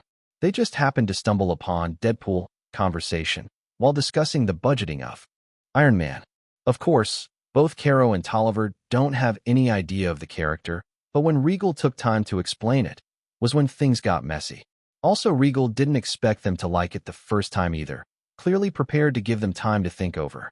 In fact, it was the reason he bought it up so early. And now seeing their reactions, even if Deadpool did get greenlit somewhere down the line, he wouldn't be the one directing it. That much was crystal clear from Caro and Tolliver's reactions. Writer, maybe, if he was lucky. But if Regal was being completely honest with himself, the idea of leaving everything to Ryan Reynolds actually sounded appealing. More than appealing, really. Promising. Reynolds had lived and breathed that character for years, fought tooth and nail to get it made in the original timeline. The man had the passion, the vision, and most importantly, the unhinged commitment needed to pull off something that crazy. Regal had the roadmap, sure, But Reynolds had the soul of it. He had decided after meeting with Reynolds and discussing his takes on the character. See if the man had that same manic gleam in his eyes that had made the original Deadpool possible. See if he was ready to bet his career on a foul-mouthed, fourth-wall-breaking antihero that every studio executive would hate on sight. For now, though, he had Iron Man to finish. Wrong to start. So back to their main conversation. Good. Now moving on, the budget you estimated is around $120 million US. Number 234. Chapter 234. Virginia Pepper Potts. Good. Now moving on. The budget you estimated for Iron Man sits around $120 million US. Got that? Regal replied with a small nod. For a moment, the room lingered on that number. Everyone here remembered what Regal had pulled off last time. The final cost of Spider-Man, Web of Destiny, had landed at $129 million US, $3 million under the initial $132 million estimate. A miracle by industry standards. Event films never came in clean. They bled money, every delay or accident ballooning into headlines. Yet Regal had delivered a global spectacle and somehow returned money to the table. Of course, it wasn't like the film happened to be smooth sailing. There were setbacks, clashes, production nightmares. But every time, Regal found a solution. Now, even the usual grumpy ones in the room carried an unspoken confidence in him. He had proven himself. More reassuring still, Regal wasn't just the director here. He was also on the line financially. According to the contract terms, Regal held the authority to personally finance anywhere between 10% and 50% of any future project undertaken by the studio. For Spider-Man, Web of Destiny, he had invested 40% of the budget. And as he informed them now, he intended to do the same for Iron Man. What often slipped people's minds, however, was that Regal wasn't just investing as a filmmaker. He was also a major shareholder. Over the past 8 months, his stake in MDC had quietly climbed from an initial 28% to a commanding 40%, as he steadily bought out the minor shareholders. As of now, MDC only have 3 major blocks remained. Tolliver and Caro, holding a combined 15%. Stan Lee, with a hefty 20%. Gwendolyn's father, with 15%. Definitively, Regal's own 40% made him the largest stakeholder by far. The remaining 5% was scattered among stragglers, though Gwendolyn was already in advanced talks to buy them out. Those discussions were moving positively, as the current valuation of MDC stock had skyrocketed. Investors who once saw it as dead weight were now desperate to cash out while the iron was hot. Their fear was simple. What if Spider-Man was a fluke? What if the next film stumbled and the house of cards collapsed? None of them had the stomach to test their luck. But Tolliver and Caro's stance was different. They saw Regal not just as a director, but as someone who had risked alongside them, which made the next words land easier than expected. Well, Tolliver finally said, his voice carrying hesitation. We have no issues with it. Next day dash. The meeting from yesterday had tied up all the loose ends. The Iron Man 1 budget was locked, the technical team finalized. Pre-production could finally accelerate, and now the single biggest task loomed, securing the cast. Audition calls went out at once, carrying the highest priority to every major talent agency in Los Angeles, New York, and London received them. The message was clear. This audition call wasn't optional. For Regal's next film, doors would open, schedules would bend if needed. It didn't matter whether they were box office A-listers, Oscar darlings, or journeymen still fighting for their breakout. Regal's name carried weight no one in the industry could ignore. After Spider-Man, Web of Destiny, he wasn't just a director. He was a ticket to legacy. One agency, however, stood taller than most when it came to Regal. Iconic Talent Agency. It was a known fact that they had been involved with him from the beginning of his first film, Following. The bond was strong enough that when Regal's projects moved, Iconic moved with him. Inside the Iconic Talent Agency headquarters, Christopher Bennett sat proudly behind his gleaming mahogany desk. Of all the men in the city, he had reason to look the most content, perhaps even smug. Ever since his agency had struck gold by collaborating with Regal, the doors that once creaked open with effort now swung freely, ushering in opportunities that other executives would kill for. Christopher hummed an off-key tune as he rubbed his brass nameplate with a white cloth, puffing little breaths onto it to make it shine brighter. It was a ridiculous little ritual of his, one he secretly enjoyed when the office was empty, polishing the nameplate like it somehow reflected his own success. He even started to whistle, horribly off-key, when, cough, a sharp, deliberate sound cut through the room. Christopher froze, cloth nearly slipping from his hand. He yanked the nameplate upright, straightened his tie, and sat ramrod straight, all the stiffness of a man caught mid-daydream. The whistling vanished like it had never existed. Boss, and said I should meet you. Cool, professional, perfectly familiar. Christopher cleared his throat, forcing a smile. Yes, of course. Come in. Only the door was always wide open. The sudden information had drained the color from his face. Damn it, he muttered under his breath. He froze for a beat, torn between instinct and pride. Then, exhaling, he forced himself into casual posture, pretending nothing had happened. Christopher told himself it was fine. Nothing at all. Just another day. If only it were anyone else. But it was Grace. At least she was tight-lipped. He could live with that. If it had been that, Junior Stephen. He didn't even want to imagine it. The door clicked shut behind, and Grace crossed the room with the kind of assurance only earned by experience. She was no longer the wide-eyed debutante who had stumbled into Regal's following 2 years prior.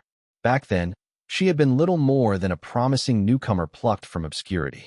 Now, she carried herself differently, the grace of someone who had shouldered roles that stuck with audiences, who had survived the grind of auditions, contracts, and the endless cycle of Hollywood scrutiny. She wasn't yet an A-lister. That elusive crown still sat her wrong.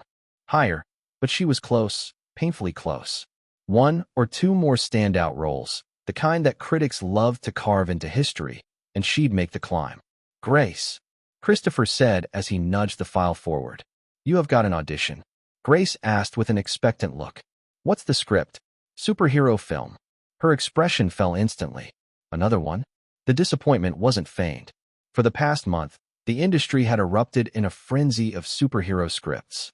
Studios scrambled to commission whatever half-baked material they could, hoping to ride the seismic aftershock of Regal's Spider-Man. Grace had already turned down 2 separate offers, both lucrative on paper, both insultingly hollow once she'd read the scripts. They weren't films. They were cash grabs dressed in tights. Even now, she could already feel the distaste bubbling up. What's the role? She asked, her tone wary. The lead's assistant. Christopher paused deliberately, then added with a sly grin. But there is an inside info I got personally from the writer of the film that the role could evolve as romantic interest in future. Grace blinked at him. Then, with a flat look, she deadpanned. That sounds even worse. She had seen this kind of plot development too many times. The token female character dropped in as window dressing, her only growth being a sudden pivot into love interest territory. Inevitably, it meant short skirts, impractical outfits, and half the script spent either being rescued or scolded. Grace's first instinct was to brush it off, to mutter a quick, pass it, before Christopher could waste another word. But before she could speak, his voice cut through. It's Regal's film. Silence. Grace sat perfectly still, the words hanging in the air. Now that her eyes shifted down to the script with red papers, it is clearly matching the type Regal adopted from Harry Potter. Time to prevent from photocopying it. A slow smile crept across her face, half amusement, half anticipation. You could have just started with that, sir, she said, tilting her head, playful yet sharp. I am auditioning. It seems he was really dissatisfied with the happenings of the past few minutes. Christopher added, leaving it to her. Then you might want to take a look at her. Grace pulled the file toward her, feeling the rough texture of red-page script with a watermark of her name, Grace Violet, on each page. Immediately, she flipped it open and her eyes landed on the name at the top of the first page. Virginia Pepper Potts. Her brow creased. Pepper, she murmured, as though testing the oddity of the name against her tongue. It felt almost comic, like something pulled from a bygone era. But as her eyes moved down the page, the profile began to take shape. She wasn't just an assistant. Regal had made sure of that. The notes outlined her as sharp, fiercely competent, someone who could go toe-to-toe with Tony Stark's arrogance without losing herself in his shadow. She wasn't written to be ornamental. She was written to be necessary. The glue that keeps Stark Industries functional while Tony plays God, Grace read. The one person who can say no to him and mean it. She lingered longer than she expected, eyes scanning through bullet points of her first few scenes. The banter, the restraint, the quiet power hidden in her subtle reactions. This wasn't the tired archetype she had feared. This was something else. She is not there to be saved, Christopher said, reading her expression. She is there to assist him, and Regal knows it. Look at the dialogue notes. Half the time, she is the only one cutting through his bullshit. Grace exhaled softly, almost in disbelief. She could already hear it, the rhythm of it. Tony's ego crashing against Pepper's dry wit, and neither side giving ground. This isn't an assistant turned love interest, she said under her breath. This is a partner, Christopher finished. Grace finally closed the folder, tapping her fingers on the cover as though she needed something physical to anchor her thoughts. For the first time in weeks, she felt that quiet thrum in her chest, the one that came when she knew a role could change everything. Pepper Potts wasn't written to be background. She was the counterbalance to a man spiraling out of control, and Regal wanted her to audition. Grace lifted her eyes to Christopher, a small smile tugging at her lips despite herself. When do I read? Christopher chuckled. Already scheduled. You are on Regal's calendar next week. And Grace, don't underestimate him. If he wrote her this way, it's because he is betting on her becoming more than anyone expects. Grace held the folder a little tighter, as though it might slip away. For the first time in a long while, she wasn't rolling her eyes at another superhero script. She was intrigued. The ripple of Regal's next audition spread fast. Latest content published on NovelFire.net. By the time the team sent out the official audition entries, every corner of Hollywood's talent machine had heard the news. Iron Man wasn't just another superhero project, it was Regal's next film. That alone turned the entire playing field upside down. At smaller agencies, the atmosphere bordered on chaos. Assistants hustled between cubicles with manila envelopes. Actors sat in lobbies clutching pages of dialogue they barely understood, and agents barked phone calls into headsets, already angling for better slots in the casting schedule. Few of them had even opened the script breakdowns. Fewer still understood that this wasn't a simple comic book flick. They only saw two words, Regal and Marvel D Studio. For some, it was desperation. They remembered the frenzy when Regal cast Spider-Man. Unknowns turned into stars overnight, and their agencies had watched helplessly from the sidelines. This time, no one wanted to miss the wave. Even actors who had scoffed at Cape Films 6 months ago were now rehearsing lines in mirrors, coaching themselves into smirking billionaire geniuses or quick-witted assistants. Most of them still didn't grasp Regal's obsession with world-building, or the fact that every character, even the side ones, was being laid like chess pieces on a much larger board. To them, Iron Man was just another paycheck, a quick fame lottery. The monologue was the same in office after office. Play the ignorant teenager, get the role, become the next Andrew Garfield. The assistant? Probably just arm candy. Doesn't matter, the exposure is huge. Who cares about the long game? Regal's name alone guarantees a hit. But none of them knew what Christopher Bennett already did. None of them understood that Regal wasn't casting for one film. He was casting for 10. That these roles weren't some random roles. They were anchors for a multiverse. So while Grace studied Pepper Potts as though she were reading Shakespeare, across town, other actresses were laughing at the name, practicing how to pout or look flustered in heels. While RDJ was privately grappling with how to turn his own flaws into Tony Stark's mask, dozens of other actors were treating the character as if he were a cartoon playboy in red armor.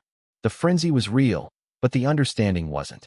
In agency after agency, the same line was repeated. Just get in the room with Regal. Even a single scene in his film is better than nothing. And somewhere in Regal's office, reviewing headshots stacked in piles, he would know exactly which of them saw the role for what it really was, and which of them didn't. Number 235. Chapter 235, Casting Complete. The first round of auditions for Iron Man began on Monday morning. Though this was not an open call, the scale was massive by modern industry standards. Even without the casual passers-by, the parking lot outside the casting offices brimmed with hopeful actors. Some stood alone with scripts in hand, whispering lines to themselves like some kind of mantras. Others huddled in groups, laughing too loudly to mask their nerves, while a few smart bunches tried to look unbothered, casually scrolling their phones, but their twitching legs gave them away. Inside, assistants manned the desks like soldiers at a checkpoint. Each actor was signed in, handed fresh sides, and told to wait. The waiting room itself looked like a pressure cooker, fluorescent lights, rows of plastic chairs, whispers of monologues half muttered into the air. Every pair of eyes darted to the door whenever someone's name was called. Everyone knew being casted in this could change their life forever, and if they managed to suck up to the director, they could just get a ticket to an easy life. Today's audition was for the Pepper Potts role. The first Pepper walked in with a confident strut, red skirt, suit hugging her frame, pearls gleaming. After the formal introduction, she was told to proceed with the audition by reciting the assigned lines. She smiled wide, almost too wide, and launched into her lines with sitcom brightness. "Mr. Stark, you can't cancel a board meeting just because you don't feel like it." Her tone dripped with forced sass, like a secretary character written for television in the 90s. Regal didn't move. He simply observed, eyes cool, hands folded. When she finished, he gave the faintest nod. "Thank you," the casting director said smoothly. Regal didn't even bother writing a note. The second actress came in wearing a black dress and heels so sharp they clicked like gunshots against the floor. Following the same proceedings, she began. Her whole body language changed, bent her shoulders giving the best view of her upper chest. "Tony." Her tone reeked of seduction. "You can't live your life like this." Her acting seemed like she was plotting a downfall instead of keeping Stark alive. Regal arched his brow. She is clearly trying to seduce Tony in the scene. Wrong, but at least she was trying something. He jotted a line on his paper. Misread. Committed. And next came another actress, and another. By the time Grace entered, Regal had sat through 6 more variations. Too ditzy, too flirty, too plain. Also, not too beautiful. Yep, Pepper isn't a beautiful woman. She is above-average beauty at best. She wasn't a goddess or a screen siren, nor was he meant to be. She was competent, grounded, quietly intelligent, and entirely relatable. That ordinariness, humanity within slight imperfection, was what made the character special. Obviously, none of the previous actresses tried to embody the subtle, lived-in realism he wanted for Pepper Potts. And notably, none of them were truly average in the way Pepper was meant to be. Anyway, as Grace walked, Regal noticed immediately. She didn't have any makeup. Honestly, this definitely impressed him. Also, she carried herself with a confidence that hadn't been there 2 years ago when they worked together on Following. She must have worked hard, Regal thought. It had been a while since they last spoke beyond passing greetings, and he could see the subtle evolution in her whole demeanor as a person and actor. Grace had shed the hesitance of a debutante and let go of her self-doubt. She stopped in front, her posture upright, the script folded neatly in her hand. She didn't try to charm, nor did she try to dominate. Again, once the formal introductions were met, Grace was asked to proceed. "Mr. Stark," she said, her voice carrying quiet steel. "You were supposed to be on that plane in 30 minutes. If you want me to cancel again, I will. But it's the 3rd time this week." There was no flutter in her tone, no overt scolding. Just the weight of someone who had dealt with Tony 100 times before and would again tomorrow. She put in a lot of effort. It didn't take a genius to guess, even for the casting director. The casting team had known her from the start. She was one of only 2 actors personally invited by Regal, which naturally sparked whispers of favoritism. They didn't think it was bad. They knew this is how the industry works. Yet in contrast to the shallow assumptions, they recognized this was not about nepotism or connections. It was about preparation, precision, and understanding the material. Grace embodied exactly what Regal envisioned for Pepper Potts: modest, intelligent, resilient, and quietly commanding. Even her current outfit was nailed.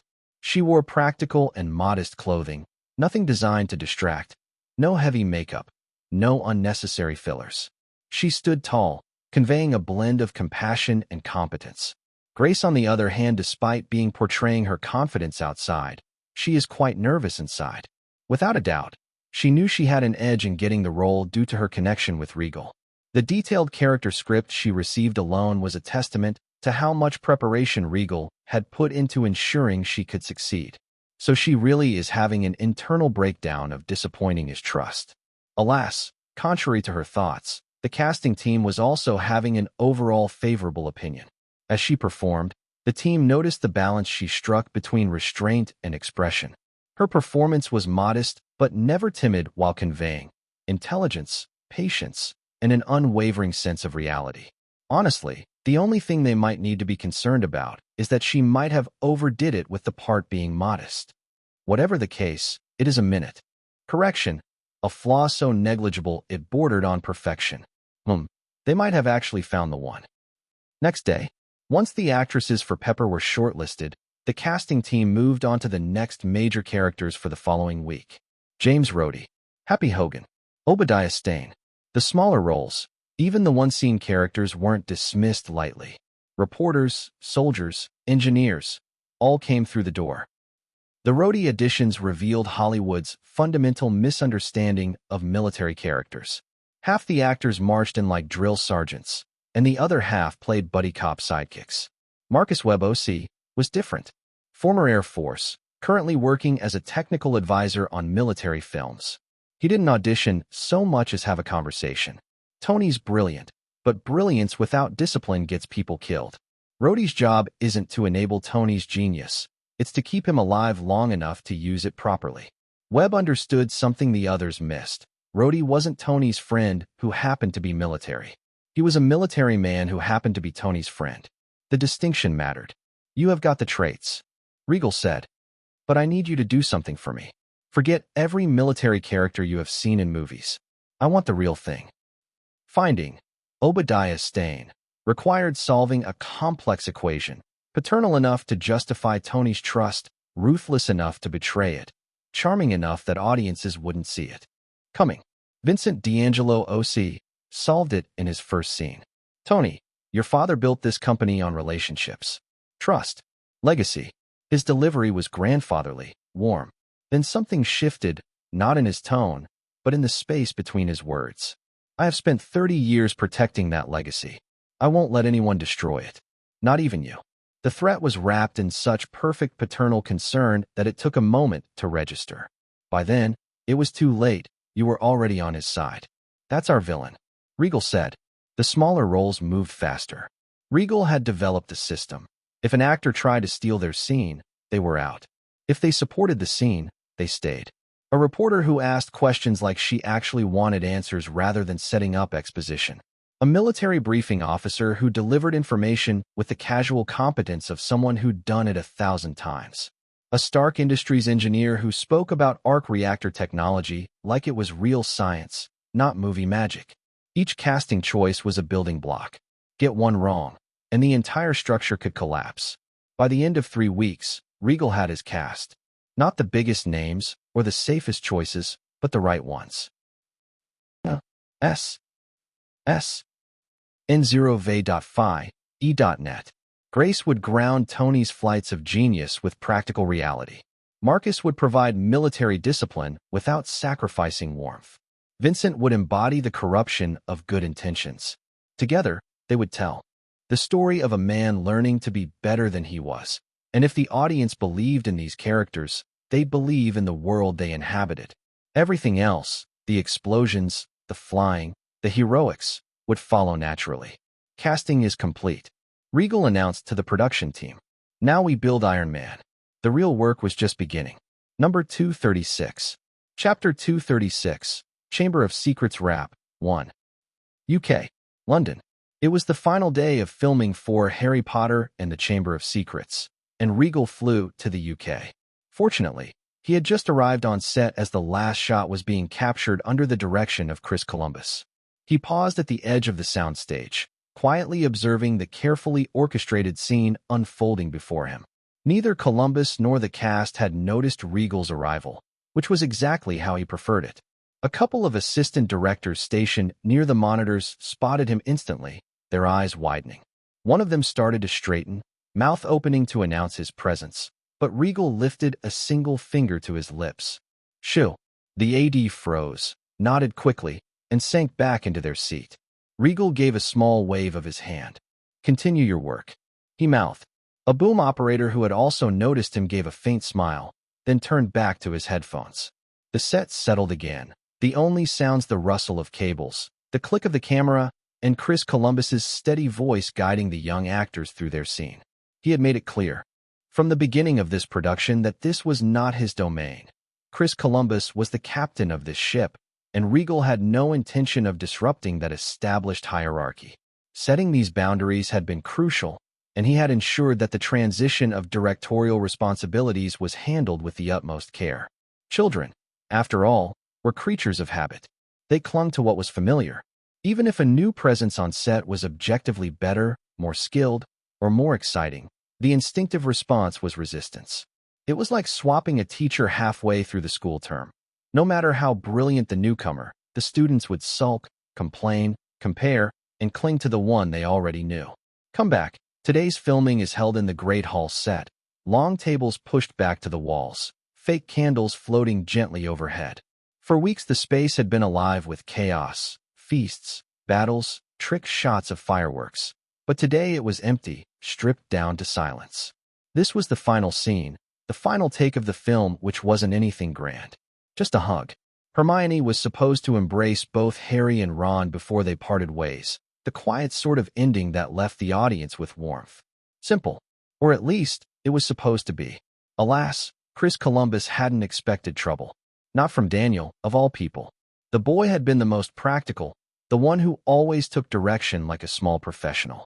If anyone was going to falter at an on-camera hug, Chris would have put money on Lily. She was fiery, bright, and often a bit rowdy, but underneath that she is actually a shy girl, so he assumed she would be a bit embarrassed.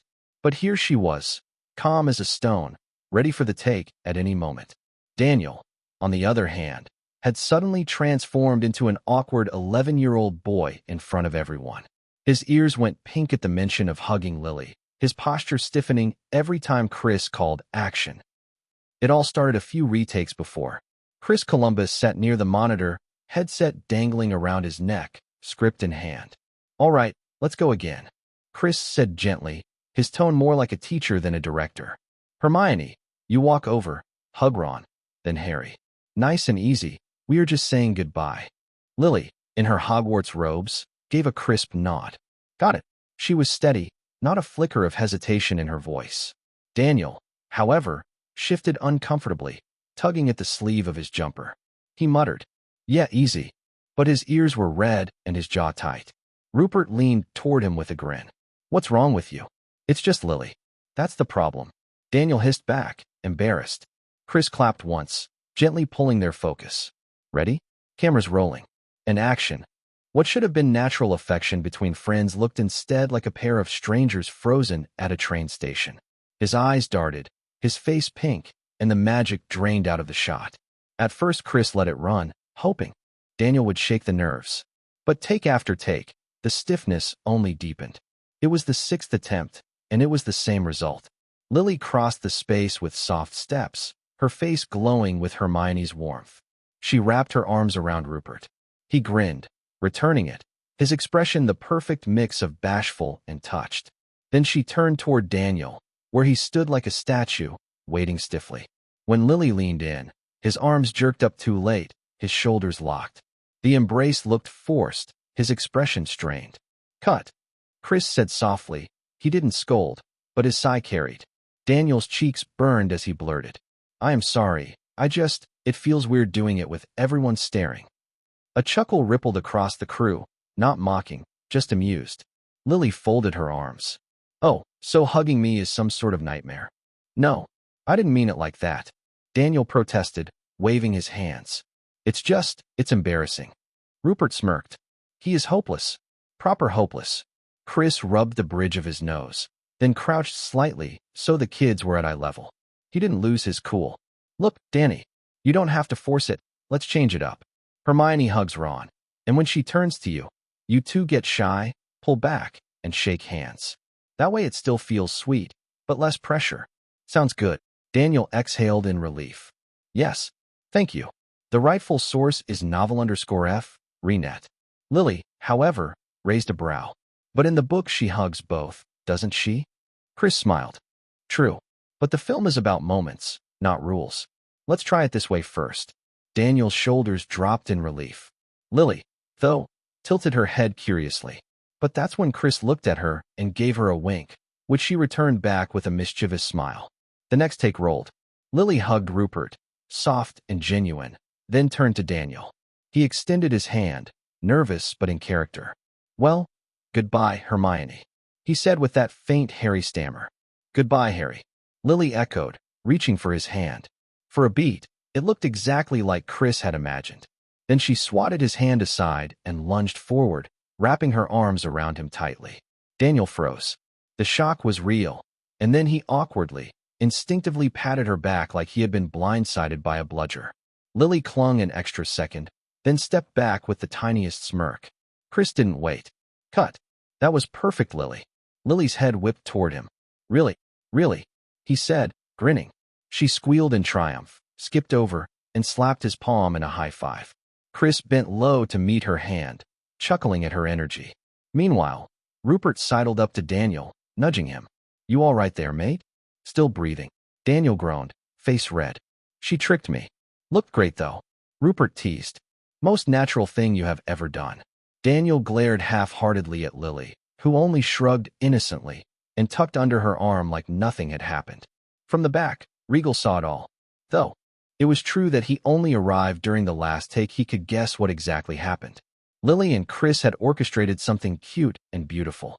And that's when he decided to let his voice break in. Not bad at all. All three kids spun around. Regal had stepped into the light, watching them with that unreadable little smile. Regal. Lily was the first to react, practically bouncing. You saw it? Did you see? I tricked him, and it worked. She pointed at Daniel with both hands like she had caught him in a prank. Regal tone turned sly. Danny, was that you messing up the hug because you were nervous? Or, he let the pause hang, stepping into view with a grin. Because you wanted to drag it out as long as possible. Daniel's head snapped up, his whole face turning crimson. What? No, I didn't. That wasn't. He stammered so hard his words tripped over each other. Oi. Rupert finally chimed in, his voice slow and absent-minded. I reckon he just wanted to make sure the shot was perfect. Real professional, Dan. Take after me, yeah? He gave a half-smile, clearly only half invested in what was going on. Daniel turned on him. You weren't even paying attention. Rupert shrugged. I was, sort of. Enough to know you went bright red like a tomato. Hard to miss. Lily, practically glowing now, skipped a step closer to Regal. See? Even Ron noticed. He never notices anything. Rupert blinked, confused. Oh, I noticed stuff. He paused, glanced around, then muttered. Just not always when it's happening. Lily, head tilted, grin mischievous. So? Out of 10. Regal crouched just enough so his eyes were level with hers. Out of 10? 11. Lily's grin widened until she almost glowed. Knew it. She spun on her heel and returned to her mark, basking in the approval. Daniel shot her a look. Don't get cocky. I am not cocky, she said sweetly. Just right. Regal laughed under his breath, then straightened. He finally turned to Chris, who had been watching quietly, arms crossed, relief etched across his tired features. You handled it perfectly, Regal said. Better than I would have. Kids need steady hands, not another storm coming in. Chris gave a half-smile. They pulled it together in the end. That's all that matters. Number 237. Chapter 237. Chamber of Secrets Rap 2. Regal's voice was calm, but it carried like a bell through the half-lit soundstage. Time is up, Chris. Columbus stood there, shoulders slumped, eyes lingering on the children who were still buzzing around in small clusters. His reply came low, almost pleading. Do I have to be the one? Can't you just take over from here? I did my part. I made the film we agreed on.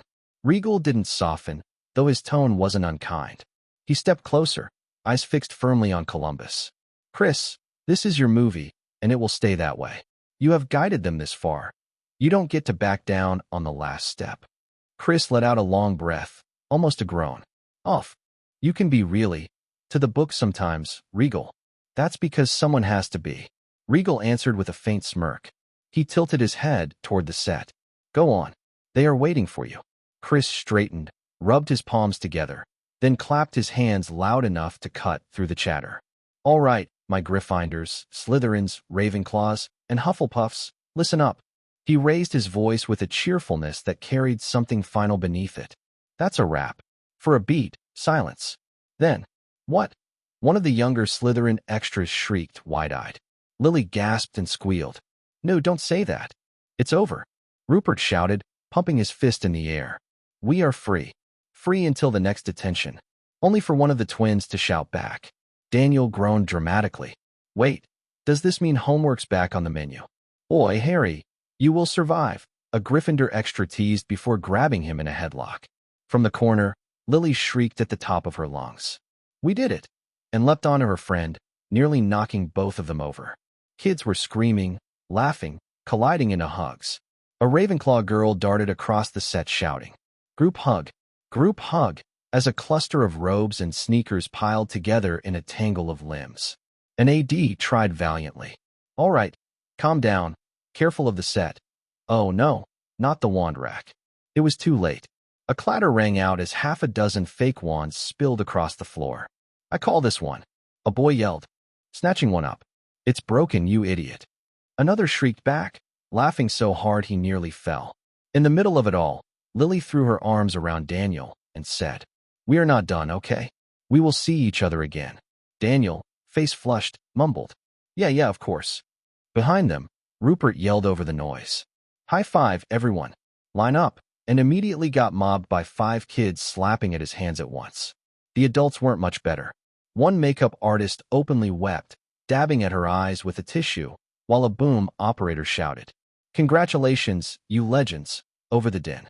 The entire stage roared, screams, yells, laughter echoing into the rafters, no single voice distinguishable anymore. It was chaos, beautiful chaos, and no one wanted to stop it. An extra in Hufflepuff robes, a girl barely 12, piped up nervously. I don't want to leave. It feels like Hogwarts is closing forever. One of Columbus's assistant directors crouched down beside her, gently fixing the wig she still wore. Hey, it's not closing, you will see each other again. You are part of something people will always remember. That's not going anywhere. His voice cracked slightly at the last words, betraying the emotion he was trying to hold in. Nearby, Tom Felton was still holding on to his wand like he wasn't ready to give it up. Well, at least Draco goes out in style.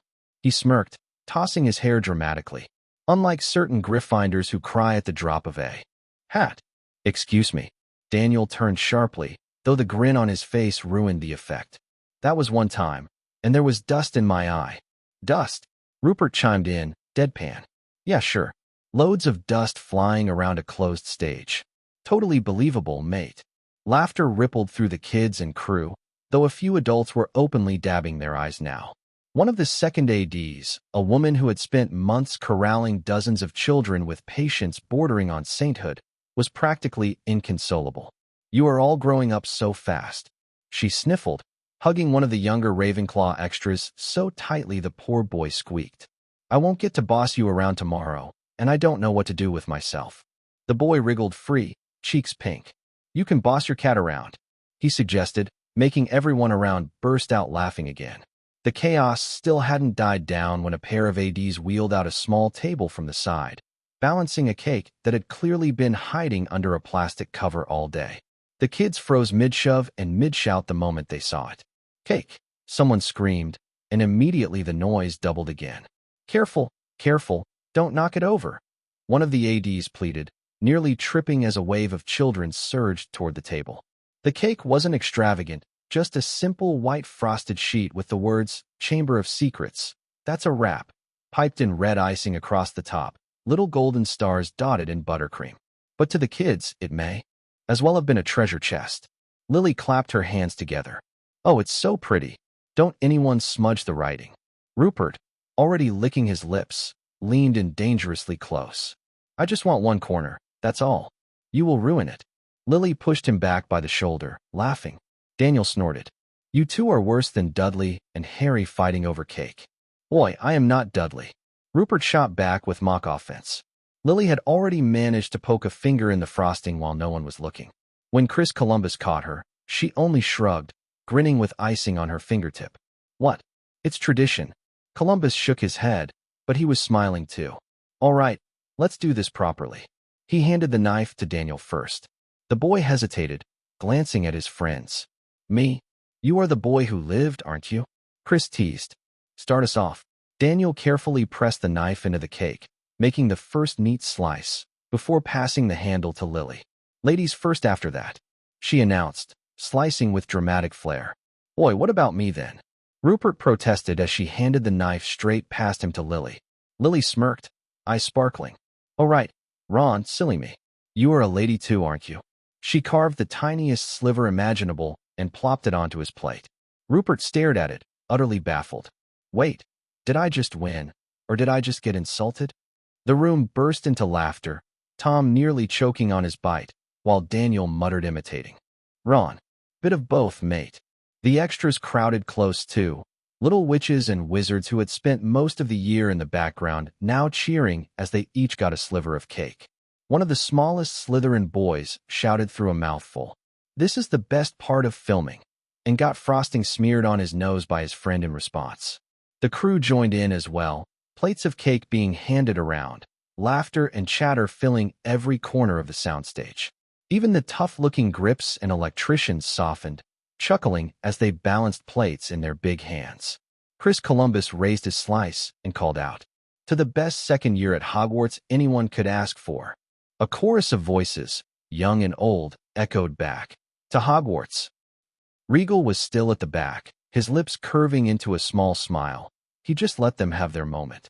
It belonged to them, the kids who had carried the weight of magic on their small shoulders, and the crew who had given everything to make sure that magic lived on screen. Updates are released by Novel FireNet, but his mind was already moving ahead, working in layers. The shoot was over, yes, but the true work had only begun. It was one thing to make a film. It was another to make the world care about it again. The first movie had been a phenomenon. He knew that. Everyone knew that. But lightning rarely struck twice on its own. Curiosity had to be nurtured, anticipation cultivated. That was his role now. He had already drawn the blueprint, the release of the second book alongside the film. A gamble most studios would never dare attempt. If one stumbled, the movie or the book, it could drag the other down with it. Negativity spread like fire in this industry, and doubters would feast on it. But Regal believed. The book would feed the film would amplify the book, and together they would plant themselves into the cultural bloodstream where no critic could tear them apart. Still, that was for tomorrow. Today belonged to the children. Regal finally stepped forward, weaving through the milling crew. A few heads turned, whispers rippled, but he waved them down. Nothing dramatic, just a reminder to let the moment breathe. He passed Lily, who was laughing with two of the younger extras, and gave her a light tap on the shoulder. She turned, eyes widening, then brightened with a grin. Rupert was already stuffing props into his robe pocket like trophies, while Daniel stood rooted, half relieved and half exhausted, soaking in the applause but too shy to run with the others. First, he wanted to see all of them, the dozens of children who had given a chunk of their childhood to this world. Some would stay for later films, others would fade into different lives, but today, they deserved to celebrate. Regal thought to himself, this is the last day they will ever be this innocent about it. By next time, they'll understand the machine they're a part of. And he silently vowed to let them have this one day, untouched by the storm of promotion and spectacle waiting just outside these studio walls. Number 238. Chapter 238, Blockbuster Slump. The second Harry Potter film, Chamber of Secrets, had officially wrapped the previous day. And the only thing left now was the long stretch of post-production, 40 to 50 days of editing, sound design, visual effects, and final scoring before it could be released. Again, the crew marked the celebration in two parts. First, a smaller, quieter gathering reserved for the kids, stripped of alcohol and late-night chatter, filled instead with cakes, sweets, and silly games. Then later, a grand celebration in a hotel ballroom, the kind of party where champagne flowed and the veterans of the industry mingled freely. Regal, since he was present on set anyway, decided to join both. He stood quietly at the edge during the hotel gala, then blended into the children's party, smiling as he watched the younger cast soak up the work of what they had accomplished. Naturally, the team was excited to have him there. Chris, editors and ADs cornered him with laptops and reels, eager to show off a few roughly edited clips. The most update N0vels are published on novifire.net. They wanted to see his reaction, their previous director and the creator of the book. But Regal declined politely with his trademark half-smile. He didn't want to watch tiny unfinished clips in a hotel room. He wanted to see the film properly, with an audience, in the dark of a cinema. To him, that was the only true measure of whether the film worked. However, what he wondered was something else. The making of this sequel took longer than Regal had expected. Even if one were to compare it with purely numbers of days, Chambers of Secret took 13 days more over the first part. Remind you, the first part was building everything from scratch. That production had involved hiring the crew, casting unknown child actors, training them from scratch, designing and building massive sets, and figuring out how to translate an entire world onto screen for the very first time. The second film, though, had none of those teething problems. And yet, it still took longer. Regal had been certain this one would finish in record time and be ready to release before Spider-Man: Web of Destiny. But the reality had reversed. Spider-Man came first, sweeping the box office like a tidal wave, while Harry Potter lagged just behind. The irony was, he later realized, that the timing had been exactly as Columbus and the production team had hoped for. It was all Regal making incorrect calculations. They had delivered the film close to their planned schedule from the start, give or take 5 or 6 extra days. Even those delays weren't because of their carelessness. They were weather disruptions, scheduling hiccups with child actors, and the inevitable reshoots that happen on any major film. By Hollywood standards, it was still remarkably efficient. If anything, the extra weight came not from Columbus, nor from the kids, or from anyone fumbling the shoot. The real delay was Regal himself, or more accurately, one of his other films. If pushed, they could release the film a month again. But Red Studio executives weren't about to pit Chamber of Secrets against Spider-Man: Web of Destiny, while it was still tearing up the charts. To release both in the same storm would have been suicide. So they made the pragmatic choice: slow the pace of post-production, polish in measured steps, and wait until the Spider-Man frenzy softened. Only then would Harry Potter be released, when it could stand as an event in its own right rather than be overshadowed. It was a decision Regal didn't argue with. He knew the industry. He knew the stakes. Still, he couldn't help but marvel at how fast he worked compared to everyone else. Even when he thought he was slowing down, his timelines seemed to outpace the norm. In truth, he was operating in a league of his own. Churs didn't waste any time. Post-production began the very next morning, almost without a break. The footage, compressed into terabytes of raw material, had already been couriered across London to Red Studios' state-of-the-art facilities in Los Angeles. There, advanced editing tech, staffed with technicians with experience to transform hours of film into a seamless story. For Chris Columbus, the debutante director, this was a world entirely unlike the set. On the soundstage, decisions came in bursts, half instinct, half impulse. In post-production, everything was slow, painstaking, and thought out. It was the invisible half of filmmaking, where every last frame was looked at multiple times by multiple people, making their own judgments and wordings he did while filming. However, this session isn't about poking at his mistakes, but to working together and building a product they are aiming for. There is a whole tiring and exhausting process for him with little experience. So, he didn't shy away in shame, and asked for the best people around in the business to Red Studio. He was looking forward to how an in-studio post-production works, unlike his indie projects. Within a short time, he collaborated with many people across divisions: editors, sound mixers, VFX supervisors, color graders. Overall, Churs, despite the stress, he was enjoying the whole process. Surprising to even him, Chris was granted full creative authority by Regal, who insisted Red Studio give him complete rights during post-production. Still, there were definitely limitations on him compared to someone of Regal's success, but that is something he had to earn while providing results. Even this level of leeway is something only few could hope for, and Churs is grateful and determined to get everything right. He is really excited to see Regal's reaction for a few crucial sequences as soon as possible, but could only wait for the film to release.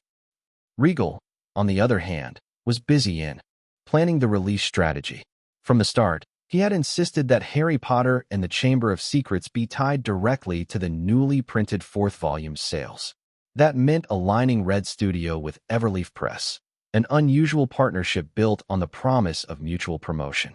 Originally, Regal's idea was simple: dedicate the final page of the reprinted books to a teaser for the upcoming film. But the marketing teams pushed further. In a bold twist, Everleaf Press inserted a giveaway on the last page, a lucky ticket granting readers access to a special early screening of Chamber of Secrets. It wasn't just a gimmick. It was a calculated promotional strategy designed to feed both the book and the film. Sales of the novel would surge, ticket interest would spike, and each medium would sustain the other. Regal understood exactly what the team was planning. Children who didn't win tickets would still want to watch the film. Parents who brought their children to see the movie would want the novel as a keepsake. It was a cycle of mutual amplification, a marketing loop. But brilliance came with risk. If either half faltered, a poorly received book or a weak film, the backlash would drag the other down. Negative press spread like wildfire, and both Red Studio and Everleaf knew how ruthless tabloids could be. It was a gamble with no safety net, which paid off for today, and nobody can predict what will happen tomorrow. But luckily this time, they don't have to worry about that.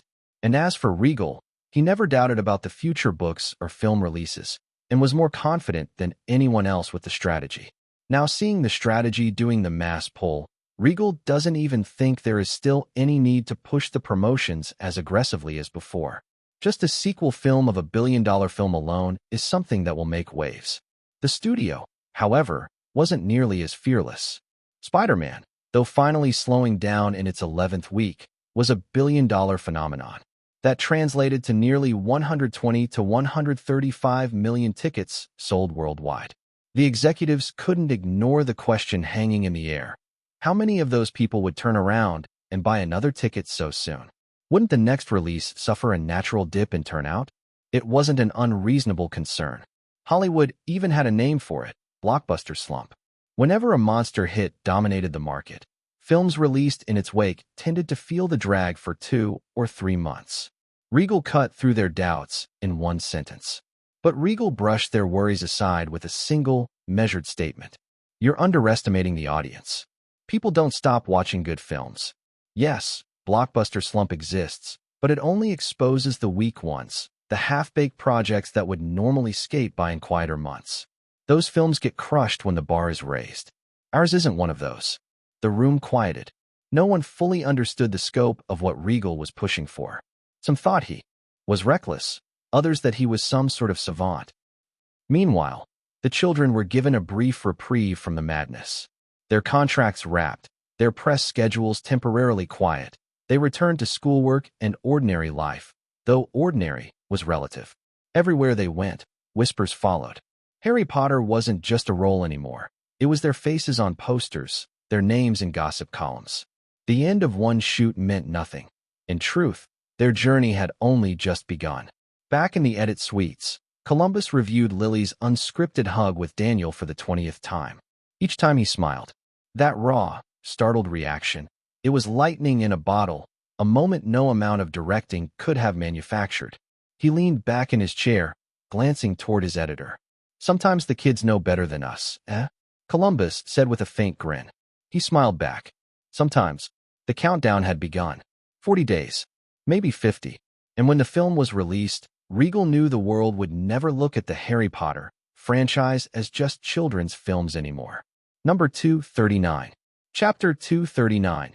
Transformers, John Wick, Kung Fu Panda, How to Train Your Dragon. Regal's office. 3 months after the release of Spider-Man, Web of Destiny, the film had finally run its course in most major territories. Theaters that once struggled to keep up with demand were now clearing space for the next wave of releases, including Harry Potter. The numbers, however, told a story that few in the industry could ignore.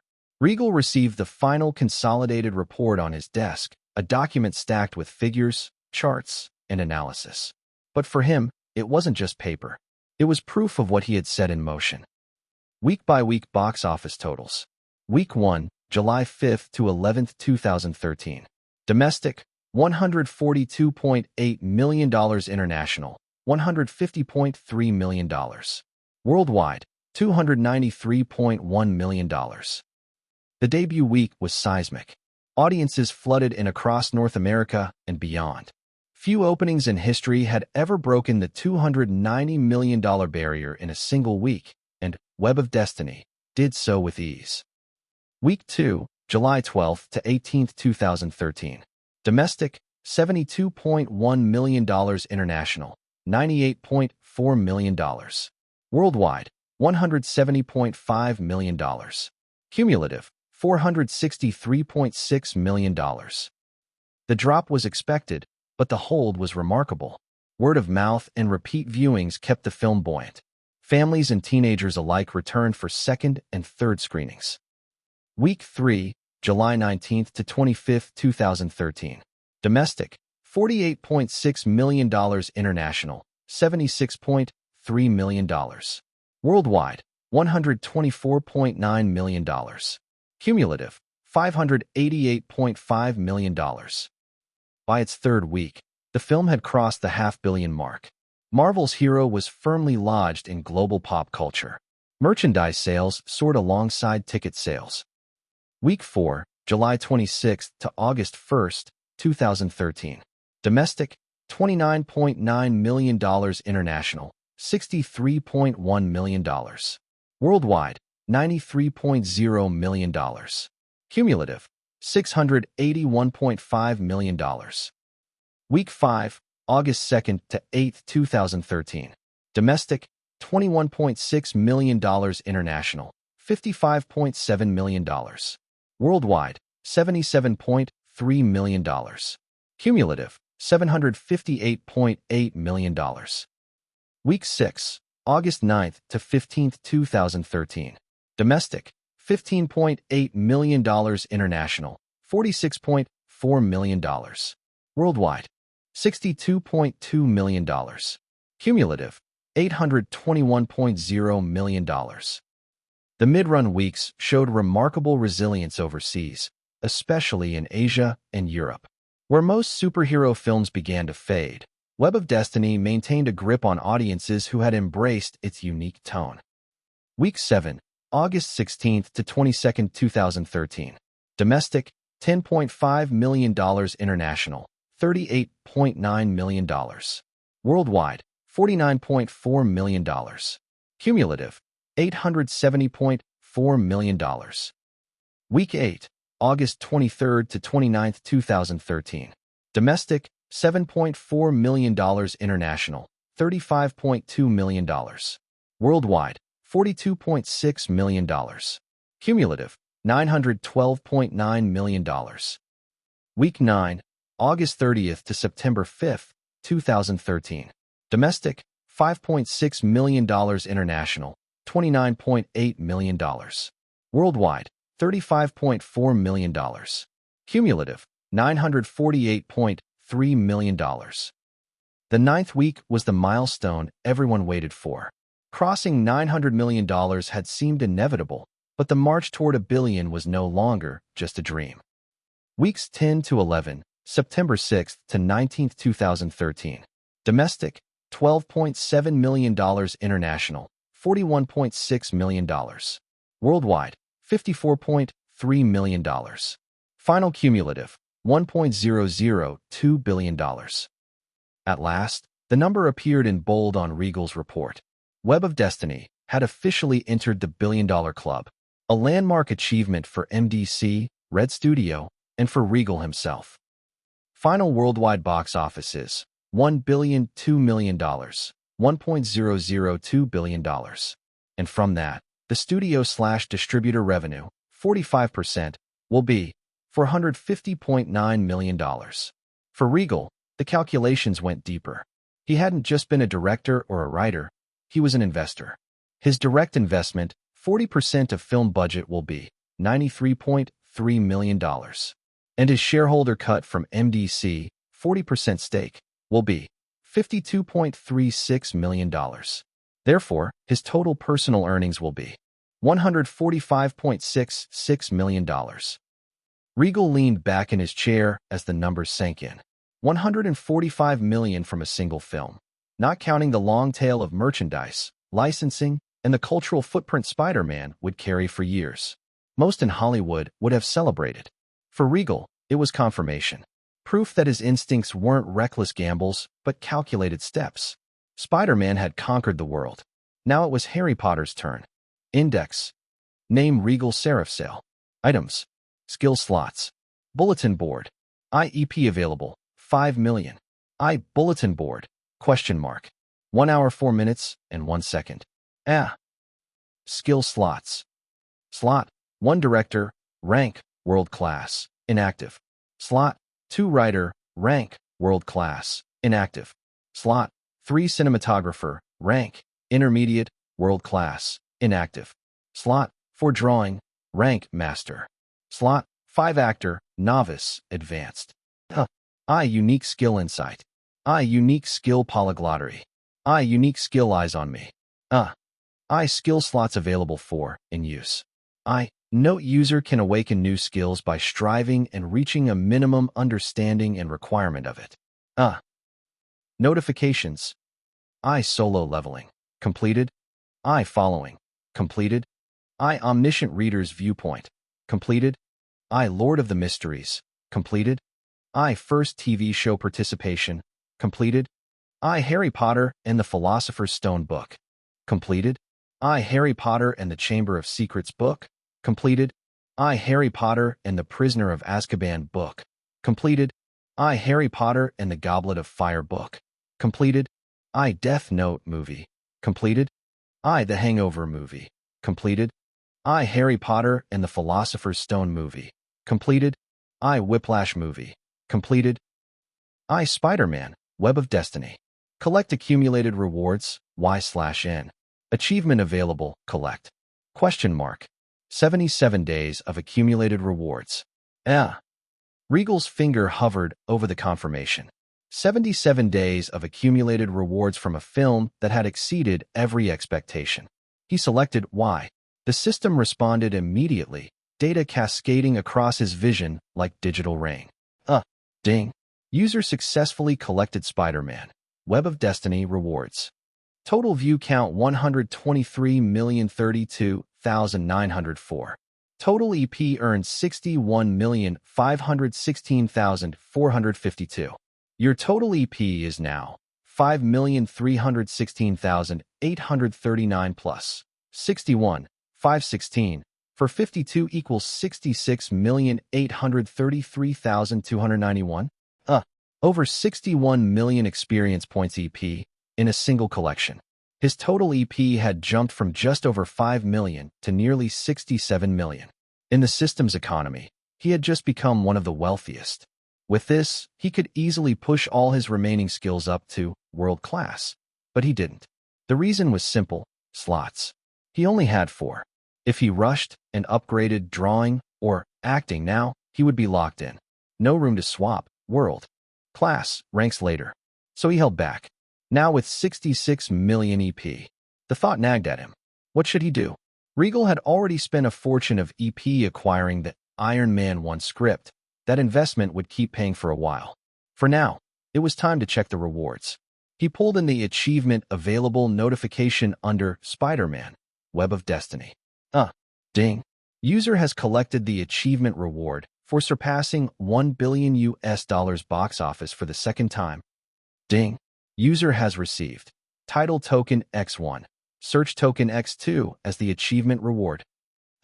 Finally, title tokens. A grin tugged at his lips. I thought it would be another skill slot for hitting $1 billion again. Not that the last one wasn't useful. Items. John Wick X1.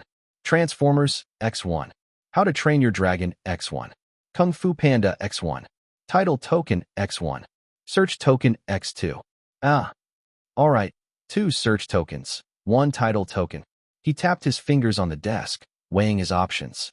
One of those searches is definitely going toward Deadpool, but the title token? He leaned back, muttering to himself. What's the smartest way to use that one? His gaze shifted toward the collection of untouched scripts sitting in his item list. Each one was the result of every EP he had poured into the bulletin board, snapping up anything worthwhile before it slipped away.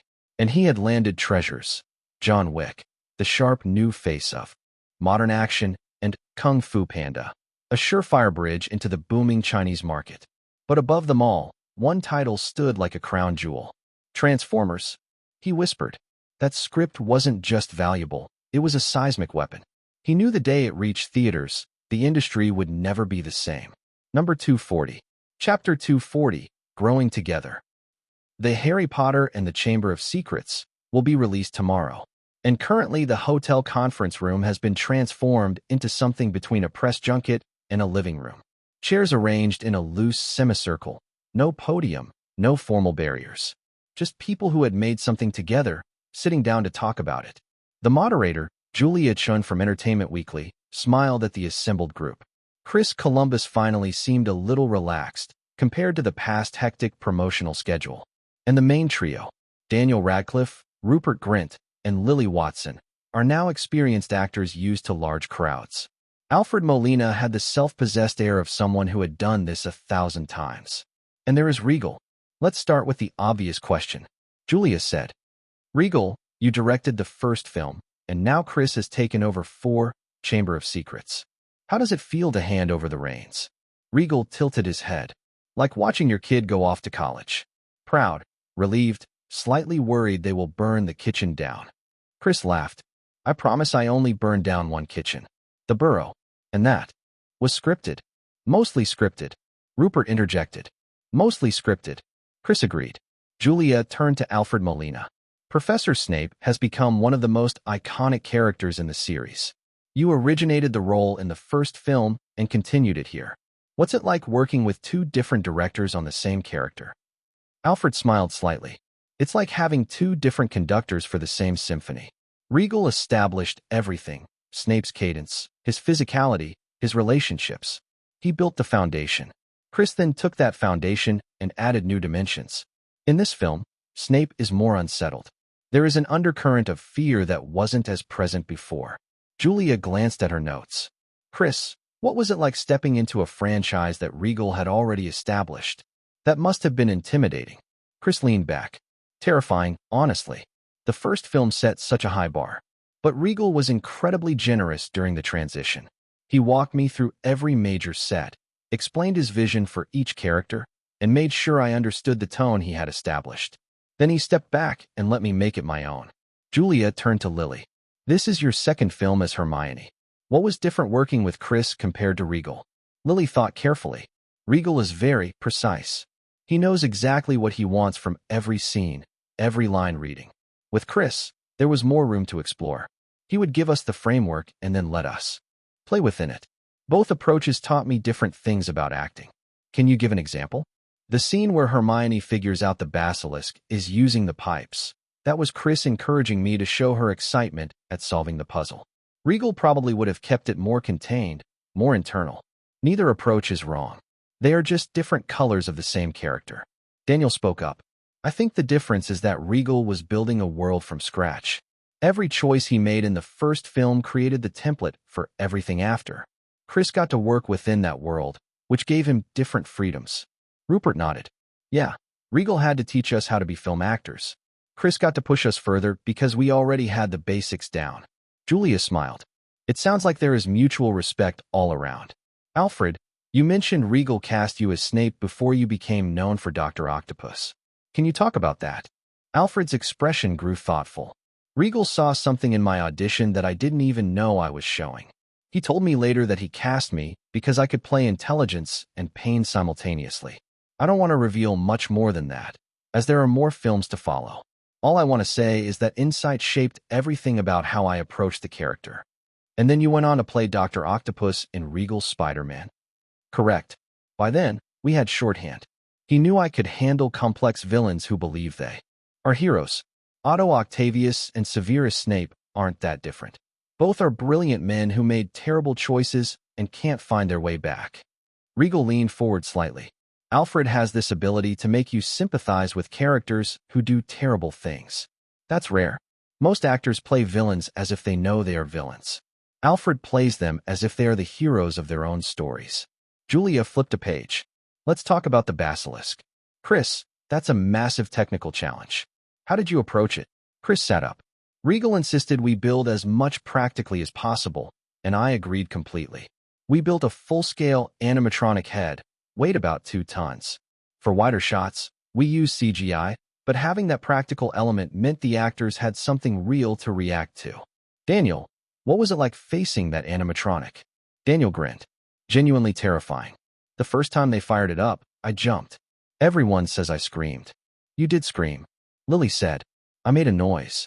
A high-pitched noise. Rupert added helpfully. Thank you, Ron. Daniel said drily. But yes, having that physical thing moving toward you, jaws opening, teeth gleaming, it made the fear real. I wasn't pretending. I was actually scared. Chris nodded. That's why practical effects matter. You can't fake that reaction to a tennis ball on a stick. Julia turned to Daniel and Rupert. You two have a much bigger role in this film, especially after Hermione is petrified. Daniel, what was it like carrying those scenes without Lily? Daniel shifted in his seat. Honestly, it made me realize how much Harry relies on Hermione. Ron and Harry together. We are brave and loyal, but we are also kind of idiots sometimes. He grinned at Rupert. No offense. None taken. We are absolutely idiots. But when it was just the two of us trying to figure things out, there was this genuine feeling of being in over our heads, which is exactly what Harry and Ron feel. So in a weird way, Lily not being there actually helped the performance. Lily raised an eyebrow. I'm not sure if I should be flattered or insulted. Definitely flattered. Daniel said quickly. We missed you terribly. Every single day. Rupert added with exaggerated solemnity. Julia checked her notes. Let's talk about the chamber itself. Regal, you designed most of the practical sets for the first film. Were you involved in designing the chamber for this one? I sketched initial concepts. Regal said. But Chris took those ideas and made them his own. Made the space feel more claustrophobic, more hostile. The snake pillars, the statue of Salazar Slytherin. Those were collaborative efforts. Chris nodded. We wanted the chamber to feel like a tomb. Ancient. Forgotten. But also like it had been waiting. Like it knew someone would eventually come back. Julia flipped a page. Alfred, there has been some discussion about Snape's treatment of Harry in this film. Some critics think he is unnecessarily harsh, especially in the dueling club scene. Did Regal discuss that subtext with you? Endlessly. Alfred shot Regal a wry look. He sent me a 15-page character analysis before I had even signed the contract. Regal shrugged. I wanted to make sure we were on the same page. 15 pages is not a page. It's a novella. Consider it backstory research. Julia laughed. Speaking of backstory, there has been a lot of speculation about Regal's process. You wrote the screenplay, produced the film, directed the first one, and now you are shepherding Chris through the second. That's an unusual level of control. Control is a strong word. Regal said mildly. What would you call it? Collaboration. With standards. High standards. Chris added. I have never worked with someone who cares more about every single detail. The color of a potion bottle. The specific Latin root in a spell. Whether a character's robes should be charcoal or midnight blue. Midnight blue. Regal said. Always midnight blue for Ravenclaw. Charcoal reads as gray on film. Chris spread his hands as if to say, see? Julia grinned. Alfred, you have worked with a lot of directors. Where does Regal rank in terms of, let's say, intensity? Alfred stroked his chin. He is not intense. He is relentless. There is a difference. Intense directors yell, throw things, create chaos. Regal just quietly expects perfection and waits until you deliver it, which is somehow more terrifying. I have never yelled on set. Regal protested. No, you just give people that look. The disappointing one. It's worse than yelling. I don't have a look. Everyone at the table laughed. Julia smiled. Rupert, you have been quiet. Any favorite moments from filming? Rupert stretched, thinking. The scene where Ron burps up slugs. Definitely that one. Really? That was your favorite? No, it was disgusting. But it was hilarious to film. They had this whole mechanism with tubes and fake slugs, and I had to sell it like I was actually vomiting them up. After take 5, I looked at Chris and said, my mom's going to be so proud. He just shook his head and said, welcome to cinema. Even Regal cracked a smile at that. Julia glanced at the clock. We are running short on time, but I have to ask about something that's become industry legend.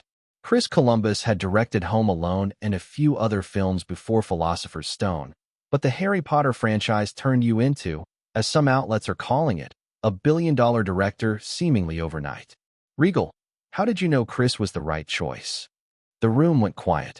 Overnight success? He smiled faintly. I would like to see what that looks like. He let that sit for a moment before continuing.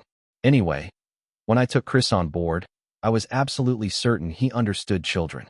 Not how to manage child actors. That's technical. I mean, he understood how children see the world. The magic in ordinary things. The terror of not being believed. Home Alone is about a kid who everyone dismisses, and he proves them wrong. That's Harry Potter. But it was still a risk. Everything worth doing is a risk. Julia leaned forward. And there's talk that you are doing it again. Your new assistant director, Lena Crawford, is rumored to be making her directorial debut soon with you producing. Your previous AD, Alexander, had Whiplash released to incredible reviews. Why do you keep investing in new directors instead of focusing solely on your own projects and growth? Regal was quiet for a long moment. My assistant directors. Yeah, if they want my help bringing their stories to life, I will help them. The reason? He paused, choosing his words carefully. It's about growth. If I just focus on making my own films and choose not to engage with other people's potential, it probably won't affect me much professionally. I will still make good films. I will still develop as a director. He looked around the table, at Chris, at the young actors, at Alfred. But real growth isn't just personal. If someone works alongside me for years, and they are in the exact same place they were when we started, same skills, same opportunities, same trajectory, then what have I actually achieved? What's the point of all this growth if I'm not able to change the lives of the people working with me for the better? The room had gone very still. Alfred was watching him with an unreadable expression. That's remarkably idealistic for this industry. Maybe, Regal said, but I have never been particularly interested in how this industry usually operates. Chris smiled. For what it's worth, you changed my life. I am not exaggerating. Before Philosopher's Stone, I was doing fine, making family films, paying my bills. But you took a chance on me with something massive, something important. You trusted me with a franchise that millions of people care about.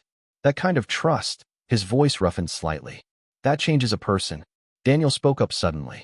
You did that for us too. You guys auditioned brilliantly. Regal said simply. No. I still remember how adamant I was to act in films. You practically dragged me, with loads of candies as bribes. Julia smiled. I think that's a perfect place to end. Thank you all for your time. As they stood, Daniel lingered near Regal. Hey, that thing you said about growth, did you mean it? Regal looked at him, at this 12-year-old kid who'd just carried a massive film on his shoulders. Every word. Good, Daniel said, because I want to be better than I am now. A better actor, I mean. Rupert joined them. We all do.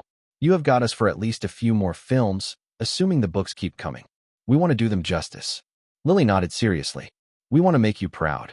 Regal studied the three of them. These children who had become the faces of something magical. You already do. But yes, let's keep pushing. Let's make each film better than the last. Deal, Lily said, and stuck out her hand solemnly. They shook on it, all three of them, and something about the gesture felt significant. A promise made. A standard set. As they filed out, Alfred hung back, waiting until it was just him and Regal in the room. You know they are going to hold you to that, right? Alfred said quietly. That whole philosophy about growth and community. People will expect you to live up to it. I know. And if you fail? If Chris's next project flops, or Lena's debut bombs, or one of your procs doesn't pan out. Regal smiled. Then I will have helped them take a shot worth taking. That's enough. Number 241. Chapter 241. Harry Potter and the Chamber of Secrets. Release 1. America, Los Angeles. October 15th on the day of Harry Potter and the Chamber of Secrets. Release.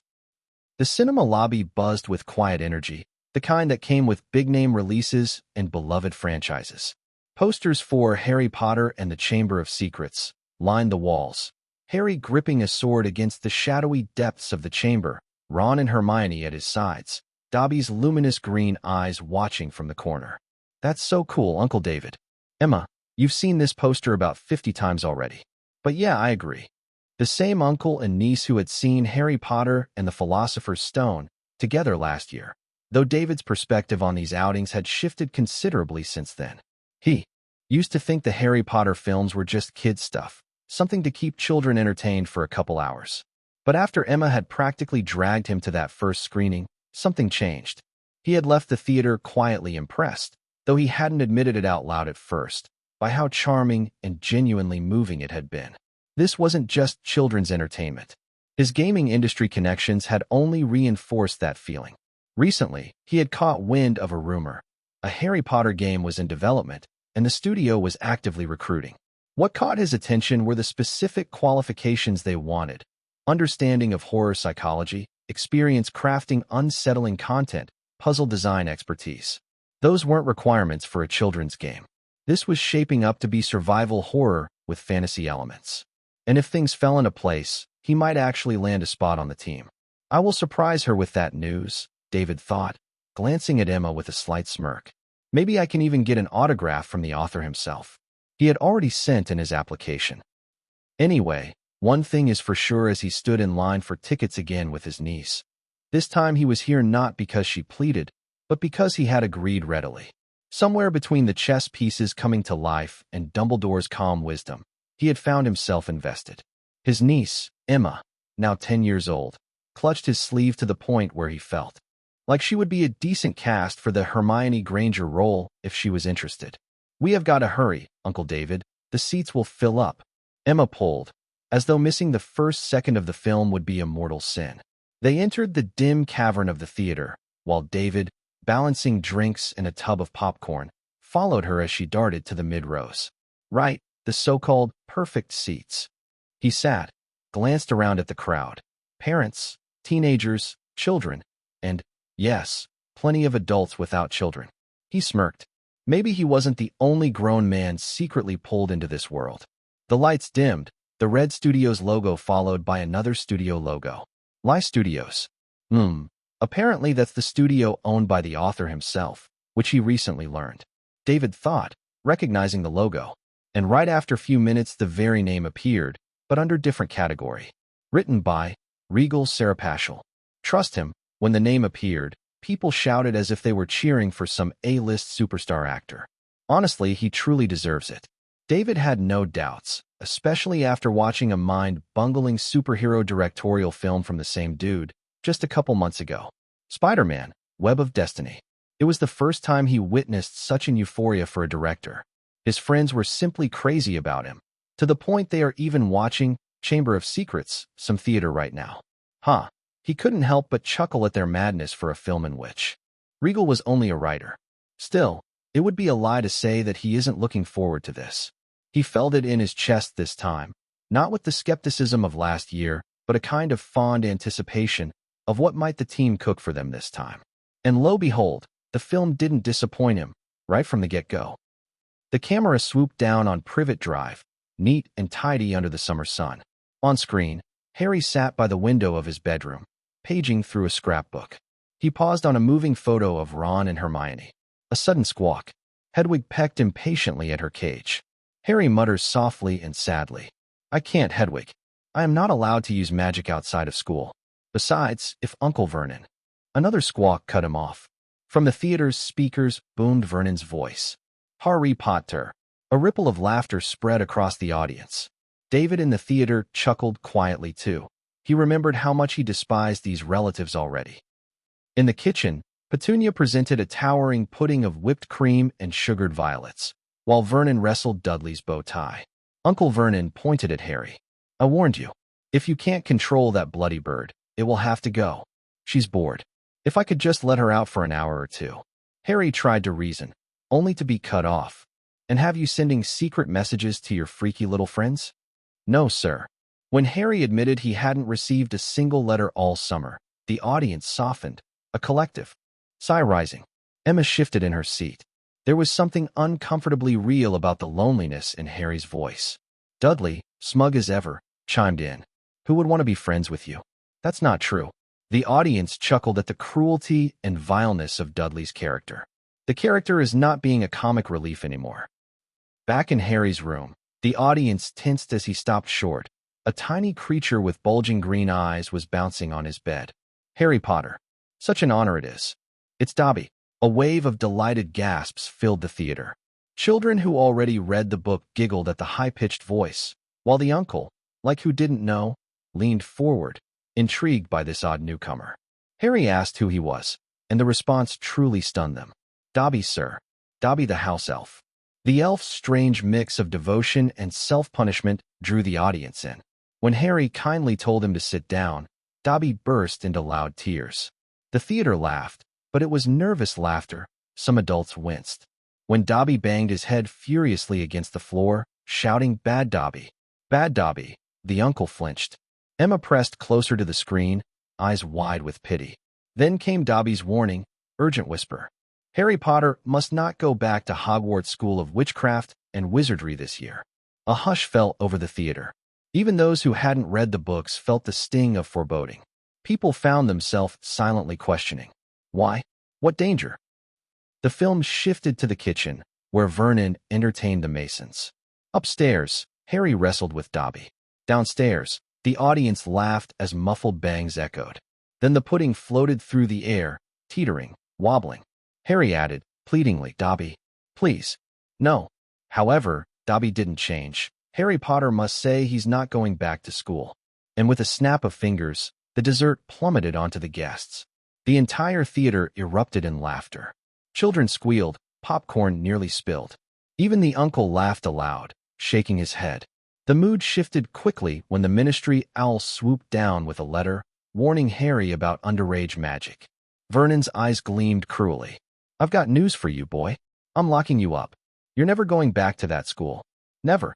David frowned deeply. Truly, these acts weren't funny anymore. He could feel the injustice simmering in his chest. The montage of Vernon fitting iron bars over Harry's window and locking him in drew murmurs in the theater. Children whispered in dismay. Harry sat alone in his barred room, ignored on his birthday. His niece sighed beside her uncle, clutching a fistful of popcorn. Then came the tapping on the window, and there was Ron, face peering in the dark. The audience erupted in cheers. David grinned despite himself. The turquoise Ford Anglia hovered outside the window, Fred and George inside. They tied a rope to the bars, revved the car, and with a crunch, tore the metal clean away. The audience laughed and applauded. "That's clever." David nodded in appreciation. As Vernon tried to drag Harry back, Hedwig pecked furiously at his hand, forcing him to let go. Harry was pulled to safety as the car shot into the starry night. Ron wished, "By the way, Harry, happy birthday." The adults and children in the theater couldn't help their eyes get watery at the warm scene. The car descended through dawn's pink sky, landing before the crooked, ramshackle Weasley home. Children in the audience gasped, delighted by the magical house. Inside, magical objects worked on their own, the self-knitting needles, the family clock with chores instead of hours. Ron denies shyly, "It's not much." Harry was simply awestruck. "I think it's brilliant." The niece smiled wide at that line, whispering, "See? He loves it." David felt it too, a warmth, a sense of home he hadn't expected. When Mrs. Weasley stormed in, furious at her sons, the theater roared with laughter. But her tone shifted instantly when she turned to Harry. "Harry, how wonderful to see you." David smiled. This type of writing and human emotions are the heart of the film, not the magic and fantasy elements, but the family. Arthur Weasley entered, fascinated by Harry's background. "Tell me, what exactly is the function of a rubber duck?" The audience laughed, the uncle among them.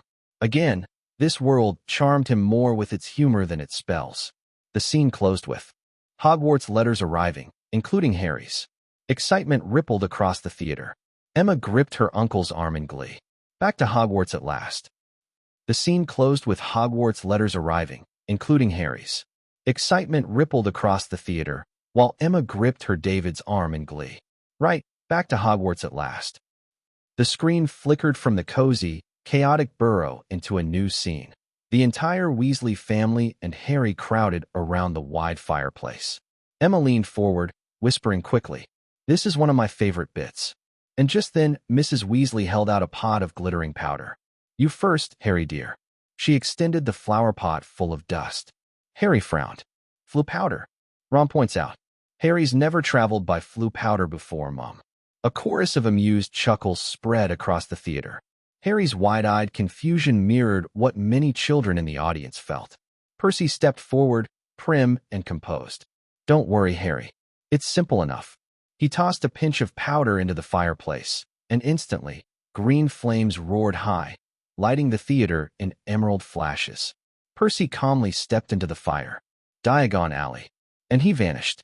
Gasps scattered among the children in the audience. David felt a ripple of admiration. The effect was seamless, and honestly watching different ways to get to the train is too fun. Harry took his turn nervously, stumbling over the words. Diagon Alley. He vanished in a swirl of roaring fire, spinning violently through the chimney flue tunnels.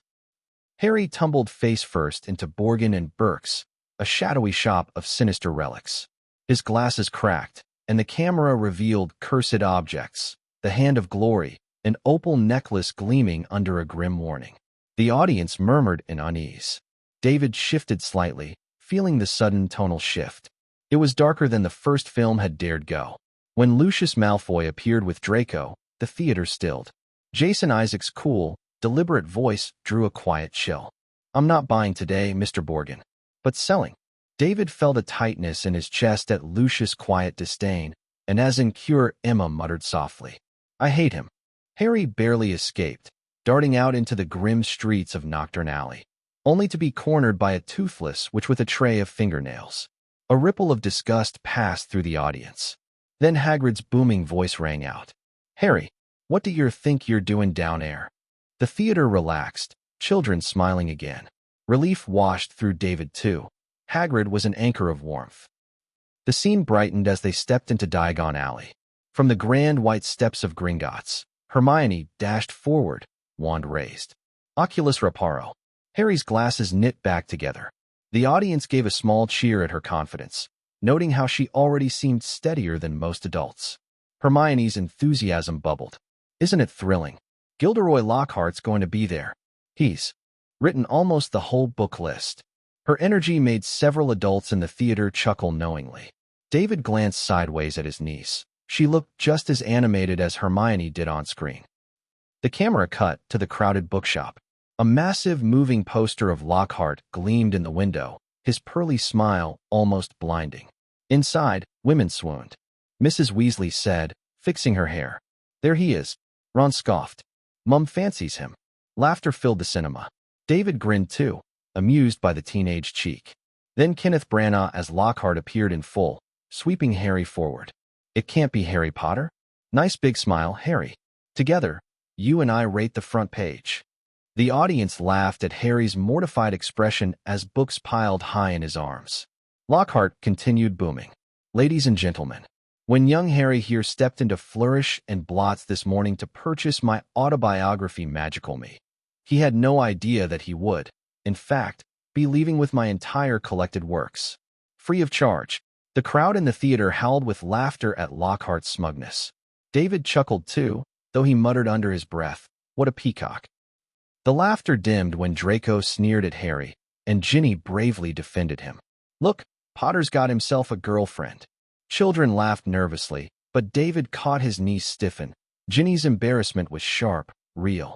Then Lucius Malfoy glided in, smooth and venomous. He brushed Harry's scar with mocking familiarity. Forgive me, Mr. Potter, but your scar is legend. As, of course, is the wizard who gave it to you. Harry's tone turned cold. He was a murderer. The entire theater went quiet. David found himself oddly proud of Harry's firmness and admiration towards the child actor who pulled off such a sudden shift with easiness. Hermione, sharp as ever, cut across Lucius' disdain. Fear of a name only increases fear of the thing itself. Matching his thoughts, the audience responded with soft applause. The tension peaked when Lucius insulted Arthur Weasley, mocking his poverty. Mr. Weasley nearly lunged at him, and Hagrid had to hold him back. The theater exhaled in relief as the Malfoys swept away. David leaned back, thoughtful. This isn't just children's fare anymore. These villains have real weight. Number 242. Chapter 242, Harry Potter and the Chamber of Secrets, Release, 2. David leaned back, thoughtful. This isn't just children's fare anymore. These villains have real weight. Excitement rippled through the cinema as the camera panned to King's Cross. The Scarlet Hogwarts Express hissed on its tracks. Children in the audience leaned forward in glee. One by one, the Weasleys ran through the barrier, until it was just Harry and Ron. Harry slammed into the wall, rebounding hard, making the audience gasp, then laughed nervously. Ron was bewildered. The gateway sealed itself for some reason. As the train whistle blew, panic spread on the boys' faces. Harry responded, "We've missed it." Ron shouted, "The car." The audience chuckled at the absurdity, already sensing mischief ahead. The turquoise anglia lifted into the sky. The cinema filled with gasps and delighted squeals from children, while David, now fully enjoying the ride, allowed himself a grin. Down below, pedestrians gawked.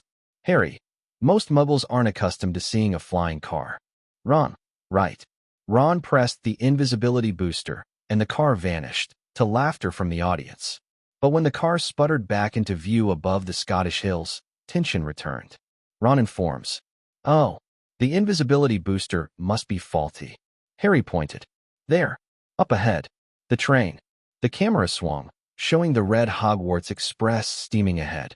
The audience cheered quietly, recognizing it like an old friend. Then, the train roared up behind them. Harry and Ron shouts together. "Ea!" The theater erupted with laughter and shrieks. Harry dangled from the open car door, train rushing beneath him. Ron was desperate. "Hold on, Harry." Harry cries and complains. "I'm trying." "Your hand's all sweaty." Children squealed in delight, parents chuckling at the peril. When Ron finally pulled Harry inside, David blew out a breath, realizing he had been gripping the armrest. The castle appeared on the horizon, glowing golden at nightfall. Relief swept through the audience. Ron grins. "Welcome home, Harry." But the car groaned, nose diving into the courtyard. Harry was horrified. "Mind that tree." The car smashed into the whomping willow, and the theater howled with laughter and shrieks. Branches lashed like fists, slamming the anglia. Windows shattered, seats rocked. Ron turned panicked again. "What kind of tree is this?" Harry sighs. "Be thankful it's not your neck." Every branch strike drew a mix of gasps and laughter from the audience. Emma gripped her seat, torn between terror and glee. At last, the battered car spat them out, trunks and Hedwig's cage flying. Then, with taillights blazing like angry eyes, the anglia roared off into the forest on its own. Ron sighs, too defeated. "Dad's going to kill me." The audience roared with laughter and applause. David sat back, shaking his head, but smiling. He hadn't expected to be so entertained. The danger felt real, but the magic made it wondrous. The camera cut sharply from the battered anglia and the furious tree to the inside of Severus Snape's office. The mood shifted palpably in the theater. The laughter from the whomping willow scene faded into uneasy quiet. On screen, Harry and Ron stood before Snape's desk, faces pale. Snape's black robes shimmered in the candlelight as he leaned forward, voice low and silken. Well, we are in trouble." The theater chuckled lightly. Snape's menacing calm carried its own dark humor. Snape says coldly, "Expelled. If it were up to me, you'd both be expelled. Fortunately, it's not." A ripple of nervous laughter escaped the audience. David frowned, impressed by Alfred Molina, the same dude he watched in Spider-Man as antagonist, and could clearly see why the director picked him. McGonagall and Dumbledore appeared. Harry and Ron stammered excuses about the block platform. Snape added, "Perhaps they were simply too stupid to know better." The theater snorted at the cutting delivery. David caught himself smiling despite the harshness. McGonagall declared they would not be expelled, but they would have detentions and lose house points. Ron groaned. "We'll get the blame for everything." The audience laughed, but were relieved by Dumbledore's calm authority. In the Great Hall, owls swooped through the rafters. A scarlet envelope landed in front of Ron. The theater hushed. Many already knew what was coming. "It's a howler." The envelope exploded open, Mrs. Weasley's voice booming, filling the cinema. Mrs. Weasley's voice was furious. "Ronald Weasley, how dare you steal that car? You could have been seen by one of those muggles. I am absolutely disgusted. Your father's now facing an inquiry at work, and it's entirely your fault.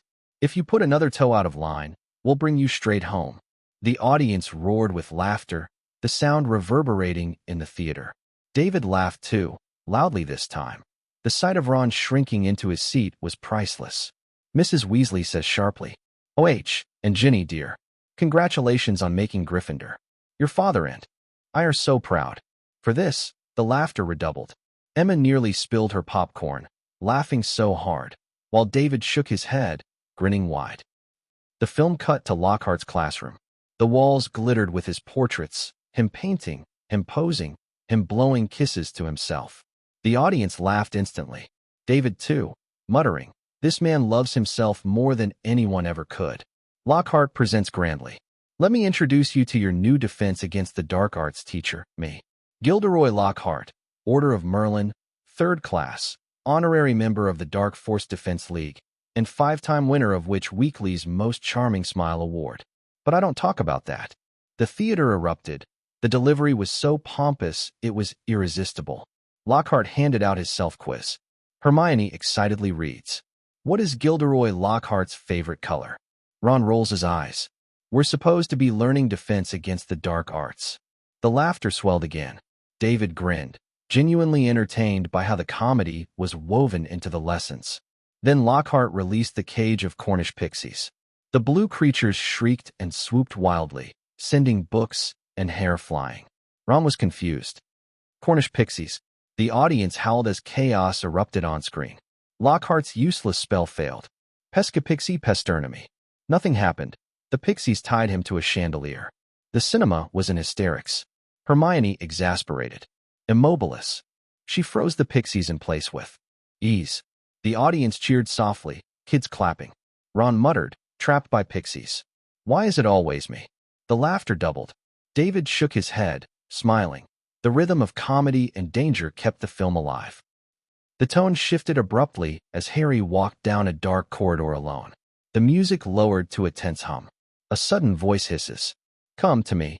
Let me rip you. Let me tear you. Let me kill you." The theater went silent, while children completely lost their prior excitement.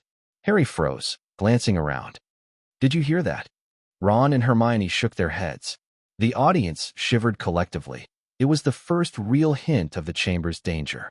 Emma whispered, "This is where it gets scary." David nodded slightly, drawn deeper in than he had expected.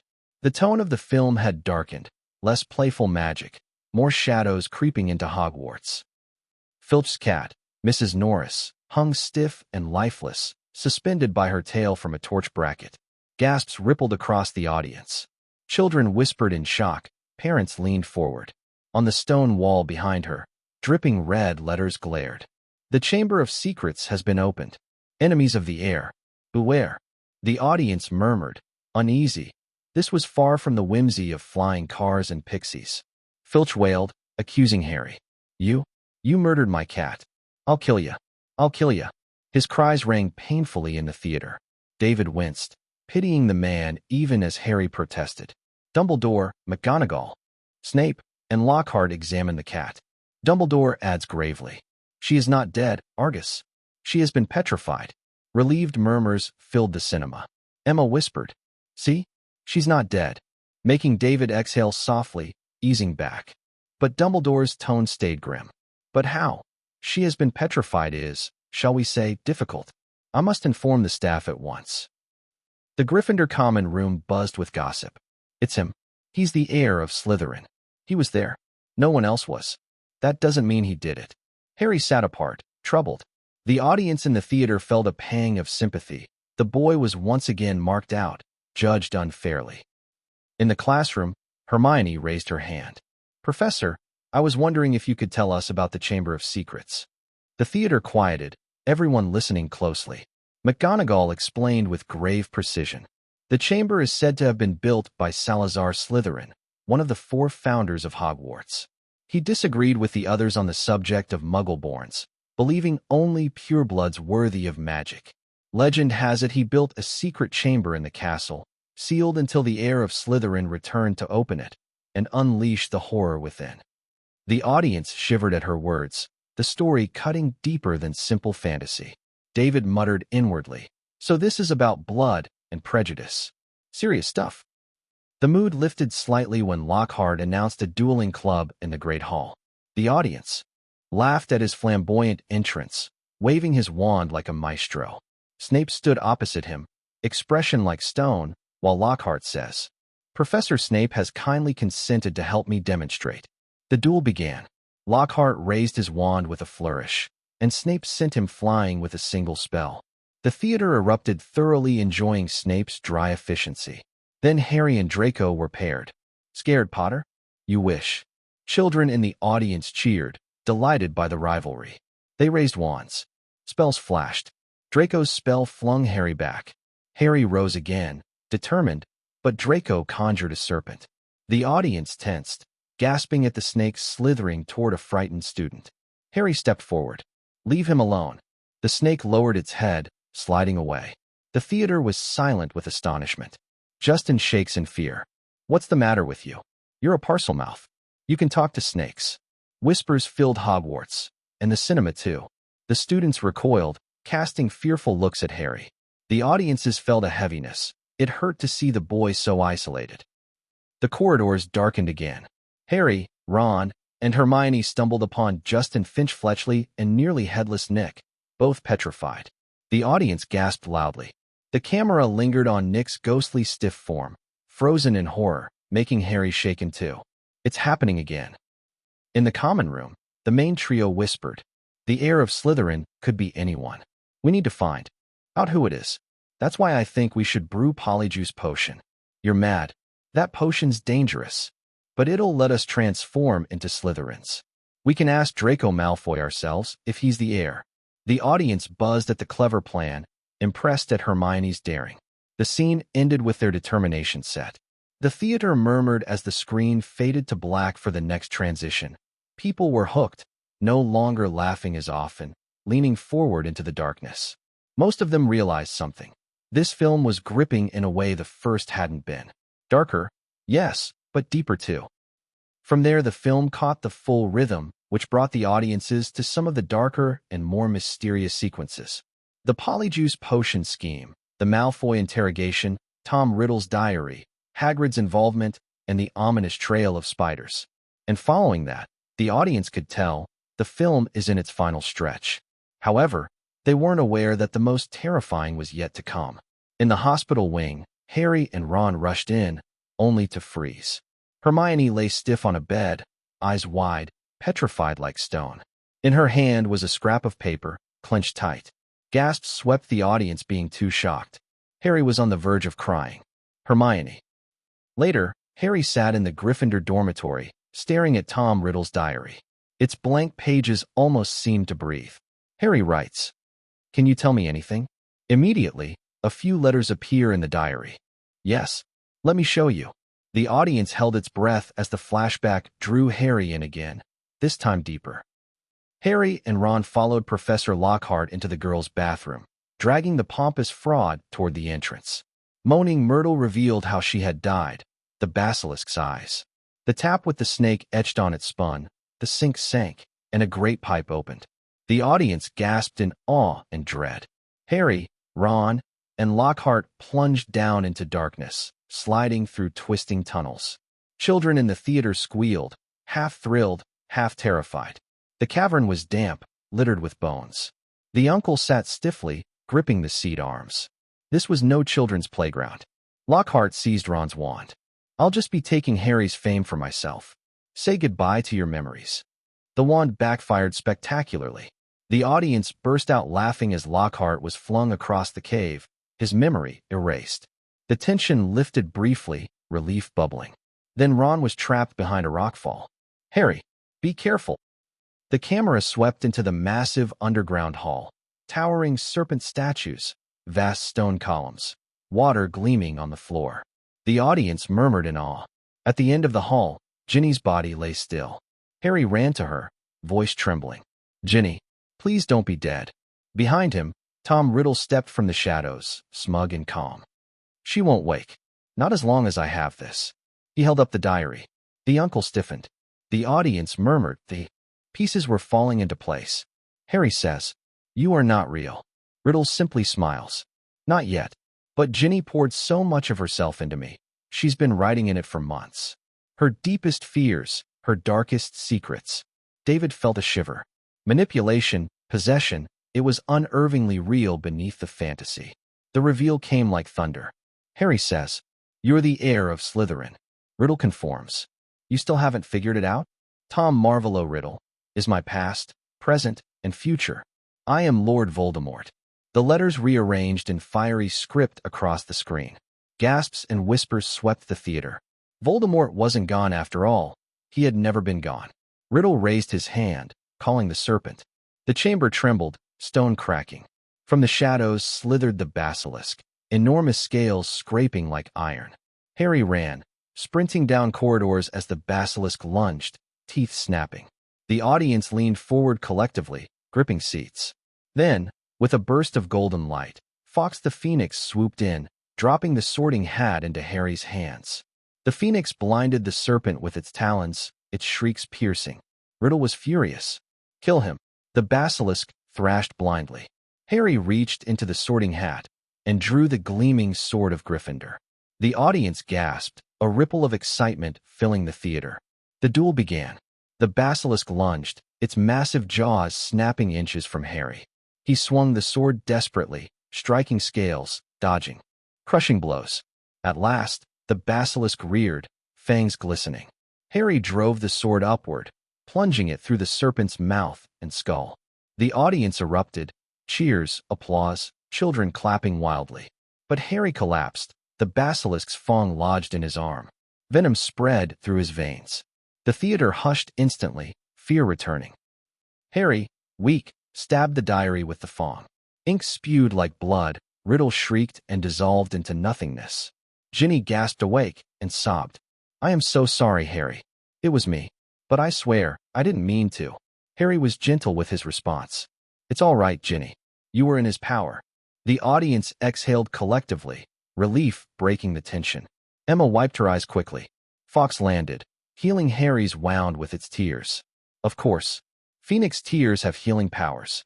The audience sat back, finally releasing his grip on the seat. They hadn't realized how invested they had become, but seeing Ginny wake, seeing Harry victorious, it stirred something deep. So, the chamber dissolved behind them, the Phoenix guiding Harry, Ginny, Ron, and the amnesia-struck Lockhart back into the light.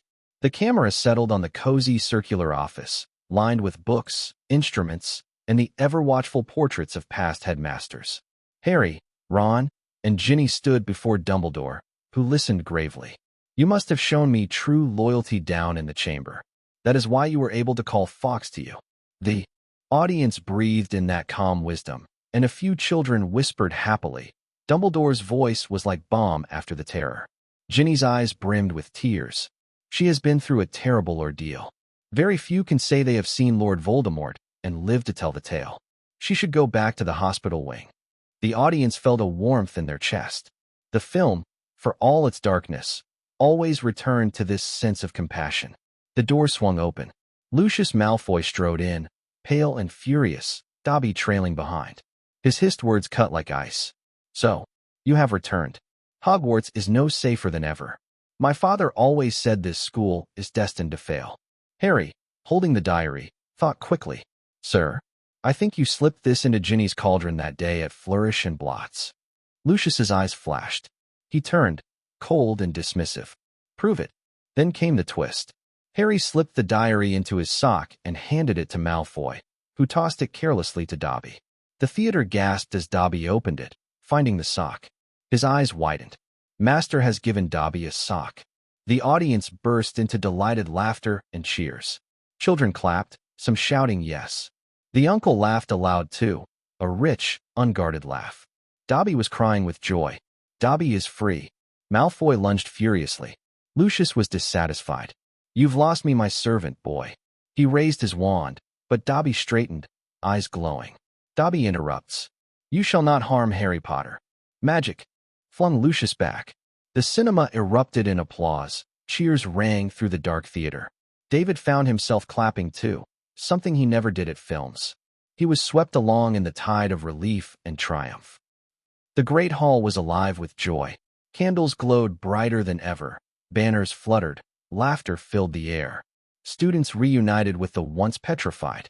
Hermione dashed into Harry and Ron's arms, alive and well. The theater itself seemed to mirror that relief. Children cheered at Hermione's return.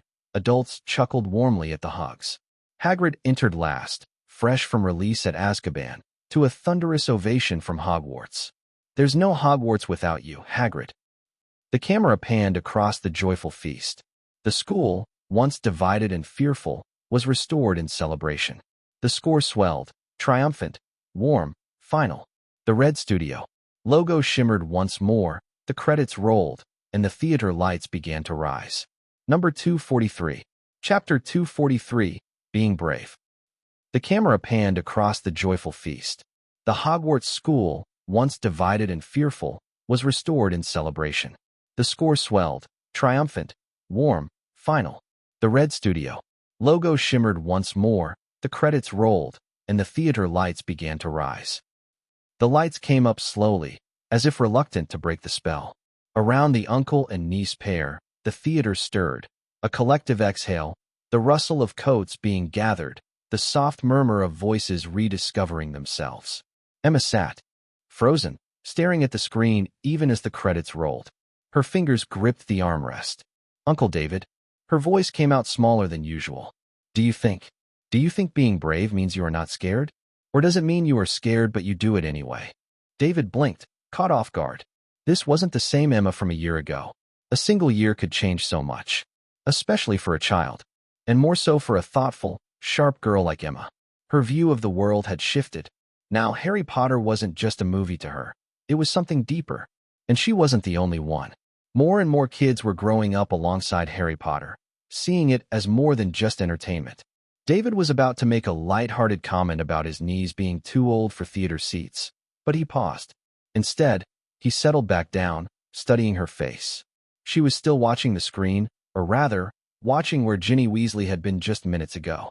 Possessed, vulnerable, but rescued only because Harry had walked into the chamber despite every reason to run. The second one, he said after a moment. Definitely the second one. Emma's jaw worked for a moment. Ginny was so scared of what she had done, of what people would think. She tried to throw the diary away, but it came back. And she didn't tell anyone because she trailed off. Because she thought they would blame her? Yeah. Emma's voice was barely a whisper. But it wasn't her fault. Tom Riddle was the one controlling her. And Harry wasn't even scared of what people would think. He just went down there because it was the right thing to do. David nodded slowly, pieces clicking into place. Emma had been quieter than usual these past few minutes. He had chalked it up to 7th grade drama, the usual social minefield of middle school. But now, did something happen to him? She shook her head quickly. No, I was thinking about it. The movie, I mean. On screen, the credits continued their upward march. Gaffer, best boy, Foley artist, people whose work made magic feel real. 3 rows ahead, a father was trying to coax his son toward the exit. The boy, maybe 6 or 7, had his face buried in his dad's jacket. Hey, it's okay. The monster's not real, remember? But the diary was real, the boy mumbled into the fabric. And it made Ginny do bad things. What if someone gives me a diary that makes me do bad things? The father paused, clearly unprepared for that particular philosophical crisis. He crouched down to eye level, and David saw him actually considering the question, not dismissing it. Then I will just have to check every notebook you bring home, won't I? He ruffled the boy's hair. Besides, you hate writing. Any diary that tries to possess you would give up out of boredom. The boy nodded against his father's shoulder. They shuffled toward the aisle, the father glancing back once at the screen, at the light streaming through the pipes as Harry and Ron flew the Ford Anglia into the sky. For a moment, his expression went distant, wistful, like he was remembering what it felt like to believe that caring about someone was enough to save them. David and Emma finally stood, joining the slow river of people flowing toward the exits. In the corridor outside, clusters formed and dissolved, strangers bound briefly by shared experience. I need a new wand, a boy announced to his mother. Mine broke when I tried to fix the toaster. You put a stick in the toaster? It was an incantation. Near the concession stand, 2 elderly women compared their ticket stubs like they were comparing lottery numbers. I still say the first film captured more of Hogwarts majesty. One insisted, adjusting her scarf. Gryffindor colors, David noticed. Oh, Margaret, you always say the first of everything is better. You said that about the moon landing. Because it was. The second moon landing was far less impressive. There were 5 more landings, you know. Exactly my point. Outside, the night had turned crisp.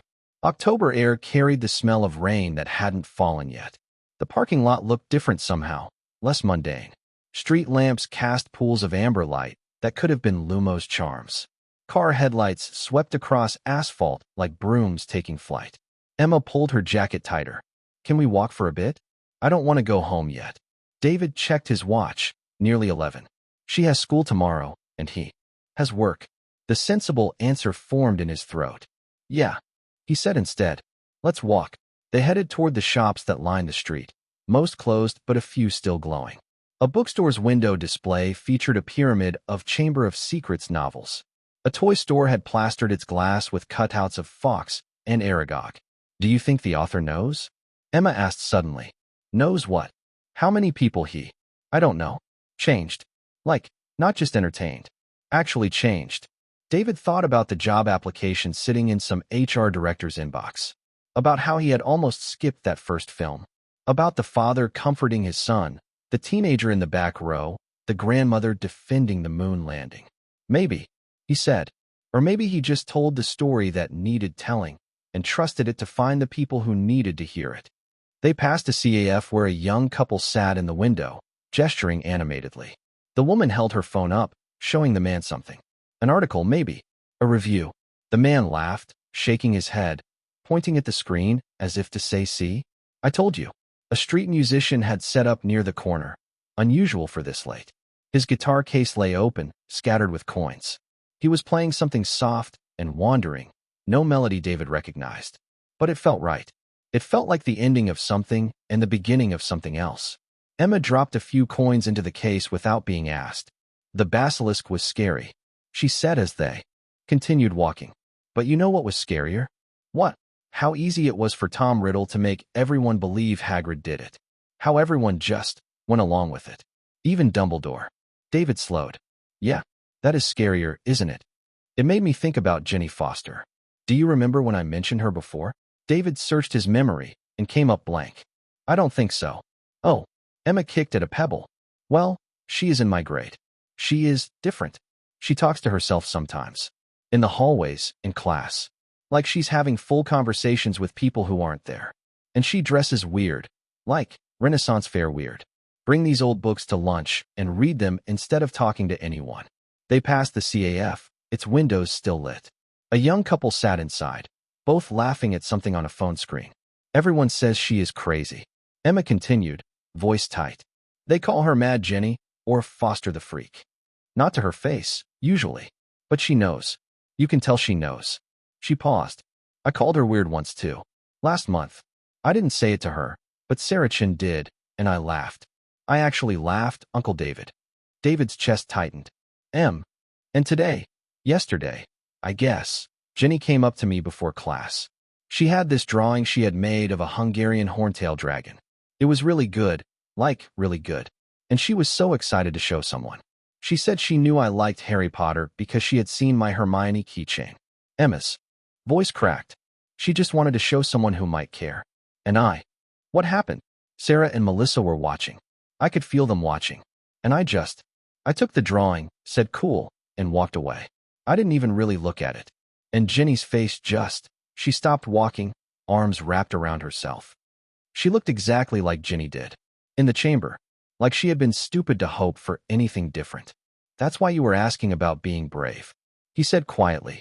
Emma nodded, wiping her eyes with her sleeve. Jenny didn't tell anyone because she was scared of what they would think. And I didn't stand up for Jenny because I was scared of what Sarah and Melissa would think. It's the same thing, isn't it? Being too scared to do the right thing. A street musician had set up near the corner, unusual for this late. His guitar case lay open, scattered with coins. He was playing something soft and wandering, no melody David recognized. Yeah, David said.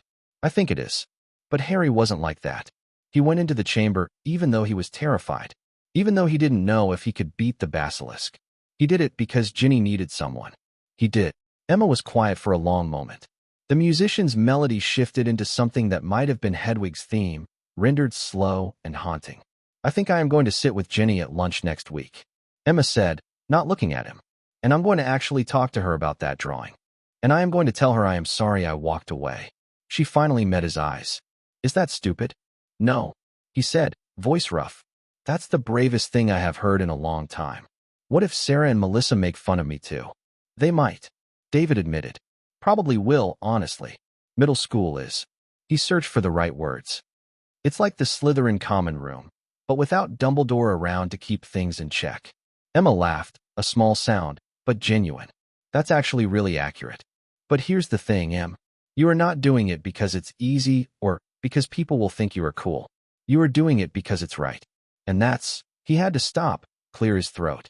That's the kind of person I hope you become. The kind who does the hard thing anyway. Emma dropped a few coins into the musician's case without being asked. They started walking back toward the parking lot.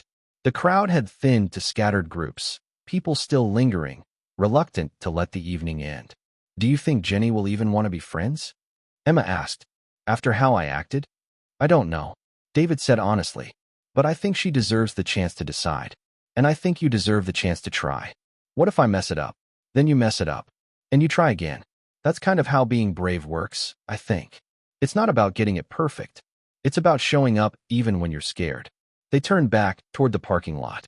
The crowd had thinned to scattered groups, people still lingering, reluctant to let the evening end. The marquee glowed above them.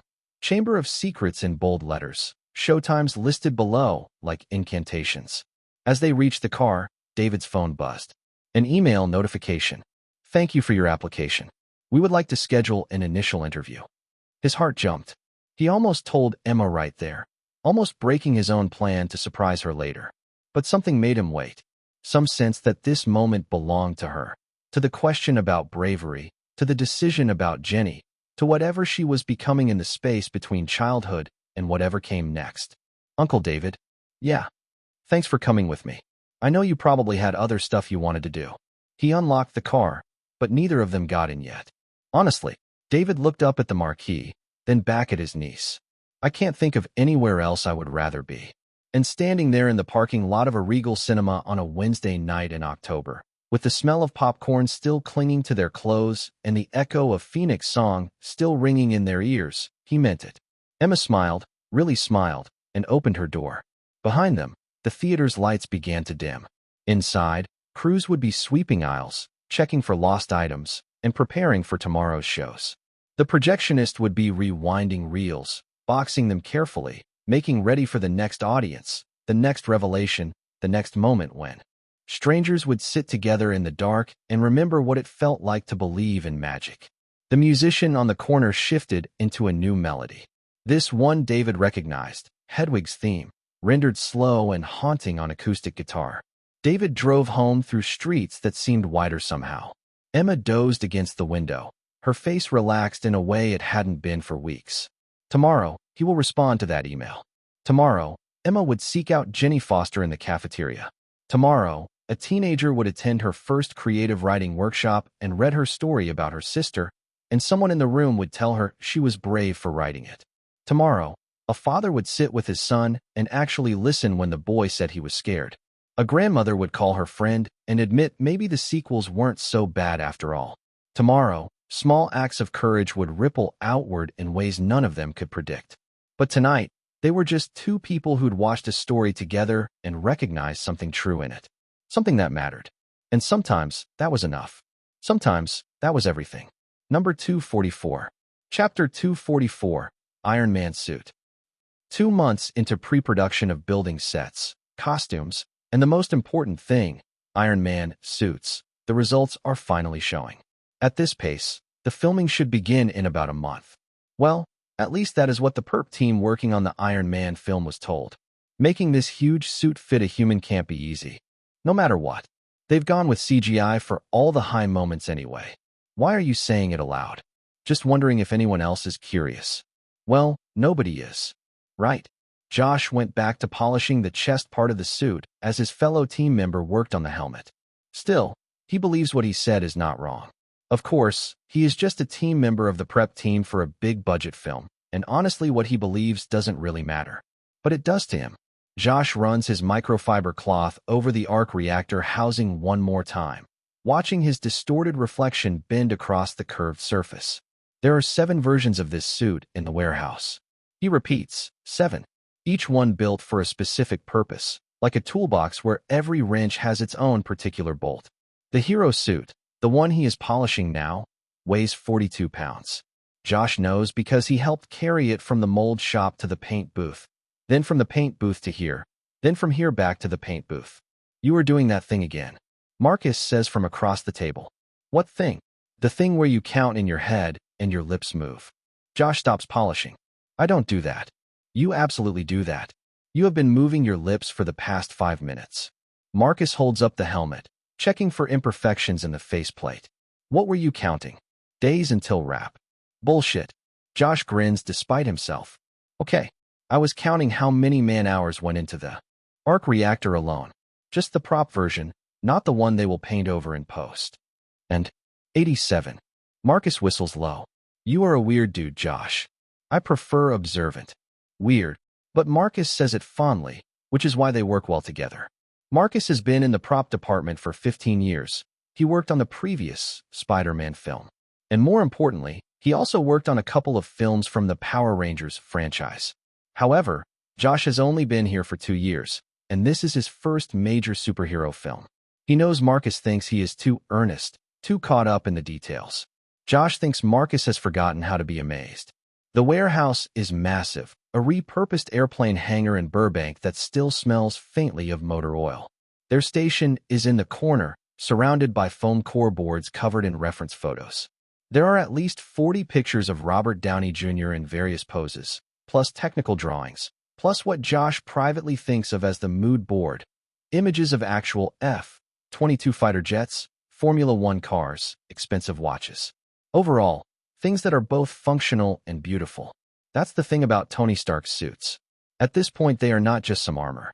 They are an aesthetic philosophy. Hand me the buffer, Josh says. Marcus tosses it over. It's a small orbital sander with a foam pad, the kind you would use on a car. Because that's what they are doing, essentially, automotive work on a human-shaped vehicle. Josh works the buffer over the shoulder pauldron, feeling the slight resistance where the lacquer hasn't fully cured. The Marcus suit, this version, is supposed to look like it was machined by a genius in a cave, then perfected in a California mansion. Which means every surface has to be flawless, but not too flawless. Battle-worn but not damaged, used but not abused. It's a philosophical nightmare rendered in urethane and fiberglass. You know what I heard? Marcus says, not looking up from his work. What? They are building a CG version of every suit, every single one. Even the hero suits we are making. Josh stops buffing. Why? Insurance. And because they can do things in CG that we can't do practically. Like the whole transformation sequence, the suit building itself around him. That's all digital. So why are we building 7 versions? Because, Marcus says, like he is explaining multiplication to a child. The director believes in practical effects. He wants something real for the actors to interact with, something that catches the light right, something that has weight. Josh nods slowly. This is what he loves about the work, the intersection of real and unreal, the way they are building something tangible that will become something impossible. How is the damaged suit coming? Josh asks. Marcus jerks his thumb toward the back of the warehouse. Melissa's team is still weathering it. I saw it yesterday. Looks like it went through a blender. The damaged suit is the version that gets destroyed, blown up, shot at, dragged through concrete. It's made of softer materials, pre-scored in places so it breaks cinematically. Josh helped paint the scorch marks on the chest piece, layering black and brown and orange until it looked like the suit had taken a direct hit from something explosive. It was the most fun he had in weeks. What about the stunt suits? Josh asks. Both completed. They are over in the rigging department getting the harness points reinforced.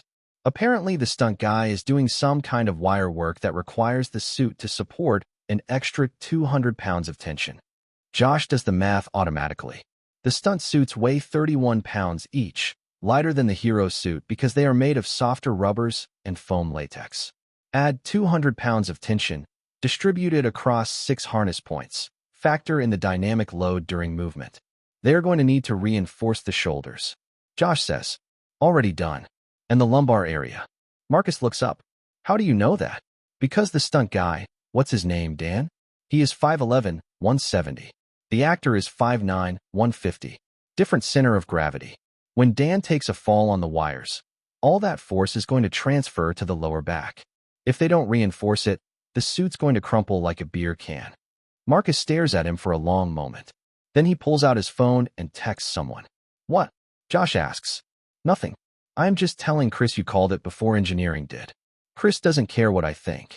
Chris, Marcus says, is going to care when the stunt suit fails during a test run and you predicted it 3 days early. Josh goes back to polishing, but he's smiling now. Maybe what he believes does matter. Just a little bit. The day wears on. They break for lunch, shitty sandwiches from craft services, then return to their station. The afternoon light slants through the high windows of the warehouse, catching dust motes and making them look like tiny stars. Josh moves on to the leg pieces, checking each articulation point. The suit has to look like solid metal, but move like fabric. Every joint is a miracle of engineering. Ball bearings, hidden elastic, carefully placed seams that disappear under the right lighting. You ever think about what it's like? Josh asks. What? Being inside one of these things. Really inside it, not just for a fitting. Like, going to war in it. Marcus snorts. It's not real, man. It's fiberglass and paint. I know it's not real. But the character thinks it's real, and the audience has to believe it's real. So we have to build it like it's real. You are doing the thing again. What thing? The thing where you get philosophical about props. I am not. You are. You did it last month with the gauntlets. You spent 20 minutes explaining why the finger joints had to move in a specific sequence or the whole illusion would fall apart. They did have to move in a specific sequence. I know. You were right. You are always right about this stuff. Marcus sets down the helmet and stretches. That's why you are weird. Josh doesn't argue. He knows he gets too invested, knows he cares too much about details that 99% of the audience will never consciously notice. But he also knows that the 1% who do notice, they are the ones who believe. And belief is what makes movies magic. Later, as the warehouse empties and the other crew members head home, Josh stays behind. He does this sometimes, when the space is quiet and he can think. He walks to the back of the warehouse where all 7 suits are stored. The hero's suit, freshly polished. The 2 stunt suits, battle-ready. The damaged suit, pre-destroyed. The close-up suit, with animatronic face plates for shots where the helmet opens. The lightweight suit, for scenes where the actor has to run or fight hand-to-hand. And the display suit, the one that will be used for promotional materials and eventually auctioned off for charity. 7 versions of the same impossible thing. Josh stands in front of them, hands in his pockets, and feels something like pride. He didn't design these suits. He didn't engineer them. He didn't even build most of them. That was the work of dozens of people across multiple departments. But he helped make them real. And tomorrow, when the cameras roll and the lights hit just right, someone watching the monitor will see Tony Stark become Iron Man. They won't see the seams. They won't see the harness points or the foam latex or the 87 man-hours that went into a single prop. They will see magic. Josh smiles to himself and heads for the door, already thinking about tomorrow's work. The Mark III suits are coming in next week, and those are going to be even more complicated. He can't wait. The next morning arrives with unexpected chaos. Josh is halfway through his coffee when Marcus grabs his shoulder. He is coming. Who? Regal, the young director. He is doing a walkthrough of the warehouse in 20 minutes. Josh nearly spills his coffee. 20 minutes? Yep. Chris just texted, they want everything display ready. The warehouse erupts into controlled panic. People are wiping down workstations, arranging tools, making sure the suits are positioned at optimal angles. Josh returns to his station and gives the hero's suit one final check, running his cloth over surfaces that are already immaculate. His hands are shaking slightly. Relax, Marcus says. He is not going to notice our station. He will look at the suits, nod, say something Director Y, and leave. But Josh can't relax. This is Regal Seraphsail, youngest genius director known for his brilliant and mesmerizing storytelling, and the man who convinced a studio to bet $200 million on a B-list superhero and a controversial casting choice. The man whose vision they have all been serving for months. 18 minutes later, the warehouse doors open. Regal walks in surrounded by an entourage, producers, assistants, the head of the props department, a few people Josh doesn't recognize. The director is simpler than Josh expected, wearing jeans and a baseball cap, but he moves through the space with absolute authority. Josh watches from his station as the group makes their way through the warehouse. They stop at the creature effects area first, then the weapons rack, then the vehicle mock-ups. Regal asks questions, touches things, listens carefully to explanations. He is not just looking, he is studying. The group approaches the suit storage area. Josh's heart hammers against his ribs. He forces himself to keep working, to look busy and professional, even though he was just moving the same microfiber cloth over the same section of armor plating for the fourth time. These are the Mark III suits. Chris, the props supervisor, is saying, "We have completed all 7 versions as specified. The hero suit has the highest detail level." Regal holds up a hand. Everyone stops talking. He approaches the hero suit slowly, hands clasped behind his back. For a long moment, he just looks at it. Then he leans in close, examining the chest piece. "The panel lines," he says quietly. "Sir?" Chris asks. "The panel lines around the arc reactor. They are not symmetrical." Josh's stomach drops.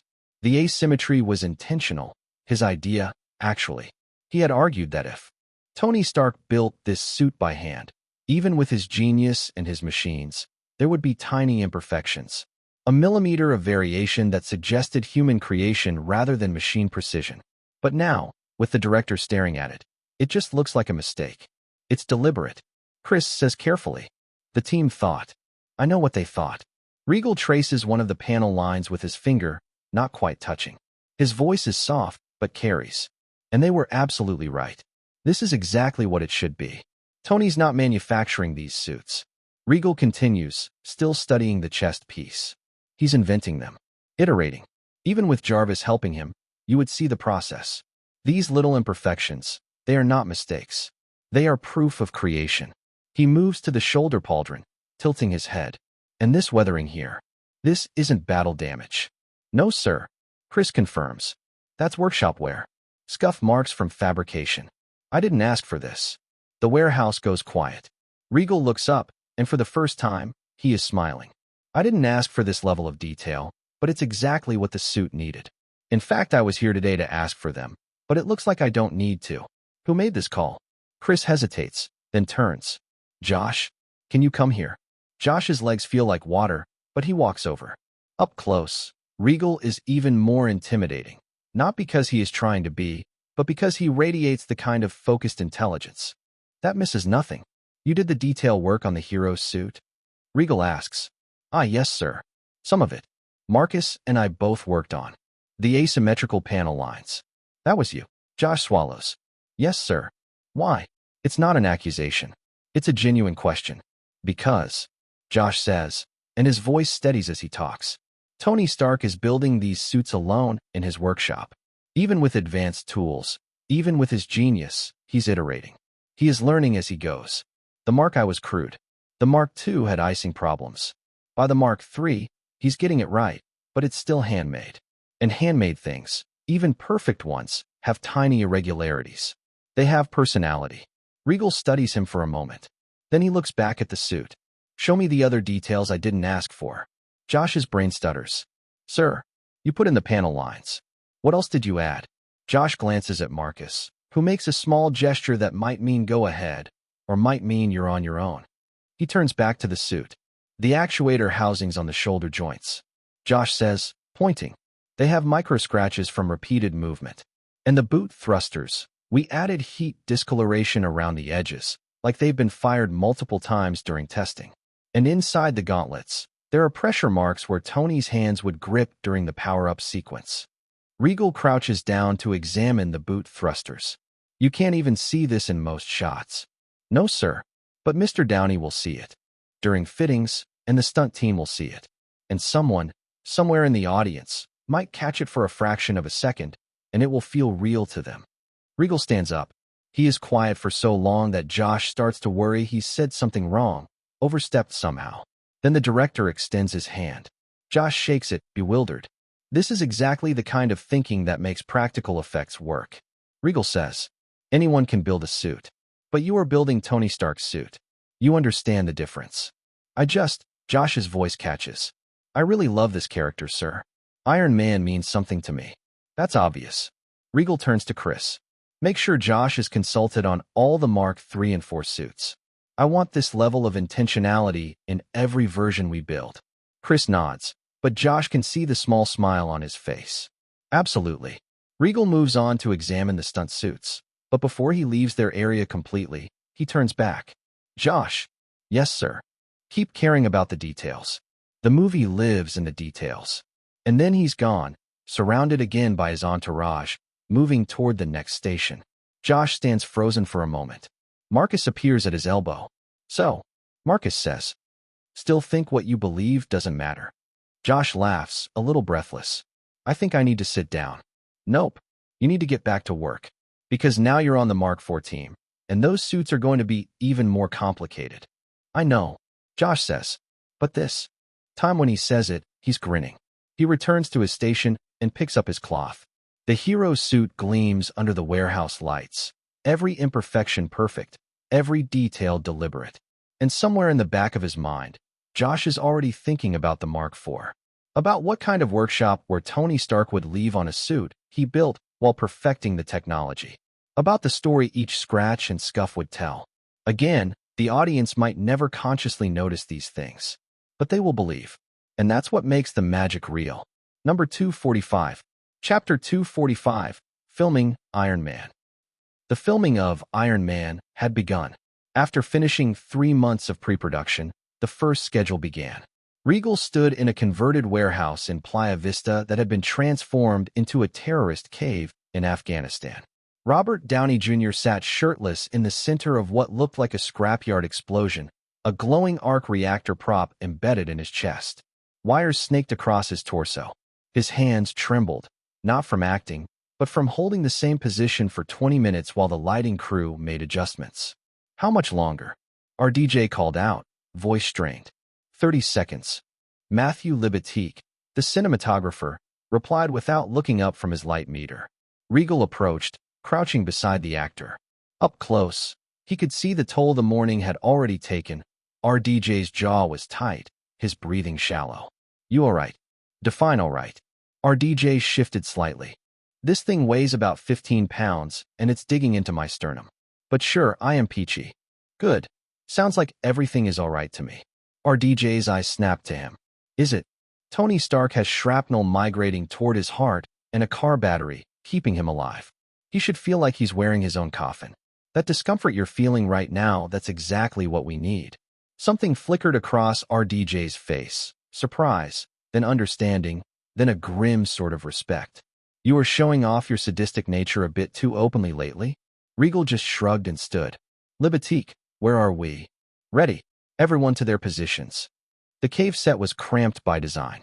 Crew members squeezed into corners, navigating around props that looked genuinely dangerous. Jagged metal, exposed wires, a forge that actually worked. Sean Tubb, playing Insun, entered from the shadows, his presence somehow making the space feel even smaller. Scene 12, take 2. The first AD announced. The slate snapped. Action. Insun moved to Tony's side, checking the arc reactor with careful hands. Our DJ didn't look at him, just stared at the cave's ceiling, at the rock that entombed them both. I wouldn't do that if I were you, Sean said, his accent coloring the English with Persian warmth. Do what? Our DJ's voice came out raw. Exhausted. Try to remove it. The shrapnel is too close to the atrial septum. You will be dead before you hit the ground. That's reassuring. Sean's hands stilled. When he spoke again, his voice carried weight that transcended the script. You have been asleep for 2 days. When you arrived, I removed as much shrapnel as I could. But there are dozens of pieces moving toward your heart. The magnet is keeping you alive. Our DJ finally looked at him. And for 3 seconds, Regal counted, the set disappeared. There was only a weapons manufacturer realizing he had been killed by his own creation, and a surgeon trying to save him with the enemy's tools. Cut. Regal's voice was quiet. You killed it, Downey. The crew remained silent for a beat, absorbing what they'd just witnessed. Then Libatique spoke up. Should we go again for coverage? No. We most likely will never get better than that. Regal turned to his script supervisor. Mark that take. Print everything. But before diving into the chaos of production, his mind drifted back 3 days to the press conference that had introduced Robert Downey Jr. as Tony Stark to the world. The hotel conference room had been packed. Every major entertainment outlet, dozens of cameras, the buzz of anticipation mixed with skepticism. Regal sat at the long table beside RDJ, both facing a wall of journalists who looked like they had already written their headlines. Has been Git's last chance. Regal's biggest gamble yet. Iron Man or Iron Liability? The questions started predictably. About the source material. About how this fit into Regal's vision after Spider-Man. RDJ handled them with charm, deflecting with humor when needed, going serious when the question deserved it. Then a journalist from Variety, young guy, mid-20s, with the aggressive confidence of someone trying to make a name, stood up. Question for Regal. He didn't wait for acknowledgement. It's all good that Mr. Downey has turned over a new leaf. But similar news has come out in the past too, and we all know how that turned out. He went right back to his old habits. So I want to ask you directly, why do you believe this time will be any different? Why risk a $100 million production on someone who might relapse and derail everything? The room went silent. Even the camera shutters stopped clicking. Regal leaned forward slightly, ready to answer, but RDJ's hand shot up like a student in class. Ooh, can I? Can I take this one? His voice was light, almost playful, but there was an edge underneath it. Because honestly, I'm dying to hear the answer too. Regal raised an eyebrow, then slid the microphone across the table with a slight shrug that said, "Be my guest." RDJ caught it smoothly, spun it once between his fingers, a nervous habit from his theater days, then leaned into it. So here's the thing. He paused, tilted his head like he was genuinely considering the question for the first time. You're absolutely right. I don't know why this guy, he jabbed a thumb toward Regal, is trusting me either. I mean, my track record speaks for itself, and it's not exactly singing my praises. It's more like mumbling incoherently in a corner somewhere. A few nervous laughs. So yeah, you should definitely help me get it out of him. I'm genuinely curious about the reasoning here. What's the logic? Did he lose a bet? Is this some kind of elaborate tax write-off scheme? RDJ grinned, but it was his press conference grin, the one that kept people at arm's length while looking inviting. Then his expression shifted. The performer's mask didn't drop entirely, but it thinned. But if you want to know why I think this time will be different. He set the microphone down on the table, both hands flat beside it, like he needed to ground himself. You guys know I have a kid, right? Indio. He's 11. Great kid. Way smarter than me. Which, let's be honest, isn't saying much, but still. He picked up the microphone again, rolled it between his palms. Recently, he asked his mom something. Very simple question. Kid logic, you know. RDJ's voice had lost its performative quality. He asked her, why does Dad always stay at home or in jail? He laughed, sharp, bright, almost a bark. But his eyes weren't laughing. His eyes looked like someone had just stuck a knife between his ribs. Which is, I mean, that's funny, right? That's objectively funny. An 11-year-old distilling your entire existence into home or jail. Kids have a future in comedy or therapy. Probably therapy. The room was dead silent now. But here is the secret, and I am telling you this not because I want sympathy, because I really, really don't. Sympathy makes me itchy. Can't stand it. He scratched his arm as if to demonstrate. But that question, from my son, that made me. He stopped, pursed his lips, looked up at the ceiling for a second. That made me tear up. Just a bit, not a lot. I am not going to cry at you people. You don't deserve my tears. A few scattered, uncertain laughs. So when you ask me why this time is different, I can't give you guarantees. I can't promise I won't screw this up. But I can tell you that I have sufficient motivation now to at least try not to be the same. Because I would very much like my son to have a different answer to that question. Something like, Dad's at work, or Dad's making a movie. You know, normal dad stuff. He picked up his water bottle, took a sip, set it down with exaggerated precision. So yeah, Iron Man guy in a metal suit. Flies around, shoots lasers, probably makes questionable decisions, seems like a good fit. And maybe, my kid can watch it and think, oh, that's my dad. He's a superhero. That's cool. Even if it's pretend. Even if it's Hollywood nonsense. Even if it's just one thing. One clean thing. He set the microphone down with finality. That's all I got for you. That's the whole pitch. Now someone asks me something about the arc reactor technology because I have been studying that all week and I am dying to sound smart about it. The room erupted with hands. Shooting up, journalists yelling questions, But Regal caught the moment when RDJ's shoulders sagged just slightly, relief that he had gotten through it, exhaustion from having to explain himself again, hope that maybe this time people would actually believe him. After the conference, walking to the parking garage, Regal finally spoke. You didn't have to do that. Oh, I absolutely did. RDJ dug out his car keys, twirling them around his finger. Better to lance the boil early, you know? Get it out there, address it head on. Then we can move past it. Your son really asked that? RDJ stopped walking, keys dangling from his hand. The parking garage fluorescence made his face look washed out, older. Word for word. Indio doesn't. He is not diplomatic. He just says what he's thinking. Very pure, very direct. Zero filter. He smiled, but it was soft now. Genuine. And you want to change that. I want to give him one thing, Regal. One thing that isn't complicated. One thing where he can just be a normal kid whose dad did something cool. Not a kid whose dad is a cautionary tale. Just a kid whose dad played Iron Man. That's it. That's the whole goal. Regal nodded slowly. Then let's make sure Iron Man is worth it. Yeah. RDJ unlocked his car. He slid into the driver's seat, then looked back up. Hey, Regal. Yeah. Thanks. You know, for letting me take that question and for not answering it with something that would have made me sound like a charity case. I get enough of that. You're not a charity case. You're a calculated risk with a high potential payoff. RDJ grinned. His real grin this time, the one that reached his eyes. That's the most romantic thing anyone's ever said to me. Your bar is concerningly low. Tell me about it. He started the engine. See you Monday. Try not to lower your standards between now and then. Number 246.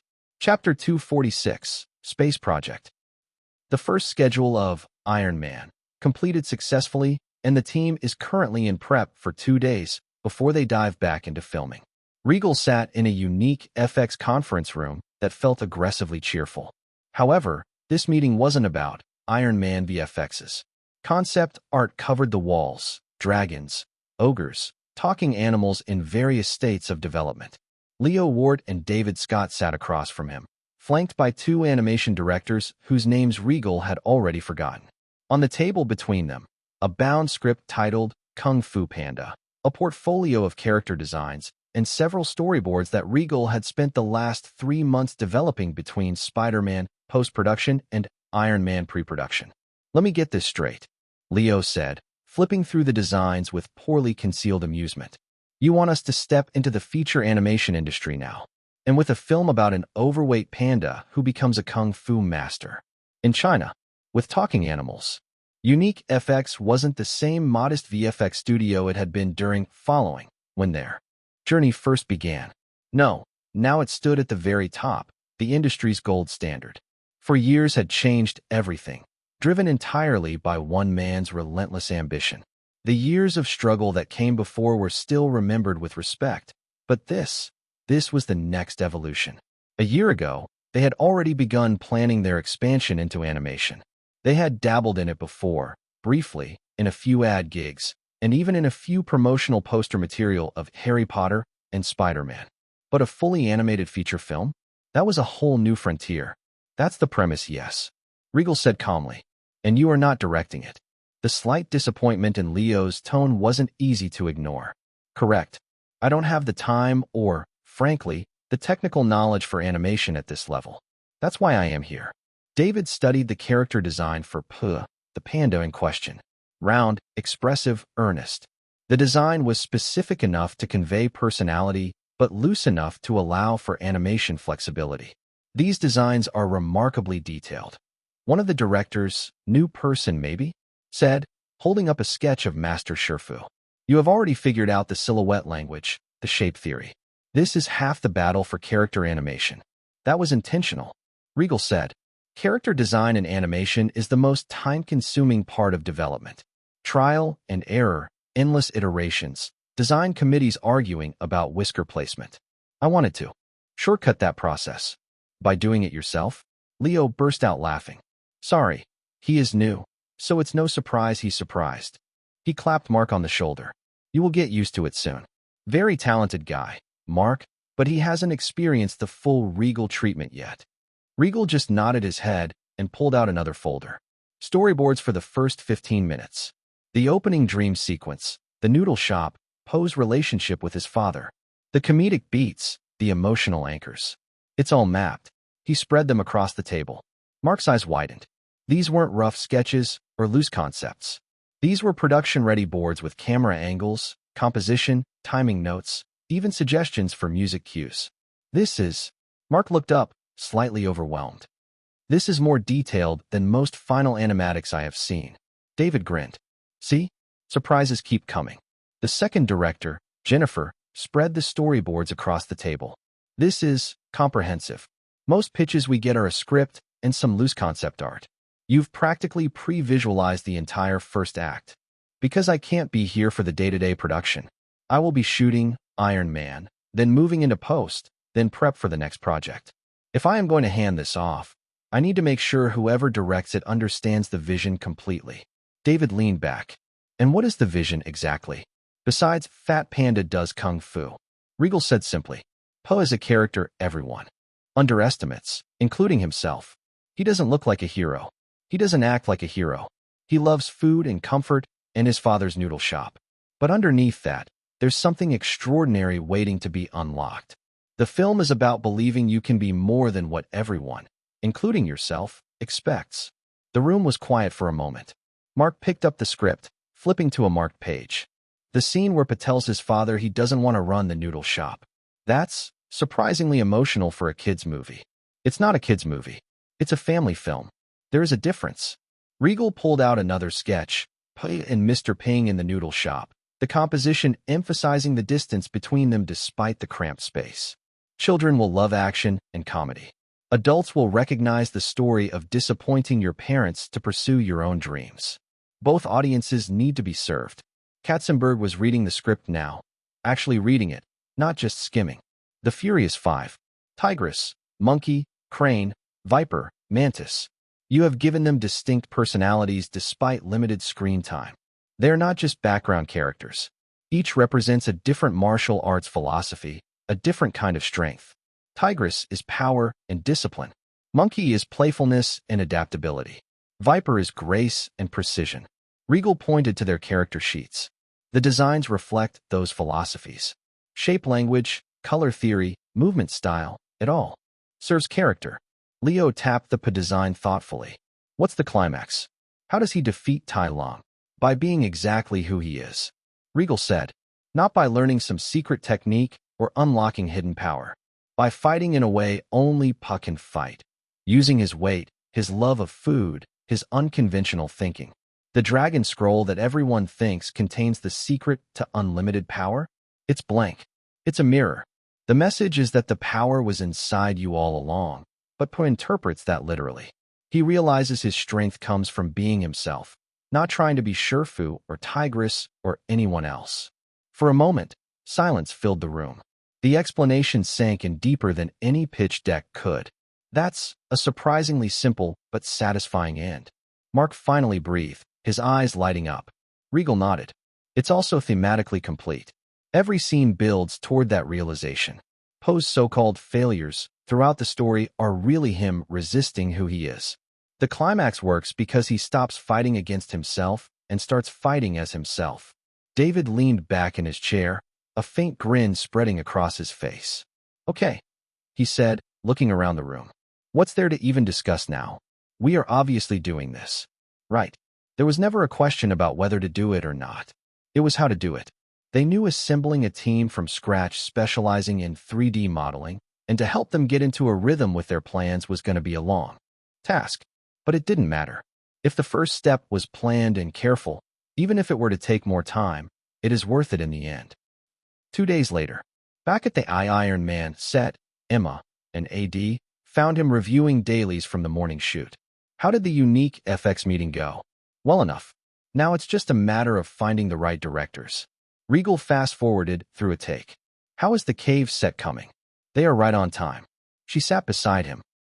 Moving on, the post-credit scene for Iron Man. When are we reshooting it? For Regal's technical team and support staff, the term itself felt foreign. They had worked under him for years now, and if there was one thing his reputation was built on, it was clarity. Regal's sets ran on heavy pre-visualization and meticulous pre-production. Every frame was planned, disgust, locked down before a single camera rolled. Wasted film was sacrilege. And yet, here they were, unloading cameras, adjusting lighting rigs, prepping sound stages for a sequence that had already been shot months ago. The infamous post-credits scene from Spider-Man, Web of Destiny. The one where Tony Stark steps in front of the media and announces to the world, "I am Iron Man." The scene would eventually appear in the first Iron Man film, but not as a post-credit stinger. It would be integrated into the main narrative, which meant it needed proper coverage, proper performances, proper everything. The problem? When they had shot it for Spider-Man, the main Iron Man cast hadn't been finalized beyond RDJ. No Pepper, Happy, or even Nick Fury. It wasn't time for additions while trying to meet Spider-Man's release deadline. So Regal had solved it the only way he could, filmed the scene entirely from Pepper's POV, keeping the focus tight on Tony Stark and the press corps. 30 seconds. Most audiences hadn't even noticed the creative framing. But it wouldn't work for the actual Iron Man film. Not with a full 2-hour runtime building toward that moment. So now they were back in Los Angeles, relighting a smaller set dressed to resemble a press conference room, with the full cast finally assembled. "Feels strange, doesn't it?" Simon muttered from behind the monitor, not quite hiding his grin. "Regal paying for a reshoot. Never thought I would see the day." Andrew, leaning against a grip stand, didn't bother hiding his amusement. "What's next?" "Test screenings." Regal ignored them, watching RDJ get touched up by makeup across the room. He didn't mind the ribbing. Let them have their fun. What they didn't understand yet, what nobody understood yet, was what these small post-credit scenes were actually building toward. The architecture of something much larger. Iron Man would have its own post-credit scene, of course. Nick Fury met Spider-Man while simultaneously on a call with Tony Stark. The first real step toward connecting everything. But unlike Spider-Man, Regal hadn't included that scene in any script, not even the shooting script. The words Iron Man, Spider-Man, and Nick Fury appearing in the same scene couldn't leak. Only a handful of crew members would even be present for filming. He was still annoyed about the RDJ casting leak from Spider-Man. Even if the actual role had remained secret, that wouldn't happen again. In fact, Regal had made a decision. All preview screenings of Iron Man, including those for critics, would not include the post-credit scene. It would be something made exclusively for opening night audiences. For the fans. If someone had overheard him explaining this plan, they would think he was launching a space program, not making a film. Even after laying out the full vision, the cinematic universe concept, the structure, the long-term planning, to Andrew, Simon, Stan Lee, and a few others, all they could see was an idea, a theory. None of them truly grasped how successful Iron Man would be, or that it would genuinely launch a Marvel Cinematic Universe in earnest. Regal didn't blame them. He just needed to show them. But right now it was just a reshoot, and his friends finally had ammunition. And with that, the cameras rolled again. Across the set, our DJ stood at a podium surrounded by fake reporters, index cards in hand. He looked up, caught Regal's eye, and gave him a small salute. Then he leaned into the microphone and delivered the line that would change everything. "I am Iron Man." Number 247. Chapter 247, Superman. As shooting on Iron Man continued, Regal planned something no one was aware of.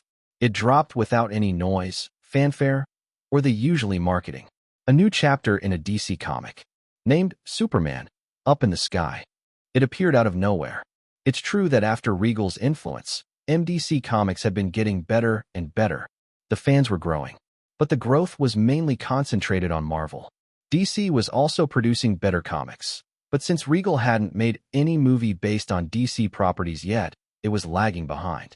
This move was a first step to change that. Like Marvel, DC wasn't that famous with the current generation. So Regal decided to crack that barrier with this comic. It was a small story, pretty simple.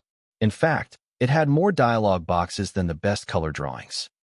The video opened with the Matuber DJ sitting in his usual setup, but something was different about his energy today. "What's up, everyone? DJ here." He held up a thin comic book. And before anyone in the comments starts, no, this is not a paid promotion. I need to make that extremely clear right from the start, because what I am about to show you might look like one. He set the comic on his desk, cover facing the camera. This is Superman, Up in the Sky. Written and illustrated by Regal Seraphsail. Yeah, that Regal. The guy who is currently shooting Iron Man. Now you all know me. I don't do comics. That's not my channel. I do movie reviews, critical analysis. That's my lane. So why am I holding a comic book right now? DJ pulled out his phone, showed an email on screen. Because 3 days ago, I got this. A personal email from MDC Comics. And it wasn't just me. I checked with other creators, and a bunch of us got the same message. They sent us this comic and asked us to read it and give our honest review. Here is the interesting part. They specifically wrote, and I quote, "Please be as critical as you normally are. We want genuine reactions, not promotional content." He put his phone down. So I did my homework. Called around, checked with people. Nobody is getting paid for this. MDC isn't sponsoring these videos. They are not running ads. They literally just sent out free comics to reviewers and said, "Read this, tell us what you think." Which is weird, right? That's not how publishers usually operate. This tactic of sending free review copies to content creators without payment wasn't commonly used in 2013, but MDC was clearly betting on something different here. DJ picked up the comic again. So I read it. And I need to be honest with you guys, I knew about Superman before this. Big guy, red cape, S on his chest, flies around, shoots lasers from his eyes, super strong. That was literally the extent of my knowledge. I knew he was this iconic character, but I never really understood why people cared about him. He always seemed too perfect, too boring. He looked directly at the camera. I was wrong. I didn't know this. I didn't know about this. Superman. His voice dropped.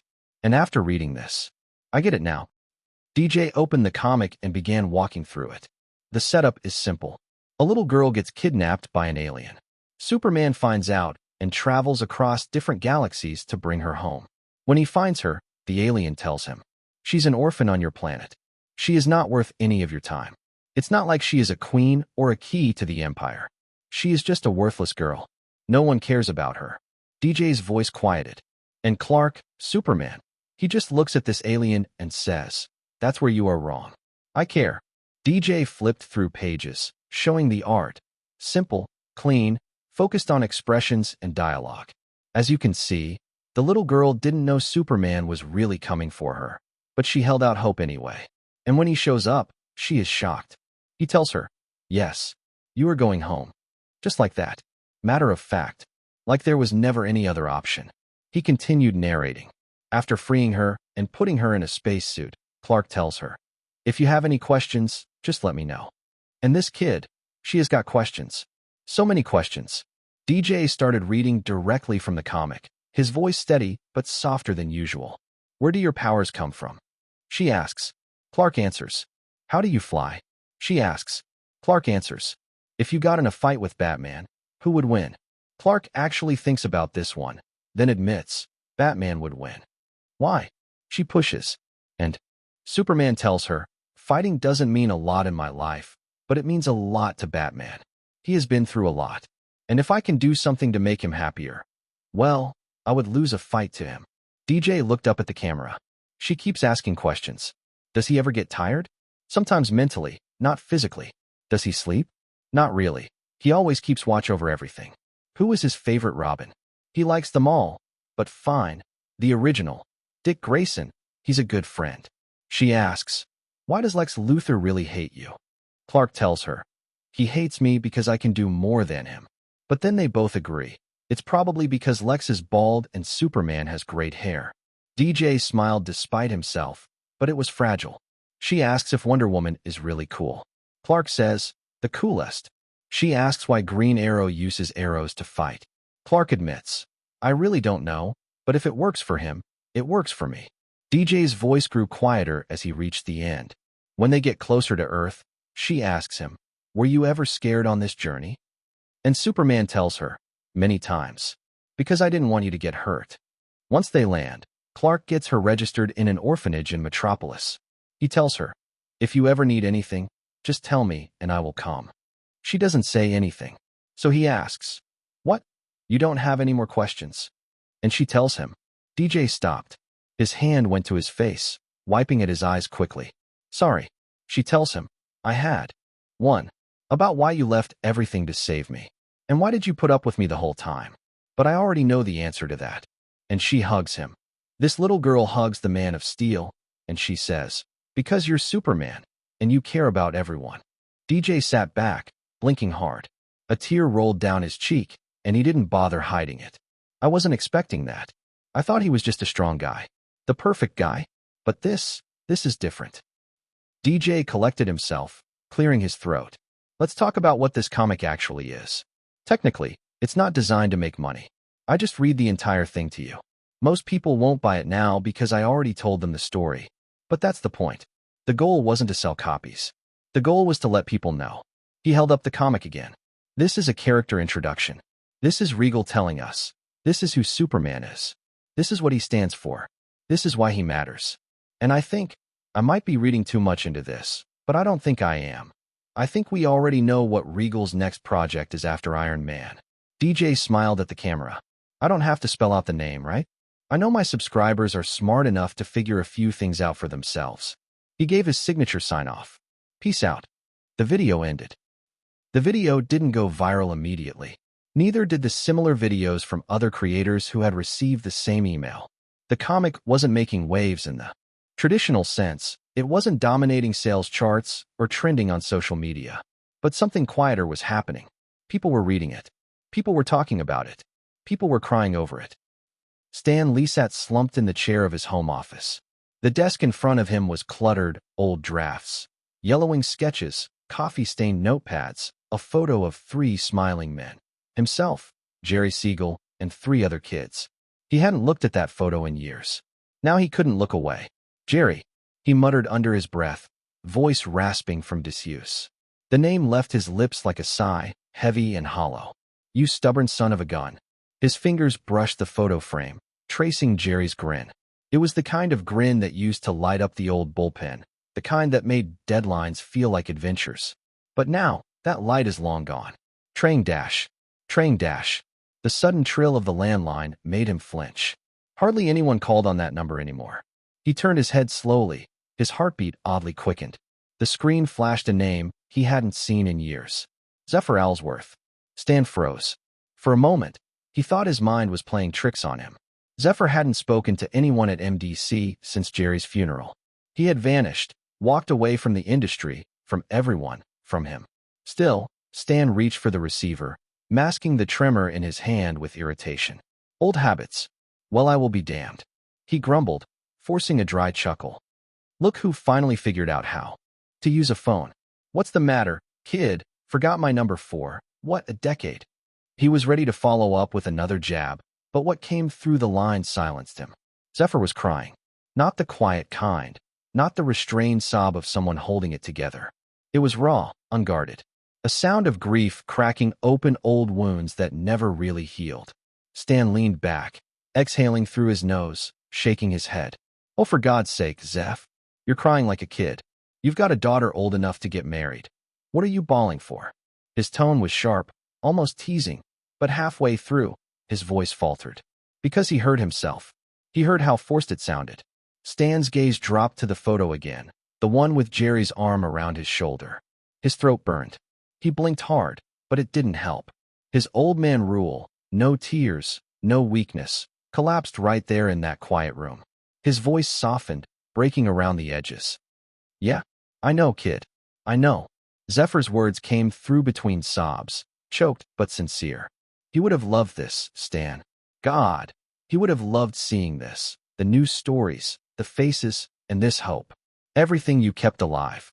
Stan turned toward the window, watching faint city lights flicker like stars behind smog. His jaw trembled as the tears finally broke free, trailing down into his beard. Yeah, he whispered. He would have. For a long time, neither man spoke. They just stayed there, 2 voices sharing a silence heavy with memory. 2 old ghosts connected by the same loss, the same man who once made them believe in heroes. And in that silence, Stan realized something. Heroes didn't just live in pages or panels. They lived in people, flawed, broken, crying people. People like Zephyr. People like him. The call ended quietly, but Stan didn't hang up right away. He sat there, staring at the faint reflection of his younger self in the dark glass, whispering almost to the ghost of Jerry Siegel. You were right, partner. The world still needs them.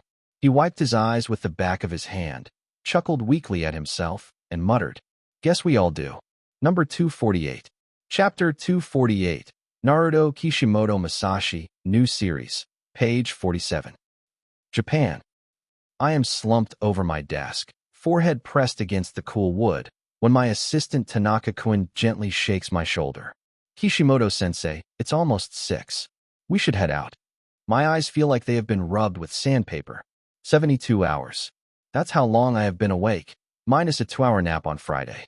The final pages of Chapter 1 were delivered at 4:53 a.m. this morning, 7 minutes before the absolute deadline. Not because I didn't get enough time.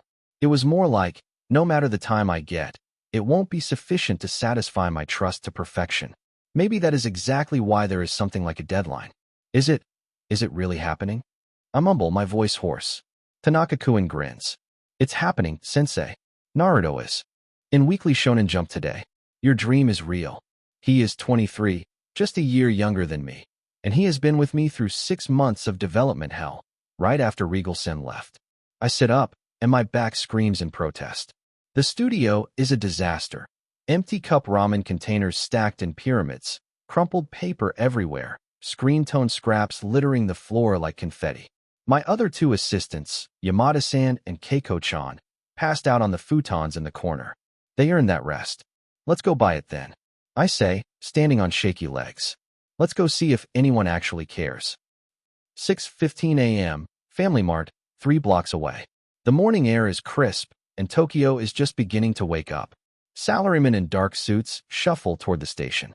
An elderly woman sweeps the sidewalk in front of her shop. Everything feels surreal, like I am watching the world through frosted glass. The Family Mart's automatic doors chime as we enter. And there it is. The magazine rack, fully stocked with this week's Jump. The cover features One Piece. Oda Sensei's series is dominating right now. As it should. His art is incredible.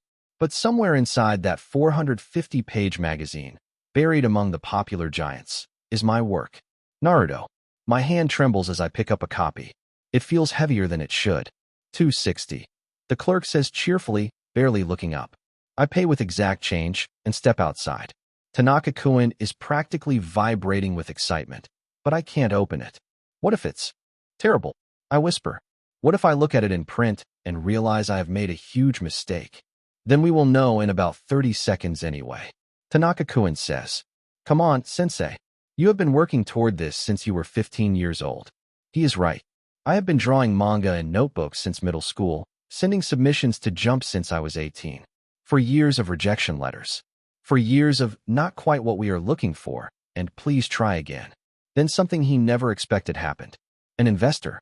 Why do I have a studio instead of working from my tiny apartment? Why I could afford proper drafting equipment instead of the cheap stuff I had been using. That investment is why Yamada-san and Keiko-chan exist. Regal Sen hadn't interfered once. He would send occasional messages, "How's it going?" and "Good luck with the deadline," but never asked to see pages, never demanded changes. He had just believed. On the first look, he didn't look like someone who could change lives. Because of Regal San, I hired Tanaka-kun, hired Yamada-san and Keiko-chan, rented a proper studio, bought equipment, ate actual meals. And because Regal San found Nanami-san first, I met someone who understood what it meant to chase impossible dreams while slowly starving in Tokyo. Nanami-san got his voice acting career. I got my serialization. Both of us have a future. Maybe, if Naruto gets an anime adaptation, Nanami-san could play a major role. Let's not get ahead of myself. The automatic doors chime as we exited the Family Mart. My heart stops. I flip to the table of contents. My eyes skim down the list, and there it is. Naruto, Kishimoto Masashi, New Series, page 47. The title page spreads across 2 pages. Naruto, standing on the Hokage monument, orange jumpsuit bright even in black and white, that defiant grin on his face. The title Naruto, in bold katakana. And underneath, in smaller text, my name. Kishimoto Masashi. Sensei.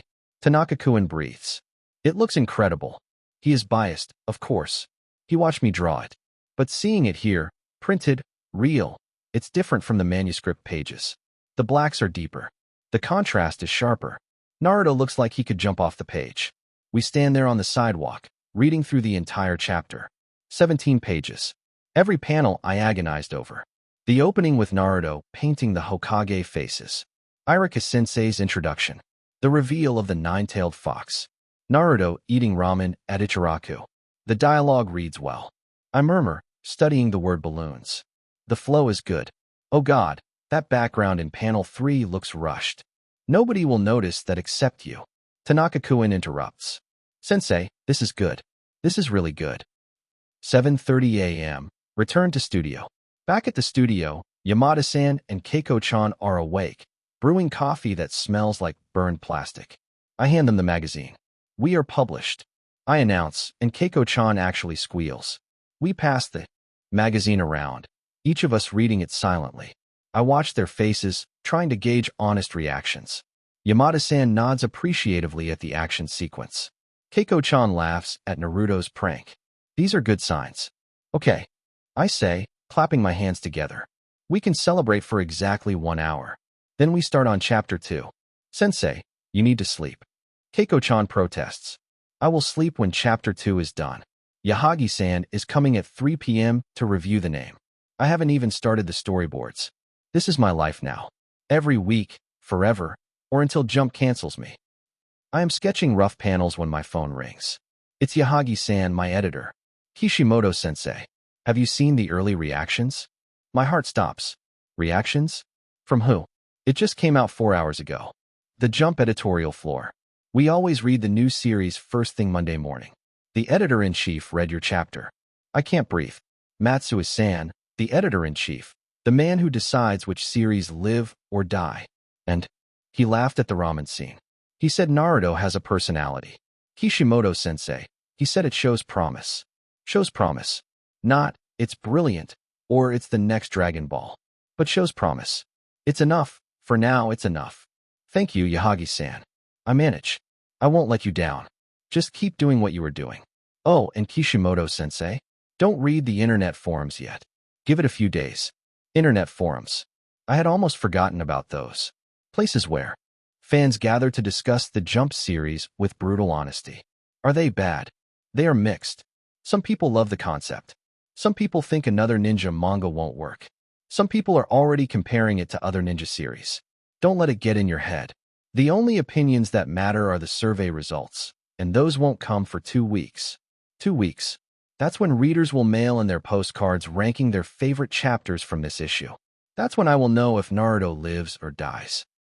My editor arrives precisely on time, carrying his own copy of Jump and a briefcase full of notes. He is 32, experienced, and has worked with 3 successful serializations before. I am lucky to have him. Congratulations on the publication, he says, bowing slightly. We bow to each other. Now let's talk about chapter 2. I spread out my storyboards, the name, across the table. Rough sketches showing the next 17 pages. Naruto stealing the Forbidden Scroll. The confrontation with Mizuki. Learning the Shadow Clone Jutsu. Yahagi-sen studies them in silence for what feels like an eternity. He makes small marks with a red pen, circles panels, and draws arrows. Good. You are a lot more prepared. The story arcs are mapped out like something from a seasoned pro. I guess having an investor really takes the pressure off a mangaka. You flatter me, Yahagi-san. But you are not wrong. It does help. With the money side handled, I can actually think straight and focus on the work. We order pizza, an extravagance, but it's a celebration. While waiting for delivery, I finally allowed myself to search online. I boot up my computer, dial into the internet with that screaming modem sound, and navigate to 2channel, the massive Japanese forum. There is already a thread about the new Jump series. I scroll through the comments. Naruto? Another ninja manga? How original. /s. The art is actually pretty good. Character designs are memorable. I don't know, the fox demon thing seems interesting. Might have potential. Nobody will ever top Rurouni Kenshin. Why do they keep trying ninja/samurai series? That ramen scene made me hungry lol. Calling it now. Cancelled within 20 chapters. No way. The kid has the demon sealed in him? That's actually a cool twist. My hands are shaking. I close the browser. Sensei? Keiko-chan is watching me with concern. You okay? Yeah. I lie. Just reading feedback. Yahagi-san said not to. She reminds me gently. I know. The truth is, I am terrified. Naruto feels real to me. His loneliness, his determination, his dream, it all comes from somewhere deep inside me. The isolation I felt growing up. The desire to be acknowledged. What if nobody cares? What if all those years of dreaming about being a mangaka were wasted? What if I am not good enough? Can't think about that now. Chapter 2's penciling starts tonight. I pull out fresh B from manuscript paper, clip it to my light box. Yamada-sen sets up beside me to start in the background. Tanaka-kun organizes the screen tones. Keiko-chan preps the inking tools. My G-pen scratches across the paper. Naruto's face emerges from the blank white, line by line. His eyes, defiant, hopeful, alive. You are going to make it. I whisper to the drawing. I am going to make you famous. I promise. It's a ridiculous promise. I am a nobody mangaka with one published chapter. The odds of Naruto becoming anything significant are astronomically low. Most new series fail, even good ones. But I draw anyway. Next day, Yahagi-san calls at noon. Kishimoto-sensei, I have preliminary feedback from some retailers. My stomach drops. Already. A few major bookstores track which series customers are discussing. Naruto got mentioned. Not a lot, but it got mentioned. People are curious about the kid with the demon fox. That's good. That's very good for a first chapter. Most new series get zero buzz. You've got something here. Now we just need to nurture it, grow it, and pray the survey results don't kill us. After he hangs up, I sit there staring at my storyboards for Chapter 3, which I haven't started yet because I am still finishing Chapter 2. People are curious. It's just a spark, the tiniest one. But sparks can become fires if you feed them right. I pick up my pen and get back to work. Naruto's story is just beginning. And so is mine. My phone rings as we are walking back. Unknown number. Moshi. Moshi. Kishimoto-san. A familiar voice. American accent. It's Regal. I hope it's not too early. I check my watch. 6:45 a.m. here means it's. You are calling from California? A friend in Tokyo sent me an early copy. I read it 3 times. His voice is warm. Kishimoto-san, you did it. Naruto is everything I hoped he would be. My throat closes. That ramen scene. Regal continues. Where Irika sits down next to him. That destroyed me. That's the whole manga right there. The moment someone chooses to see you. To sit beside you. That's what this story is about. I can't speak. Can't make words work. I know you are terrified about the rankings. Regal says gently. I know you're wondering if anyone will care. But I am telling you now they will. This has something special. You have something special. Keep going. Keep believing. Thank you. I manage. For everything. For believing when. No. He interrupts. Thank you for not giving up. Thank you for making this real. The world needs Naruto. More than you know. After we hang up, I stand there holding my phone, tears running down my face. Tanaka-kun pretends not to notice. The survey results come in. Yahagi-san calls me at 9 a.m. 9th place. Out of 18 series. 9th. Not first. And not even top 5. For a debut, that's strong. Yahagi-san continues quickly. You are safe. Naruto continues. This is good news, Kishimoto-sensei. I hang up and stare at my desk. 9th place. Is that good? Is that enough? My phone buzzes. Text from Regal. Heard about 9th place. Perfect position. Not too high to stop improving, not too low to panic. Now you climb.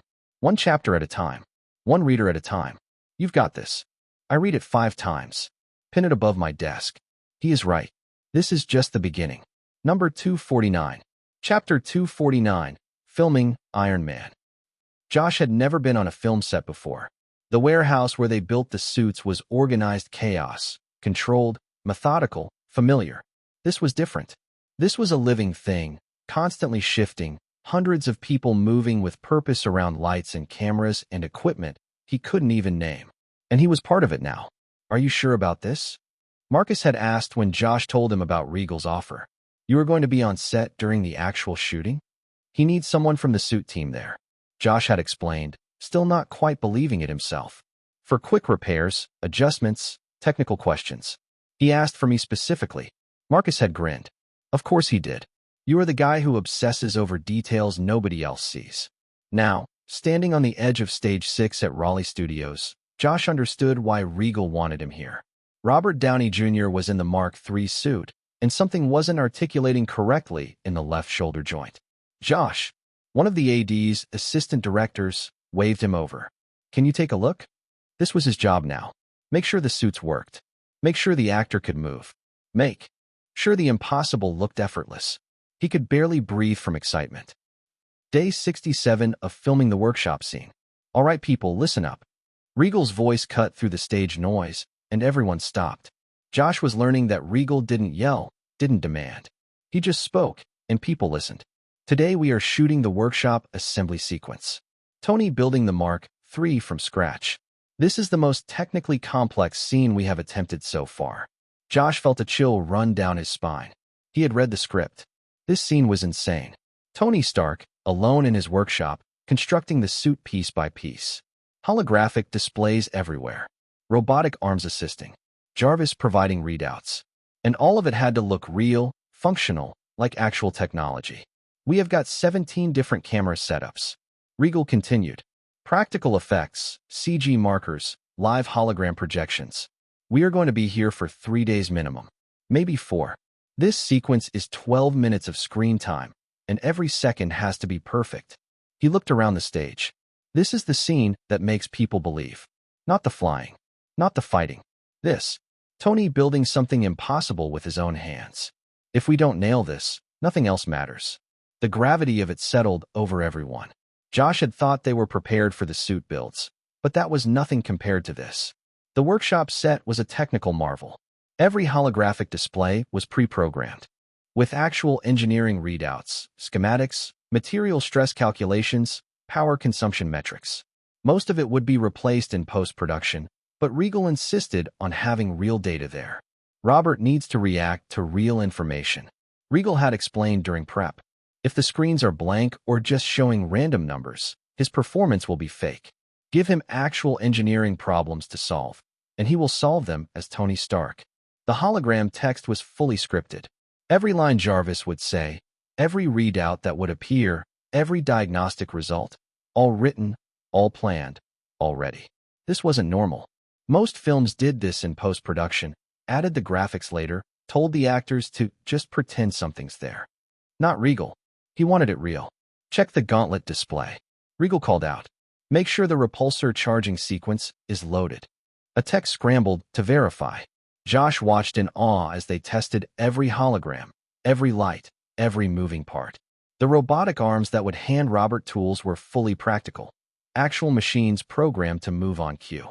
How long did the hologram programming take? Josh asked a nearby operator. 6 weeks. Still debugging. The guy grinned. Worth it though. Wait till you see it active.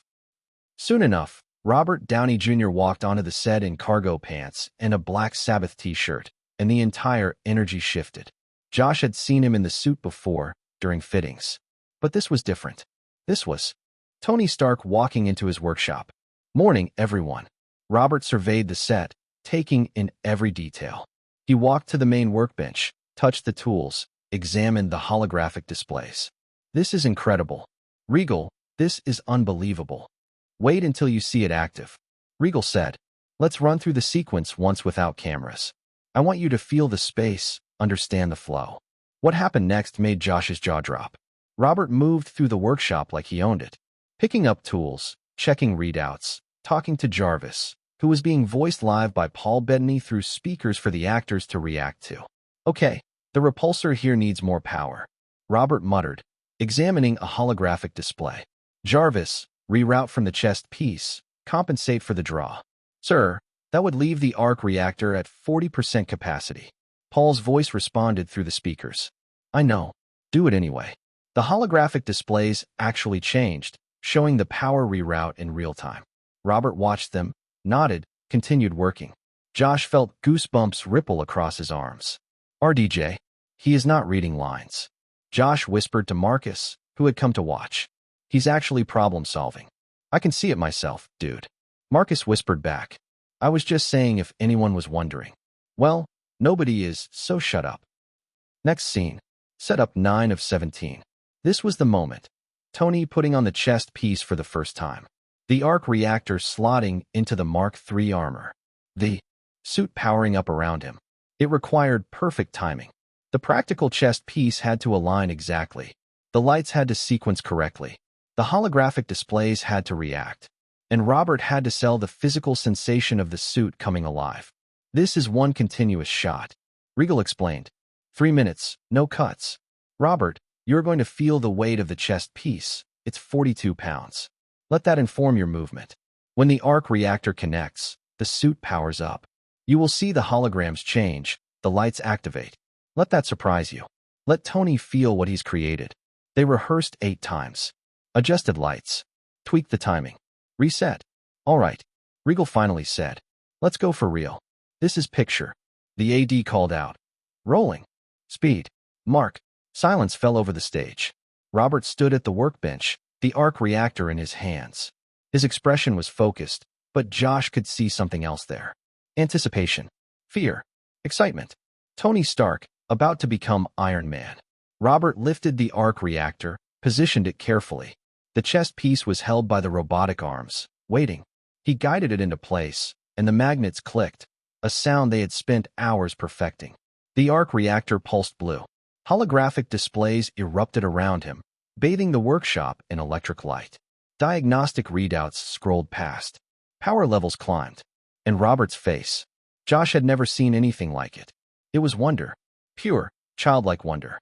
The face of a man seeing his impossible dream come true. But underneath that, something deeper. Responsibility. Wait. The understanding that he'd just created something that would change everything. Jarvis. Robert said quietly. Run a full diagnostic. All systems operational, sir. Paul's voice through the speakers. The Mark III is ready. Robert's hand hovered over the glowing arc reactor in his chest. He pressed it gently, feeling its warmth. Yeah, he whispered. I think it is. The lights stabilized. The holograms shifted to standby. And Robert just stood there. This man in a workshop, wearing the heart of a machine, looking simultaneously like he had won and lost something irreplaceable. Cut. Regal called. Nobody moved. Nobody breathed. Regal stood up from his chair, walked onto the set. He looked at Robert for a long moment. That was perfect, Regal said quietly. That was exactly who Tony Stark is. Robert nodded, not breaking character yet. He is terrified. Yes. He knows what this means. What he's about to do. Yes. And he's going to do it anyway. That's the character. Regal confirmed. You just gave it to us in one take. Josh stood frozen at his station, toolkit forgotten in his hands. He had spent 6 months building these suits, obsessing over every detail, every scratch, every imperfection, and making them real. But they weren't real until now. Until Robert Downey Jr. put one on and made everyone believe. You okay? Marcus asked. Josh couldn't speak, couldn't explain what he had just witnessed. The suits were amazing, yes. The engineering was incredible, yes. But none of it mattered without the person inside. Without someone who could take 42 pounds of fiberglass and urethane and make you believe it was cutting-edge technology. Make you believe it was hope and fear and responsibility all forged together. That's why it had to be him. Josh finally managed. Not just any actor. Him. Robert Downey Jr. Yeah. Marcus said. Now I get it. Because Robert wasn't playing a superhero. He was playing a man who built armor around his heart, literally and figuratively. A man who had failed, who had been broken, who decided to be better. And everyone on set knew that wasn't just acting. Robert Downey Jr. had lived that story. The fall, the struggle, the decision to become something better. Tony Stark was him. Or he was Tony Stark. The line didn't exist anymore. That evening, Josh was packing up his tools when Regal approached. Good work today. The chest piece performed perfectly. Thank you, sir. Regal studied him.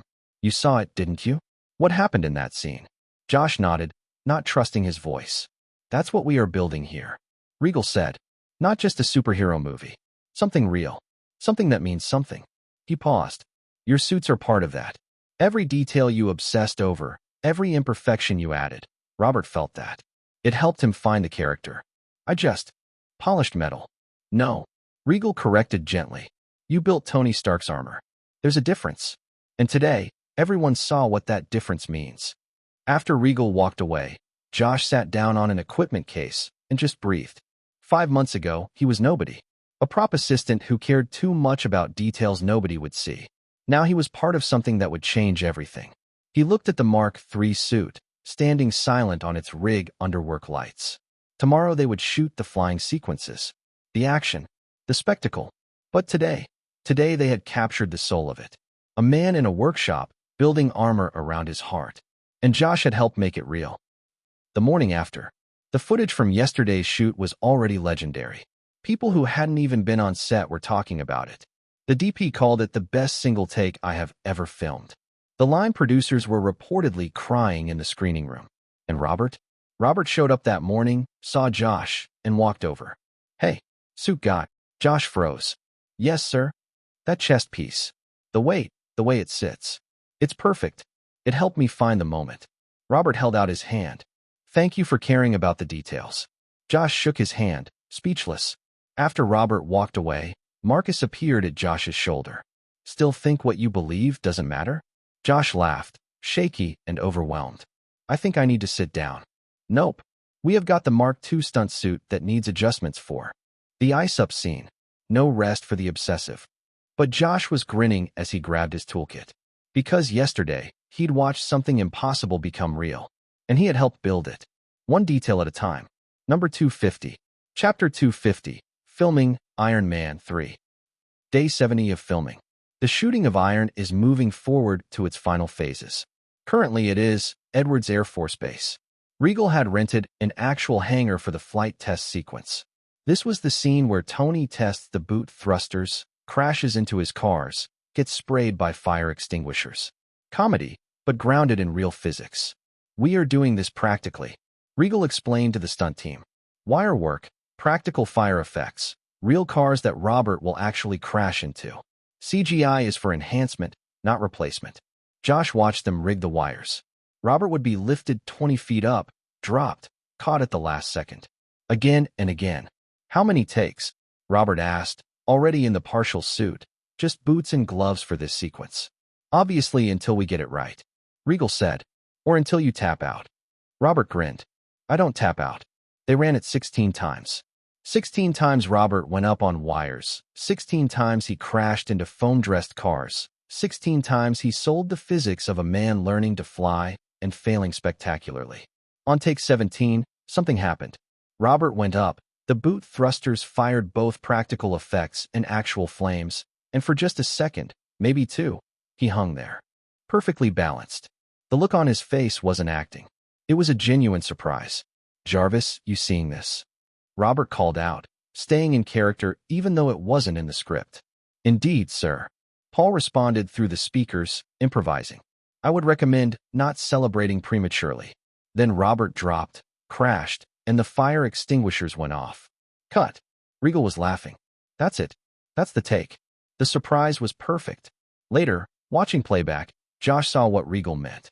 That moment of unexpected success, that flash of genuine joy before the fall, that was Tony Stark learning he might actually pull this off. "We are keeping the improv," Regal told the editor. Pepper Potts walked onto set, and everything shifted again. Grace had been shooting her scenes separately, but now she and Robert had their first scene together, the arc reactor removal in Tony's workshop.